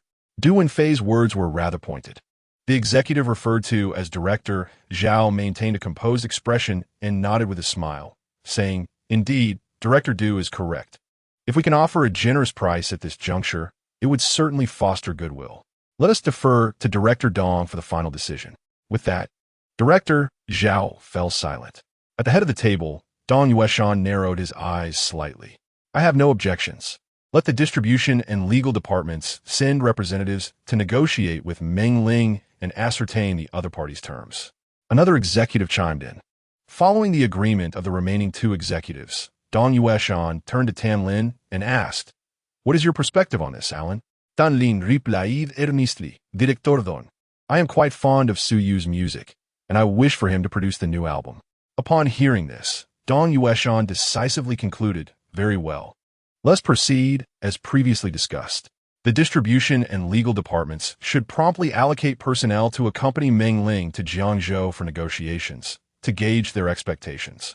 As long as their terms are not excessively unreasonable, we must strive to facilitate this collaboration. In recent years, Jiabai has been rising rapidly. If we continue in this state of dormancy, we risk being outpaced in the female artist sector." With that, he declared the meeting is adjourned, and was the first to rise, preparing to depart. As he approached the door of the conference room, he turned to Tan Lin and Tang Mengling, saying, "Lin, Mengling, please come to my office for a moment." 2 minutes later, Tan Lin and Tang Mengling entered Dong Yueshan's office. Dong Yueshan was seated at his desk, gently massaging his temples. Once the two settled down, he smiled and remarked, "Lin, you spoke so decisively just now. Do you truly have such confidence in that young man?"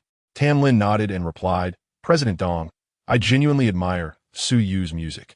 During these past few days of recording demos, I have spent considerable time with him, and Su Yu is undoubtedly a musical genius."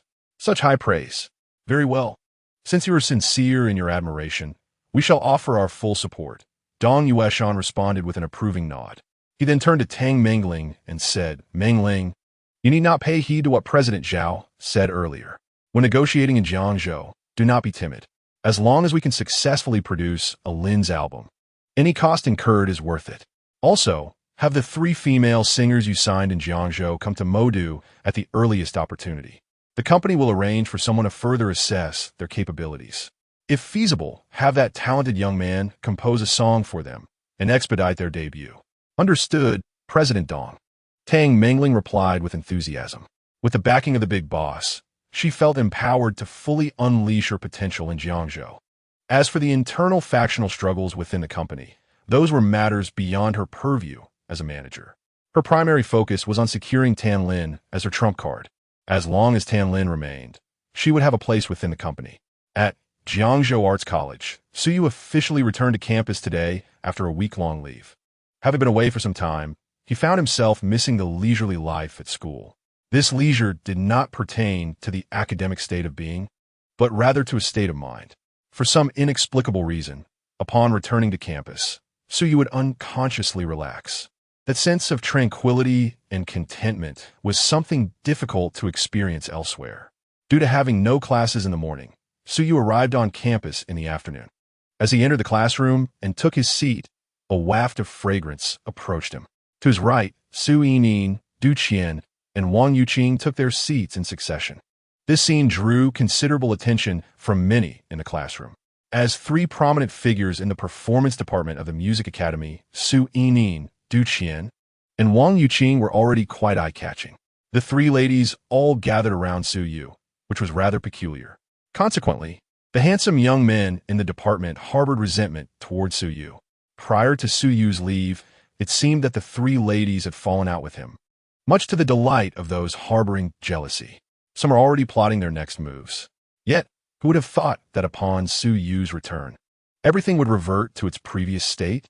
Moreover, judging by the cautious expressions on Du Qian and Wang Yuqing's faces, it seemed that the 3 ladies were eager to reconcile with Su Yu. Heart shattered. After sitting down, Du Qian poked Su Yu's arm with her pen. Su Yu turned to glance at the 3 ladies, but chose not to respond. Observing this, Du Qian poked him again. "What do you want?" Su Yu retorted, slightly annoyed. "Is Jume Entertainment where you suggested we go?" Du Qian leaned closer and whispered. Su Yu smirked. "Do you really think I possess such capabilities?" Du Qian fixed her gaze on him, silent. For the past couple of days, the three of them had been contemplating this matter, with Su Yu being the primary suspect. After all, among their acquaintances, only Su Yu had the potential connection to Tan Lin and Jumei Entertainment. Yet this seemed utterly absurd. Su Yu had merely composed an Invisible Wings song for Tan Lin. Could that truly hold such power? Chapter 64. Unusual in the classroom, students had gradually taken their seats, and the teacher was about to arrive. Su Yu extended his hands, adjusting Du Qian's little head back into position. Behave. No mischief. Puffed. Busy Du Qian. Wang Yuqing could not hold back and burst into laughter.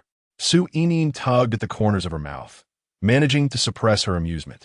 Du Qian was momentarily taken aback, her cheeks flushing a vibrant red. Su Yu, she exclaimed, ready to ignite a playful battle. Just then, the teacher entered. Today's instructor was Zhou Xiaoxia, who seemed to have caught Du Qian's voice. She approached the podium, smiling warmly at Su Yu and the others, classmates. No flirting allowed in the classroom. This playful remark instantly erupted laughter among the students. Du Qian buried her head in embarrassment. What a social death. Su Yu, however, remained unfazed. Following this interruption, Du Qian naturally refrained from bothering Su Yu during class. After class, Su Yu made a swift exit. Du Qian, slightly lagging, stomped her feet in frustration. No need to ask anymore. It's definitely him, Su Yining suddenly declared, chasing after Du Qian. Why? Wang Yuqing inquired, intrigued. Su Yining replied, because he didn't deny it at all, just now. Du Qian's eyes widened in realization. Then why didn't he just admit it? Wang Yuqing still looked puzzled. Su Yining remained silent, but her gaze deepened with thought. Observing Su Yining's pretentious demeanor, Wang Yuqing pouted, feeling somewhat displeased. You always speak halfway. Du Qian, however, had come to understand. Su Yu seemed unwilling for them to feel indebted to him, perhaps even wishing to maintain some distance. Under normal circumstances, Du Qian would have been preoccupied with finding ways to console Su Yining. But now, her mind was consumed by one singular thought. How did he become so remarkable all of a sudden? That evening, after the interview, the three girls attended a dinner organized by Zhang Kejia. The gathering was quite grand, with Zhang inviting all her friends from the circle. They became the undeniable stars of the night, which filled the three girls with both excitement and trepidation. The excitement stemmed from their successful entry into the coveted circle, while the trepidation arose from the unexpected and uncontrollable nature of it all. This was the primary reason Du Qian was eager to seek out Su Yu for clarification. As the three girls were lost in their thoughts, Su Yining's phone rang. Upon checking, she saw it was a call from Tang Mingling. Su Yining promptly answered the phone. Yining, the three of you must prepare immediately. You will fly to Jiangzhou tonight. The company intends to arrange a detailed assessment of your abilities tomorrow. If all goes well, you might debut this year. The voice of Tang Mingling echoed through the line. The second class of the afternoon had commenced. When Su Yu returned to the classroom, he discovered that Su Yining, Du Qian, and Wang Yuqing had mysteriously vanished. Even their books and belongings from the desks had completely disappeared. Until the end of the school day, Su Yu did not encounter them again. Although he found it somewhat peculiar, he paid it little mind. Relieved to be free from their entanglements, he was rather pleased. It was not that he disliked the trio. Rather, he found their company overwhelming. With his bowl of food still untouched, Su Yu dared not provoke Su Yining and the others further. In the bustling metropolis of Magic City, the New Language Media office building was alive with activity. The music department of New Language Media was particularly vibrant today. The office was adorned with decorations, and the company's largest conference room had been entirely cleared and transformed into a banquet setting. Today marked the welcome party for Shu Qian, hosted by New Language Media. The company had initially planned to hold the event at the nearby Dinghao Hotel, but Shu Qian herself declined the offer. Her reasoning was that as a new member of the company, she felt it inappropriate to accept such lavish treatment before proving her worth. Furthermore, she wished to take this opportunity to familiarize herself with her new working environment and colleagues. Naturally, New Language Media acquiesced to her request. Regarded as a formidable entertainment company domestically, New Language Media had long excelled in film and television production, whether in cinema or television series. The company held significant influence within the industry, having nurtured numerous talented directors, screenwriters, and actors.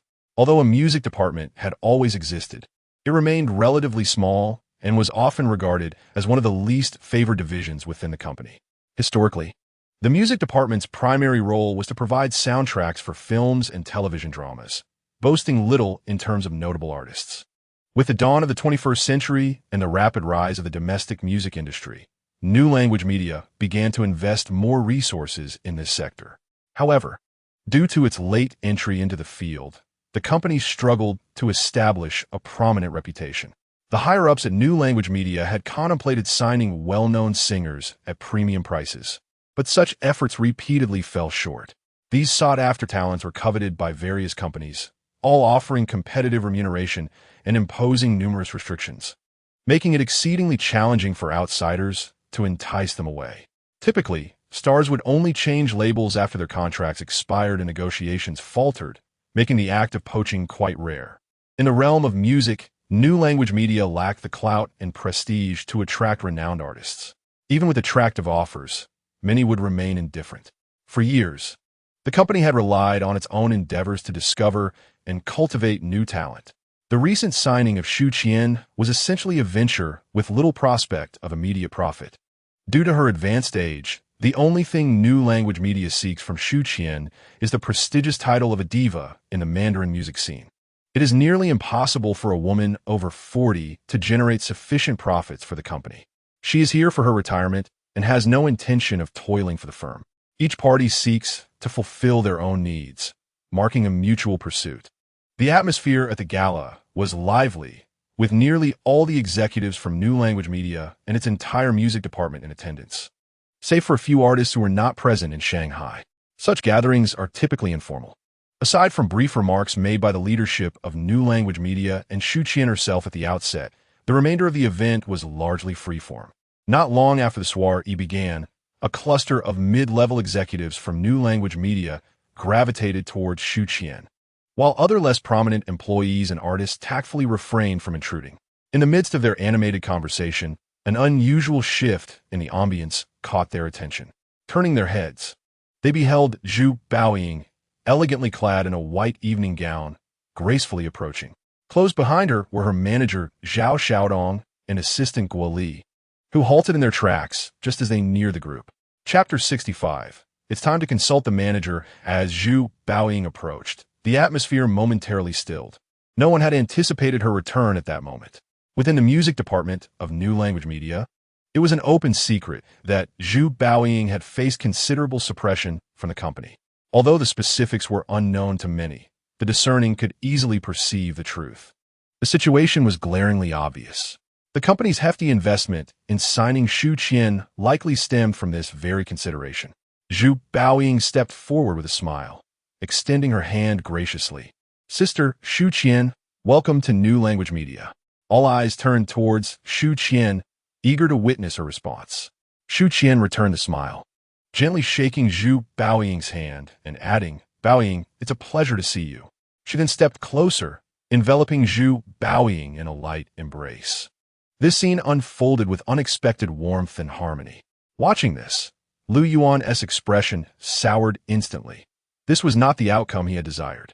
Beside him, Wang Hongchuan's demeanor appeared somewhat peculiar. It seemed that President Lu had made a miscalculation. The gala took an unexpected turn with Zhu Baoying's arrival. Her stay was brief, lasting less than half an hour before she departed. The anticipated clash did not materialize, leaving many attendees feeling somewhat let down. As the evening concluded, Xu Qian departed alongside her manager, Dong Qing. In the car, Dong Qing voiced her confusion. "Sister, why were you so courteous to Zhu Baoying?" I noticed President Lu's expression darkened throughout. Reclining in her seat, Xu Qian replied lazily, "I bear no grudge against her. She came to my welcome party. Why would I want to put her in an awkward position? However, it was clear that President Lu intended to use you to suppress Zhu Baoying, wasn't it? That was merely his unreciprocated desire. After all, this matter was not stipulated in the contract, so why should I take on the role of the villain?" Xu Qian smirked slightly, her disdain evident. However, Dong Qing remained somewhat perplexed and uneasy. From Xu Qian's perspective, It was indeed unnecessary to comply with the company's every whim. At this juncture, she had little left to pursue. Given Xu Qian's current standing in the music industry, she could still earn a fortune even without the company. The Chinese music scene, at this time, was predominantly reliant on talent. It would be nearly impossible for the management company to restrain a long-established diva like her. Yet, Dong Qing was in a different predicament. She had numerous dealings with the company to navigate. Should Xu Qian's relationship with the organization sour, Dong Qing would find herself in a difficult position. Moreover, with Xu Qian on the brink of retiring in the coming years, she was still contemplating whether to continue her development with XINU Media. Xu Qian cast a sidelong glance at Dong Qing, who found herself at a loss for words. After a brief silence, Xu Qian slowly remarked, "Zhu Baoying recently participated in a variety show on CCTV's international channel, and it said that her live performance of a new song was explosive. I suspect her relationship with the company may soon improve. You need not worry at all." Having navigated the industry for so long, Xu Qian was far from naïve. Since signing with XINU Media, she had discreetly inquired about the company's affairs. She had closely monitored Zhu Baoying for quite some time. "All right, sister," Dong Qing responded softly. The next day, when Su Yu arrived at school for class, he noticed that Su Yining, Du Qian, and Wang Yuqing were still absent. A brief inquiry with the class committee revealed that the three had taken leave the previous day. Although Su Yu found this somewhat curious, he did not press further. Shortly after the third class concluded, Su Yu's phone rang. Upon checking, he saw it was a call from Tan Lin. A smile involuntarily crept onto his face. He was confident in the quality of the three songs. "Hello, Sister Tan Lin." Su Yu answered as he stepped out of the classroom in search of a quieter spot.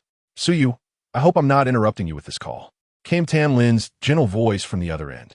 Her tone suggested she was in good spirits. "Sister Tan Lin, you're too kind. We just finished our last class, and it's now break time."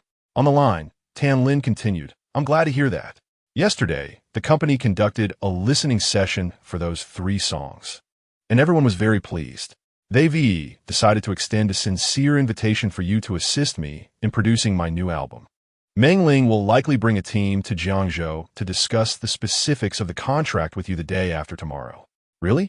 That's wonderful news. This is indeed a great occasion. I'll be waiting for Sister Tang and the others to come by tomorrow," Su Yu replied, though his smile remained restrained. "Yes, it truly is a joyous event. I should express my gratitude to you. However, Yin, Xiao Qian, and Yu Qing have just arrived in the magical city today. The company is preparing to conduct a systematic assessment of their capabilities to determine their future development paths. I must keep a close watch on this matter. Once this busy period is over, I will come to Jiangzhou to express my gratitude to you," Tan Lin said with a smile. "So they have all gone to the magical city. Tan Lin, the gratitude should be directed towards you. Not only did you secure a significant deal for me, but you also brought all three of them directly into your company. I will rely on you to take good care of them in the future," Su Yu remarked, suddenly realizing, "Haha, rest assured, they will all be my dear sisters from now on." After a brief chat, the two ended the call. Before hanging up, Tan Lin reminded Su Yu to hire a professional agent. Upon hearing this, Su Yu was initially taken aback, somewhat puzzled, but soon he understood. This was a subtle reminder for him to pay attention to the contract terms. After all, professional matters require professionals. Discussing contracts may sound simple, yet every detail could harbor pitfalls. If tasked with meticulously dissecting the contract terms, Su Yu would find it quite challenging. Although a large company like Jumei Entertainment would unlikely offend a talented lyricist and composer like him over trivial matters, one could never be too sure. He was still a newcomer in the industry. If Jumei Entertainment were to foolishly attempt to deceive him, he might find it difficult to counter their actions in the short term. Moreover, such an incident could potentially affect his relationship with Tan Lin. Contemplating this, Su Yu couldn't help but feel a twinge of worry. Within such a short time frame, where could he find a reliable agent? The search for an agent could not be taken lightly. If he ended up with someone akin to Ba Qiang's agent, it would lead to considerable trouble. Lost in thought, his phone rang again, a text message from Zhu Baoying. Upon reading the contents of the message, Su Yu's frown instantly vanished. How could he have forgotten her? Chapter 66. That night, at 5 p.m., Zhu Pengxing and Shun Sipin returned home with Xian Xian. As they stepped inside, they were momentarily taken aback. The living room was aglow with light, and it appeared someone was bustling about in the kitchen. Hearing the door open, Su Yu, clad in an apron, peeked out. "Xian Xian," he exclaimed, and the little girl's face instantly broke into a radiant smile. "Daddy," she cried, kicking off her shoes and dashing towards him, then wrapping her arms around his legs. Pouting, Xian Xian said, "Daddy, you haven't come to pick me up in such a long time." Su Yu extended his clean left hand to tousle her hair. "Be good, Xian Xian. Tonight, Daddy will prepare a delicious feast for you." "Yay!" Xian Xian bobbed her head eagerly. Her face lit with anticipation. It had been many days since she last enjoyed dinner made by her father. While her grandmother's cooking was decent, it paled in comparison to her father's. Had her mother not mentioned that Daddy had been quite busy lately, Xian Xian would have likely begged him to cook for her much sooner. "Now go and do your homework," Su Yu smiled. "Oh." Upon hearing the term homework, the little girl's mood instantly soured, and she sluggishly turned to leave. In the living room, Zhu Pengxing and Shun Siping had already entered after changing their shoes.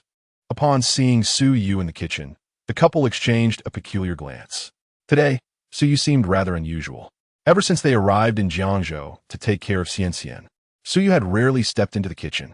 Moreover, the corners of his mouth, which involuntarily curled upwards, appeared harder to suppress than before. Noticing the couple's gaze, Su Yu slightly retracted his smile and said, "Uncle Zhu, Aunt Shun, please take a moment to rest. I will prepare dinner tonight." With that, he turned and briskly entered the kitchen. Following Su Yu's figure, Zhu Pengxing and Shun Siping quickly spotted the lavish ingredients laid out on the stove. After a brief glance, they quietly retreated to the living room. "What on earth is going on with Su Yu?" Shun Siping gently nudged her husband's shoulder. "Something good, perhaps," Zhu Pengxing replied, a hint of disdain in his tone. "Something good? What kind of good thing?" Shun Siping pressed for details. "You will find out shortly." Zhu Pengxing responded grumpily before leaving the living room to join his granddaughter in her study, leaving Shun Siping in a state of confusion. An hour later, the bustling activity in the kitchen had nearly come to an end. Su Yu had prepared most of the dishes, with just two remaining that needed quick frying. The doorbell chimed. Shun Siping in the living room began to rise to check. "And Shun, I'll get it." Su Yu's figure hurriedly emerged from the kitchen, calling out to Shun Siping as he dashed towards the door. As the door swung open, a charming figure stood before him. It was Zhu Baoying. Today, her attire was strikingly different from her usual vibrant and elegant style. Her makeup was subtle, and she wore a casual short-sleeved t-shirt, topped with a plaid shirt tied in a bow at the waist, complemented by straight-leg jeans. Without a mask, her face bore a gentle smile, exuding warmth and beauty. Upon seeing her, Su Yu momentarily froze before approaching without reservation and enveloping her in an embrace. Zhu Baoying stiffened briefly, a flush of pink swiftly coloring her ears. Then, she gently reciprocated the embrace, though her hands quickly retracted, pushing Su Yu away slightly. In the living room, Shun Siping stood on one side, while Zhu Pengxing and Xian Xian occupied the other, all eyes now fixed on the unfolding scene. "Baoying," Shun Siping exclaimed in astonishment. "Mom." Xian Xian, however, had already launched herself into Zhu Baoying's arms, her eagerness causing one of her shoes to fly off. Zhu Baoying hastily handed her bag to Su Yu before crouching down to catch her daughter's small frame. The mother and daughter shared a warm moment. Su Yu watched enviously from the side, but when his gaze met the expressions of Shun Siping and Zhu Pengxing in the living room, his demeanor instantly shifted. Shun Siping appeared delighted, while Zhu Pengxing maintained a more subdued expression. Zhu Pengxing's face bore a hint of melancholy. Ever since Zhu Baoying returned to Jiangzhou without visiting the elderly couple, this prospective father-in-law had noticeably cooled towards him. So he felt somewhat aggrieved by this. He believed he bore no blame in the matter. Upon receiving the news of Zhu Baoying's impending return to Jiangzhou that morning, Su Yu had suggested she make a phone call to her parents first. However, it was clear that her daughter did not take this matter seriously. What could he do? After about 20 minutes, the family gathered around the dining table to commence their meal. Whether it was due to the delightful flavors of the dishes or the uplifting mood, Xian Xian appeared particularly well-behaved during dinner, her little mouth chattering incessantly as she regaled Zhu Baoying with amusing anecdotes she had accumulated over time. Zhu Baoying's face radiated a gentle smile, thoroughly enjoying the conversation with her daughter. Occasionally, Shun Sipin would interject with her own remarks. At the table, only Zhu Pengxing and Su Yu, the two older gentlemen, remained reticent, merely eating and drinking. Midway through the meal, Xian suddenly announced, "Mom, I will sleep with Grandma tonight." Zhu Baoying paused, taken aback. "Why?" Xian tilted her head, replying innocently, "Because Mom is going to sleep with Dad?" At this proclamation, the atmosphere at the table stilled. Zhu Baoying's cheeks flushed slightly. After a few seconds, she softly murmured in acknowledgement. Upon hearing this, Su Yu's hand trembled, nearly causing him to spill his drink. Across from him, Zhu Pengxing, who had just clinked glasses with Su Yu, hesitated momentarily before casually retracting his hand and downing his drink. Dinner concluded, and the family lingered in the living room, watching television and chatting for a while before retreating to their respective rooms. As expected, Xian obediently followed Zhu Pengxing and Shun Sipin to their bedroom. Once inside the master bedroom, and with the door closed, Su Yu could no longer contain himself. He was ready to transform. "No, I haven't washed up yet," Zhu Baoying protested shyly, weakly pushing him away. "It's fine. The natural scent is even better." Afterward, Su Yu lay back on the bed, his left arm embracing Zhu Baoying's delicate form, feeling utterly satisfied. Having spent so long in this world, all the pent-up frustration had finally been released. Zhu Baoying reclined beside him, one long, graceful leg resting on him, her hand gently caressing his chest. "Have you seen her?" Zhu Baoying suddenly inquired. "Who?" "Zhang Mingxue." Zhu Baoying propped herself up, the thin blanket slipping from her smooth back, her glistening eyes fixed intently on Su Yu. "Sister Ningxue." Su Yu responded, somewhat taken aback. Zhu Baoying leaned closer, whispering in his ear, "You're already calling her so affectionately?"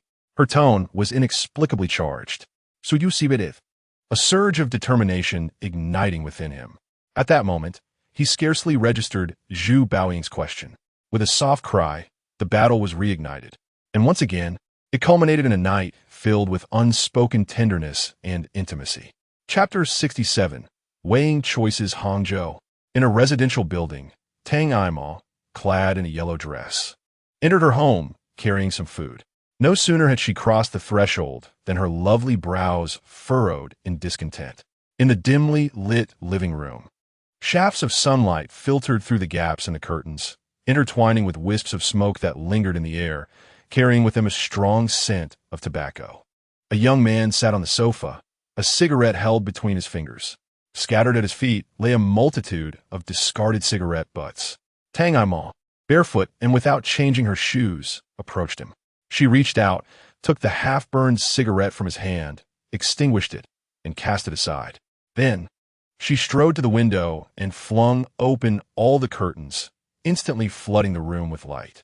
It was morning, the sun just rising, its rays not yet blinding. The young man instinctively raised a hand to shield his eyes from the brightness, but after a moment, he slowly lowered it. As the light brightened, his features became clearer, a strikingly handsome young man with defined facial contours and a masculine aura.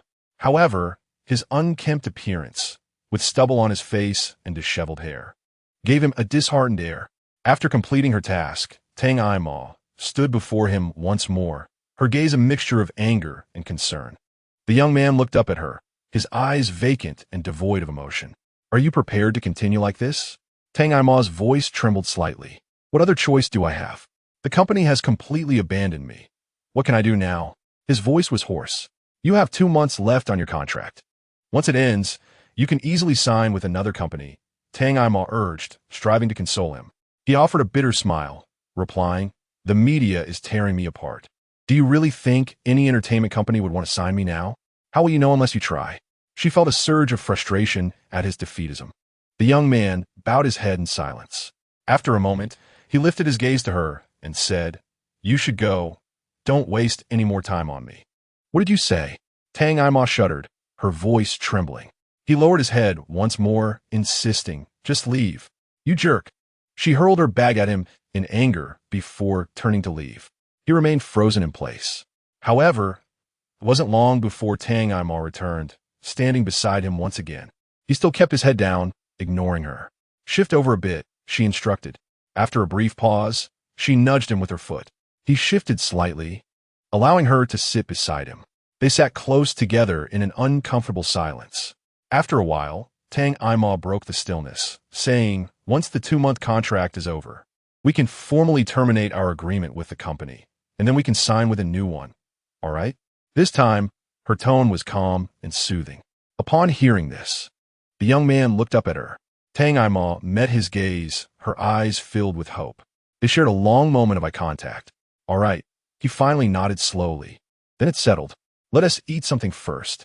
A smile broke across Tang Imar's face as she eagerly retrieved some food from her bag. She tended to him as if caring for a child, presenting him with steaming buns and inserting a straw into a cup of soy milk before handing them to him one by one. The man received them silently, consuming the food with quiet contemplation. Once he finished, Tang Imar busied herself with tidying the room. The man sat on the sofa, quietly observing her as she moved about the space. Gradually, a subtle shift appeared on his face. Suddenly, the ring of Tang Imar's phone pierced the air. Surprised, she glanced at the screen and promptly answered, "Hello, Baoying." In the bustling metropolis, at the offices of Sinew Media, Lu Yuan leisurely perused a newspaper, the latest entertainment news from the Beijing News. This privately owned publication, modest in scale, circulated only within Beijing and its neighboring areas. Ordinarily, such a paper would not find its way to Lu Yuan's desk. However, this instance was different. The publication had been delivered by the publicity department due to an article featuring one of the company's artists. The news reported on Zhu Baoying's participation in a global variety show, with a headline proclaiming, "Global variety show guest takes the stage. Zhu Baoying achieves stardom." Although the title appeared sensational, the content scarcely related to the performance itself. Instead, it summarized posts from campus forums at 3 universities: Beijing Institute of Technology, Beijing Forestry University, and Beijing University of Posts and Telecommunications, where students extolled Zhu Baoying's performance at the global variety show. The specifics of the event remained confidential, and the students refrained from spreading unfounded rumors. Yet, even the simplest praises garnered numerous supportive replies, igniting fervent discussions across the 3 institutions. Some even posted invitations for fellow students to watch the program together. Even before its airing, Zhu Baoying and the global variety show had gained considerable popularity among the students. This influence appeared to be gradually expanding, especially with the Spring Festival Gala having occurred just over 3 months prior, leaving many with vivid memories of her dazzling presence on stage. After finishing the article, Lu Yuan's expression darkened, filled with indecision. Zhu Baoying's defiance infuriated him. He had hoped that signing Xu Qian would temper Zhu Baoying's ambition, yet she showed no signs of retreat. Furthermore, Xu Qian's performance at the gala suggested that she had little desire to compete with Zhu Baoying. This predicament was increasingly troublesome. As Xu Qian's illustrious career in the music industry neared its end, extracting any remaining potential from her seemed nearly impossible.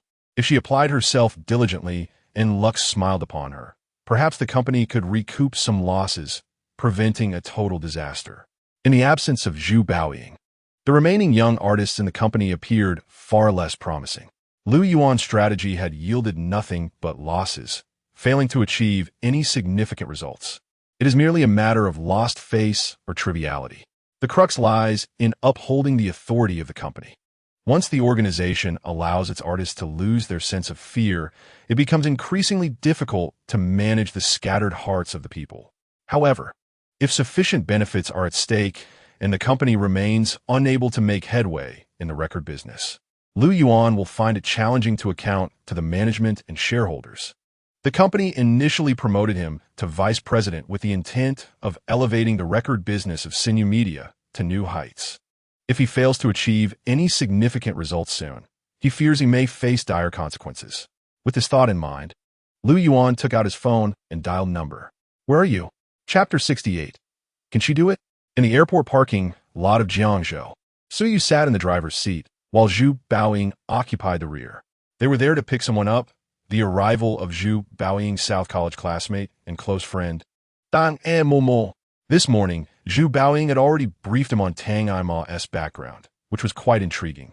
Hailing from Hangzhou, Tang Aimo was the only daughter of successful business people, enjoying a comfortable financial situation. Logically, a girl of such privilege would merely indulge in the pleasures of life. Yet, Tang Aimo was determined to strive for love. During her high school years, she fell for a boy, and they soon developed a secret relationship. However, after graduating, they were unable to enroll in the same university. They had promised to continue their relationship after graduation, but fate had other plans. The boy was discovered by a talent scout due to his striking looks and soon entered the entertainment industry. In their junior year, he debuted as a singer and quickly rose to fame. He was none other than the once immensely popular Guan Yuankai. Guan Yuankai's first album, Crazy for Singing, created a sensation among the student community in mainland China upon its release, becoming one of the year's best-selling albums. This propelled him into the ranks of top-tier stars. While his body of work and capabilities couldn't yet compete with those of long-established male singers, his influence among the younger generation was unparalleled. Every aspect of his persona, from his every move to his hairstyles and attire, became the subject of imitation by countless admirers. Under such circumstances, the relationship between Tang Aimo and Guan Yuankai could no longer be sustained. Not only did the management company disallow it, but Guan Yuankai himself had also become somewhat arrogant. Their paths in life seemed destined to diverge. Yet, a singular event altered everything. Perhaps due to the ease with which success came to him, Guan Yuankai's character grew somewhat spoiled, and lacking sufficient experience, his reputation both within and outside the industry suffered. Reports of his unprofessional behavior and unfriendliness towards fans surfaced frequently. 4 years ago, a car accident brought Guan Yuankai crashing down from his pedestal. After a vehicular mishap, he not only fled the scene, but also enlisted a company driver to take the blame. Once this incident was exposed, public outrage erupted. The once celebrated star suddenly became a target of disdain.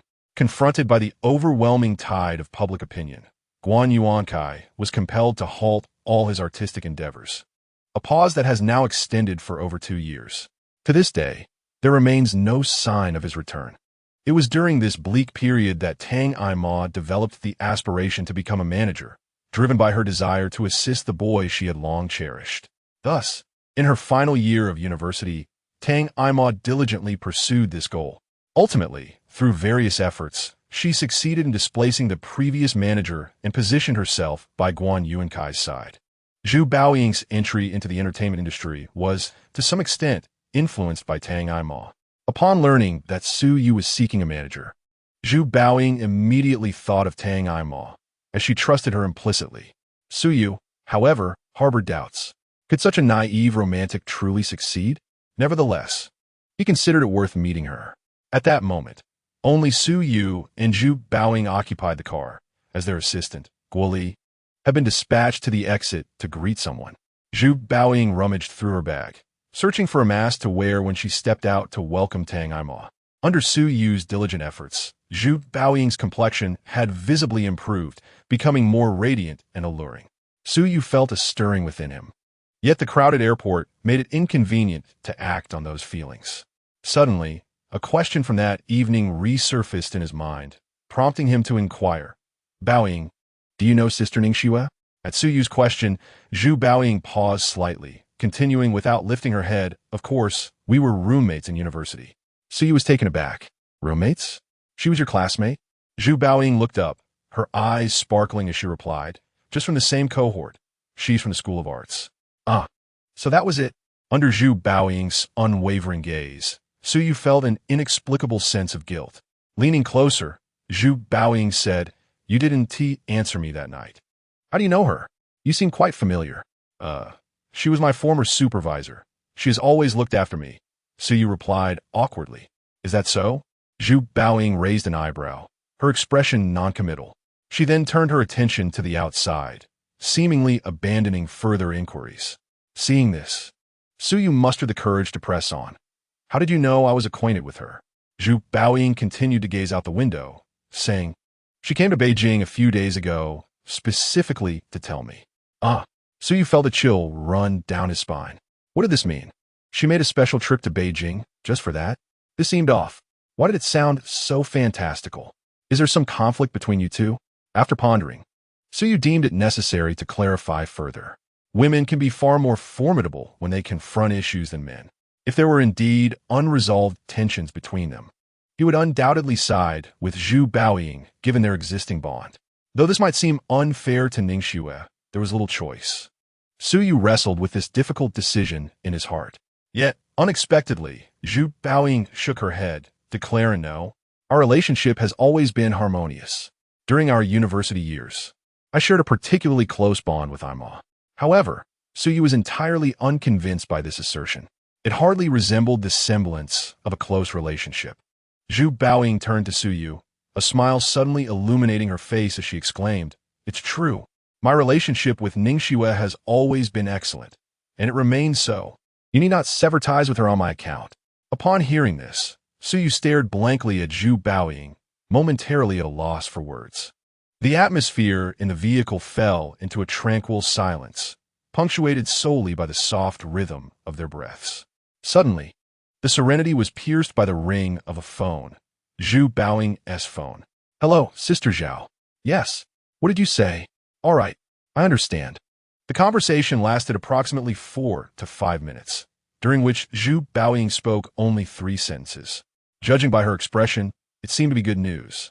Indeed, as soon as she hung up, Zhu Baoying beamed at Su, saying, "My opening performance at the Global Variety Show has garnered great success at 3 universities in Beijing, and the company's stance has softened somewhat. Is that so? That's wonderful."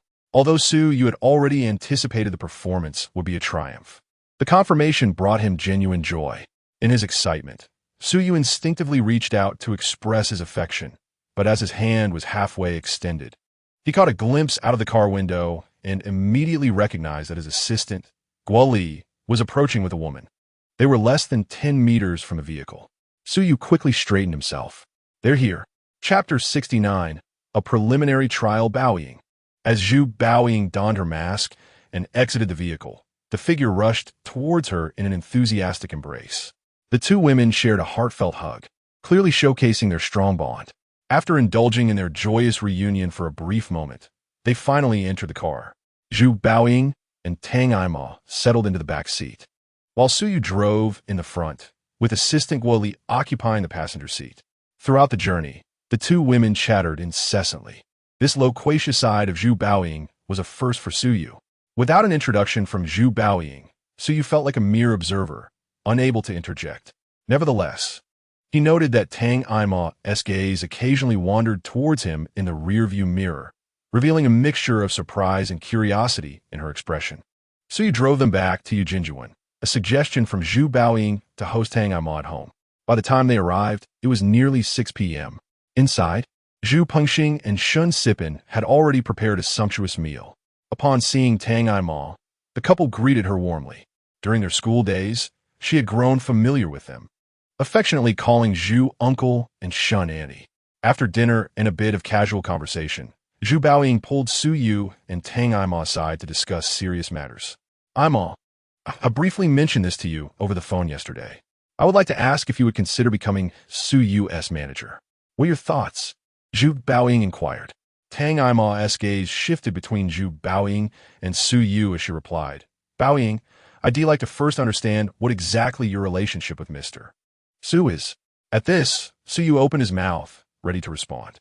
Zhu Baoying was the first to speak. "We are together now."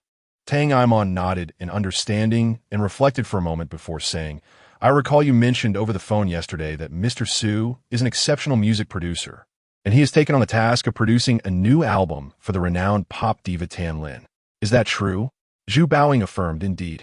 The representatives from Jume Entertainment are coming tomorrow to discuss the specifics of the contract. Otherwise, I wouldn't have been so eager to summon you."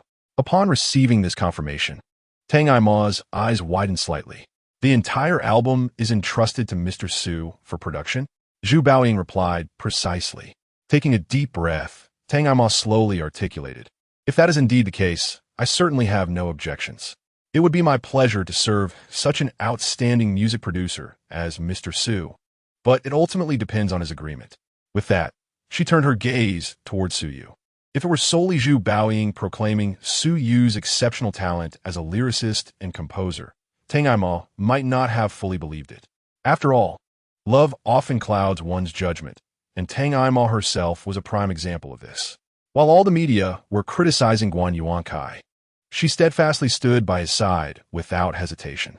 However, if even the celebrated pop diva Tan Lin, along with her management company, was willing to entrust their new album to Su Yu, then his capabilities were undoubtedly beyond question.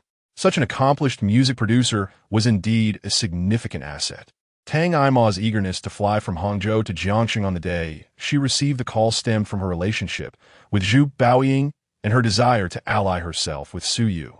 Otherwise, as a wealthy young lady, she would not have rushed over to become Su Yu's manager. This was evident from the fact that she had only signed with Guan Yuankai over the past few years. Tang Aima entered the entertainment industry primarily for Guan Yuankai. Zhu Baoying also turned her attention towards them. Su Yu contemplated for a moment and said, "Miss Tang, since you and Baoying are close friends, I will be straightforward. I wish to know two things. First, what is your capability, Miss Tang? Second, if I were to sign a contract with you, what conditions could you offer me?" Regarding the prospect of signing with a manager, Su Yu had deliberated extensively over the past few days and had even researched information online. For most ordinary newcomers entering the entertainment industry, the most prudent approach is to sign with a major agency. These companies possess substantial resources and can provide the best support for newcomers. Naturally, the constraints and exploitation imposed on artists by such agencies can be quite severe. Conversely, while smaller agencies may offer more favorable conditions, they often present risks and lack guaranteed benefits. Neither of these scenarios seems suitable for Su Yu. In the music industry, exceptional music producers are highly sought after. They represent the pinnacle of resources, and once they gain recognition, they become the targets of competition among major companies. In such a context, signing with a management agency would merely equate to relinquishing one's earnings.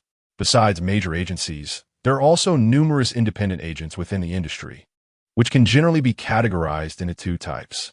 There exists a category of newcomers who have recently entered the industry, yet remain unacquainted with its intricacies. Such agents are typically capable of deceiving only naive novices, and the occasional success that emerges from their ranks is often attributed to sheer luck. In a certain sense, their roles resemble those of talent scouts or minor facilitators. Conversely, there are established agents who boast one or two exceptionally talented star artists in their portfolios. They forge deep connections with these celebrities, often establishing small artist studios that allow them to thrive within the industry. Securing a contract with these prominent agents is no small feat, and the conditions they impose are generally quite demanding. With much of their focus directed towards the star artists under their wing, neither category of independent agents would be suitable for Su Yu. Therefore, the most prudent course of action for him would be to recruit an experienced, mature agent from a large agency. Given Su Yu's current circumstances, it would not be difficult to achieve this once Tan Lin's album is released and gains traction. When Su Yu broached this matter with Zhu Baoying, his intention was to enlist Zhao Xiaodong's assistance in negotiating with Jumei Entertainment.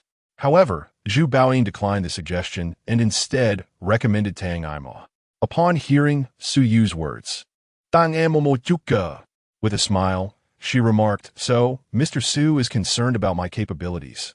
How about this? Since the representatives from Jumei Entertainment will be arriving tomorrow for discussions, I shall represent you and engage with them first.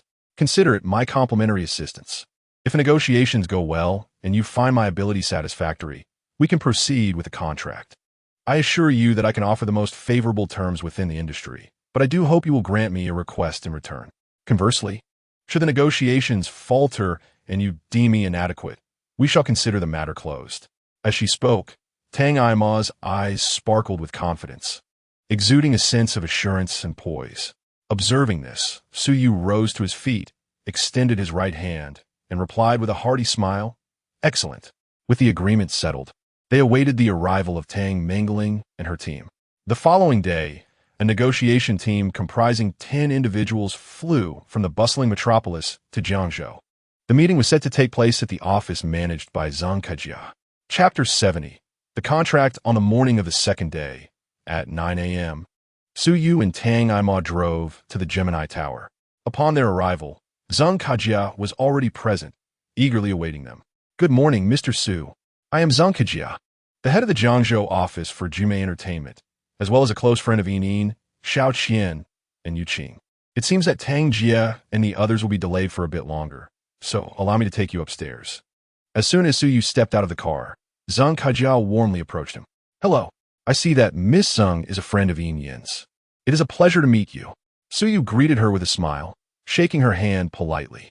Following this exchange, the two accompanied Zhang Kajia to the 7th floor office.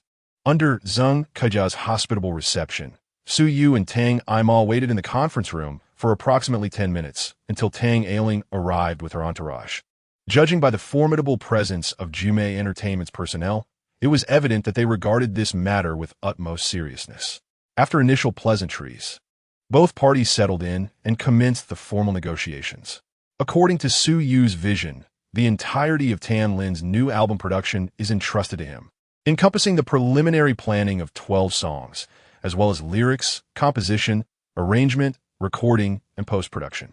Once the album is completed, the subsequent packaging design and promotional efforts will revert to Jumei Entertainment. Naturally, throughout this process, the recording studios, musicians, sound engineers, and mixers required will necessitate collaboration and coordination from Jumei Entertainment. The entire workflow is indeed substantial. Remarkably, Jumei Entertainment raised no objections to this requirement. During the initial recording of 3 demo songs, Tang Ailing was present throughout, observing Su Yu's adeptness in music production. In fact, she eagerly hoped that Su Yu would take on all responsibilities. With this foundation, the two parties proceeded to negotiate specific remuneration. Jumei Entertainment proposed a figure, 500,000 for each song, totaling 6 million for the entire album. Frankly, this price is quite high. If an album consisting of 12 songs is priced at 30 yuan, it would need to sell over 1 million copies to break even. Given Tan Lin's popularity, achieving such sales is not unfeasible. However, after deducting the 6 million production fee owed to Su Yu and a share for Tan Lin, the remaining profit for Jumei Entertainment would be minimal, especially considering the high costs associated with promotion and marketing. Upon hearing Jumei Entertainment's proposed compensation, Tang Ima was momentarily taken aback. As the manager of Guanyuan Kai, she is well aware of the intricacies involved. It is already quite challenging for a singer to earn 6 million from an album alone. The primary revenue stream for most artists comes not from album sales, but rather from gaining recognition and subsequently engaging in commercial performances, endorsements, and other activities. According to the industry standard distribution ratio, singers typically receive 20 to 40% of the income, while lyricists, composers, and producers share about 5%, with the remainder going to the record label.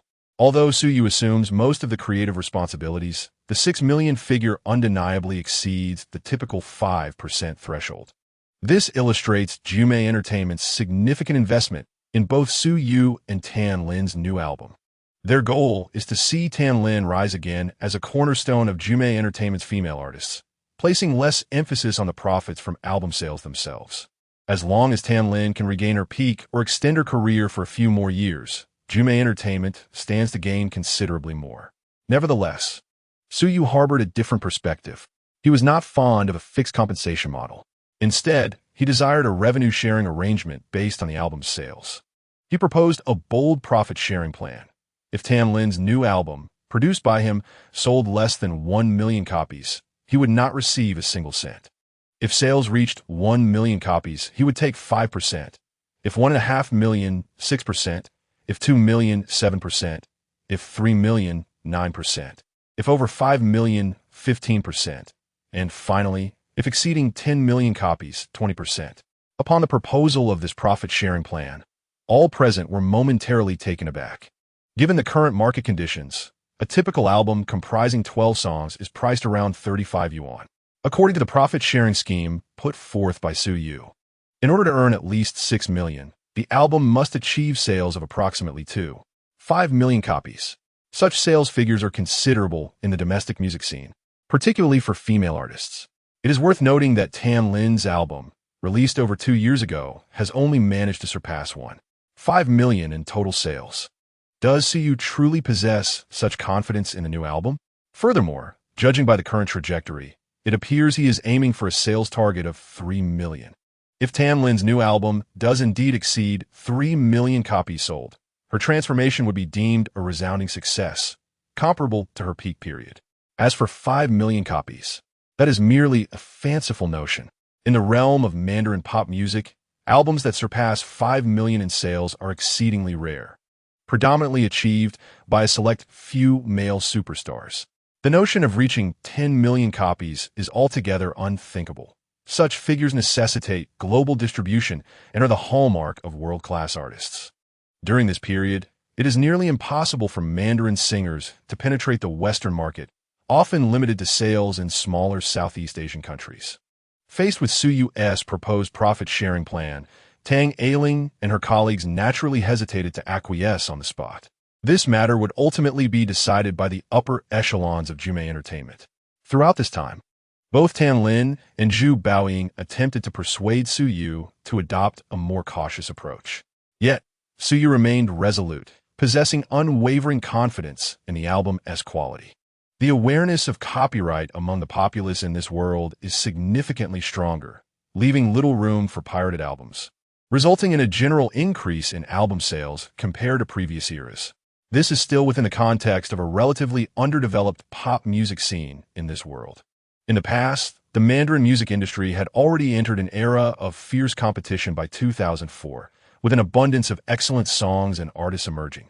Suyu firmly believed that the album he meticulously crafted for Tan Lin would be nothing short of explosive.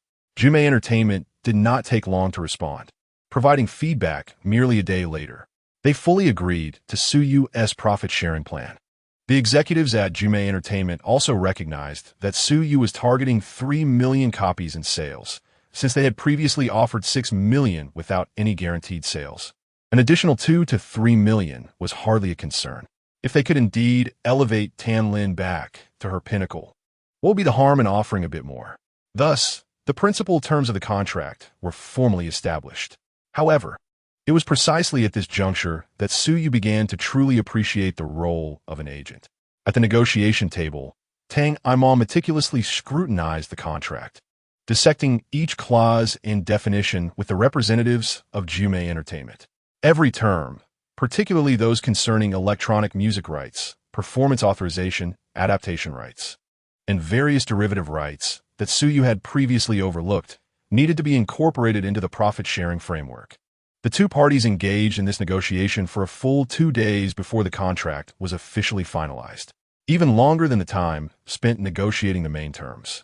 Such a laborious endeavor cannot be undertaken by Suyu without a professional agent. On May 15th, Suyu officially signed a contract with Jume Entertainment. Chapter 71. The dinner gathering at 4 p.m. Yao Shi emerged from the gym after her run. She was clad in a delicate green-fitted sports outfit that accentuated her graceful curves. Due to her recent exertion, the tips of her hair glistened with sweat. Wiping her brow with a towel, she made her way toward the living room. "My dear, why are you home so early today?"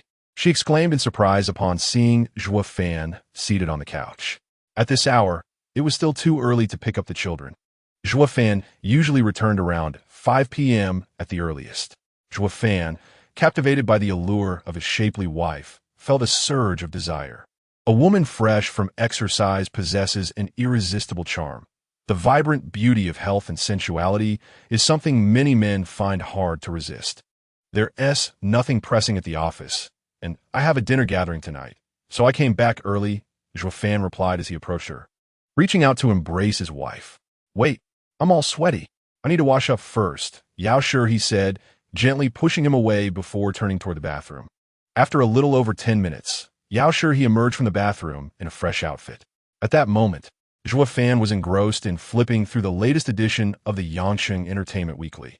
Established in 2002, although relatively new, it has garnered significant influence within the country. It is the first weekly publication in the mainland dedicated to in-depth entertainment news, aiming to create the leading entertainment magazine in Huaguo. Backed by the economically prosperous Pearl River Delta region, Yangsheng Entertainment Weekly quickly gained a following of millions in places like Beijing, Shanghai, Guangzhou, and Shenzhen. sweeping across the nation and becoming the most authoritative entertainment weekly in the country. The publication releases a new issue weekly, encompassing 9 sections: news, cover stories, reports, profiles, opinions, works, and fashion. Zhuo Fan was currently perusing the news section.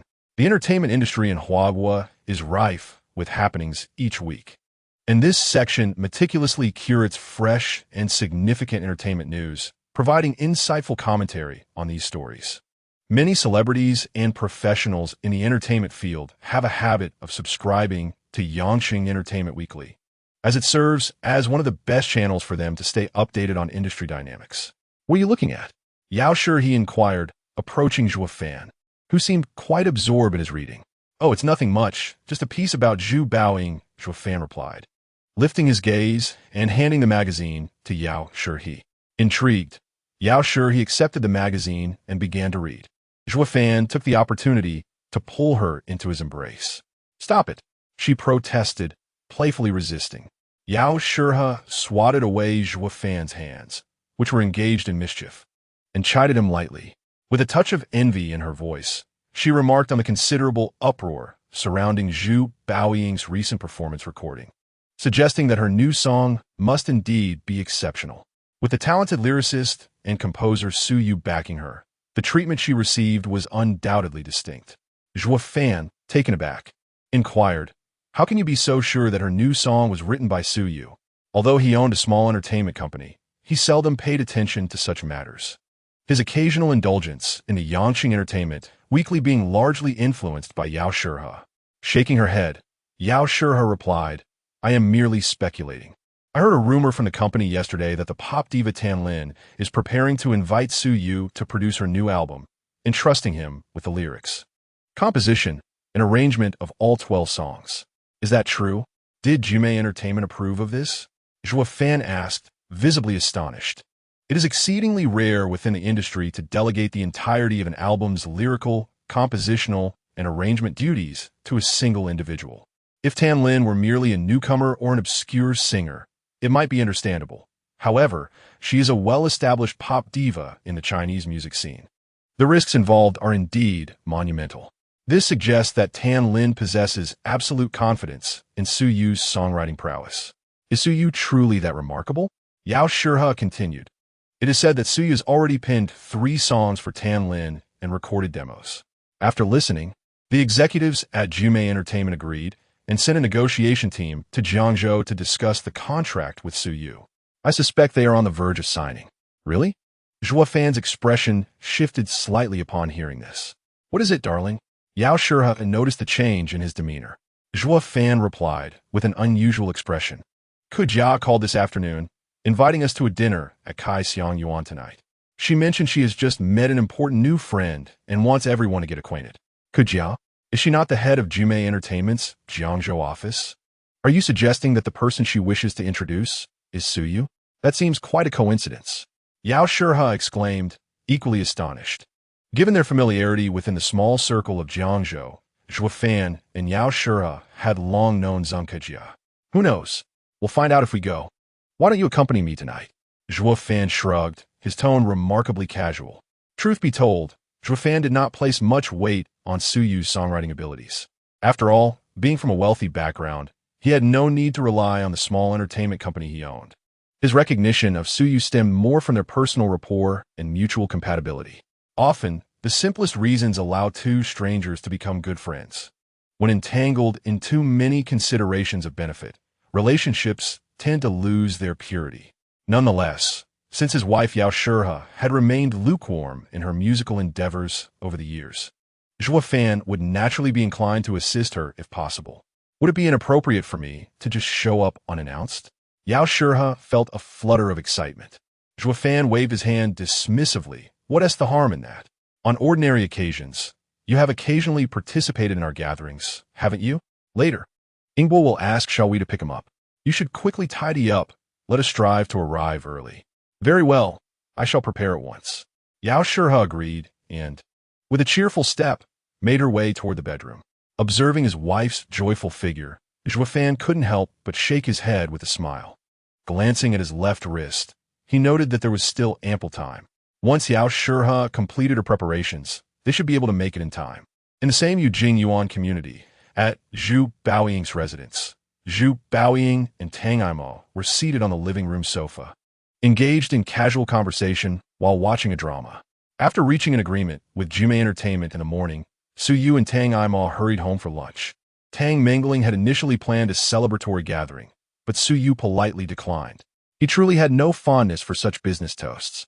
With the contract in hand, Tang Mingling and her companions were eager to return to Modu and expedite the preliminary preparations for their new album, thus refraining from further persuasion.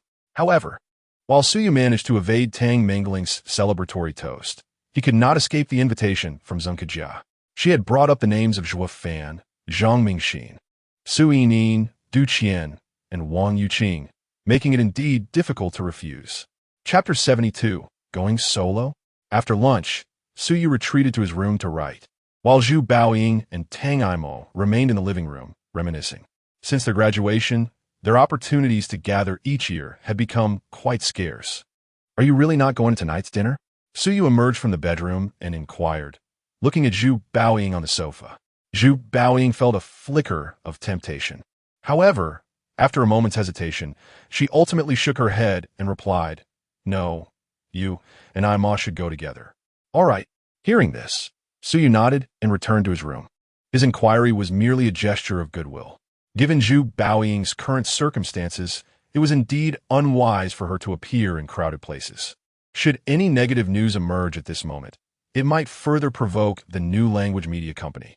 Having already met his writing quota for the day, Su Yu planned to tidy up briefly before heading out. He was the star of tonight's dinner and could not afford to be late. Once Su Yu had returned to his bedroom, Tang Aimo turned to Zhu Baoying, saying, "Baoying, I shall also go and get ready." With that, she stood and made her way to the bedroom, leaving Zhu Baoying alone in the living room. Sitting on the sofa, Zhu Baoying suddenly found that the snacks and the drama no longer held any allure. Typically, in her efforts to maintain her figure and continuously enhance her abilities, her daily life was marked by strict discipline, making this fleeting indulgence a rare occurrence. A sudden impulse surged within Zhu Baoying, compelling her to announce to the world that she was in love. Yet, she restrained herself. An hour later, Su Yu and Tang Aimo drove toward Kaisiang Yuan. By the time they arrived, preparations at Kaisiang Yuan were already in full swing. At the entrance, Su Yu immediately spotted Zhang Mingxin waiting there. "Ipan encountering Su Yu." This fellow immediately playfully tapped him with a light punch, warmly leaning in to whisper, "Brother Su Yu, you truly have a knack for it. Securing such a significant project. Assisting the pop diva in producing her new album. When will you lend a hand to your older brother as well? Su Yu yenti si this bid, saying, Fang Sao. Do you truly consider this meager fee worth your attention? I dare say, the profits from your Kaisiang Yuan must far exceed mine each year." Zhang Mingxin chuckled. "I owe all my success to the backing and influence of my family, whereas you have built your empire from the ground up." After exchanging pleasantries, they proceeded inside, with Su Yu taking the opportunity to introduce Tang Aimo. As the trio entered the private room, Zheng Kejia approached them. "Mr. Su, your presence tonight is greatly appreciated. Since Miss Zheng is acquainted with Zhang Xiao and Brother Zhu, we are all friends now. It is only fitting that we foster closer ties. Being in Jiangzhou, I may find myself needing your assistance in the future. Miss Zheng," Su Yu said with a polite smile. "Mr. Su speaks wisely. Should you require any assistance, do not hesitate to reach out," Zheng Kejia replied, her smile radiant as she recognized the potential of having such an influential ally before her. As they settled in and engaged in casual conversation while awaiting the arrival of others, an unexpected figure appeared, Zhang Ningxue. Su Yu was taken aback that Zhang Mingxin had invited her to this gathering. "Sister Ningxue." Su Yu rose to greet her, but before he could, another figure interjected. "Ningxue." It was Tang Aimo. "Aimo." Upon seeing Tang Aimo, Zhang Ningxue appeared equally surprised, and the two women warmly embraced one another. This scene stirred a sense of longing within Su Yu, as tonight, Zhang Ningxue looked exceptionally lovely. Clad in a form-fitting purple dress, her delicate, fair legs were exposed, complemented by shimmering silver heels, perfectly showcasing her graceful figure and alluring charm. pure and desirable, an elegant goddess. These were the two most fitting descriptors that sprang to Su Yu's mind at that moment. Yet, alongside his admiration, he felt a pang of unease and conflict. The dynamics between Zhu Baoying and Zhang Ningxue were evidently delicate, leaving him uncertain of how to approach Zhang Ningxue. "What's this? Have you forgotten your sister?" After a brief exchange, Zhang Ningxue lifted her gaze to Su Yu, her smile remaining gentle and warm. Meanwhile, Tang Aima's eyes darted back and forth between Su Yu and Zhang Ningxue, her expression revealing a hint of intrigue. Sister Ningxue, noticing Tang Aima's scrutiny, Su Yu felt a twinge of discomfort. Had he known earlier that Sister Ningxue would attend, he would have certainly refrained from bringing Tang Aima along. Observing Su Yu's sons, Zhang Ningxue, unfazed, approached him directly, wrapping her arm around his right. Su Yu attempted to pull away, but found himself unable to escape her grasp. Instead, the warmth of her touch intensified his discomfort. As he was gently guided to sit down, he caught sight of Zhang Mingxin across from him, playfully raising his eyebrows. Zhang Kejia, however, maintained her cheerful demeanor, revealing no signs of awkwardness. Zhang Ningxue is not from Jiangzhou. Her acquaintance with Zhang Mingxin stems from their familial connections, and she is not well acquainted with Zhang Kejia. Subsequently, the group settled down and engaged in light conversation. The alluring fragrance from Wen Xiangrua drifted intermittently, intoxicating Su Yu. After a brief wait, Zhuo Fan and Yao Shi he finally arrived. Upon seeing them, Su Yu couldn't help but glance sideways at Zhang Kejia, recognizing her efforts in swiftly summoning those who could be of use. However, this development was not unfavorable for Su Yu, since he had resolved to navigate this circle. Forging deeper connections with Zhuo Fan and Zhang Mingxin seemed advantageous. Success in such endeavors is seldom achieved alone. As everyone gathered, the dinner commenced officially. In an occasion such as this, wine was, of course, indispensable, and all four women, Zhang Ningxue, Zhang Kejia, Tang Aima, and Yao Shi, were present. As the feast progressed and the wine flowed freely, Zhang Mingxin suddenly exclaimed, "Brother Su Yu, with your remarkable songwriting talent, have you ever considered going solo?" "Going solo? What do you mean?" Su Yu was momentarily taken aback, unsure of Zhang Mingxin's intent. All eyes at the table turned toward him. "I mean forming your own entertainment company to nurture singers. Just think about it. Transforming unknown newcomers into major stars would be exhilarating." Zhang Mingxin spoke with palpable enthusiasm. Upon hearing this, Su Yu quickly waved his hand, saying, "Zhang Xiao, please don't jest. I merely dabble in songwriting. Managing an entertainment company is beyond my expertise." As he spoke, his gaze instinctively shifted to Zhang Ningxue, who was watching him with her gentle eyes. "Who said you needed to manage the company? All you have to do is keep writing songs, excellent ones. As for management, aren't there professionals present?" Zhang Mingxin pointed to Zhang Ningxue, declaring, "Look, Ningxue is the general manager." He then gestured to Zhang Kejia and Tang Aima, stating, "Kejia and Ai Meng will handle internal affairs and artist management, respectively." Finally, he pointed to Zhuo Fan and himself, adding, "As for Zhuo and me, we can simply hold shares as investors." With that, Zhang Mingxin wore a proud smile. Zhuo Fan chimed in eagerly indeed. "Su Yu, there's no need to establish a new company. I already have a small one under my wing. If you join us, I can transfer most of my shares to you, and you can come on board as a technical investor." As Zhuo Fan finished speaking, all eyes in the room converged on Su Yu. In that moment, he felt immense pressure, yet his heart began to race with possibilities. Given his abilities, pursuing a solo career seemed a promising avenue. Chapter 73. The beginning of songwriting. Early in the morning, Su Yu gradually awakened from his slumber. Turning to gaze out the window, he noticed that daylight had already broken. Reaching for his phone, he checked the time, which read just past 7. Rubbing his slightly heavy forehead, he began to reflect on the events of the previous night. Everyone had indulged in a bit too much drink, and Su Yu was certainly among those who had over-imbibed, while the others had also partaken heartily. In my recollection, it seems that Tang Aima and Zhang Ningxue assisted him in ascending the stairs. Ningxue. The mere thought of this jolted Su Yu back to reality, causing the remnants of his inebriation to dissipate instantaneously. Ning Xue and Bao Ying must have encountered each other at home. The mere possibility of chaotic scene filled Su Yu's head with dread. After some contemplation, he hastily donned his clothing and resolved to venture out and take a look. Upon entering the living room, he was taken aback to find Zhu Baoying seated there, engrossed in a book, with a steaming cup of coffee placed on the table before her. The sound from the kitchen indicated that Shun Siping and Zhu Pengxing were busy preparing breakfast. They were up unusually early. Upon noticing Su Yu emerging, dressed and ready, Zhu Baoying exhibited a hint of surprise. Good morning, Baoying. I may have indulged a bit too much last night, Su Yu said sheepishly, approaching her and taking a seat beside her. Zhu Baoying set her book down on the table and nodded. Indeed, you had quite a bit to drink. You should refrain from such excess in the future. Drunkenness can lead to misadventures. As she uttered the phrase, drunkenness can lead to misadventures, her striking eyes glanced at Su Yu with an undertone of significance. She then leaned forward and gently pressed on the acupressure points on Su Yu's head. This tender gesture left Su Yu momentarily astonished. Something felt distinctly amiss. Hesitatingly, he attempted to clarify, about last night, but the words faltered on his lips, unsure of how to articulate them. Zhu Baoying interjected, You mean regarding Ning Xue? It was Zhang Xiao who invited her over. I was completely unaware beforehand. Why are you so anxious? In no anxiety. Not at all. Su Yu quickly waved his hands in denial. Zhu Baoying pursed her lips slightly, remaining silent.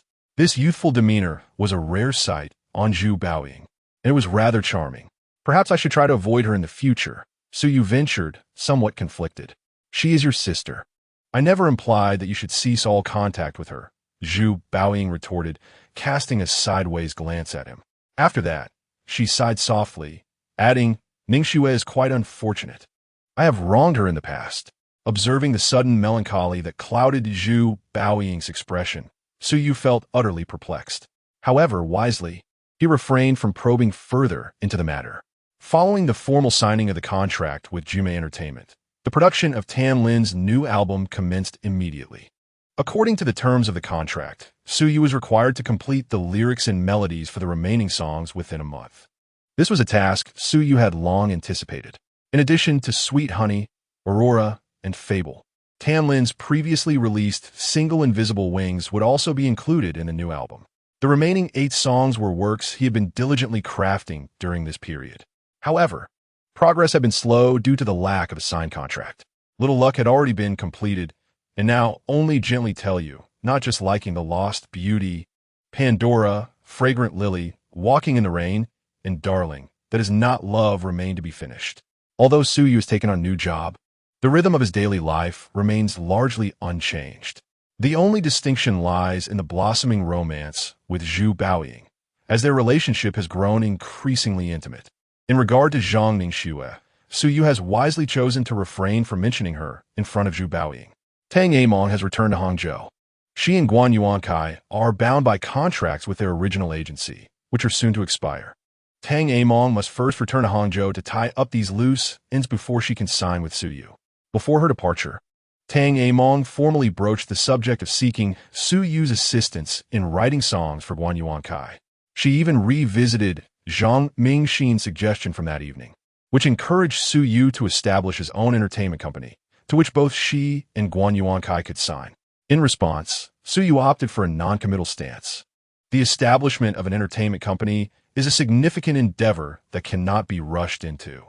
He decided to postpone such discussions until after the successful release and sale of the new album he is producing for Tan Lin. Su Yu also wishes to ascertain whether the ideas he harbors in his mind can truly shine in this world. To embark on creating a new entertainment company without solid confidence would be rather frivolous. As for Zhuo Fan's proposal from that night, he intends to bide his time and gather more information before proceeding. However, regarding the songwriting for Guan Yuankai, Su Yu readily agreed. During the negotiations with Jume Entertainment, Tang Among contributed significantly. Given her close relationships with Zhu Baoying and Zhang Ningxue, it was only fitting to extend her this courtesy. Once Tang Among has resolved her contractual matters with Guan Yuankai, Su Yu genuinely plans to appoint her as his manager. Due to the songwriting commitments, Su Yu has been frequently visiting the school's music room after classes. although the lyrics and melodies of all his songs are etched in his mind. Accurately reproducing them often necessitates personal verification with instruments. Currently, he lacks sufficient instrument resources and must temporarily rely on the school's equipment. One day after school, Suyu arrived at the music room intending to experiment with the piano melody of Dear That's Not Love. However, as he approached the entrance, he was captivated by a beautiful piano melody emanating from within. The pianist's skill was exquisite. Each note resonated like a clear pearl. And even amidst the continuous and rapid playing, the clarity of the melody remained unblemished. The lively and fluid notes flowed as effortlessly as a mountain stream, providing a delightful auditory experience. Suyu instinctively halted his steps, pausing outside the door to listen. After a moment, the piano ceased, and soon a figure emerged from the music room. Upon noticing Suyu standing at the entrance, the individual appeared momentarily startled. Once the person's features became discernible, Suyu quickly bowed and greeted Teacher Yin Bingying, a piano instructor from the music department of Jiangzhou Art College, is quite renowned among her peers. This is partly due to Yin Bingying's unique beauty and temperament, which stand out in the entire music academy, and partly because of her exceptional piano playing ability. Yin Bingying's classes are immensely popular among students, and Suyu had attended 2 of them. Yin Bingying cast a brief glance at Suyu before raising her gaze to meet his eyes, inquiring, "Are you Suyu? Was it you who played that piece after school a couple of days ago?" Suyu, somewhat taken aback, nodded and replied, "Yes, Teacher Yin. The piece is delightful, but your playing skills still require improvement," Yin Bingying remarked before elegantly departing. Chapter 74. Flight to the Magical City. Once fully immersed, Suyu's songwriting speed was astonishing. In less than half a month, he completed the remaining songs. During this period, he encountered Yin Bingying twice more while heading to the music room. On one occasion, Zhu Baoying accompanied her. Suyu had specifically invited Zhu Baoying to listen. After finishing the lyrics and music for all 8 songs, Suyu promptly registered the copyrights online and sent them to Tang Mengling, who was far away in the magical city.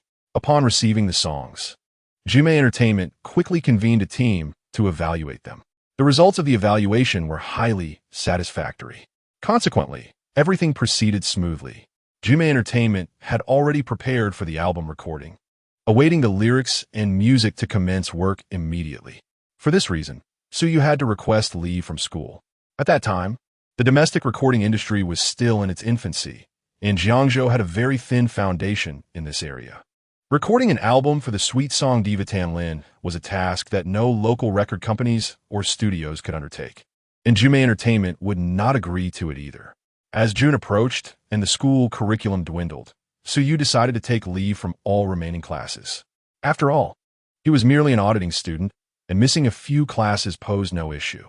In the art academy, it was common for students to request leave for work. However, it was rare for anyone to take such an extended leave at once. Suyu intended for Zhu Baoying to accompany him to the magical city, but she declined. The global variety show was set to air in a few days, and Zhu Baoying had a premonition that once the show aired, her leisurely days would be difficult to come by. During this time, she wished to spend more time at home with Xianxian. Upon learning that Suyu would be away for an extended period, Xianxian appeared visibly disheartened, reluctant to part from her father. Despite her inner reluctance, she feigned understanding to mask her feelings. Her little demeanor was quite heart-wrenching. Fortunately, Xianxian's vacation was approaching as well. Zhu Baoying assured Xianxian that as soon as her break commenced, she would take her to the magical city to see her father. Upon hearing this, the little girl perked up once more. Now, at least she had her grandparents by her side, making her much happier than before. Before departing for the magical city, Suyu placed a call to Zhang Ningxue. "Hello, Sister Ningxue. Lian's new album is about to begin recording, and today I must fly to the bustling metropolis. Unfortunately, I fear I may miss the film's opening ceremony in a couple of days. Please, dear sister, could you kindly explain my situation to the crew?" After exchanging a few brief words, Suyu ended the call. During their conversation, he could distinctly sense the disappointment in Zhang Ningxue's tone. Once the call concluded, Suyu turned and gently kissed Zhu Baoying on the forehead before stepping out of the car, wheeling his suitcase into the airport. Inside the vehicle, Zhu Baoying masked and serene, silently gazed through the window at Su Yu's receding figure. In Danyang, Zhejiang province, within a hotel suite, Zhang Xiaokai was perusing a script he had revised, the screenplay for the film New Dragon Gate In. As he flipped through the pages, he occasionally nodded in approval. Zhang Xiaokai was quite pleased with the final draft presented by the writing team. Renowned as one of China's leading directors, he graduated from the Beijing Film Academy and is a prominent figure of the fifth generation of Chinese filmmakers. He won the Golden Rooster Award in 1987, and his 1993 art film clinched the prestigious Palme d'Or at the Cannes Film Festival, marking a historic achievement in the domestic cinematic landscape. Zhang Xiaokai's previous works are characterized by their philosophical depth and innovative spirit, adeptly infusing traditional narratives with symbols and metaphors to reflect the historical and humanistic nuances of specific periods in China. Thus, he excels in the realm of art films. However, in recent years, as the domestic film industry has burgeoned, commercial blockbusters have gradually dominated the market. While art films tend to garner awards, their box office performance often falls dismally short, with some failing to even grace the big screen. It's a rarity for an art film to achieve both critical acclaim and commercial success, even when one occasionally emerges. Its earnings pale in comparison to those of mainstream commercial films. This trend has been particularly pronounced since the 1990s, when foreign blockbusters began to flood the domestic market, creating a frenzy of monetary allure. Consequently, an increasing number of directors have transitioned to the commercial film sector, Zhang Xiaokai being among them. He has already enjoyed several successful ventures. In 2002, his latest commercial film, Warring States, made waves upon its release in the domestic market. Notably, the film featured an extensive pre-production period, a plethora of star-studded appearances, and substantial financial investment. Initially met with fierce criticism, it was later revised before its theatrical release. Upon airing, it received widespread acclaim, achieving a staggering box office total of $3.5 billion. Following the immense success of Warring States, Zhang Xiaokai's confidence surged, and even before the film's run concluded, he commenced preparations for his next commercial blockbuster. Rumored to be a historical epic set during the spring and autumn and Warring States periods. A knock echoed at the door. Kumin, a middle-aged man, entered. He was Ning Han, the production coordinator for New Dragon Gate In. Ning Han approached Zhang Xiaokai with utmost respect, saying, "Director Zhang, I just received a call from the investors. The screenwriter who provided the script is unable to attend the filming ceremony the day after tomorrow due to unforeseen circumstances. If he cannot make it, so be it. It is merely a minor role. Delete all his interview content." Zhang Xiaokai replied casually, lifting his head. "Understood. I will arrange that immediately." Ning Han felt a sense of relief at Zhang Xiaokai's prompt agreement, as the renowned director was not usually so accommodating. Having said this, Ning Han turned to leave, but Zhang Xiaokai called him back, stating, moreover, "Inform Zhang Tan and the others that no one is permitted to accept this small screenwriter's script in the future. My time is invaluable. I do not wish to squander it on such an immature piece." Of course, Ning Han quickly bowed in acknowledgement. Once Ning Han departed, Zhang Xiaokai cast aside the script in his hand and retrieved a thick stack of materials from his bag to peruse. For the past 2 years, he had devoted his primary energy to preparing for a significant film, and had it not been for the substantial funding from this particular investor, he would not have been able to divert his attention to this project. This time, Zhang Xiaokai intended to act swiftly. He aimed to complete the film in the shortest possible time and make a quick profit before moving on. As for box office performance and critical reception, he held no worries. He was confident in both his abilities and the resources of his investors. Chapter 75. Surprised and delighted in a dance rehearsal room within the Ju May Entertainment Office building in Magic City. A graceful female instructor was guiding 3 female students in their dance practice. The 3 students each possessed their own unique charm. One was tall and slender, another slightly more voluptuous, and the last notably prominent in the chest area. These 3 young women were Su Yining, Du Qian, and Wang Yuqing. After undergoing a series of evaluations in Magic City, Ju May Entertainment was quite satisfied with their potential. Upon consulting their desires, the company intended to develop them into a girl group for their debut.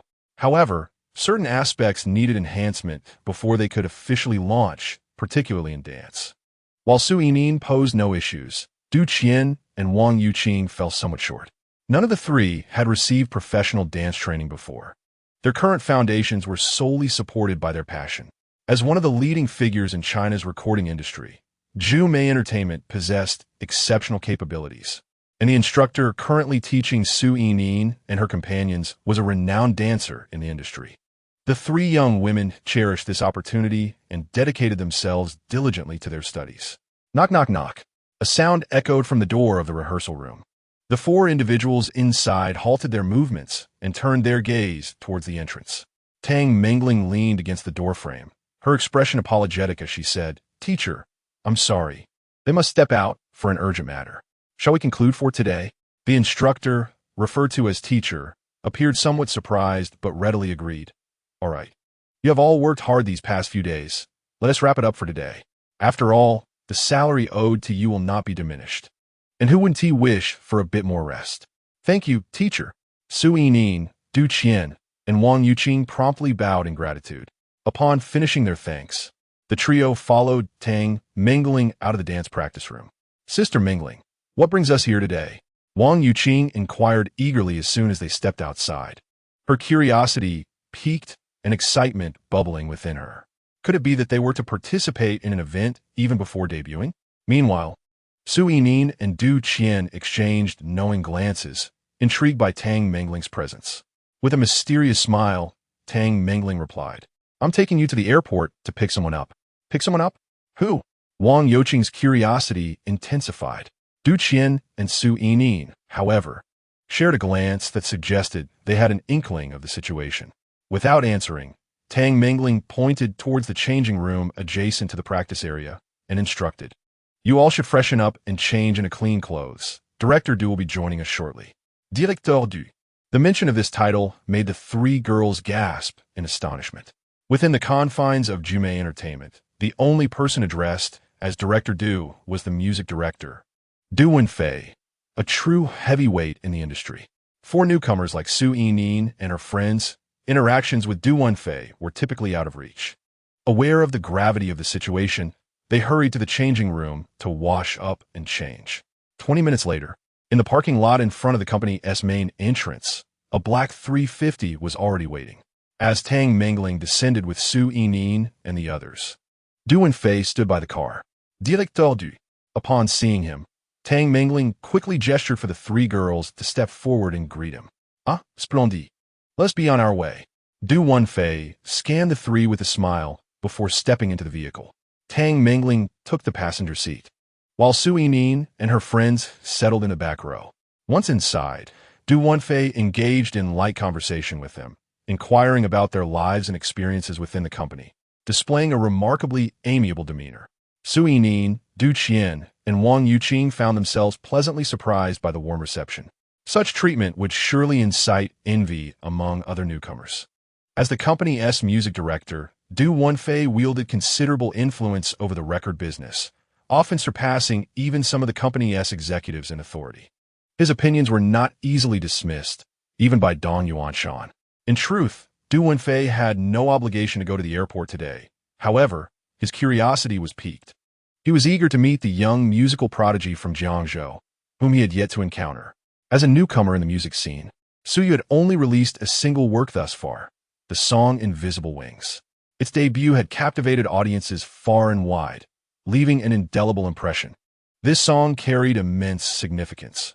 While it may not have evoked immediate, strong reactions upon first listen, its profound essence would reveal itself over time, imparting strength and healing to countless lives. Many in the industry had analyzed this composition, finding nothing particularly novel or unique. Yet, the ingenious synergy of its lyrics and melody sparked an unending source of inspiration. It was from that moment that Du Wenfei's curiosity about Suyu began to take root. Immediately afterward, Tan Lin invited Suyu to sing, and he effortlessly presented 3 songs. This time, Du Wenfei felt even more strongly after listening. The 4 songs Suyu had shared exhibited 3 distinctly different styles, all of which he mastered exceptionally well. Notably, Invisible Wings and Sweet Honey showcased both exquisite lyrics and melodies, while although Du Wonfei was less enamored with Fable and Aurora. He was certain these two songs would swiftly gain popularity among the youth. With just these 4 songs, Du Wonfei could confidently conclude that Su Yu was a genuine musical prodigy. Half an hour later, the car arrived at the airport. Du Wonfei got out personally to wait, while Tang Mingling stood with Su Yining and the other 2 girls obediently behind her. This scene attracted considerable attention at the airport, primarily due to the striking presence of the 3 young ladies, Su Yining, Du Qian, and Wang Yuqing. Originally, Tan Lin had planned to come to the airport to greet them, but Su Yu had declined the offer. The idea of the illustrious pop diva personally greeting him at the airport was too risky. If this were to be inadvertently revealed, Su Yu would have to forfeit any hope of a peaceful life. If Zhu Baoying or even Xian Xian were to be implicated, matters would escalate dramatically. Soon after, Su Yu emerged from the exit, dragging a suitcase. Su Yu, over here. Upon spotting him, Tang Mingling eagerly waved him over. In response, Su Yu hurried towards her. Beside Tang Mingling, Su Yining and Du Qian wore expressions that were somewhat complex. Indeed, the person they came to greet was Su Yu, to welcome him. Even the company's music director had come in person. Meanwhile, Wang Yuqing stood nearby, astonished and puzzled. Why is it Su Yu? Is director Du here to welcome him? Perhaps due to a certain physical attribute, Wang Yuqing's intellect in this regard was somewhat lacking. Su Yu, my dear fellow, we have eagerly awaited your arrival. As Su Yu approached, before Tang Mingling could introduce him, Du Wonfei stepped forward. Su Yu turned his gaze towards Tang Mingling, who promptly introduced, "This is our music director, Du Wonfei." "Hello, Director Du." Upon hearing the introduction, a flicker of surprise crossed Su Yu's eyes, and he quickly stepped forward to shake Du Wonfei's right hand courteously. As he spoke, Su Yu's gaze inadvertently drifted towards Su Yining and the other 2 girls behind him. It seemed that in the time apart, the 3 young ladies had become even more radiant. Chapter 76. The broadcast begins. Beijing. Shouyuan community. After school, Yan Annie hurried home, practically running. Today was Friday, and she could hardly contain her excitement. Tonight, her idol Zhu Baoying was set to perform as the opening guest on the global variety show, an event she had long anticipated. Yan Annie was a second-year high school student, raised in a family where both parents were university professors, with her father also holding a leadership position at the school. Having grown up in a relatively comfortable environment, Yan Annie had not faced much hardship, which contributed to her vibrant and cheerful personality. Among her many interests, listening to and singing songs were among her favorites. Since entering high school, the daily academic workload has become quite burdensome. Amidst her studies, Yan Annie's favorite pastime is listening to and singing songs. Music alleviates the pressures of her studies, allowing her to immerse herself in a sea of melodies. Zhu Baoying, a new idol introduced during the Spring Festival, is a beautiful and melodious older sister whom she aspires to emulate in the future. Upon returning home, Yan Annie promptly retreated to her room to tackle her homework. Time is of the essence. She must complete part of her assignments before the program airs, or she would be unable to negotiate any terms with her parents. When Zheng Lei returned home, she was astonished to find her daughter diligently working on her homework in her bedroom, an uncommon sight for a Friday evening. Around 7:50 p.m., after the family finished dinner, Yin Guohao retreated to his study, while Zheng Lei busied herself with the dishes. Observing this, Yan Annie felt a surge of delight. She had expected a battle of wits, but it appeared unnecessary now. She quickly bounded onto the living room sofa, turned on the television, lowered the volume to a whisper, and tuned in to the CCTV International channel. With approximately 10 minutes remaining until the global variety show commenced, advertisements were playing on the screen. In the past, Yan Annie would have switched channels, waiting to return at the precise moment. However, today was different. A few days prior, during dinner, she overheard her parents discussing Zhu Baoying's performance at the show's opening.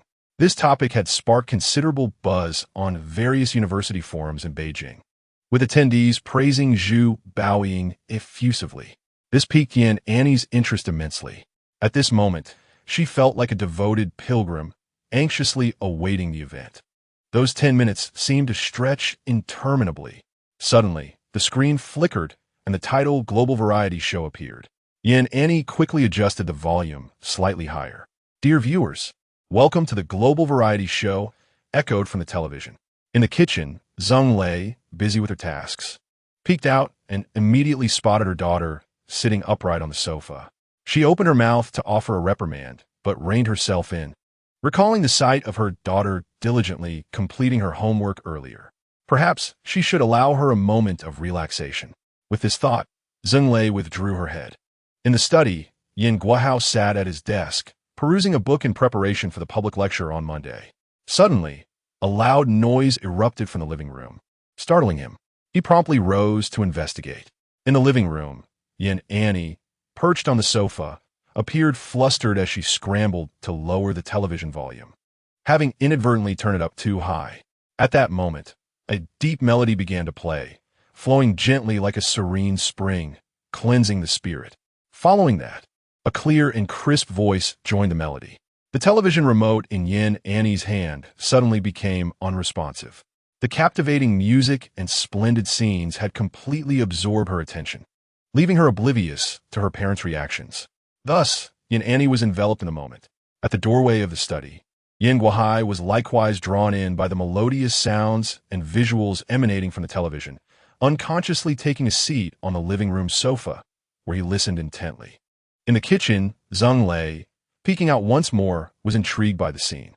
She wiped her hands on her apron and joined Yin Guohai on the sofa.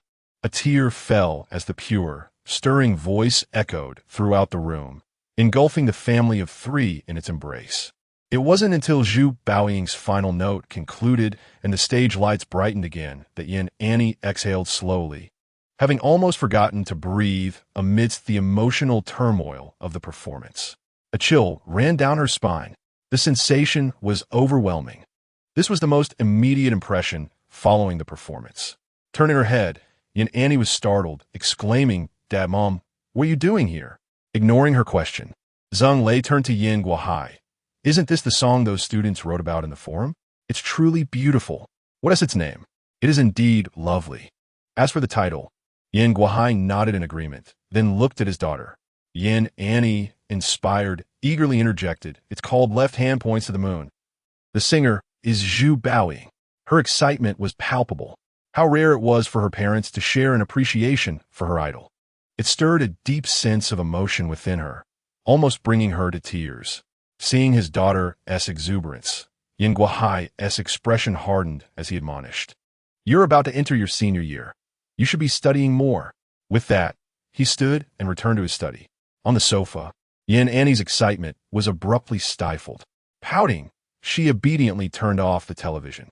She had merely wished to view Zhu Baoying's opening performance. The remaining segments held no allure for her. Zheng Lei chuckled softly before returning to the kitchen. As she tidied up the stove, she found herself involuntarily humming the high notes of the song they had just heard. It must be said, her voice was quite lovely. Back in her bedroom, Yin Annie rolled joyfully on her bed. At that moment, she longed to share her excitement with her friends. She wondered if they had watched the program that evening. On this night, countless viewers across the nation tuned in to the premiere of the Global Variety Show. The opening featured Zhu Baoying, whose striking red figure left an indelible mark on the hearts of many. The following day, May 28th, dawned as a splendid autumn day.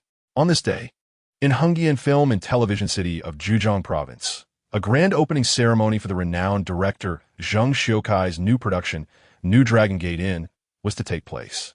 Simultaneously, major newspapers and weeklies in Beijing, including the Daily, Xi and Jingbao, and Evening News, published the same announcement. The Global Variety Show commenced with a breathtaking opening. Chapter 77, A Sudden Shift in Attitude. "Mr. Liu, you called for me?" Wang Hongxuan gently pushed open the door to Liu Yuan's office. "Yes, please take a seat," Liu Yuan said with a somewhat serious expression, gesturing towards the chair in front of him. Upon hearing this, Wang Hongxuan approached the desk and sat down, already harboring an inkling of why Liu Yuan had summoned him.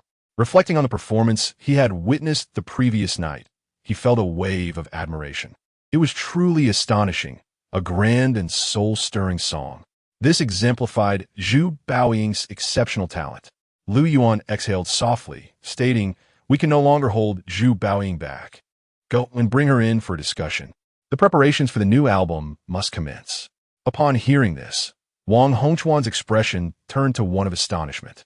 Mr. Liu, are we not going to wait any longer for the new album's preparations? Wang Hongchuan had considered the possibility of Liu Yuan compromising, but he had not anticipated such a complete concession. We cannot afford to wait. Delaying any longer would make it challenging to mend our relationship in the future.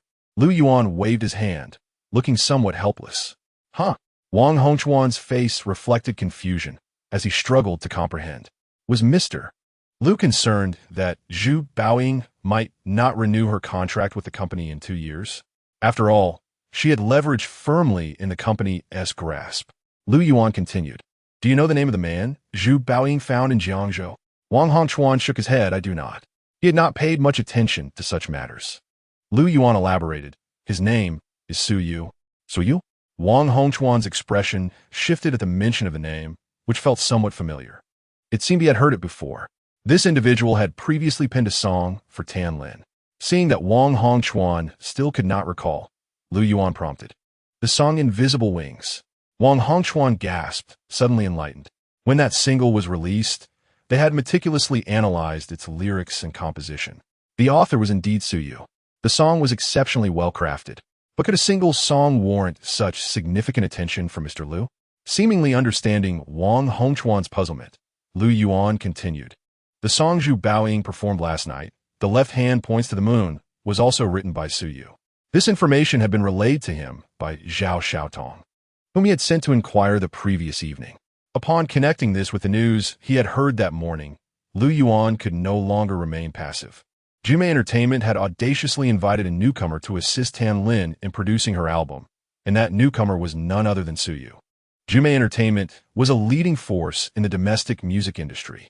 If they valued Su Yu's capabilities so highly, how could XINU Media continue to push him away? At that moment, it became evident that nurturing a positive relationship was the wisest course of action. Wang Hongchuan was once again taken aback. That song was also penned by Su Yu. He began to grasp the reasons behind Liu Yuan's rapid shift in stance. And it seemed there was more to it than just this. Internally, Wang Hongchuan felt a twinge of disdain. Liu Yuan was evidently eager to mend relations, but lacked the humility to address the matter directly, leaving it to them to handle. While he harbored these thoughts, he maintained the requisite respect on the surface. Understood, Mr. Liu. I shall attend to this matter promptly. Liu Yuan waved his hand, and Wang Hongchuan turned and left the office. After Wang's departure, Liu Yuan sat in contemplation for a moment before retrieving his phone to make a call. The line connected swiftly, and Liu Yuan greeted with a smile. Hello, General Zhao. What have you been busy with lately? General Zhao. You truly have a lot on your mind. Last time we drank together, I mentioned my desire to visit your esteemed company for some learning. I wonder if it is convenient recently? Splendid. It's settled then. I shall rely on your guidance when I arrive. After chatting for several minutes, Liu Yuan hung up with a grin. Once the call ended, the expression on his face gradually relaxed. On the bed, Su Yining propped herself up under a thin blanket. With June approaching, the weather in the bustling metropolis began to warm. Clad in a short-sleeved shirt adorned with cartoon patterns and a pair of very short shorts, Su Yining's blanket slipped from her as she sat up. Initially, the blanket fell gently, but upon passing her curves, it accelerated dramatically, revealing her long, fair legs. Sunlight streamed through the window, creating a dazzling brightness. Su Yining's expression reflected a hint of despondency. How had she suddenly become so remarkable? She still bore that rather unflattering appearance. Yet, there was no denying the evidence. Last night, the upper management's courteous attitude towards him had made everything clear. The gap had widened in an instant. Biting her lip, Su Yining resolutely swung her legs off the bed. She needed to strive harder, at the very least, not to let that person outpace her. Pushing open the bedroom door, she ventured into the adjacent room. This 3-bedroom apartment was provided by Jumei Entertainment as staff accommodations for the 3 women, and the conditions were quite pleasant. Du Qian was already up, busily preparing breakfast in the kitchen. Her lively movements indicated her excellent mood. Yining, you're up. Du Qian smiled upon seeing Su Yining. This beautiful woman was dressed quite lightly. her curvaceous figure making Su Yining somewhat envious, sparking a desire to reach out and touch. Leaning in for a closer look, Su Yining noted the breakfast Du Qian had prepared was quite sumptuous. Next, she made her way to the opposite bedroom. There, Wang Yuqing lay sprawled out like a starfish. Her blanket completely kicked off, and from the doorway, her prominent curves were evident even in repose. Su Yining approached her and playfully slapped her on the backside. "What are you doing?" Wang Yuqing exclaimed, startled from her slumber. "Time to get up. We have to eat and then head to dance practice," Su Yining declared. "Why so early? With Su Yu around, can't we take it easy?" Wang Yuqing groaned, flopping back down. "No way." Su Yining shook her head, reaching out to pull Wang Yuqing up again. Wang Yuqing grumbled, but ultimately complied, rising under Su Yining's insistence. The three women enjoyed breakfast together before heading off to the company. When they arrived at the company, the other employees in the office were already bustling with activity. Witnessing this scene, the three women felt a slight flush of embarrassment and hurried their pace. On their way to the dance studio, Su Yining and her companions passed by the recording studio. Through the glass walls, they caught sight of Su Yu, who was busy adjusting equipment, while Tan Lin and Tang Mengling stood behind him, accompanied by three staff members offering guidance. It appeared they were engaged in a discussion with Su Yu regarding the operation of the equipment. The sight caused the three women to pause momentarily. Su Yining instinctively bit her lip, her small fists clenched tightly. Last night, Su Yu must have consumed quite a bit of alcohol. Yet he had swiftly transitioned into work mode. Perhaps this was the secret behind his remarkable prowess now. Chapter 78. A circuitous journey. Zhu Baoying's new song has become a sensation. Left Hand Points to the Moon, upon its debut, astonished the world, particularly captivating the younger generation, who became utterly enamored with it. Its popularity far surpassed Zhu Baoying's previous hits. Previously, most people held a favorable view of Zhu Baoying. But through the live performance of Left Hand Points to the Moon, audiences were struck by the exceptional quality of her vocal skills. Moreover, Zhu Baoying looked breathtakingly beautiful while singing on stage. The combination of these two elements proved to be immensely powerful. Had it been in an era dominated by short videos, Zhu Baoying's live performances would undoubtedly have been featured prolifically across major platforms. Within just a few days, Left Hand Points to the Moon climbed to the top of the new song chart on Yeku.com, on the three major domestic portal websites. News about the opening performance of the global variety show frequently occupied the entertainment headlines. On June 5th, Zhu Baoying returned to Magic City. The day after the global variety show aired, the company proactively reached out to her, urging her to return promptly to discuss the production of her new album. Zhu Baoying declined, wishing instead to spend more time in Jiangzhou with Xianxian. After all, Su Yu was still occupied with producing Tan Lin's album, and she would need to wait a while longer. With Su Yu present, Zhu Baoying naturally did not intend to entrust the production of her new album to anyone else. However, Zhu Baoying was not in a hurry. Her assistant, Guo Li, was like an ant on a hot pan, frantically moving about each day. There was little she could do. After all, she was merely a junior assistant. Yet, the managers of the artist management department and the music vice president had bypassed Baoying and sister, Zhao, to call her numerous times, urging Guo Li to find a way to hasten Zhu Baoying's return to Magic City. Ultimately, even the company's vice president, Liu, personally called her. This left the young assistant feeling overwhelmed, unable to bear the pressure. Consequently, she adopted a pitiful demeanor in front of Zhu Baoying. Naturally, Zhu Baoying was well aware of this. Although she initially wished to disregard it, she had clearly stated to the company that her new album would commence only after Su Yu had finished his current commitments. However, what truly concerned the company at this moment was not the production of her album. Rather, she seeks to ameliorate the relations between them. They mistakenly believed that Zhu Baoying was harboring grievances against the company. In truth, this was entirely a misconception on their part. Regarding the recent suppression from Sinu Media, Zhu Baoying was genuinely unfazed. As an artist, she had naturally heard her fair share of industry insights and rumors. It is customary for management to employ suppression and intimidation against disobedient artists. When she initially decided to send Xianxian to Su Yu's side, Zhu Baoying had already come to this realization. However, after discovering Su Yu's remarkable talent, her apprehensions dissipated entirely. Zhu Baoying had long anticipated that the company would ultimately concede to her. With no alternative, she reluctantly agreed to return to the bustling metropolis ahead of schedule. Her appearance at the airport sparked quite a commotion. That day, clad in a plaid shirt and short skirt, Zhu Baoying graced the entertainment section of the Modu Evening News. Upon her return to Sinu Media, the company exhibited considerable enthusiasm towards her. Entertainment companies are typically the most sensitive to various forms of information. During the opening of a variety show, Zhu Baoying's new song garnered immense popularity, consequently elevating the show's profile significantly. This news was well known among the employees of the music department at Sinu Media, as the publicity department had already received a plethora of commercial engagement invitations. Some sought to invite Zhu Baoying for performances, with one offer reportedly reaching as high as 350,000 yuan. This figure is among the highest in the country, nearly the pinnacle for a first-rate singer.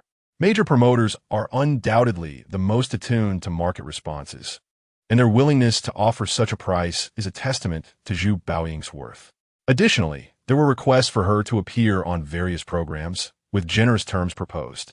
Some directors even had their sights set on Zhu Baoying, hoping to cast her as the female lead in a drama.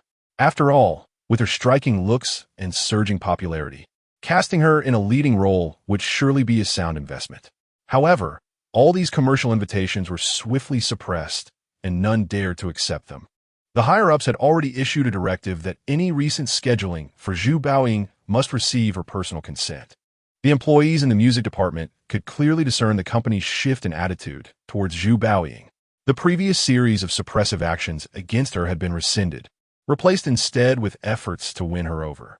Zhu Baoying's arrival in Modu delighted Suyu. They could once again reside together, the crucial advantage being the absence of disturbances. The only downside was the necessity for discretion. During this period, Zhu Baoying's popularity was soaring, attracting a significant number of persistent paparazzi. This clandestine atmosphere proved to be quite exhilarating.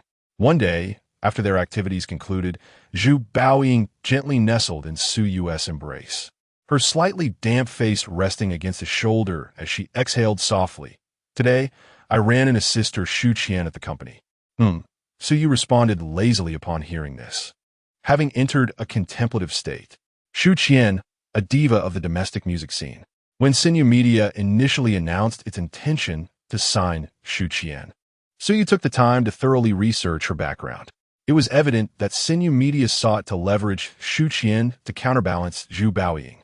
However, subsequent feedback from Zhu Baoying indicated that this was never her intention. In the present day, such maneuvers seem even more unlikely.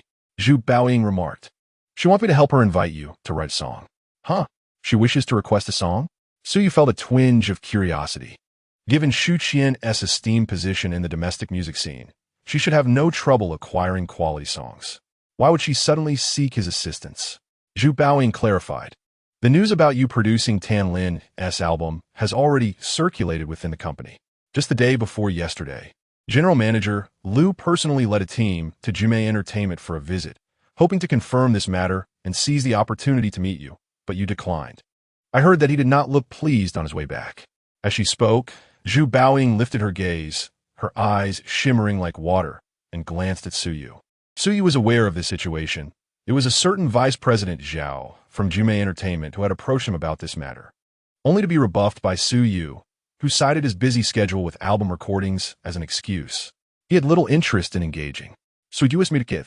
Considering how deliberately he tried to make things difficult for you, my restraint in not embarrassing him on the spot was already quite courteous."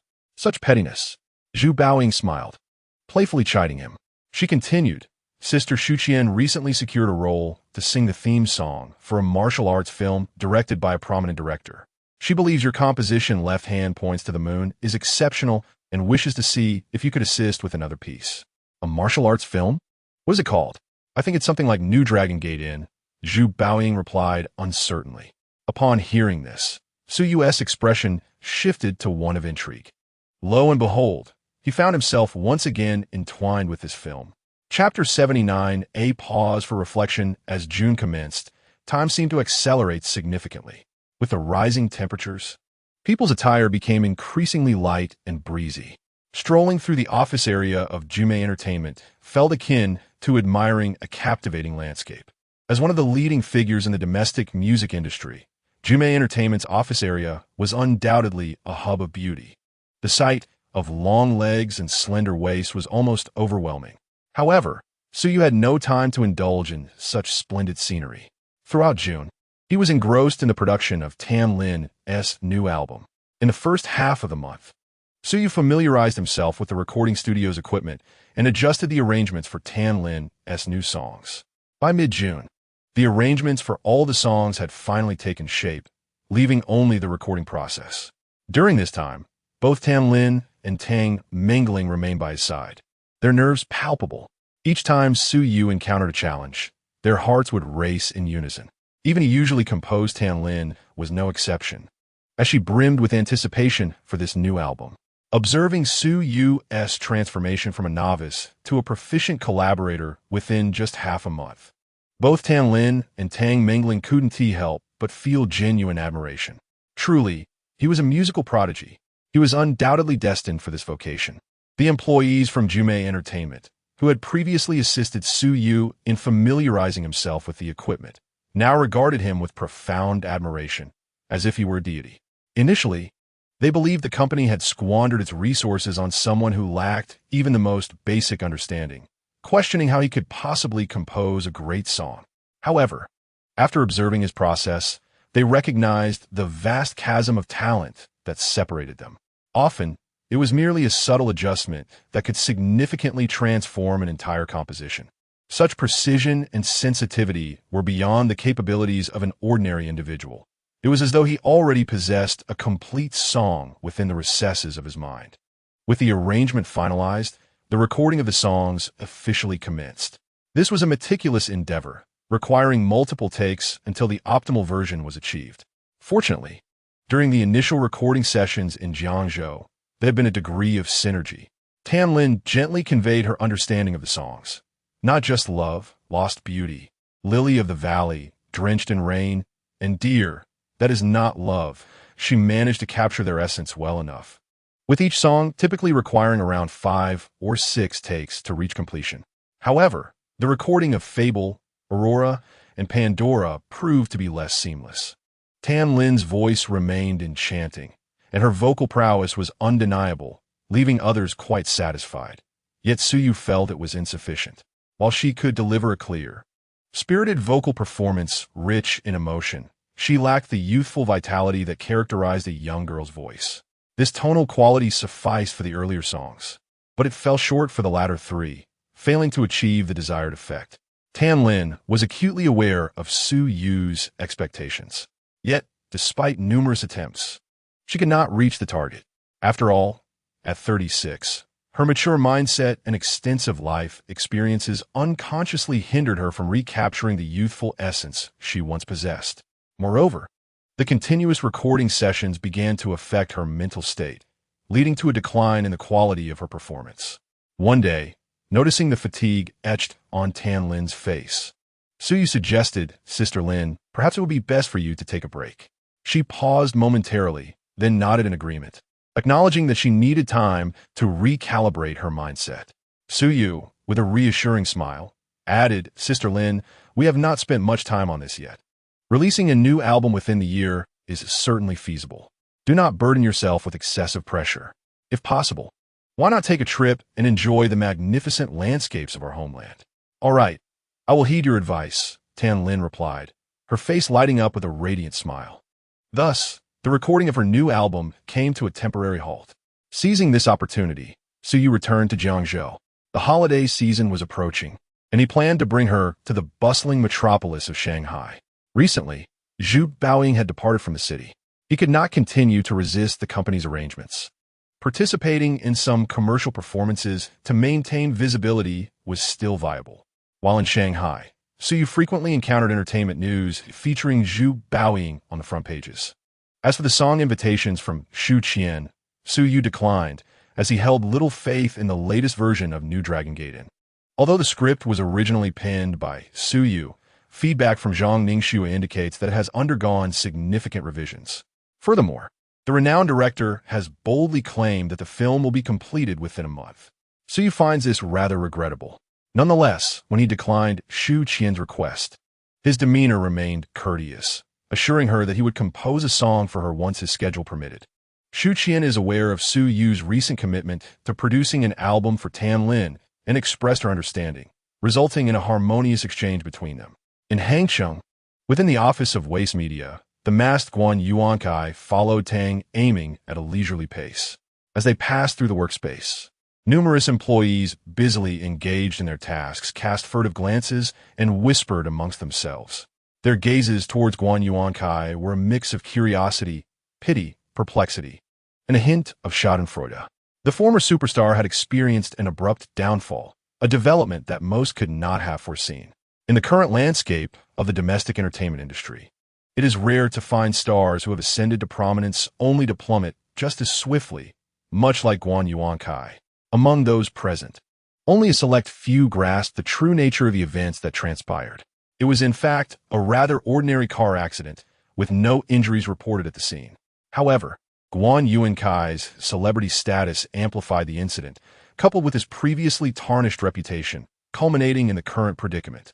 Had Guan Yuankai not succumbed to panic and followed his manager's advice to leave hastily, the outcome might have been entirely different.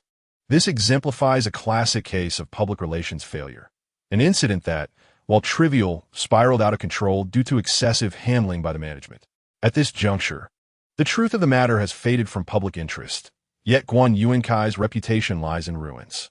Consequently, the company is now moving to terminate his contract, leaving him utterly forsaken. As Tang Aiming escorted Guan Yuankai through the entrance of the office building, she gazed up at the sky. The sun shone brilliantly, and a few fluffy clouds drifted lazily across the azure expanse. Finally liberated, Tang Aiming et Gelin Zoi Fu Li. She then turned to look at the silent Guan Yuankai, whose gaze flickered but remained unresponsive.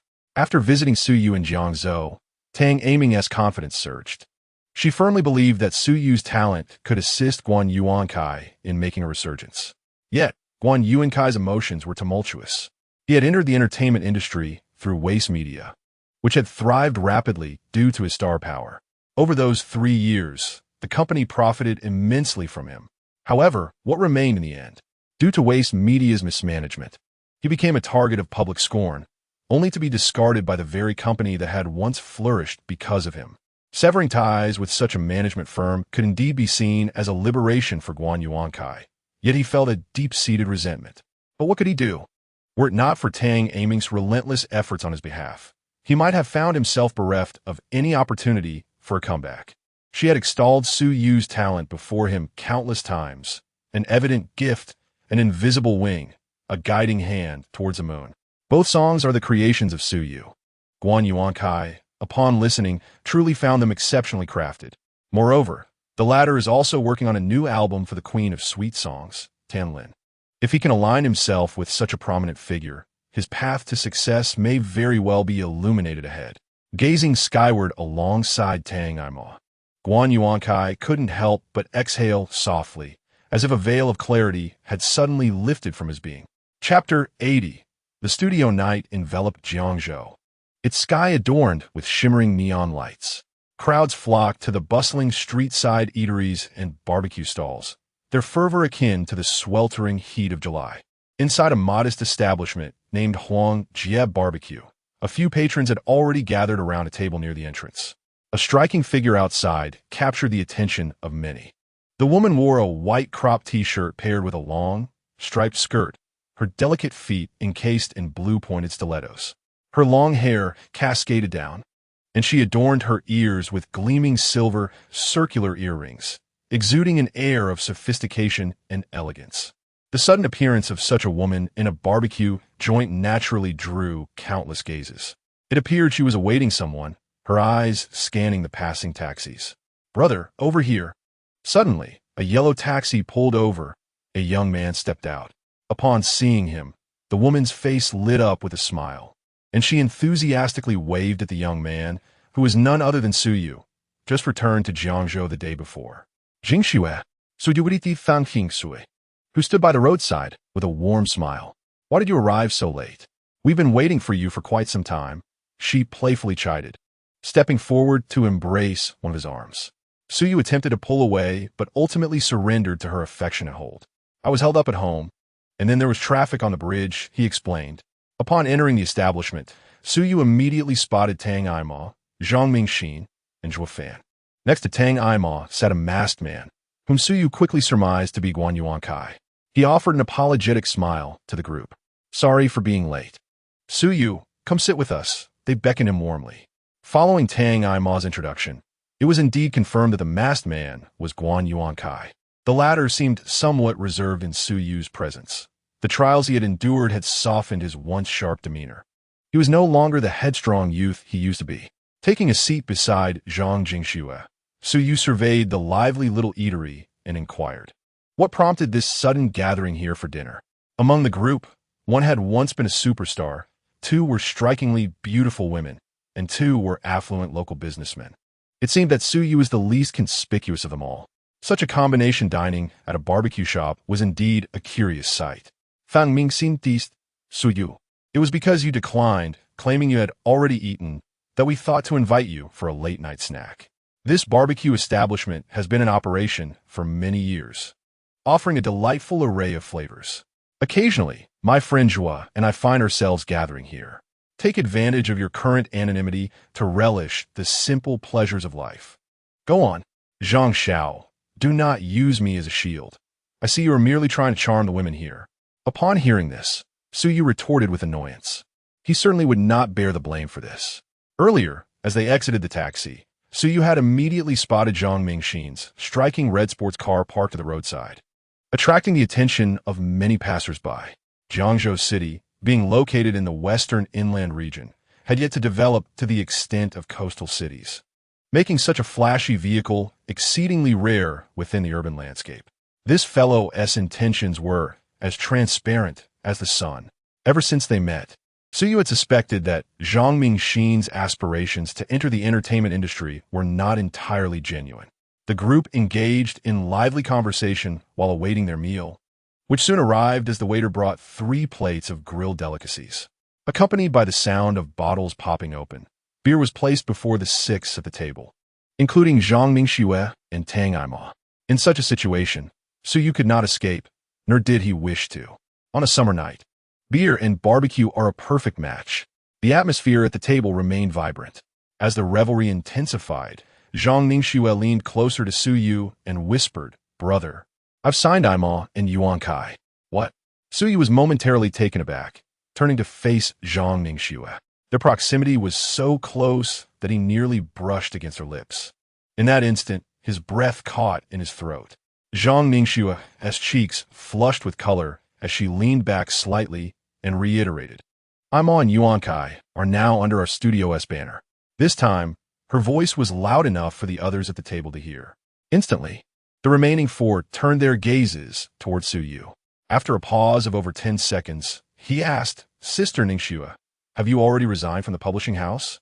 Yes, I've resigned, and the studio's paperwork is all in order, Zhang Mingxue replied with a smile and a nod. Suyu furrowed his brow. This was a case of cutting off retreat before the battle. He was at a loss for words. Although he felt a flicker of anger, it was not enough to ignite a firestorm within him. Yet, the daunting prospect of the challenges that lay ahead filled him with dread. His gaze involuntarily shifted toward Tang Aima. This woman had been adamant just a month ago about becoming his agent. How had she so swiftly betrayed him? Meeting Suyu's gaze, Tang Aima shrugged and said, I consulted Bowing about this, and she agreed. Impossible. So you expressed disbelief. I had mentioned this to Bowing long ago. She even helped come up with the studio's name. Zhang Mingxue interjected, her smile sweet as she spoke. Really? Suyu asked, incredulous. Absolutely true. He slapped his forehead, unsure of how to respond. In truth, during his last conversation with Zhu Baoying regarding Zhang Mingxue, he had sensed that Zhu Baoying was not entirely opposed to her. However, the nature of their relationship remained somewhat perplexing, the reasons for which Suyu could not articulate. However, now that matters have reached this point, Suyu could only helplessly inquire, what is the name of the studio? Suyu Studio, Zhang Mingxue replied with a smile. Suyu remarked, is there any need to ponder over it? Zhang Mingxin interjected, raising his hand to gesture. Both I and Brother Zhua have invested in your studio. We each hold a 5% stake. Curiously, Suyu asked, how much did you invest? 5 million each. Zhang Mingxin chuckled, displaying a hint of pride. Suyu opened his mouth, but refrained from voicing any words. Nearby, Zhua Fan, misinterpreting Suyu's silence as discomfort over their substantial investment and minimal stake, waved his hand in reassurance. Suyu, you need not feel embarrassed. Both Mingxin and I have high hopes for you. Consider this money as our advance ticket to the venture. 5 million is no trifling sum. Suyu retorted with a hint of annoyance. Upon hearing this, Zhua Fan's expression froze in awkwardness. Laughter erupted from the others at the table, all assuming it was a jest. Yet, only Suyu understood the true contents of his pockets. That evening, Suyu did not indulge in excessive drinking. After 6 of them dined and discussed the subsequent affairs of the studio, they parted ways before 10 o'clock. Does he resemble Suyu? In a barbecue shop, 3 men and 2 women at a table observed the departing figures of Suyu and his companions, with one person speaking up, no way. When did he become so successful? Chapter 81. The enthusiastic Zhang Ningxue. As the door swung open, Tang Aima entered the room, carrying a small bag of buns and soy milk. To her surprise, she found Guan Yuankai already awake, engrossed in a book. Upon closer inspection, she discovered it was a tutorial on the fundamentals of music theory. Witnessing this scene, a smile spread across Tang Aima's face. After so much effort, Guan Yuankai had finally perked up. Here, I brought you buns and soy milk. Make do with this.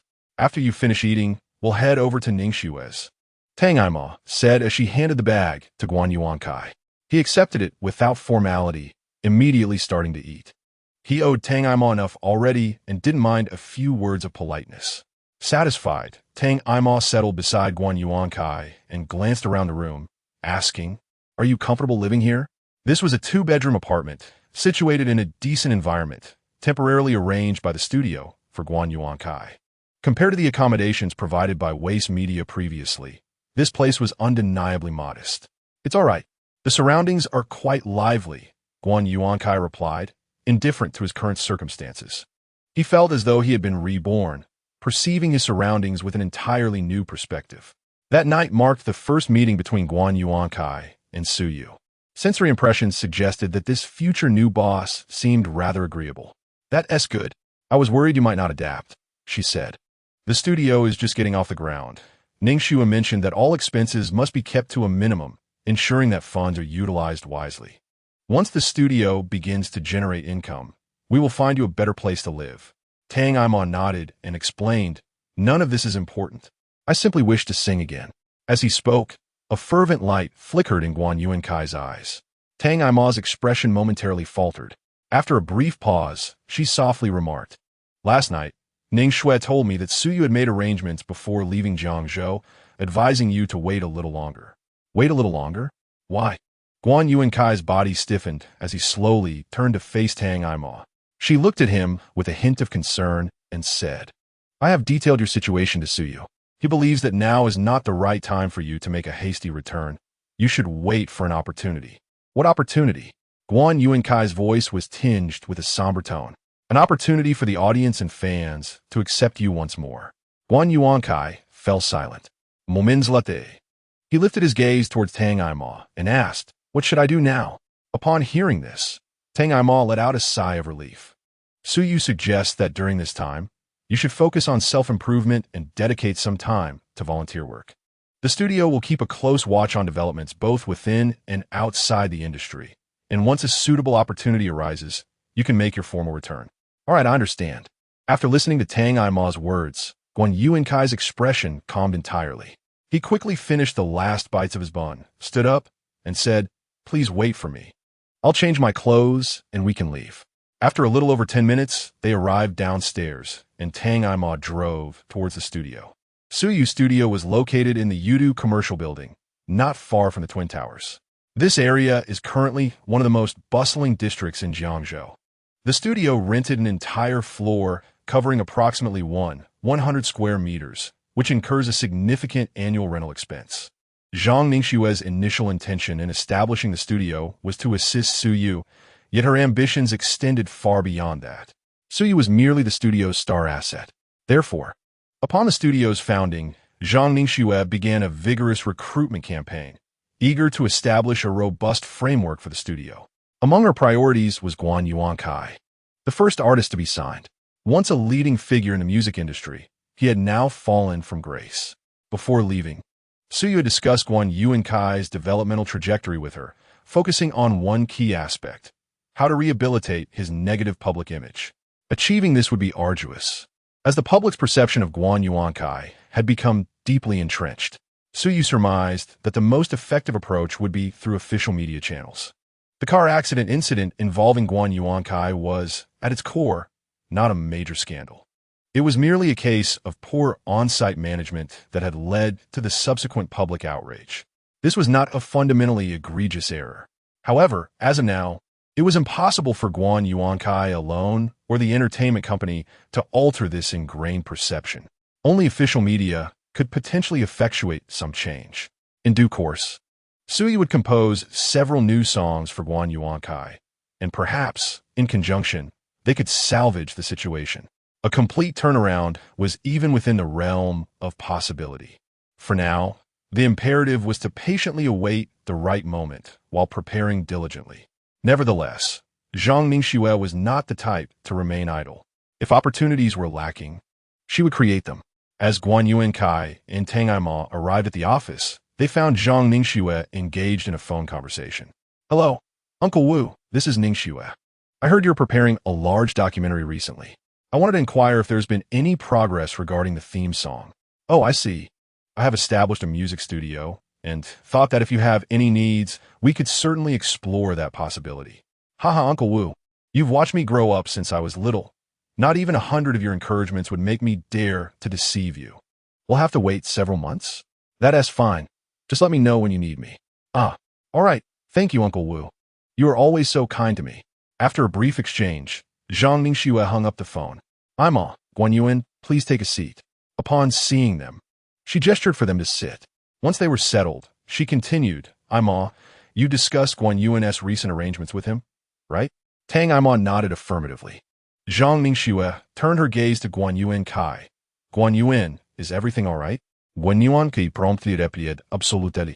I will follow the studio's arrangements." Zhang Ningxue smiled. "That's wonderful. I spoke with Jiangzhou Arts Academy yesterday and arranged for several instructors to come over during their holiday for you to further your studies. I've also coordinated with the Welfare Institute. You can volunteer there whenever you have time. Rest assured, President Zhang, I will certainly put in the effort." Guan Yuankai assured her earnestly. He was not one to take things for granted. Zhang Ningxue's earlier call had not been discreet, and he could naturally infer its relevance to him. "Good." Zhang Ningxue nodded, then turned to Tang Aima with a smile. "Aima, you must also carve out some time for yourself. You cannot revolve entirely around Guan Yuan. There are numerous matters here that require your assistance. If necessary, you might even consider arranging an assistant for Guan Yuan." Upon hearing this, Guan Yuankai quickly waved his hand, saying, "President Zhang, I can manage on my own. There's no need to complicate things." Tang Aima's cheeks flushed, and she retorted, "Ningxue, I cannot compare to you in this regard. Just look at how proactive you are now." Chapter 82. Confession. In the office on the 7th floor of the Twin Star building, Zheng Kajia sat alone at her desk, her expression fraught with hesitation. She was in a quandary. Just a few days prior, Su Yu's studio had officially opened at the Yuta building. On the day of the inauguration, Zheng Kajia not only attended, but also brought a floral arrangement and gifts. As a relatively new acquaintance, she felt she had done quite well. Yet, over the past couple of days, Zheng Kajia felt increasingly unsettled, especially after learning about their late-night gathering. On one hand, she felt ashamed of her own retreat. On the other hand, she feared missing out on a golden opportunity. The attention Su Yu received from everyone at Jume Entertainment had not escaped her notice. With such a chance to align herself with someone of his stature before her, she naturally wished to seize it. During this period, Zheng Kajia had been diligently pursuing this goal. On that evening's dinner gathering, Zhang Mingxin suggested that Su Yu venture out on his own and even considered bringing her along into the fold. Zhang Kejia was quite enthusiastic and excited at the prospect. However, this enthusiasm was born from the intoxication of the moment. Once Zhang Mingxue took the initiative, Zhang Kejia hesitated. Prior to the establishment of the studio, both Zhang Mingxin and Zhuo Fan had hinted at this development, yet Zhang Kejia did not seize the opportunity. While she would certainly welcome the chance to invest, Zhang Mingxue was reluctant to accept additional funds that would dilute Su Yu and the management team's original shares. Zhang Mingxin and Zhuo Fan were exceptions. They not only contributed substantial capital, but also possessed formidable resources in Jiangzhou. Zhuo Fan, in particular, already owned a small entertainment company, which could greatly facilitate the operations of the studio. In this regard, Zhang Kejia found herself at a disadvantage. Ever since her grandfather stepped down, the Zhang family's influence in Jiangzhou had significantly waned. Zhang Kejia's ability to maintain her position as the head of the Jumei Entertainment office in Jiangzhou was largely due to her own competence, having always excelled in social interactions from a young age. For her to acquire shares in Su Yu's studio, she would first need to join the studio herself. This, however, would necessitate her resignation from her role at Jumei Entertainment, requiring her to fully commit to the daily management of the studio. The risks involved in such a decision were daunting, leading Zhang Kejia to falter at the last moment. Yet, the thought of missing out left her feeling resentful. Now that Su Yu's studio had been established, he would undoubtedly invest most of his energy and creations there. Whether he could maintain his relationship with Jumei Entertainment remained uncertain, and the prospect of leveraging his influence to enhance her standing within Jumei seemed increasingly bleak. What should she do? Suddenly, the figures of Su Yining, Du Qian, and Wang Yuqing flashed through her mind. It was through these three that she had come to know Su Yu. Now that Su Yu had established his own studio, what would happen to them, who had been sent to Jumei Entertainment? With this thought, Zhang Kejia found herself restless. She promptly summoned her office staff to relay a few instructions before hastily departing. That very morning, she purchased a plane ticket directly to the bustling metropolis. By 7 p.m., she met with Su Yining and the other two at a Chinese restaurant not far from Jumei Entertainment's office building. They had received her call amidst their afternoon dance practice and were thrilled to learn that Zhang Kejia would be visiting them in the city. They readily agreed to the dinner invitation. Upon their meeting, the girls laughed and chatted joyfully. It was only during the meal that Zhang Kejia finally steered the conversation back to the main topic. She inquired, "Are you aware that Su Yu has established his own studio in Jiangzhou?" "Yes, he has already informed us," Wang Yuqing eagerly responded. Her cheeks puffed with food as she spoke. Zhang Kejia paused for a moment before asking, "So what are your plans moving forward?" "What plans?" Wang Yuqing, with a face full of confusion, looked up at Zhang Kejia. Zhang Kejia remained silent, her gaze shifting towards Su Yining and Du Qian. She trusted that the two women would grasp the implications of her words. Su Yining calmly remarked, "Everything remains unchanged." Beside her, Du Qian added, "Su Yu's studio has just been established. It has a long journey ahead to grow and thrive. Staying at Jumei Entertainment is beneficial for both him and us." After hearing this, Zhang Kejia pondered for a moment and nodded in understanding. Indeed, as Du Qian stated, Su Yu's studio's growth was reliant on the support of a large company like Jumei Entertainment, and it required time. Sending Su Yining, Du Qian, and Wang Yuqing to Jumei Entertainment was undoubtedly the best choice. After some contemplation, Zhang Kejia continued, "What do you think about me joining his studio?" As her words fell, the three women at the dining table looked up at Zhang Kejia, having realized her true purpose for coming to Shanghai to see them. A moment of silence enveloped the scene, and Du Qian, with a serious expression, said, "Kejia, I believe you should join Su Yu's studio." "Why?" "Because he possesses immense talent, a talent that everyone can see." Hearing this, Zhang Kejia furrowed her brow and replied, "Is it just because of the two songs he wrote earlier and his help with Sister Tan, Lin's new album?" She was somewhat curious about Du Qian's unwavering certainty. Was that not sufficient? "Kejia, you might not yet be aware, but there are many within our company who hold him in high esteem." The dinner gathering concluded around 8 p.m., and that night, Zhang Kejia boarded the last flight back to Jiangzhou. Kangju Xiaoyuan. This was a newly acquired property of Su Yu in Shanghai, a 4-bedroom residence set in a tranquil environment, with commendable security measures in the community. Since Xian Xian had already begun her summer vacation, Suyu, after bringing her and the couple Zhu Pengxing and Shun Siping over, could no longer remain in the hotel provided by Jumei Entertainment. Zhu Baoying's previous residence was deemed unsafe, so Suyu decided to purchase a new place. After all, he would be spending considerable time in Shanghai in the future, making the acquisition of a property here more convenient. Moreover, at this time, the real estate market was still at a low point, ensuring a considerable profit upon investment, with plans to earn even more in the future. Suyu also contemplated directly purchasing a luxury villa. At present, however, his savings amounted to less than 2 million, primarily sourced from royalties of his novels, which rendered the purchase of a mansion unfeasible. In the master bedroom, muffled sounds of suppressed sobs akin to the warbling of a nightingale occasionally emerged from beneath the thin blanket. After a moment, a drenched Suyu and Zhu Baoying emerged from the bedding. Having reunited after a long separation, both were filled with fervor.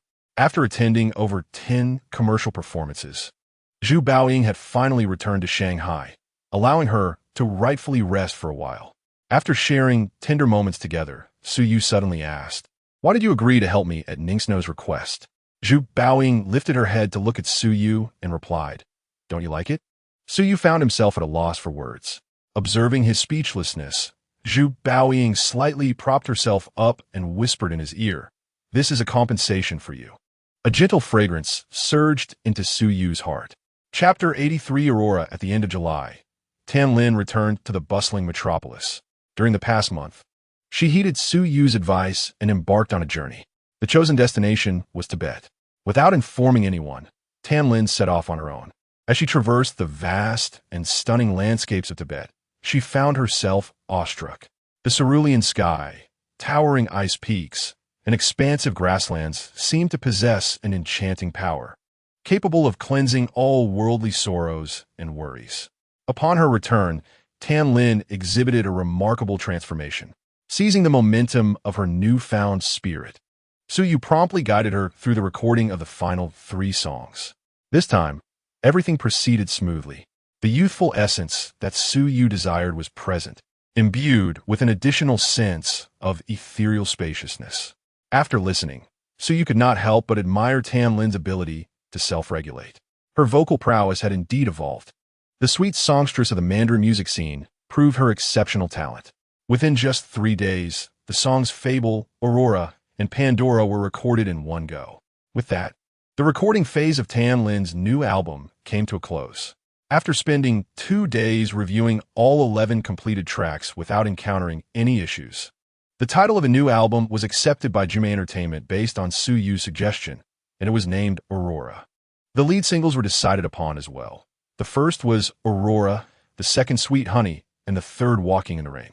With the 3 lead singles confirmed, the next step involved the creation of the album cover and lyric booklet, although this typically fell under the purview of the album producer.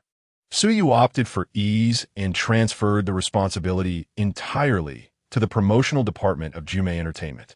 After all, with Tanlin's stunning figure and beauty, it would suffice to capture a few photographs for the cover and internal illustrations. In this regard, the employees of Jumei Entertainment's promotional team clearly exhibited a level of professionalism surpassing Suyu's. Following the completion of the recording work, the master copy of the album was ready in less than a week. On August 9th, at 9 a.m., the Jumei Entertainment office buzzed with excitement, as the majority of singers, producers, senior management, and lyricists, composers, arrangers, and music critics who maintained amicable relations with the company gathered for an internal listening session of Tanlin's new album, Aurora. Whether motivated by the desire to support or genuine curiosity, anyone with free time who received the invitation would not decline. The impending release of the sweet songstress Tanlin's new album was undoubtedly a significant event for Jumei Entertainment. For those in the industry, it was a matter of keen interest that required close attention. In Dong Yueshan's office, he inquired, "How is Suyu doing?" with a look of delight on his face. He glanced at the time and then turned to Tanlin, who had just set down her phone. At that moment, Tanlin, Du Wanfei, Ji Likun, He Shulan, and others were gathered in Dong Yueshan's office. Upon hearing this, Tanlin revealed a bittersweet smile and remarked, He said he needs to accompany his daughter. He is unavailable today. Dong Yushan was rendered speechless. This excuse was rather too casual. Did he not fear that someone might voice dissent during the internal listening session? This was a paramount matter prior to the album's release. Du Wenfei interjected with a smile. It seems he possesses unwavering confidence in the new album. I can hardly contain my eagerness to hear it myself. His confidence is indeed a positive sign. Let us proceed. Since Suyu will not be attending, we might as well commence early. Upon hearing this, Dong Yushan also laughed heartily and stood up, making his way towards the office exit. The listening room at Jume Entertainment had been lavishly equipped at great expense, capable of accommodating dozens for a simultaneous listening experience. However, due to an unexpectedly large turnout today, the attendees had to be divided into 3 groups. By the time the entire listening session concluded, nearly midnight approached. Following the listening session, the senior executives of Jume Entertainment, along with the production team and a select few close lyricists and critics, remained for a meeting while the rest dispersed. This meeting was the crux of the album's release. Typically, the most crucial decisions regarding a new album, such as pricing, initial distribution volume, and promotional scale and direction, are finalized during this gathering. However, for Tan Lin's new album, many considerations were rendered unnecessary.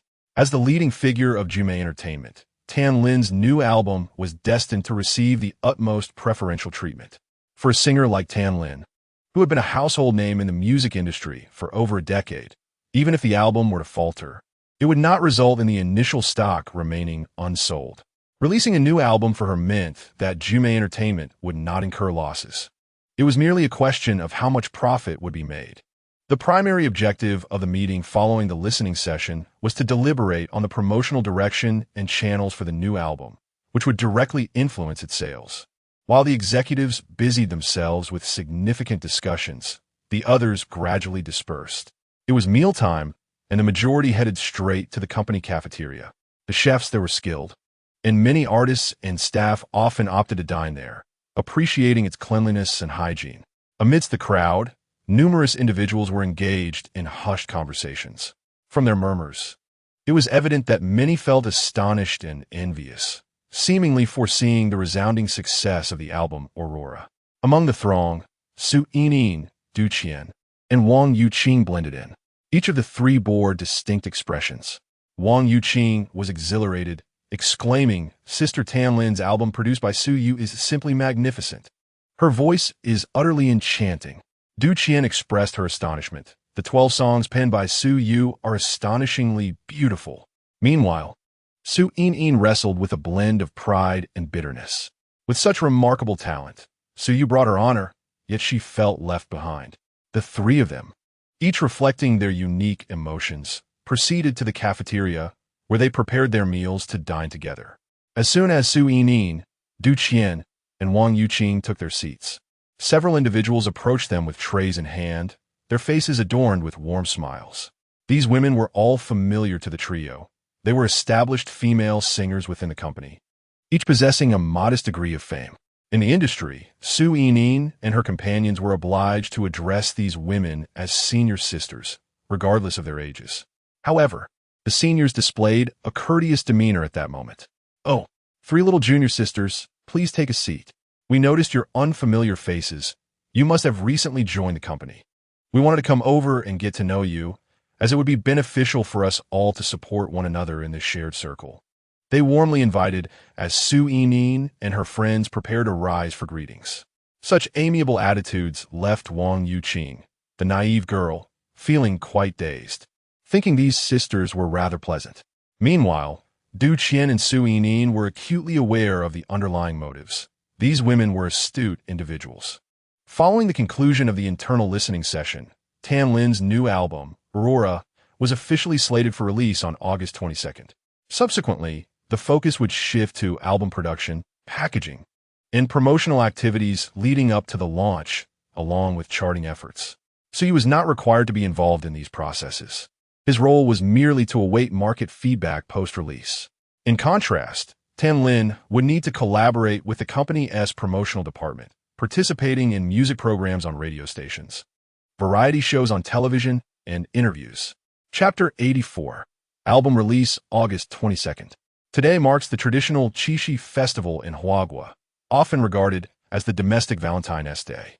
However, the majority of the populace preferred to celebrate the foreign Valentine's Day instead, rendering Qixi festival somewhat overlooked. As summer vacation drew to a close, it signified a uniquely significant period for the entertainment market in Huagua. This season encompassed the longest holiday of the year, during which children as young as 5, university students in their 20s, and all educational staff enjoyed a respite filled with leisure. This vast demographic would substantially invigorate the domestic entertainment market, leading to a concentrated surge in both the film and music industries. During this time, major film and record companies would fiercely compete for market share. The martial arts film New Dragon Inn, with a screenplay provided by Su Yu and directed by the renowned Zheng Xiukai, premiered in mid-August. After its release, Su Yu discreetly took Zhu Baoying to watch it. Alas, it was indeed disappointing. What was intended to be a smoothly woven narrative was inexplicably fragmented into disjointed scenes. According to Zheng Xiukai's remarks during an interview, he aimed to present the aesthetic essence and visual beauty of the martial arts world. To this, Su could only express his disbelief. Was he treating the audience as fools?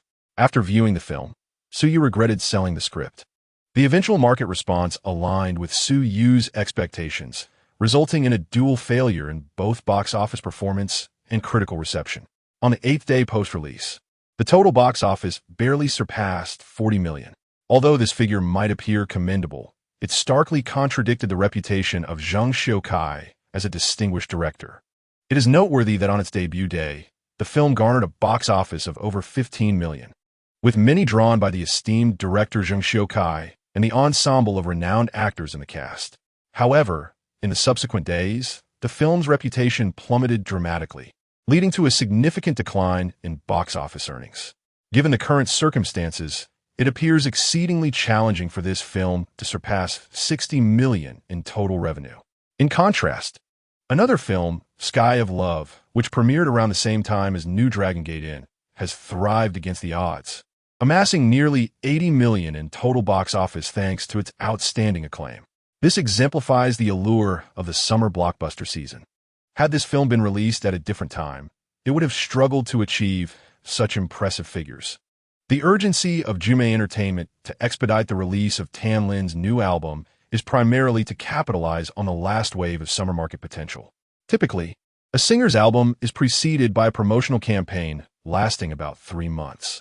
The most straightforward approach involves releasing a lead single. The first single is typically introduced 1 month to 2 weeks before the album's official launch, followed by subsequent singles based on market feedback. However, Tan Lin's new album was completed and released in merely half a month, which is exceedingly tight. Initially, there were suggestions to postpone the album's release to the National Day holiday or the Spring Festival, but Tan Lin outright rejected this notion. She possessed confidence in the album's quality and was unwilling to delay further. Dong Yuanshan was not entirely in favor of this decision either. He was eager to see results promptly. Many within the company recognized Su Yu's capabilities, yet whether they corresponded to public expectations remained to be seen. Ultimately, market sales are the sole criterion for evaluating an album's quality. During this period, no one would invest their own money to artificially boost a star's sales, as the return would not be feasible. Fans are not easily deceived when it comes to their hard-earned money. In the future, when the industry of traffic and profit exploitation reaches its zenith, the landscape will be quite different. With only half a month's time for promotional activities, the window was exceedingly brief. Only a prominent artist like Tan Lin could manage such a feat. Lesser-known singers would find it challenging even to secure appearances on shows within such a limited time frame. Once the album release date was confirmed, Tan Lin promoted her new album on August 11th at the Magic City Music Station, naturally leading with the first single, Aurora. On August 12th, she flew to Beijing to participate in the Huaxia Voice Radio program's chart and the popular CCTV variety show When Happiness Knocks. On August 13th, she swiftly proceeded to the southeastern province to attend the Southeastern Voice Radio broadcast. Leading up to the release of Aurora, Tan Lin's schedule was meticulously packed each day. Due to time constraints, the promotional efforts primarily concentrated on the economically developed regions of Beijing and the coastal areas, with only a single visit to Chengdu in the southwest. Upon the official release of the album on August 22nd, the promotional efforts for the new work will persist, albeit with a less hectic schedule. Yu Wendong, who has recently turned 26, is a music critic by profession. In China, the field of music criticism remains a burgeoning industry, predominantly inhabited by seasoned professionals such as songwriters and music producers. The number of music critics at Yu Wendong's age is exceedingly rare, as most have pursued this discipline academically. In recent years, with the flourishing of the domestic music industry, numerous music academies have established specialized programs in this field, and Yu Wendong belongs to one of the early cohorts. Today, as usual, Yu Wendong arrived punctually at Reborn Media Company, a third-rate record label. The company engages in a variety of business activities, yet excels in none. Reborn Media recruits music critics like Yu Wendong to leverage their writing skills for a share of the profits in this domain. Typically, when record label artists release new albums or singles, they invest in hiring music critics for professional reviews, which, to put it bluntly, serve to extol their works. The pricing for such articles varies based on the critic's renown, ranging from several thousand to tens of thousands. Some esteemed critics can command fees upwards of $200,000 to $300,000 per article. To some extent, the writings of music critics do not significantly affect album sales, yet they facilitate promotional efforts and generate buzz. After all, the vast majority of fans lack the expertise to discern the authenticity of these reviews. As long as the slogans resonate loudly, unsuspecting fans are likely to reach for their wallets. Upon entering the office area, Yu Wendong happened upon a gathering of over 10 individuals clustered around the album display. It was evident that a prominent star had released a new album. Observing this, Yu Wendong refrained from joining the fray. As a modest company, Reborn Media typically acquires only 1 or 2 copies of newly released albums for staff listening purposes. Approaching the display at this moment would yield little benefit, so he resolved to wait until the crowd had finished before sampling the album himself. During lunch, Yu Wendong revisited the display and learned that the artist behind the new album was none other than the beloved pop diva Tan Lin. It struck him as astonishing that she had not released a new album in nearly 2 years. How had it suddenly become available? By the end of the workday, Yu Wendong returned to the display only to find that Tan Lin's new album had yet to be returned. This was indeed peculiar, as company policy strictly prohibits taking albums home, allowing for listening only within the office. Could it be that this album was truly exceptional? Chapter 85. First listen. Without further ado, Yu Wendong departed the office, intent on stopping by Huaxing bookstore on his way home. He, too, is an ardent admirer of Tan Lin, having grown up listening to her enchanting melodies. In recent years, Tan Lin's album releases have noticeably slowed down, with the latest album having been released over 2 years ago. Furthermore, Yu Wendong did not find the songs in the subsequent albums particularly appealing, leading to a sense of aesthetic fatigue. However, since entering university and studying this field, Yu Wendong has been immersed in the analysis of numerous songs daily. After being inundated with a vast array of music, he has found a renewed fondness for Tan Lin's older songs, which evoke beautiful memories from his childhood. Upon hearing the news of Tan Lin's new album, he suddenly felt an overwhelming urge to purchase a copy, as a tribute to the songs he cherished in his youth. Not long after leaving the company, Yu Wendong arrived at the entrance of Huaxing bookstore, conveniently located near his rented accommodation. Huaxing bookstore is a large national chain with state-owned assets, frequented by many book enthusiasts. However, as soon as he entered, he was taken aback by the crowd. The store was bustling with people, and there was a long queue of over 10 individuals at the checkout counter. A cursory glance revealed that most of these patrons were of a similar age to him, likely having rushed over right after work, with a couple of teenagers mixed in. At that moment, Yu Wendong noticed that the sound system in the bookstore was playing a song he had never heard before. The timbre was reminiscent of Tan Lin's voice, yet the style was entirely different from what he was accustomed to. Could this be a track from Tan Lin's new album? Intrigued, he paused to listen closely. As the lyrics flowed, walking in the rain is like basking in the warmth of the sun. Everyone should have dreams. The song reached its crescendo. In that instant, Yu Wendong felt a thrill coursing through his body. It was beautiful. Tan Lin's resolute and energizing voice pierced through the air like a bolt of lightning, bringing a sense of hope akin to the warm sun just before a storm. This distinctly different interpretive style provided Yu Windin with a refreshing experience. The burdens he had accumulated since starting his job seemed to dissipate with each note. Before he knew it, the song had concluded, and he instinctively yearned to discover its title. Stepping towards the shelf that housed musical merchandise, he found it to be the most crowded area of the bookstore.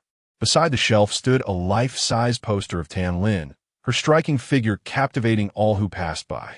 Below the poster, Yu Winding glimpsed the title of the new album, Aurora. The name struck him as quite novel. Approaching the shelf, he was surprised to see that customers were lined up there as well, with nearly 20 people waiting. It appeared that the section displaying Tan Lin's new album had already been emptied. At the end of the shelf, a uniformed bookstore employee was distributing a stack of new albums. At her feet lay a large, unopened box, presumably filled with Tan Lin's new albums. Witnessing this scene, Yu Windin was astonished. Could it be that Tan Lin's new album was selling so well? Moreover, the stock of Huaxing bookstore seems rather excessive, doesn't it? Are you also purchasing Tan Lin's new album? Indeed, today I heard a colleague playing in the office, and it was delightful.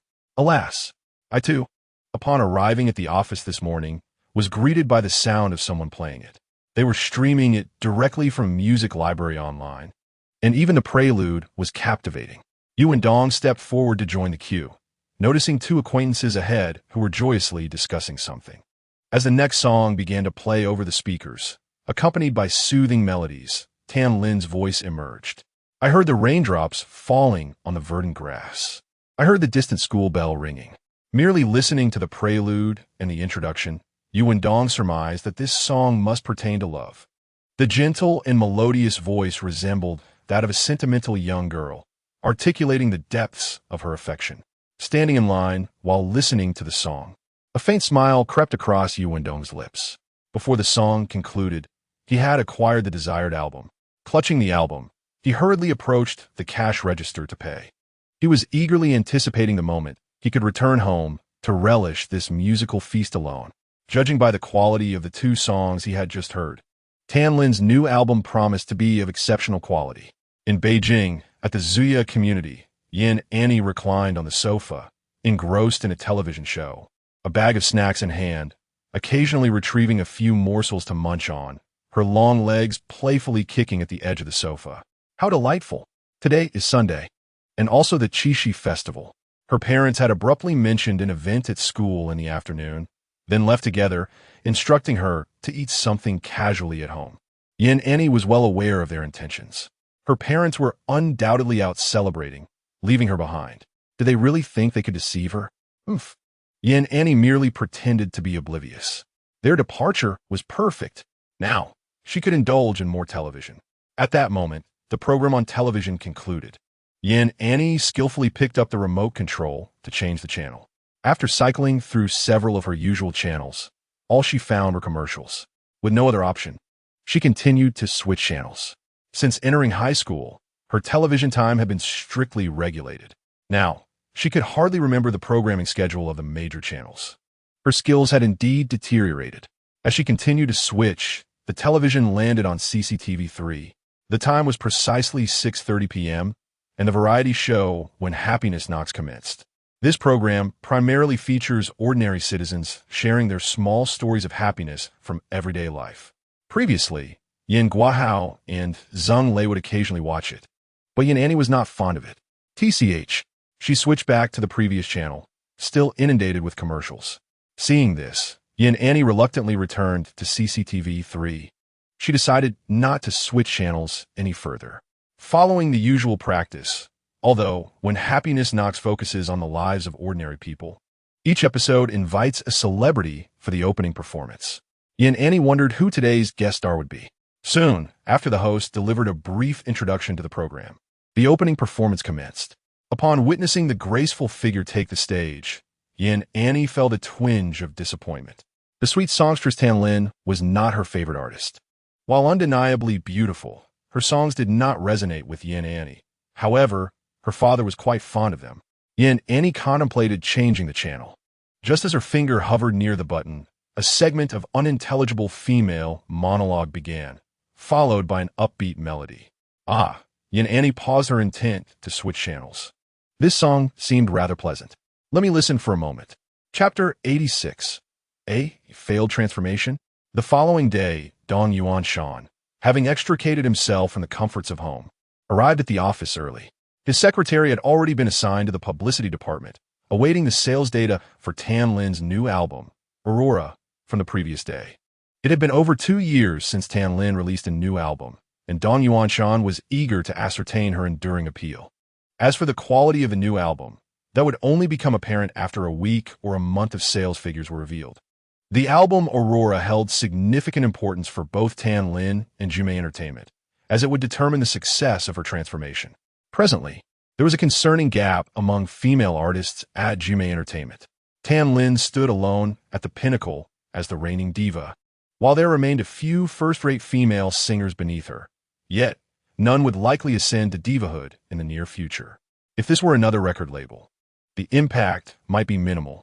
However, Jumei Entertainment is one of the top 3 record companies in the domestic music scene, primarily focused on the record industry. The company not only boasts a multitude of star artists, but also operates 3 distinct record production lines.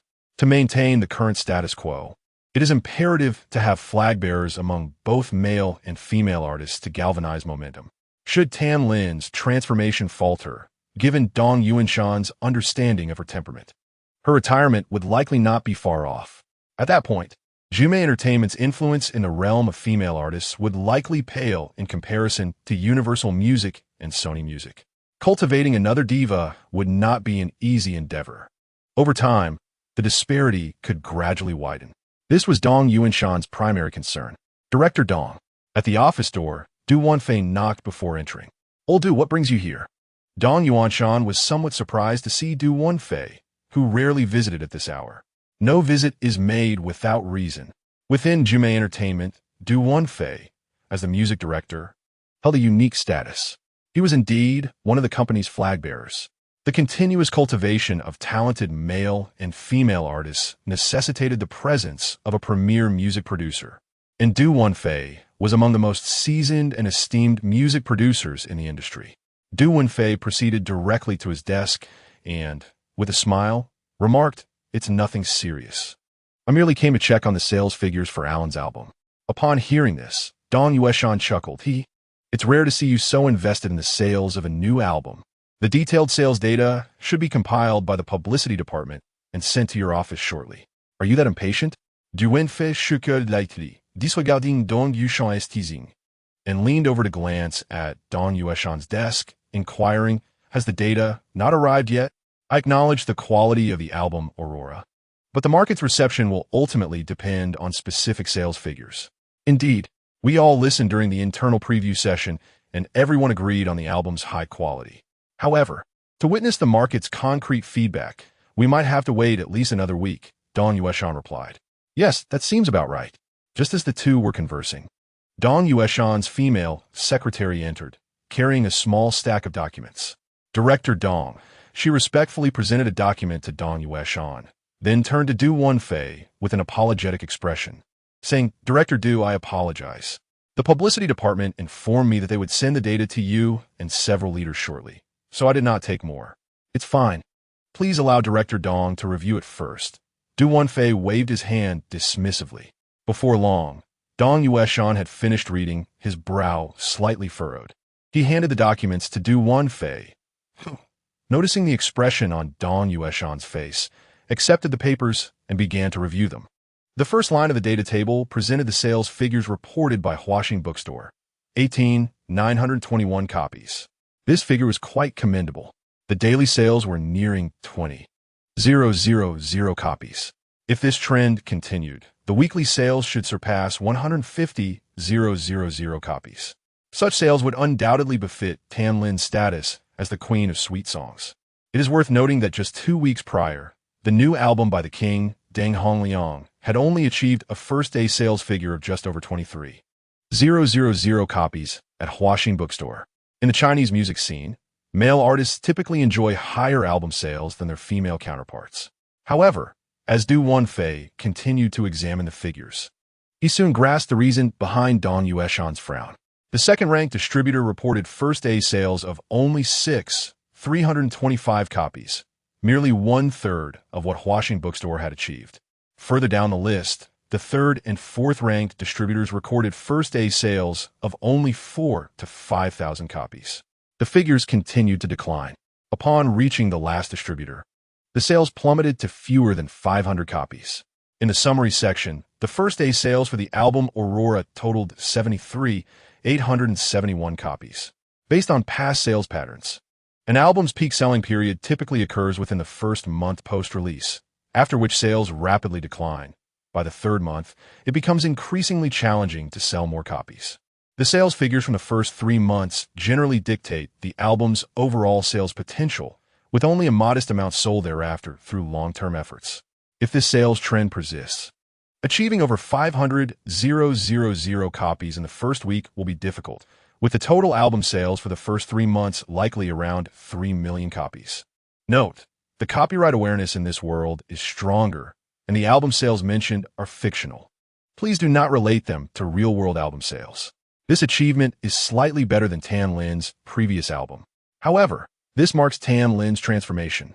If the sales remain at this level, it would suggest a failure in her transition. The triple platinum status seems somewhat incongruous with Tan Lin's reigning position in the music industry. During her peak, her albums consistently reached at least quintuple platinum. After reviewing the sales figures for physical albums, Du Wenfei turned the page. This page recorded only the sales of digital music, 671 copies. Upon seeing this figure, Du Wenfei's eyes lit up. The sales of digital music exceeded his expectations by a considerable margin. Digital music only gained traction in the country in 2003, and it has been less than a year and a half since then, primarily appealing to a more affluent audience. The audience is limited. Typically, the peak sales period for digital music lasts only the first day. Subsequent sales tend to dwindle significantly. Furthermore, single sales and album sales are not directly comparable, with the disparity often exceeding tenfold. For single, many may purchase it for just a few yuan, but fewer are willing to invest in an entire album. Consumers still prefer physical albums over digital ones. Selling 630,000 digital albums in a single day is undeniably a record-breaking achievement. Mr. Dong, you haven't seen this data yet, have you? Du Wenfei smiled as he handed the data sheet back to Dong Yuanshan. Chapter 87. Industry recognition digital albums sold this much. Dong Yuanshan exclaimed with surprise upon reviewing the data sheet. Du Wenfei responded with a smile, Mr. Dong. It is highly likely that Alan's new album has successfully transitioned.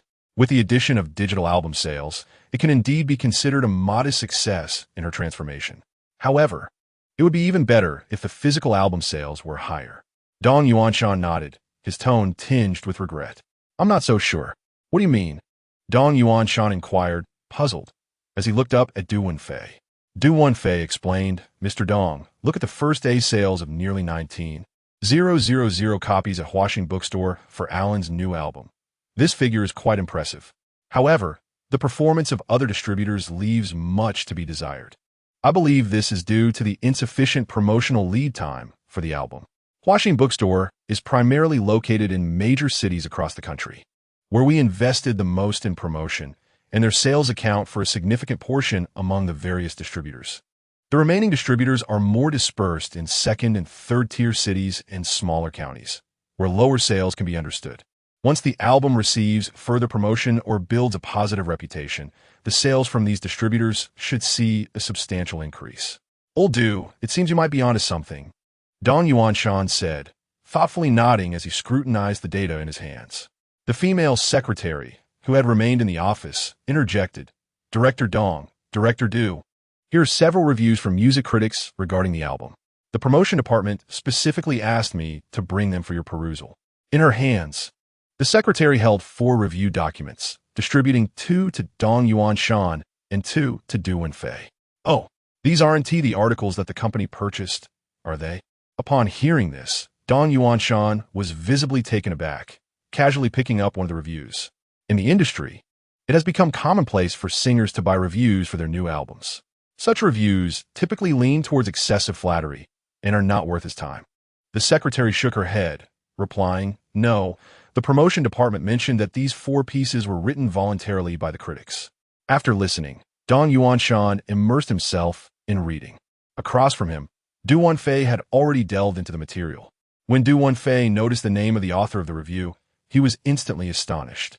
Ruan Yongyan. This individual had been a prominent figure in the industry for many years before retreating from the limelight. Born in 1924 on the beautiful island, Ruan Yongyan was among the first musicians in Huagua to gain a profound understanding of foreign pop music. In the late 1950s, after joining Universal Music as an independent artist, he released his first album, Vibrancy, which shattered the prevailing trend of folk music at the time. From then on, pop music began to flourish in the island and across the mainland music scene. In 1976, Ruan Yongyan was compelled to withdraw from the music scene due to vocal cord damage and continued to work as a music producer at Universal Music for 12 years before officially retiring. Nowadays, news related to Ruan Yongyan is a rarity in the domestic music scene. Yet, he has now emerged to write a review for Tan Lin's new album. Moreover, this article was directly published in the cultural section of the People's Daily, a privilege not easily afforded to ordinary individuals. If assessed at market value, Ruan Yongyan's review would be worth at least 200,000 to 300,000. The title of the review reads, "Returning to Simplicity. This is True Music, Tan Lin's new song, Tian Mi Mi." The article states that contemporary pop music has lost its original intention, with artists showcasing their prowess through screams and high notes to gain public recognition. Earning the title of powerful vocalists, producers seek attention through thematic choices and the infusion of popular elements. Record companies rely on the visual packaging of artists and media hype to elevate a song as profile. The vast majority have overlooked the most genuine conveyance of music itself. What constitutes true music? A natural outpouring, an expression of love, a pure authenticity. These are sentiments we seldom encounter in music today. Tian Mi Mi, with its simple melody and Tan Lin's soft, enchanting voice, transports us into a realm of sweet memories. This is the emotion that the essence of music conveys to us, devoid of excessive musical embellishments and devoid of ostentatious displays of technique. After finishing the article, Du Wenfei was profoundly moved. Upon receiving the lyrics and melody of Tian Mi Mi, he too had found it quite delightful and melodious. However, no one could have anticipated that Ruan Yongyan would render such high praise. Yet, upon reflection, Ruan Yongyan's words were undeniably accurate. Nowadays, songs as simple and melodious as Tian Mi Mi are indeed a rarity. Laudu, what troubles you? Opposite him, Dong Yuanshan had already finished reading the music review in his hands and was now gazing curiously at the visibly shaken Du Wenfei. Look at this. Du Wenfei offered no further commentary, simply handing the music review to Dong Yuanshan. Upon receiving it and glancing through the pages, Dong Yuanshan exclaimed, "Oh, it turns out to be this esteemed elder. He has certainly been generous." Although Dong Yuanshan held the position of general manager at Jume Entertainment, his understanding of music was far from professional. He was a manager, not a musician, and thus only needed capable individuals around him. Consequently, while perusing the review, he primarily focused on the critic's name and the publication, showing little interest in the content itself. He had little faith in the pretentiousness and affectations of literary individuals. He was all too familiar with their idiosyncrasies. In dealings with such people, Dong Yuanshan prioritized action and results. As long as the outcome was favorable, he paid little heed to their words. After a cursory glance, he set the article aside. Observing this, Du Wenfei rolled his eyes. The two were clearly on entirely different wavelengths. Thus, Du Wenfei chose to ignore Dong Yuanshan and picked up another music review to read. In this manner, they each perused their respective articles. Dong Yuanshan soon flipped through 4 reviews, while Du Wenfei was still slowly digesting the second one. Although he did not fully grasp some of the technical jargon, Dong Yuanshan understood the general sentiment. Overall, this represented industry recognition for Tan Lin's new album. They hailed it as an astonishing transformation. 2 of the articles particularly lauded songs from the new album, such as Aurora, Fable, Walking in the Rain, Lily of the Valley, and Darling, That's Not Love. They believe the album's distinctive arrangements, combined with Tan Lin's unparalleled voice and vocal prowess, placed it at the forefront of contemporary pop music. Sure, to captivate the younger generation. Coupled with Tan Lin's substantial existing fan base, the sales of the new album Aurora were bound to skyrocket. As he noted the unanimous conclusions drawn from these reviews, Dong Yuanshan's spirit soared. He crossed his legs and gestured to his female secretary. "Quick, fetch me and Lao do a couple of cups of coffee." Chapter 88. Explosive Success. Tan Lin's new album Aurora has taken the world by storm. It has achieved unprecedented popularity on streets large and small across the nation. One can hear the melodies from the album emanating from shops lining the sidewalks. It could be Tian Me, Aurora, or perhaps Fable or Walking in the Rain, among others. Not a single song from the entire album has failed to resonate. Each track is a masterpiece. Every one is delightful to the ears.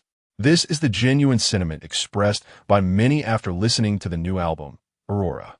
On August 28th, Saturday, Huaxiang Music Network officially announced the latest weekly chart for popular songs, which is widely recognized as the most authoritative singles chart in the country. This chart is meticulously compiled by the National Music Association based on the frequency of song plays across various television and radio stations nationwide, as well as the audience's requests. It is selected weekly, and nearly every song in the top 10 is a hit of the year. If an artist manages to have 2 or 3 songs on the chart simultaneously, they're considered among the most popular in the music scene for that year. Remarkably, within just a week of its release, Aurora has already seen 3 of its songs charted. Tian Me at 3rd place, Aurora at 7th, and Invisible Wings at 8th.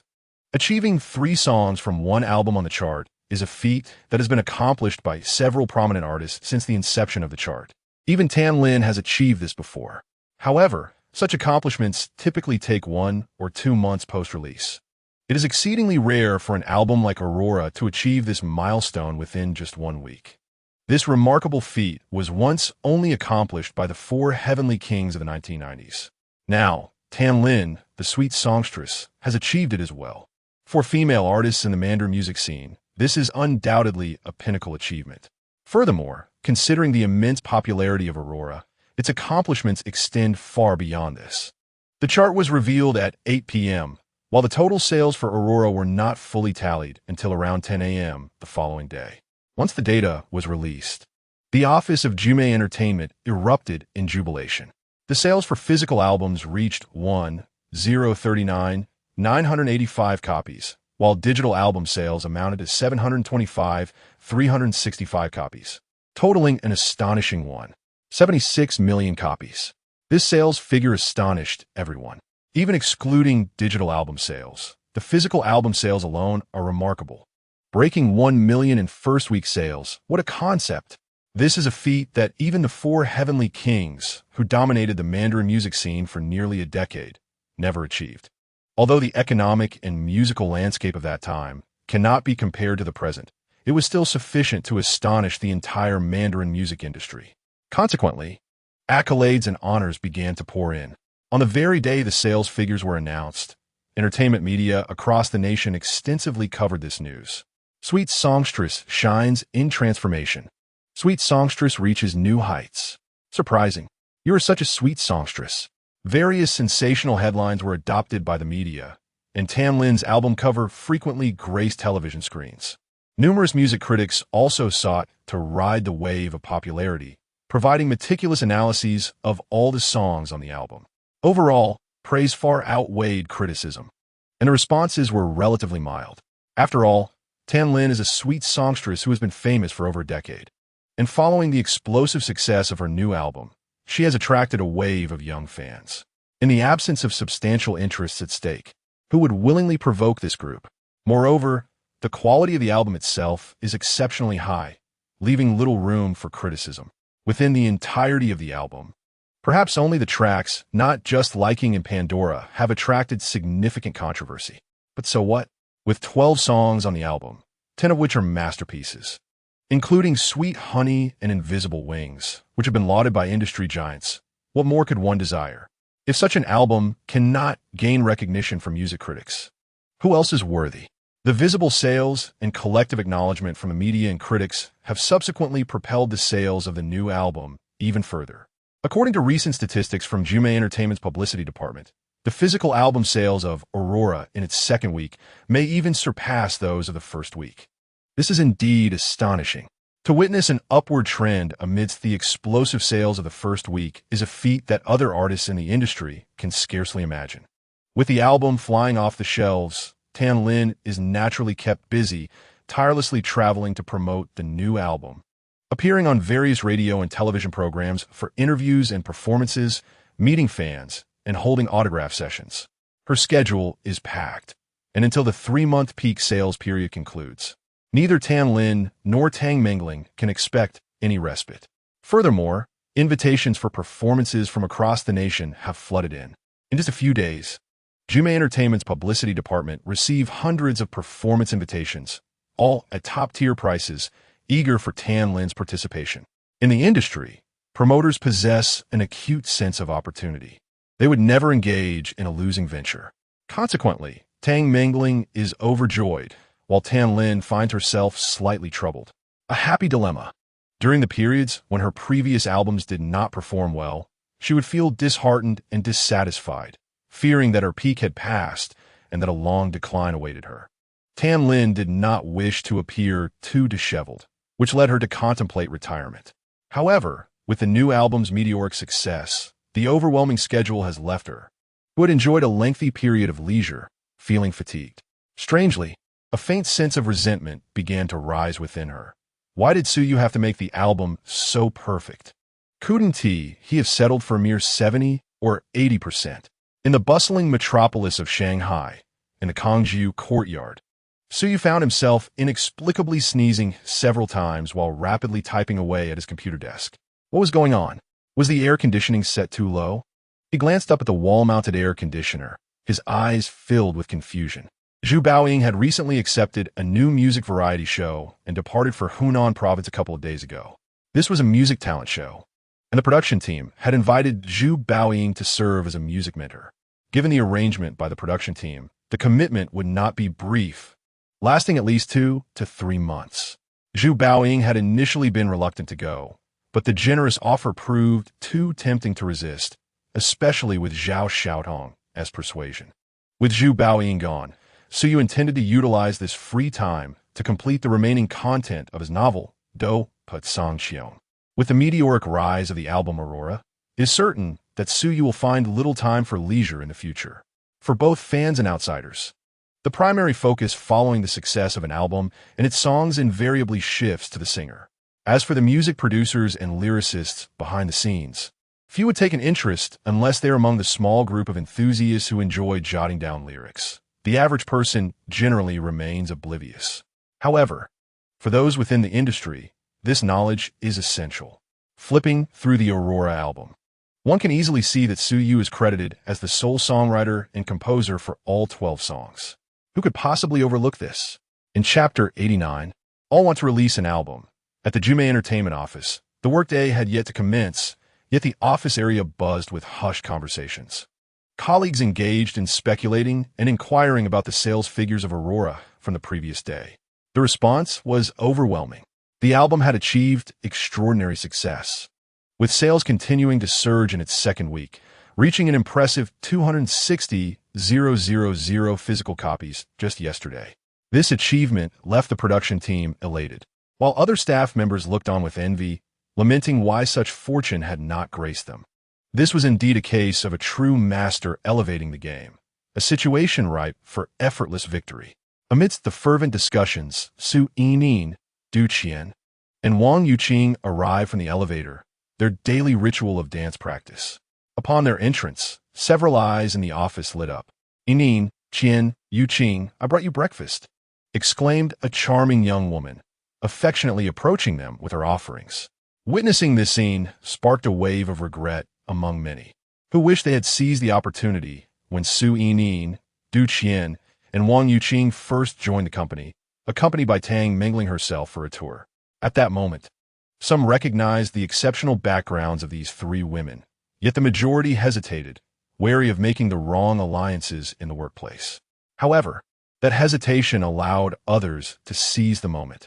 By the time everyone became aware that Su Yi and her companions were backed by a prodigious musical talent, many unsuspecting girls had already forged connections with them. One such girl, Tao Lishuan, a recent addition to the company, was likely to become a future star's assistant. Now, with the overwhelming success of Aurora, it was evident that the transformation of the sweet songstress Tan Lin had been a resounding success. The key to this transformation was apparent to those with discerning eyes: Su Yu. As Su Yining, Du Qian, and Wang Yuqing entered the company through Su Yu's recommendation, their future possibilities seemed boundless. "Lishuan, you are so wonderful," Wang Yuqing exclaimed as she eagerly accepted the breakfast, her eyes sparkling with delight upon seeing the delightful assortment tailored to her tastes.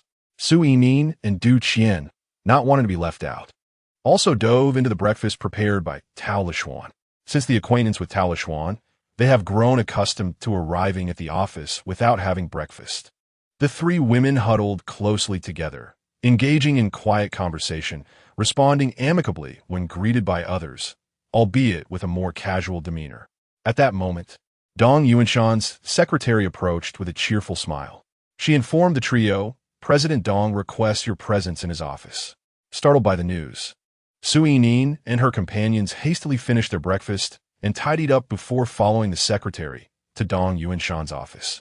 During their time in the office area, they had encountered Dong Yuanshan several times, each interaction marked by his amiable demeanor. However, this was their first visit to his office, and, to be frank, they felt a bit anxious. The secretary knocked and entered, guiding the three women into the office. "Please take a seat," Dong Yuanshan said, his gaze sweeping over them before gesturing kindly toward the chairs in front of his desk. The trio settled obediently. Dong Yuanshan smiled and inquired, "Are you all acclimating well in the company?" "Very well. Everyone has treated us kindly, and we've been diligently practicing our dance routines," Du Qian replied after a brief exchange of glances with her companions. "That's good to hear." Dong Yuanshan nodded with a smile. "However, do not devote yourselves solely to dance practice. You should also make an effort to visit Su Yu. He has been in the city lately. The company is already preparing for your first album, and you may wish to seek Su Yu's input on it." "Understood." Président Dong, Du Qian promptly acknowledged.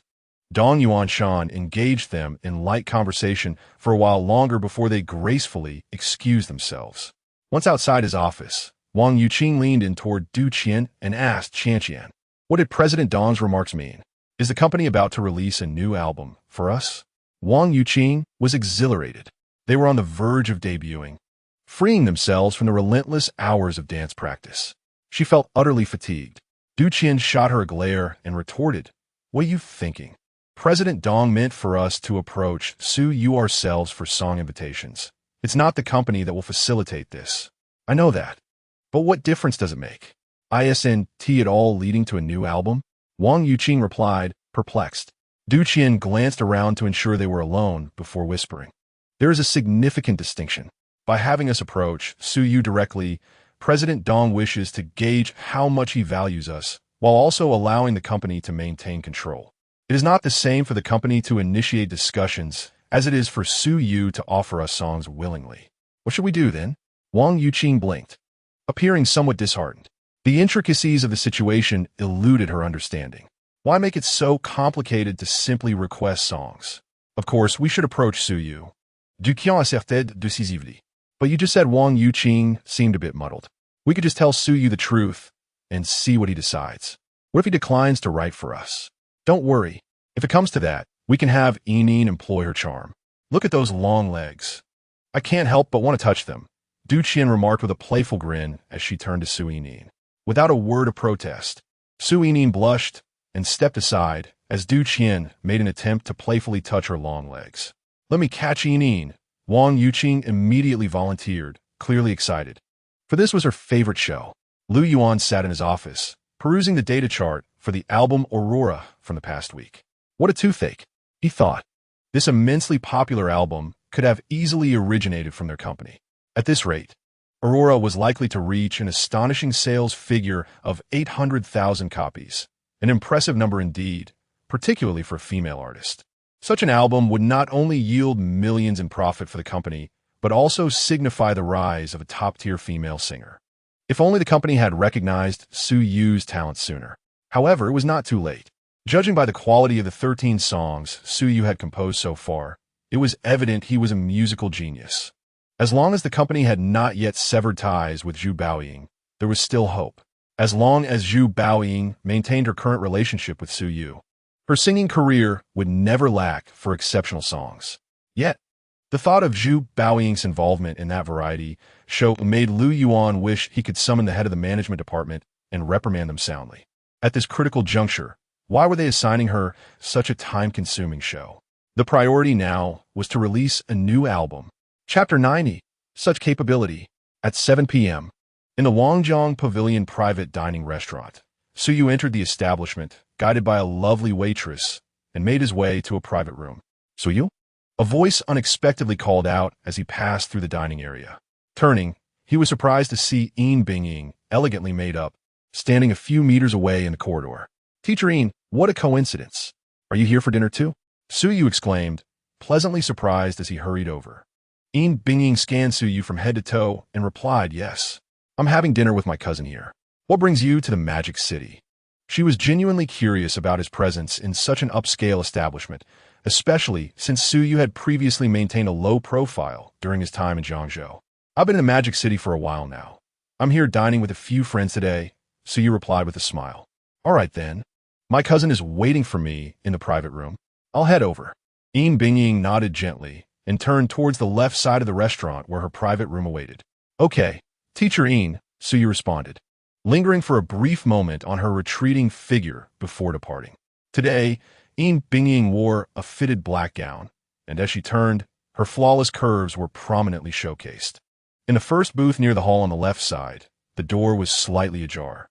Seated at a position partially facing the door was a woman. Her face was obscured by a mask, rendering her features indistinguishable, though a few faint crow's feet adorned the corners of her eyes.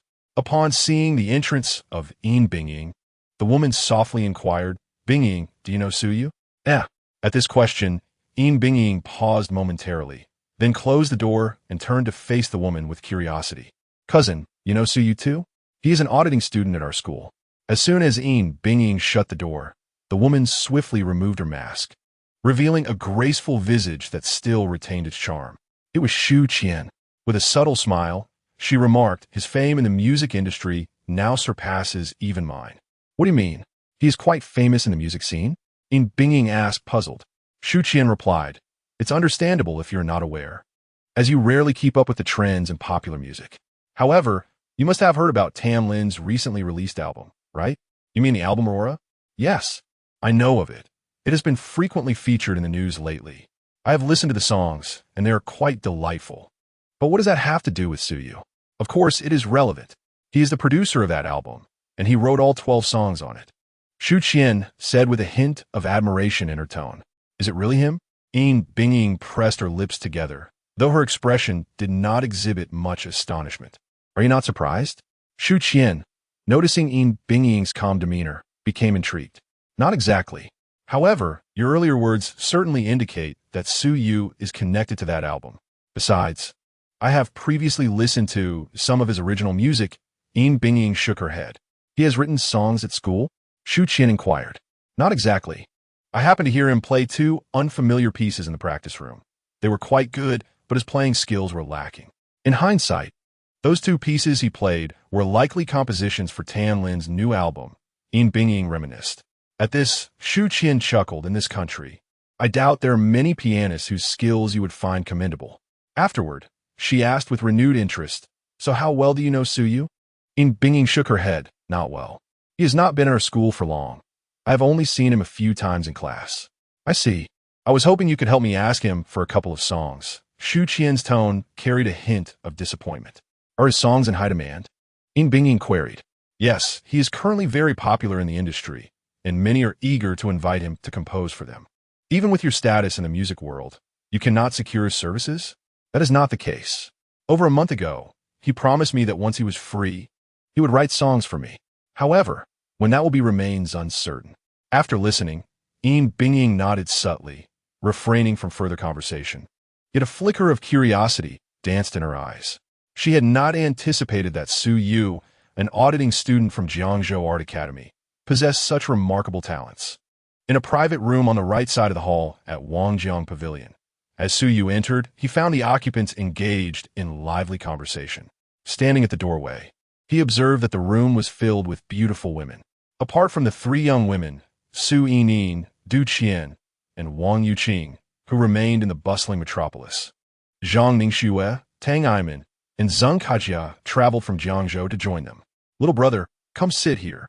Upon seeing Su Yu, Zhang Ningxue immediately waved at him with a bright smile. A vacant seat was conspicuously available to her right, evidently reserved for Su Yu. "Apologies for being late." Su Yu chuckled, casting a quick glance at the ladies present before swiftly making his way over. This evening's invitation to dine had come unexpectedly. Zhang Ningxue had not informed Su Yu in advance about her arrival in the city with Tang Aiman and Zheng Kejia. As for Su Yining, Du Qian, and Wang Yuqing, their encounter was purely coincidental.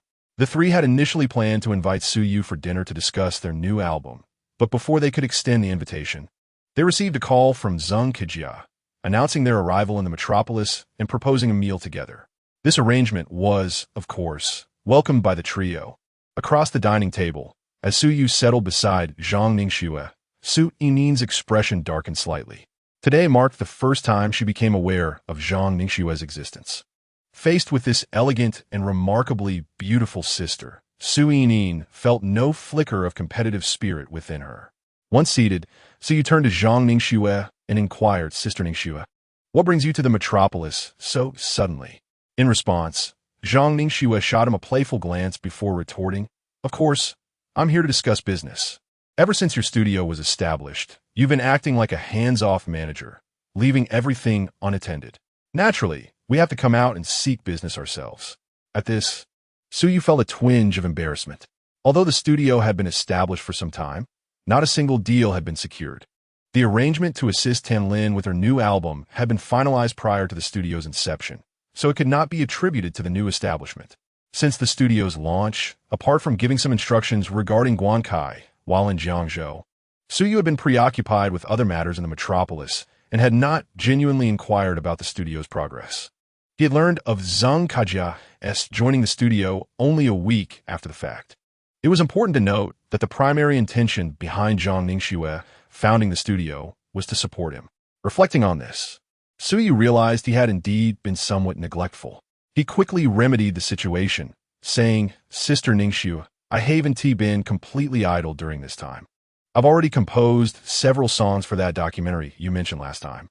"Oh, really?" Zhang Ningxue and Tang Aiman's eyes lit up at his words. Chapter 91. A change has occurred. On September 7th, Tuesday, the weather was splendid, and Tao Lishuan, exuding joy like a cheerful little sparrow, rushed into the company with 3 small bags in hand, filled with breakfast she had prepared for Su Yining, Du Qian, and Wang Yuqing. She had been with Jume Entertainment for over a month now, yet the company had yet to assign her any specific tasks. As a recent university graduate, Tao Lishuan entered Jume Entertainment with aspirations of pursuing her idols. Tao Lishuan initially aspired to apply for a position as a talent agent. However, upon arriving at the audition for Jume Entertainment, she discovered that a qualification certificate was necessary to pursue a career as an artist manager. While this certification was not particularly difficult to obtain, it required a considerable amount of preparation time. Upon learning of this requirement, Tao Lishuan contemplated returning to acquire the certificate before reapplying. Yet, the interviewers, charmed by her adorable appearance and positive demeanor, selected her on the spot, persuading her to join the company as an artist assistant. Tao Lishuan felt that this arrangement was quite acceptable, believing that being closer to the stars was her ultimate goal, and that the distinction between an agent and an assistant was negligible. In fact, from a certain perspective, assistants often spent even more time in close proximity to celebrities. Once she began her journey at Jume Entertainment, Tao Lishuan quickly realized how naive her assumptions had been. As a significant company, it was virtually impossible for a newcomer like her to directly assist a star. The only avenue available was to engage with aspiring artists who had yet to debut. However, even these candidates were not easily accessible.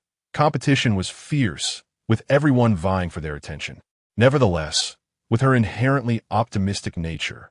Tao Lishuan accepted the reality at Jime Entertainment without complaint, continuing to arrive at work each day with a cheerful disposition. At the very least, her role provided her with more opportunities to encounter celebrities. In a serendipitous turn of events, Tao Lishuan met the newly arrived Su Yining and quickly formed a friendship with Wang Yuqing. Subsequently, when Tan Lin's new album gained immense popularity, the entire company became aware of the music producer Su Yu. It was he who had prompted the signing of Su Yining, Du Qian, and Wang Yuqing. Consequently, the trio became highly sought after. Tao Lishuan noticed a marked increase in attention directed towards her in the office over the past few days, with some attempting to cultivate closer ties, while others harbored subtle animosity.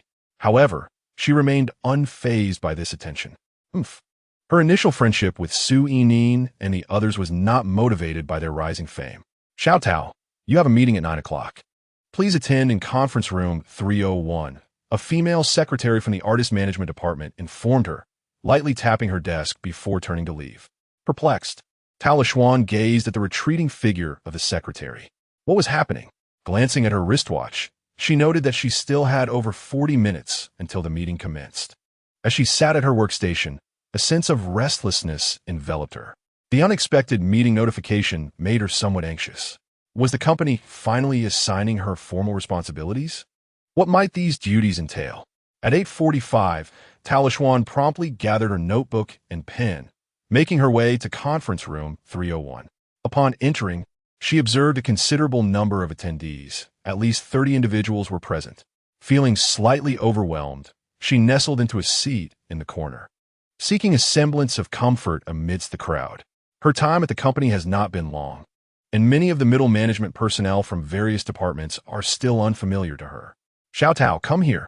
As the anxious Tao Lishuan took her seat, the manager of the company's brokerage management department, Zhong Yuan, waved at her with a smile, her demeanor warm and inviting. Observing this exchange, several individuals in the conference room turned their gaze towards Tao Lishuan. Upon hearing Zhong Yuan's call, Tao Lishuan appeared bewildered and quickly got up to approach Zhong Yuan, saying, Manager Zhong, did you call for me? This was indeed the head of their entire department. Zhong Yuan smiled and gestured to the seat beside her, saying, Xiao Tao, please sit next to me. Manager Zhong, isn't that inappropriate? Tao Lishuan's panic was palpable, despite her efforts to conceal it. Although she was a novice in the workplace, she understood that seating arrangements often reflect one's status. How could a new employee, who wasn't even an artist assistant, dare to sit beside Zhong Yuan in such a meeting? Don't worry. Sit down. This time, you have been personally chosen by Director Dong. Observing Tao Lishuan's reaction, Zhong Yuan playfully reached out to pull her closer. Director Dong? Tao Lishuan's expression was one of confusion. How could the situation become increasingly surreal? She knew that Director Dong was the highest authority in the company. How could he possibly be aware of her existence as a mere invisible employee? Seeing Tao Lishuan's bewildered yet anxious demeanor, Zhong Yuan smiled, internally acknowledging the fortunate circumstances surrounding her. Soon, Dong Yuanshan and other senior executives arrived, filling the conference room with around 40 to 50 attendees. Dong Yuanshan began, All right, everyone seems to be here. The matter we are here to discuss today is likely already known to many of you. It concerns the newly signed artists, Su Yining, Du Qian, and Wang Yuqing, who are set to form a group and prepare to release their first new album. The moment Dong Yuanshan finished his opening statement, a jolt of excitement surged within Tao Lishuan. It dawned on her that Yining and the others were about to form a group and release a new album. No wonder she had been summoned to this meeting. Given Zhong Yuan's attitude towards her, Tao Lishuan felt confident that she would at least be the personal assistant to the trio of beautiful stars. The mere thought of being the close aide to 3 prominent celebrities was exhilarating. Wouldn't it mean that she could obtain as many autographs as she desired? In her moment of joy, Tao Lishuan couldn't help but let out a small sound of excitement. Beside her, Zhong Yuan gently tapped her on the arm, causing Tao Lishuan to startle and instantly retract her smile, focusing intently on the proceedings. The entire meeting lasted for over 40 minutes. The day before, Zhang Ningxue had officially contacted Jime Entertainment on behalf of Su Yu's studio, expressing their willingness to undertake the production of a new album for the trio of Su Yining, Du Qian, and Wang Yuqing. The specific terms of cooperation would need further discussion, but the preliminary agreement was evidently in place, with Tan Lin's successful transformation as a precedent. As long as Su Yu was willing to provide songs, the financial aspect would surely be agreeable. After the meeting concluded, Zhong Yuan encouragingly patted Tao Lishuan on the shoulder, saying, "Xiao Tao, do your best. I have faith in you." Clutching her notebook, Tao Lishuan returned to her workstation, her mind in a daze. It had been announced during the meeting that she would serve as the personal assistant and future manager for Su Yining, Du Qian, and Wang Yuqing. In that moment, Tao Lishuan comprehended the significance of her new position within the company. Chapter 92. Su Yu's plan on September 12th. The sales figures for the third week of the album Aurora were released. The physical album sold 208,921 copies, while digital sales reached 351 copies. Compared to the previous week, there was a slight decline in sales. The second week had seen a staggering 45 million physical albums sold, a figure that had dominated headlines across countless entertainment news outlets. Following the release of the third week's sales data, media attention noticeably waned. However, the news from the Golden Melody chart was extensively reported, as Tan Lin's new album had taken the charts by storm. The Golden Melody streaming chart, published last night by Huaxia Music Network, sent shockwaves through the music industry upon its release. In the top 10 of the streaming chart, Tan Lin alone claimed 6 spots. Aurora at first, Tian Mimi at third, Invisible Wings at fourth, Fable at fifth, Little Luck at seventh, and Walking in the Rain at eighth. Among the remaining tracks on the Aurora album, Gently Tell You, Fragrant Lily, Darling, That's Not Love, and Lost Beauty all secured positions within the top 15, while Pandora and Not Just Like fell out of the top 20. Such an achievement is nothing short of astounding. Since the inception of the Golden Melody streaming chart, no artist has yet matched this feat after 3 weeks of anticipation. The formidable impact of Aurora had fully erupted. It seemed as though everyone had become instantly enamored with the album. In taverns, CAFs, street shops, and taxis, one could hear the melodies from this album echoing through the streets and alleyways. Television and radio programs were abuzz with discussions surrounding the album. This fervent national discourse had not been witnessed in the Chinese music scene for quite some time. In light of the overwhelming success of Aurora, many artists who had initially planned to release new albums in September and October began to reconsider their schedules. In such circumstances, who would dare to compete? With the sales market being dominated by Aurora, the remaining artists could only vie for the scraps left behind. This phenomenon was not unprecedented. It had occurred before. The summer market in August typically sees a surge of new album releases, and this year was no exception. Prior to the launch of Aurora, these newly released albums had performed reasonably well, but once Aurora hit the shelves, the sales of most albums were effectively halved. Once Aurora achieved resounding success, the sales figures of these albums became dishearteningly bleak. All the limelight was stolen away. Among those affected were the renowned Deng Hongliang and 2 first-rate male singers. Deng Hongliang, being a long-established superstar, had his album sales impacted significantly, yet his reputation remained intact, rendering his situation bearable. However, the 2 distinguished male artists faced a stark decline, their sales plummeting. One was Zhu Mo from Sony Music, and the other was Jing Ruofing from Universal Records. These individuals were far from being unknown. They were backed by 2 of the leading record companies in the country. If they suffered such a fate, who would dare to challenge the status quo? Su Yu had obtained the sales report for Aurora.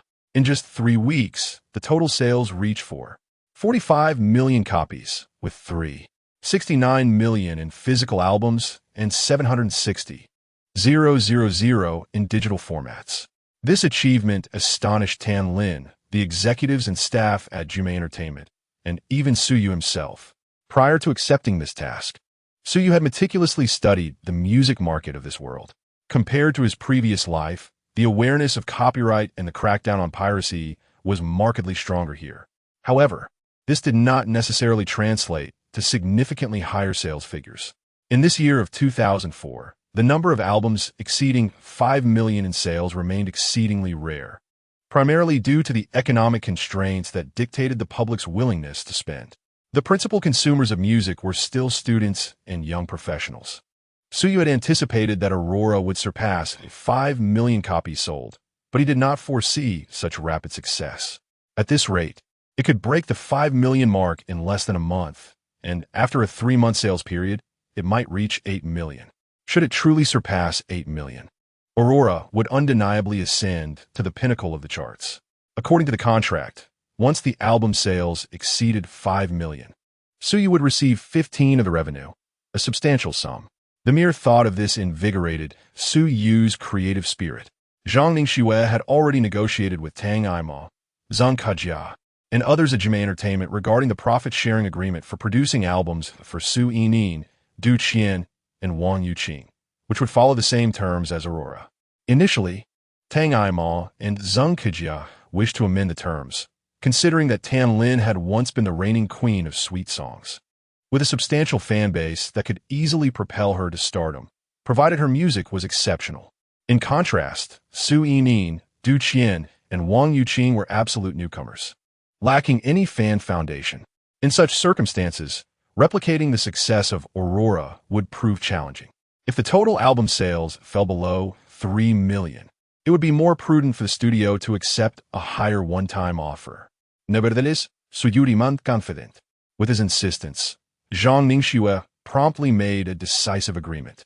Upon hearing the proposal, Jimei Entertainment readily acquiesced, although the profit-sharing plan for the album Aurora caused them some discomfort. The prospect of revitalizing Tan Lin's career was too enticing to resist. Jimei Entertainment stood to gain significantly. Should Suyu manage to propel the 3 emerging talents, Su Yining, Du Qian, and Wang Yuqing, into the limelight, they would be open to negotiating a more favorable profit share. In contrast to the one-time revenue from album sales, the agency was far more concerned with the resource consolidation advantages and subsequent income generated from a top-tier artist, including commercial performances, endorsements, and concerts. Within Jimei Entertainment, the name for the trio of Su Yining, Du Qian, and Wang Yuqing had already been settled upon. Sunshine Girls, an abbreviation for their girl group. To be candid, the name left much to be desired, yet Suyu refrained from voicing his opinions, recognizing it as an internal matter of the company. Moreover, he could hardly think of a more fitting name himself. Should he resort to replicating a name from his previous life? Jimei Entertainment was diligently preparing for the debut of the girl group. According to the plan, they would first release a single to gauge public interest and build anticipation before unveiling a new album. Suyu had long since conceived and penned the single, Unfulfilled Lovers. In his previous life, no discussion of Chinese girl groups would be complete without mentioning the iconic Snake Group, a benchmark in the industry, representing both its inception and pinnacle. Suyu's strategy was straightforward: imitation. In the dance studio, Su Yining, Du Qian, and Wang Yuqing had just concluded a vigorous routine under their instructor's guidance. Now sprawled on the floor in an unrefined manner, the intense choreography had drained their energy, leaving them flushed and breathless. Knock, knock, knock. At the door, Tao Lishuan entered, cradling a stack of documents in her arms. Lishuan, what brings you in? The 3 girls were filled with curiosity upon seeing her. Currently, Tao Lishuan served as their artist assistant, primarily tasked with accompanying them through their daily schedules, attending to their needs, and assisting with various company affairs. Due to the group's yet-to-be official debut, her responsibilities were still limited, mainly consisting of shadowing the trio. While they practiced, she typically remained outside the studio, rarely interrupting their sessions. After bowing respectfully to the dance instructor, Tao Lishuan approached the trio, her voice brimming with excitement. This is a new song written by teacher Suyu. Sister Tang asked me to bring it over for you to familiarize yourselves with. We'll be recording it in a couple of days. Upon hearing this, the girls' eyes brightened, and they eagerly took the sheet music. Unfulfilled Lovers? Su Yining's expression shifted slightly as she murmured the title. Was this a subtle indication of their relationship? Meanwhile, Du Qian and Wang Yuqing remained oblivious to Su Yining's change in demeanor, engrossed in studying the music. Tao Lishuan, on the other hand, observed everything with clarity, pondering whether there was something amiss with the song. To this end, Tao Lishuan made an effort to lean forward and glimpse at the sheet music in Su Yining's hands. She found nothing unusual. Su Yinyin noticed Tao Lishuan's subtle movements. Her cheeks flushed slightly, and she hastily lowered her head to scrutinize the sheet music. Soon, all three women had finished examining the score. Wang Yuqing was the first to speak. This song is quite delightful, sweet and charming. I rather like it, though I wonder how it will sound once recorded. After speaking, she turned her attention to Du Qian and Su Yinyin. After attempting to sing a line, Du Qian nodded affirmatively. It should be quite good. This song marks our group's official debut single. Su Yuan-ti casually composed something to fool us, would he? Moreover, the lyrics encapsulate the romantic fantasies of girls our age, which I find fitting. She then glanced at Tao Lishuan, somewhat uncertain. Lishuan, are you certain that these lyrics were penned by Su Yu? Tao Lishuan promptly affirmed. Yes, indeed. It is truly authentic. Both the lyrics and melody were crafted personally by teacher Su. Upon hearing this, Du Qian couldn't help but marvel. How does Su Yu manage to articulate a girl's sentiments so clearly? While speaking, her gaze inadvertently drifted towards Su Yinyin, who appeared lost in thought. Yinyin? Wang Yuqing, noticing Su Yinin's unusual demeanor, called out gently. Su Yinyin snapped back to reality, forcing a smile. I'm fine. Wang Yuqing turned her gaze towards Du Qian. Du Qian shook her head, signaling her to remain silent. Wang Yuqing formed an O with her lips, and indeed, she refrained from further comment. However, she couldn't suppress her inner musings. In recent months, Wang Yuqing had distinctly sensed something amiss with Su Yinyin. She could surmise that these changes were likely related to Su Yu. Could love truly be so formidable? It seemed to have altered an entire personality. The former Su Yinyin had always been forthright and fiery, unafraid to express her thoughts. How unlike her current demeanor, which resembled that of a melancholic maiden. In Chuan Province, Rongqing, Tianlin returned to her hotel suite, dragging her weary body behind her. Upon entering her room, she immediately shed her clothes and rushed into the bathroom with her pajamas. This past month had been exhausting. Each day was filled with interviews, promotions, and various shows. As the most popular singer in the music scene at present, Tianlin was not required to wait for scheduling. As soon as she arrived, the production team would prioritize her. Yet, despite this, the daily whirlwind of venues took a toll on her. Nowadays, wherever Tianlin went, local television networks and radio stations clamored to feature her, eager to have her on their programs. Before each appearance, changing and touching up her makeup was essential, and she had to present her best self on stage. At the end of the day, Tianlin felt as though her face was nearly frozen. In such moments, only a hot bath could swiftly alleviate her fatigue. After soaking for a while, Tianlin heard sounds coming from the living room. By the sound of it, Tang Mingling was conversing with her assistant. Soon, Tang Mingling arrived at the bedroom, carrying some food and drinks. Sister Lin, the matters here in Sichuan have been settled. We can fly directly to Hunan tomorrow. After placing the items down, Tang Mingling casually chose a seat and spoke. As she spoke, her gaze inevitably wandered over the exquisite figure exposed in the bathtub. Being women, why is there such a disparity? Hunan, isn't Baoying recording a program there? Upon hearing this, Tianlin raised her head, a hint of surprise in her tone. Yes, Sister Lin, you also have a program to attend at the Hunan TV station. It will be a great opportunity to meet. Tang Mingling nodded in agreement. Tianlin reclined back into the bathtub. Her tone relaxed as she said, just a couple of days ago, I spoke with Baoying.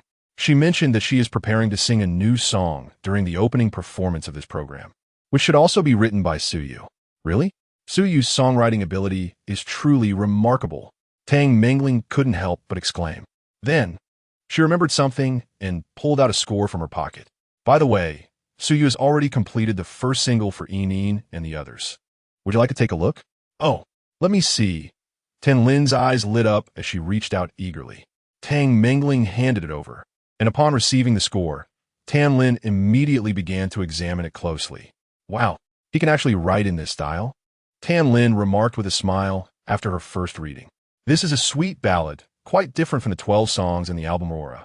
Indeed, I heard from Xiao Tao that when this song was presented to director Du, he was equally astonished. Su Yu's range in songwriting is simply vast. Regardless, this song should turn out well once recorded. It is perfectly suited as the debut single for Yinyin and her group.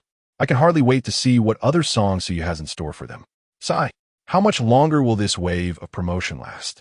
Just as Tan Lin sighed, her assistant walked in with a phone. Sister Lin, your call. Tan Lin took the phone, and upon seeing who it was, her face immediately lit up with surprise before she answered. Hello, Sister Shu Qian. Chapter 94. As September approached, Jiangzhou Art Academy had commenced its new term.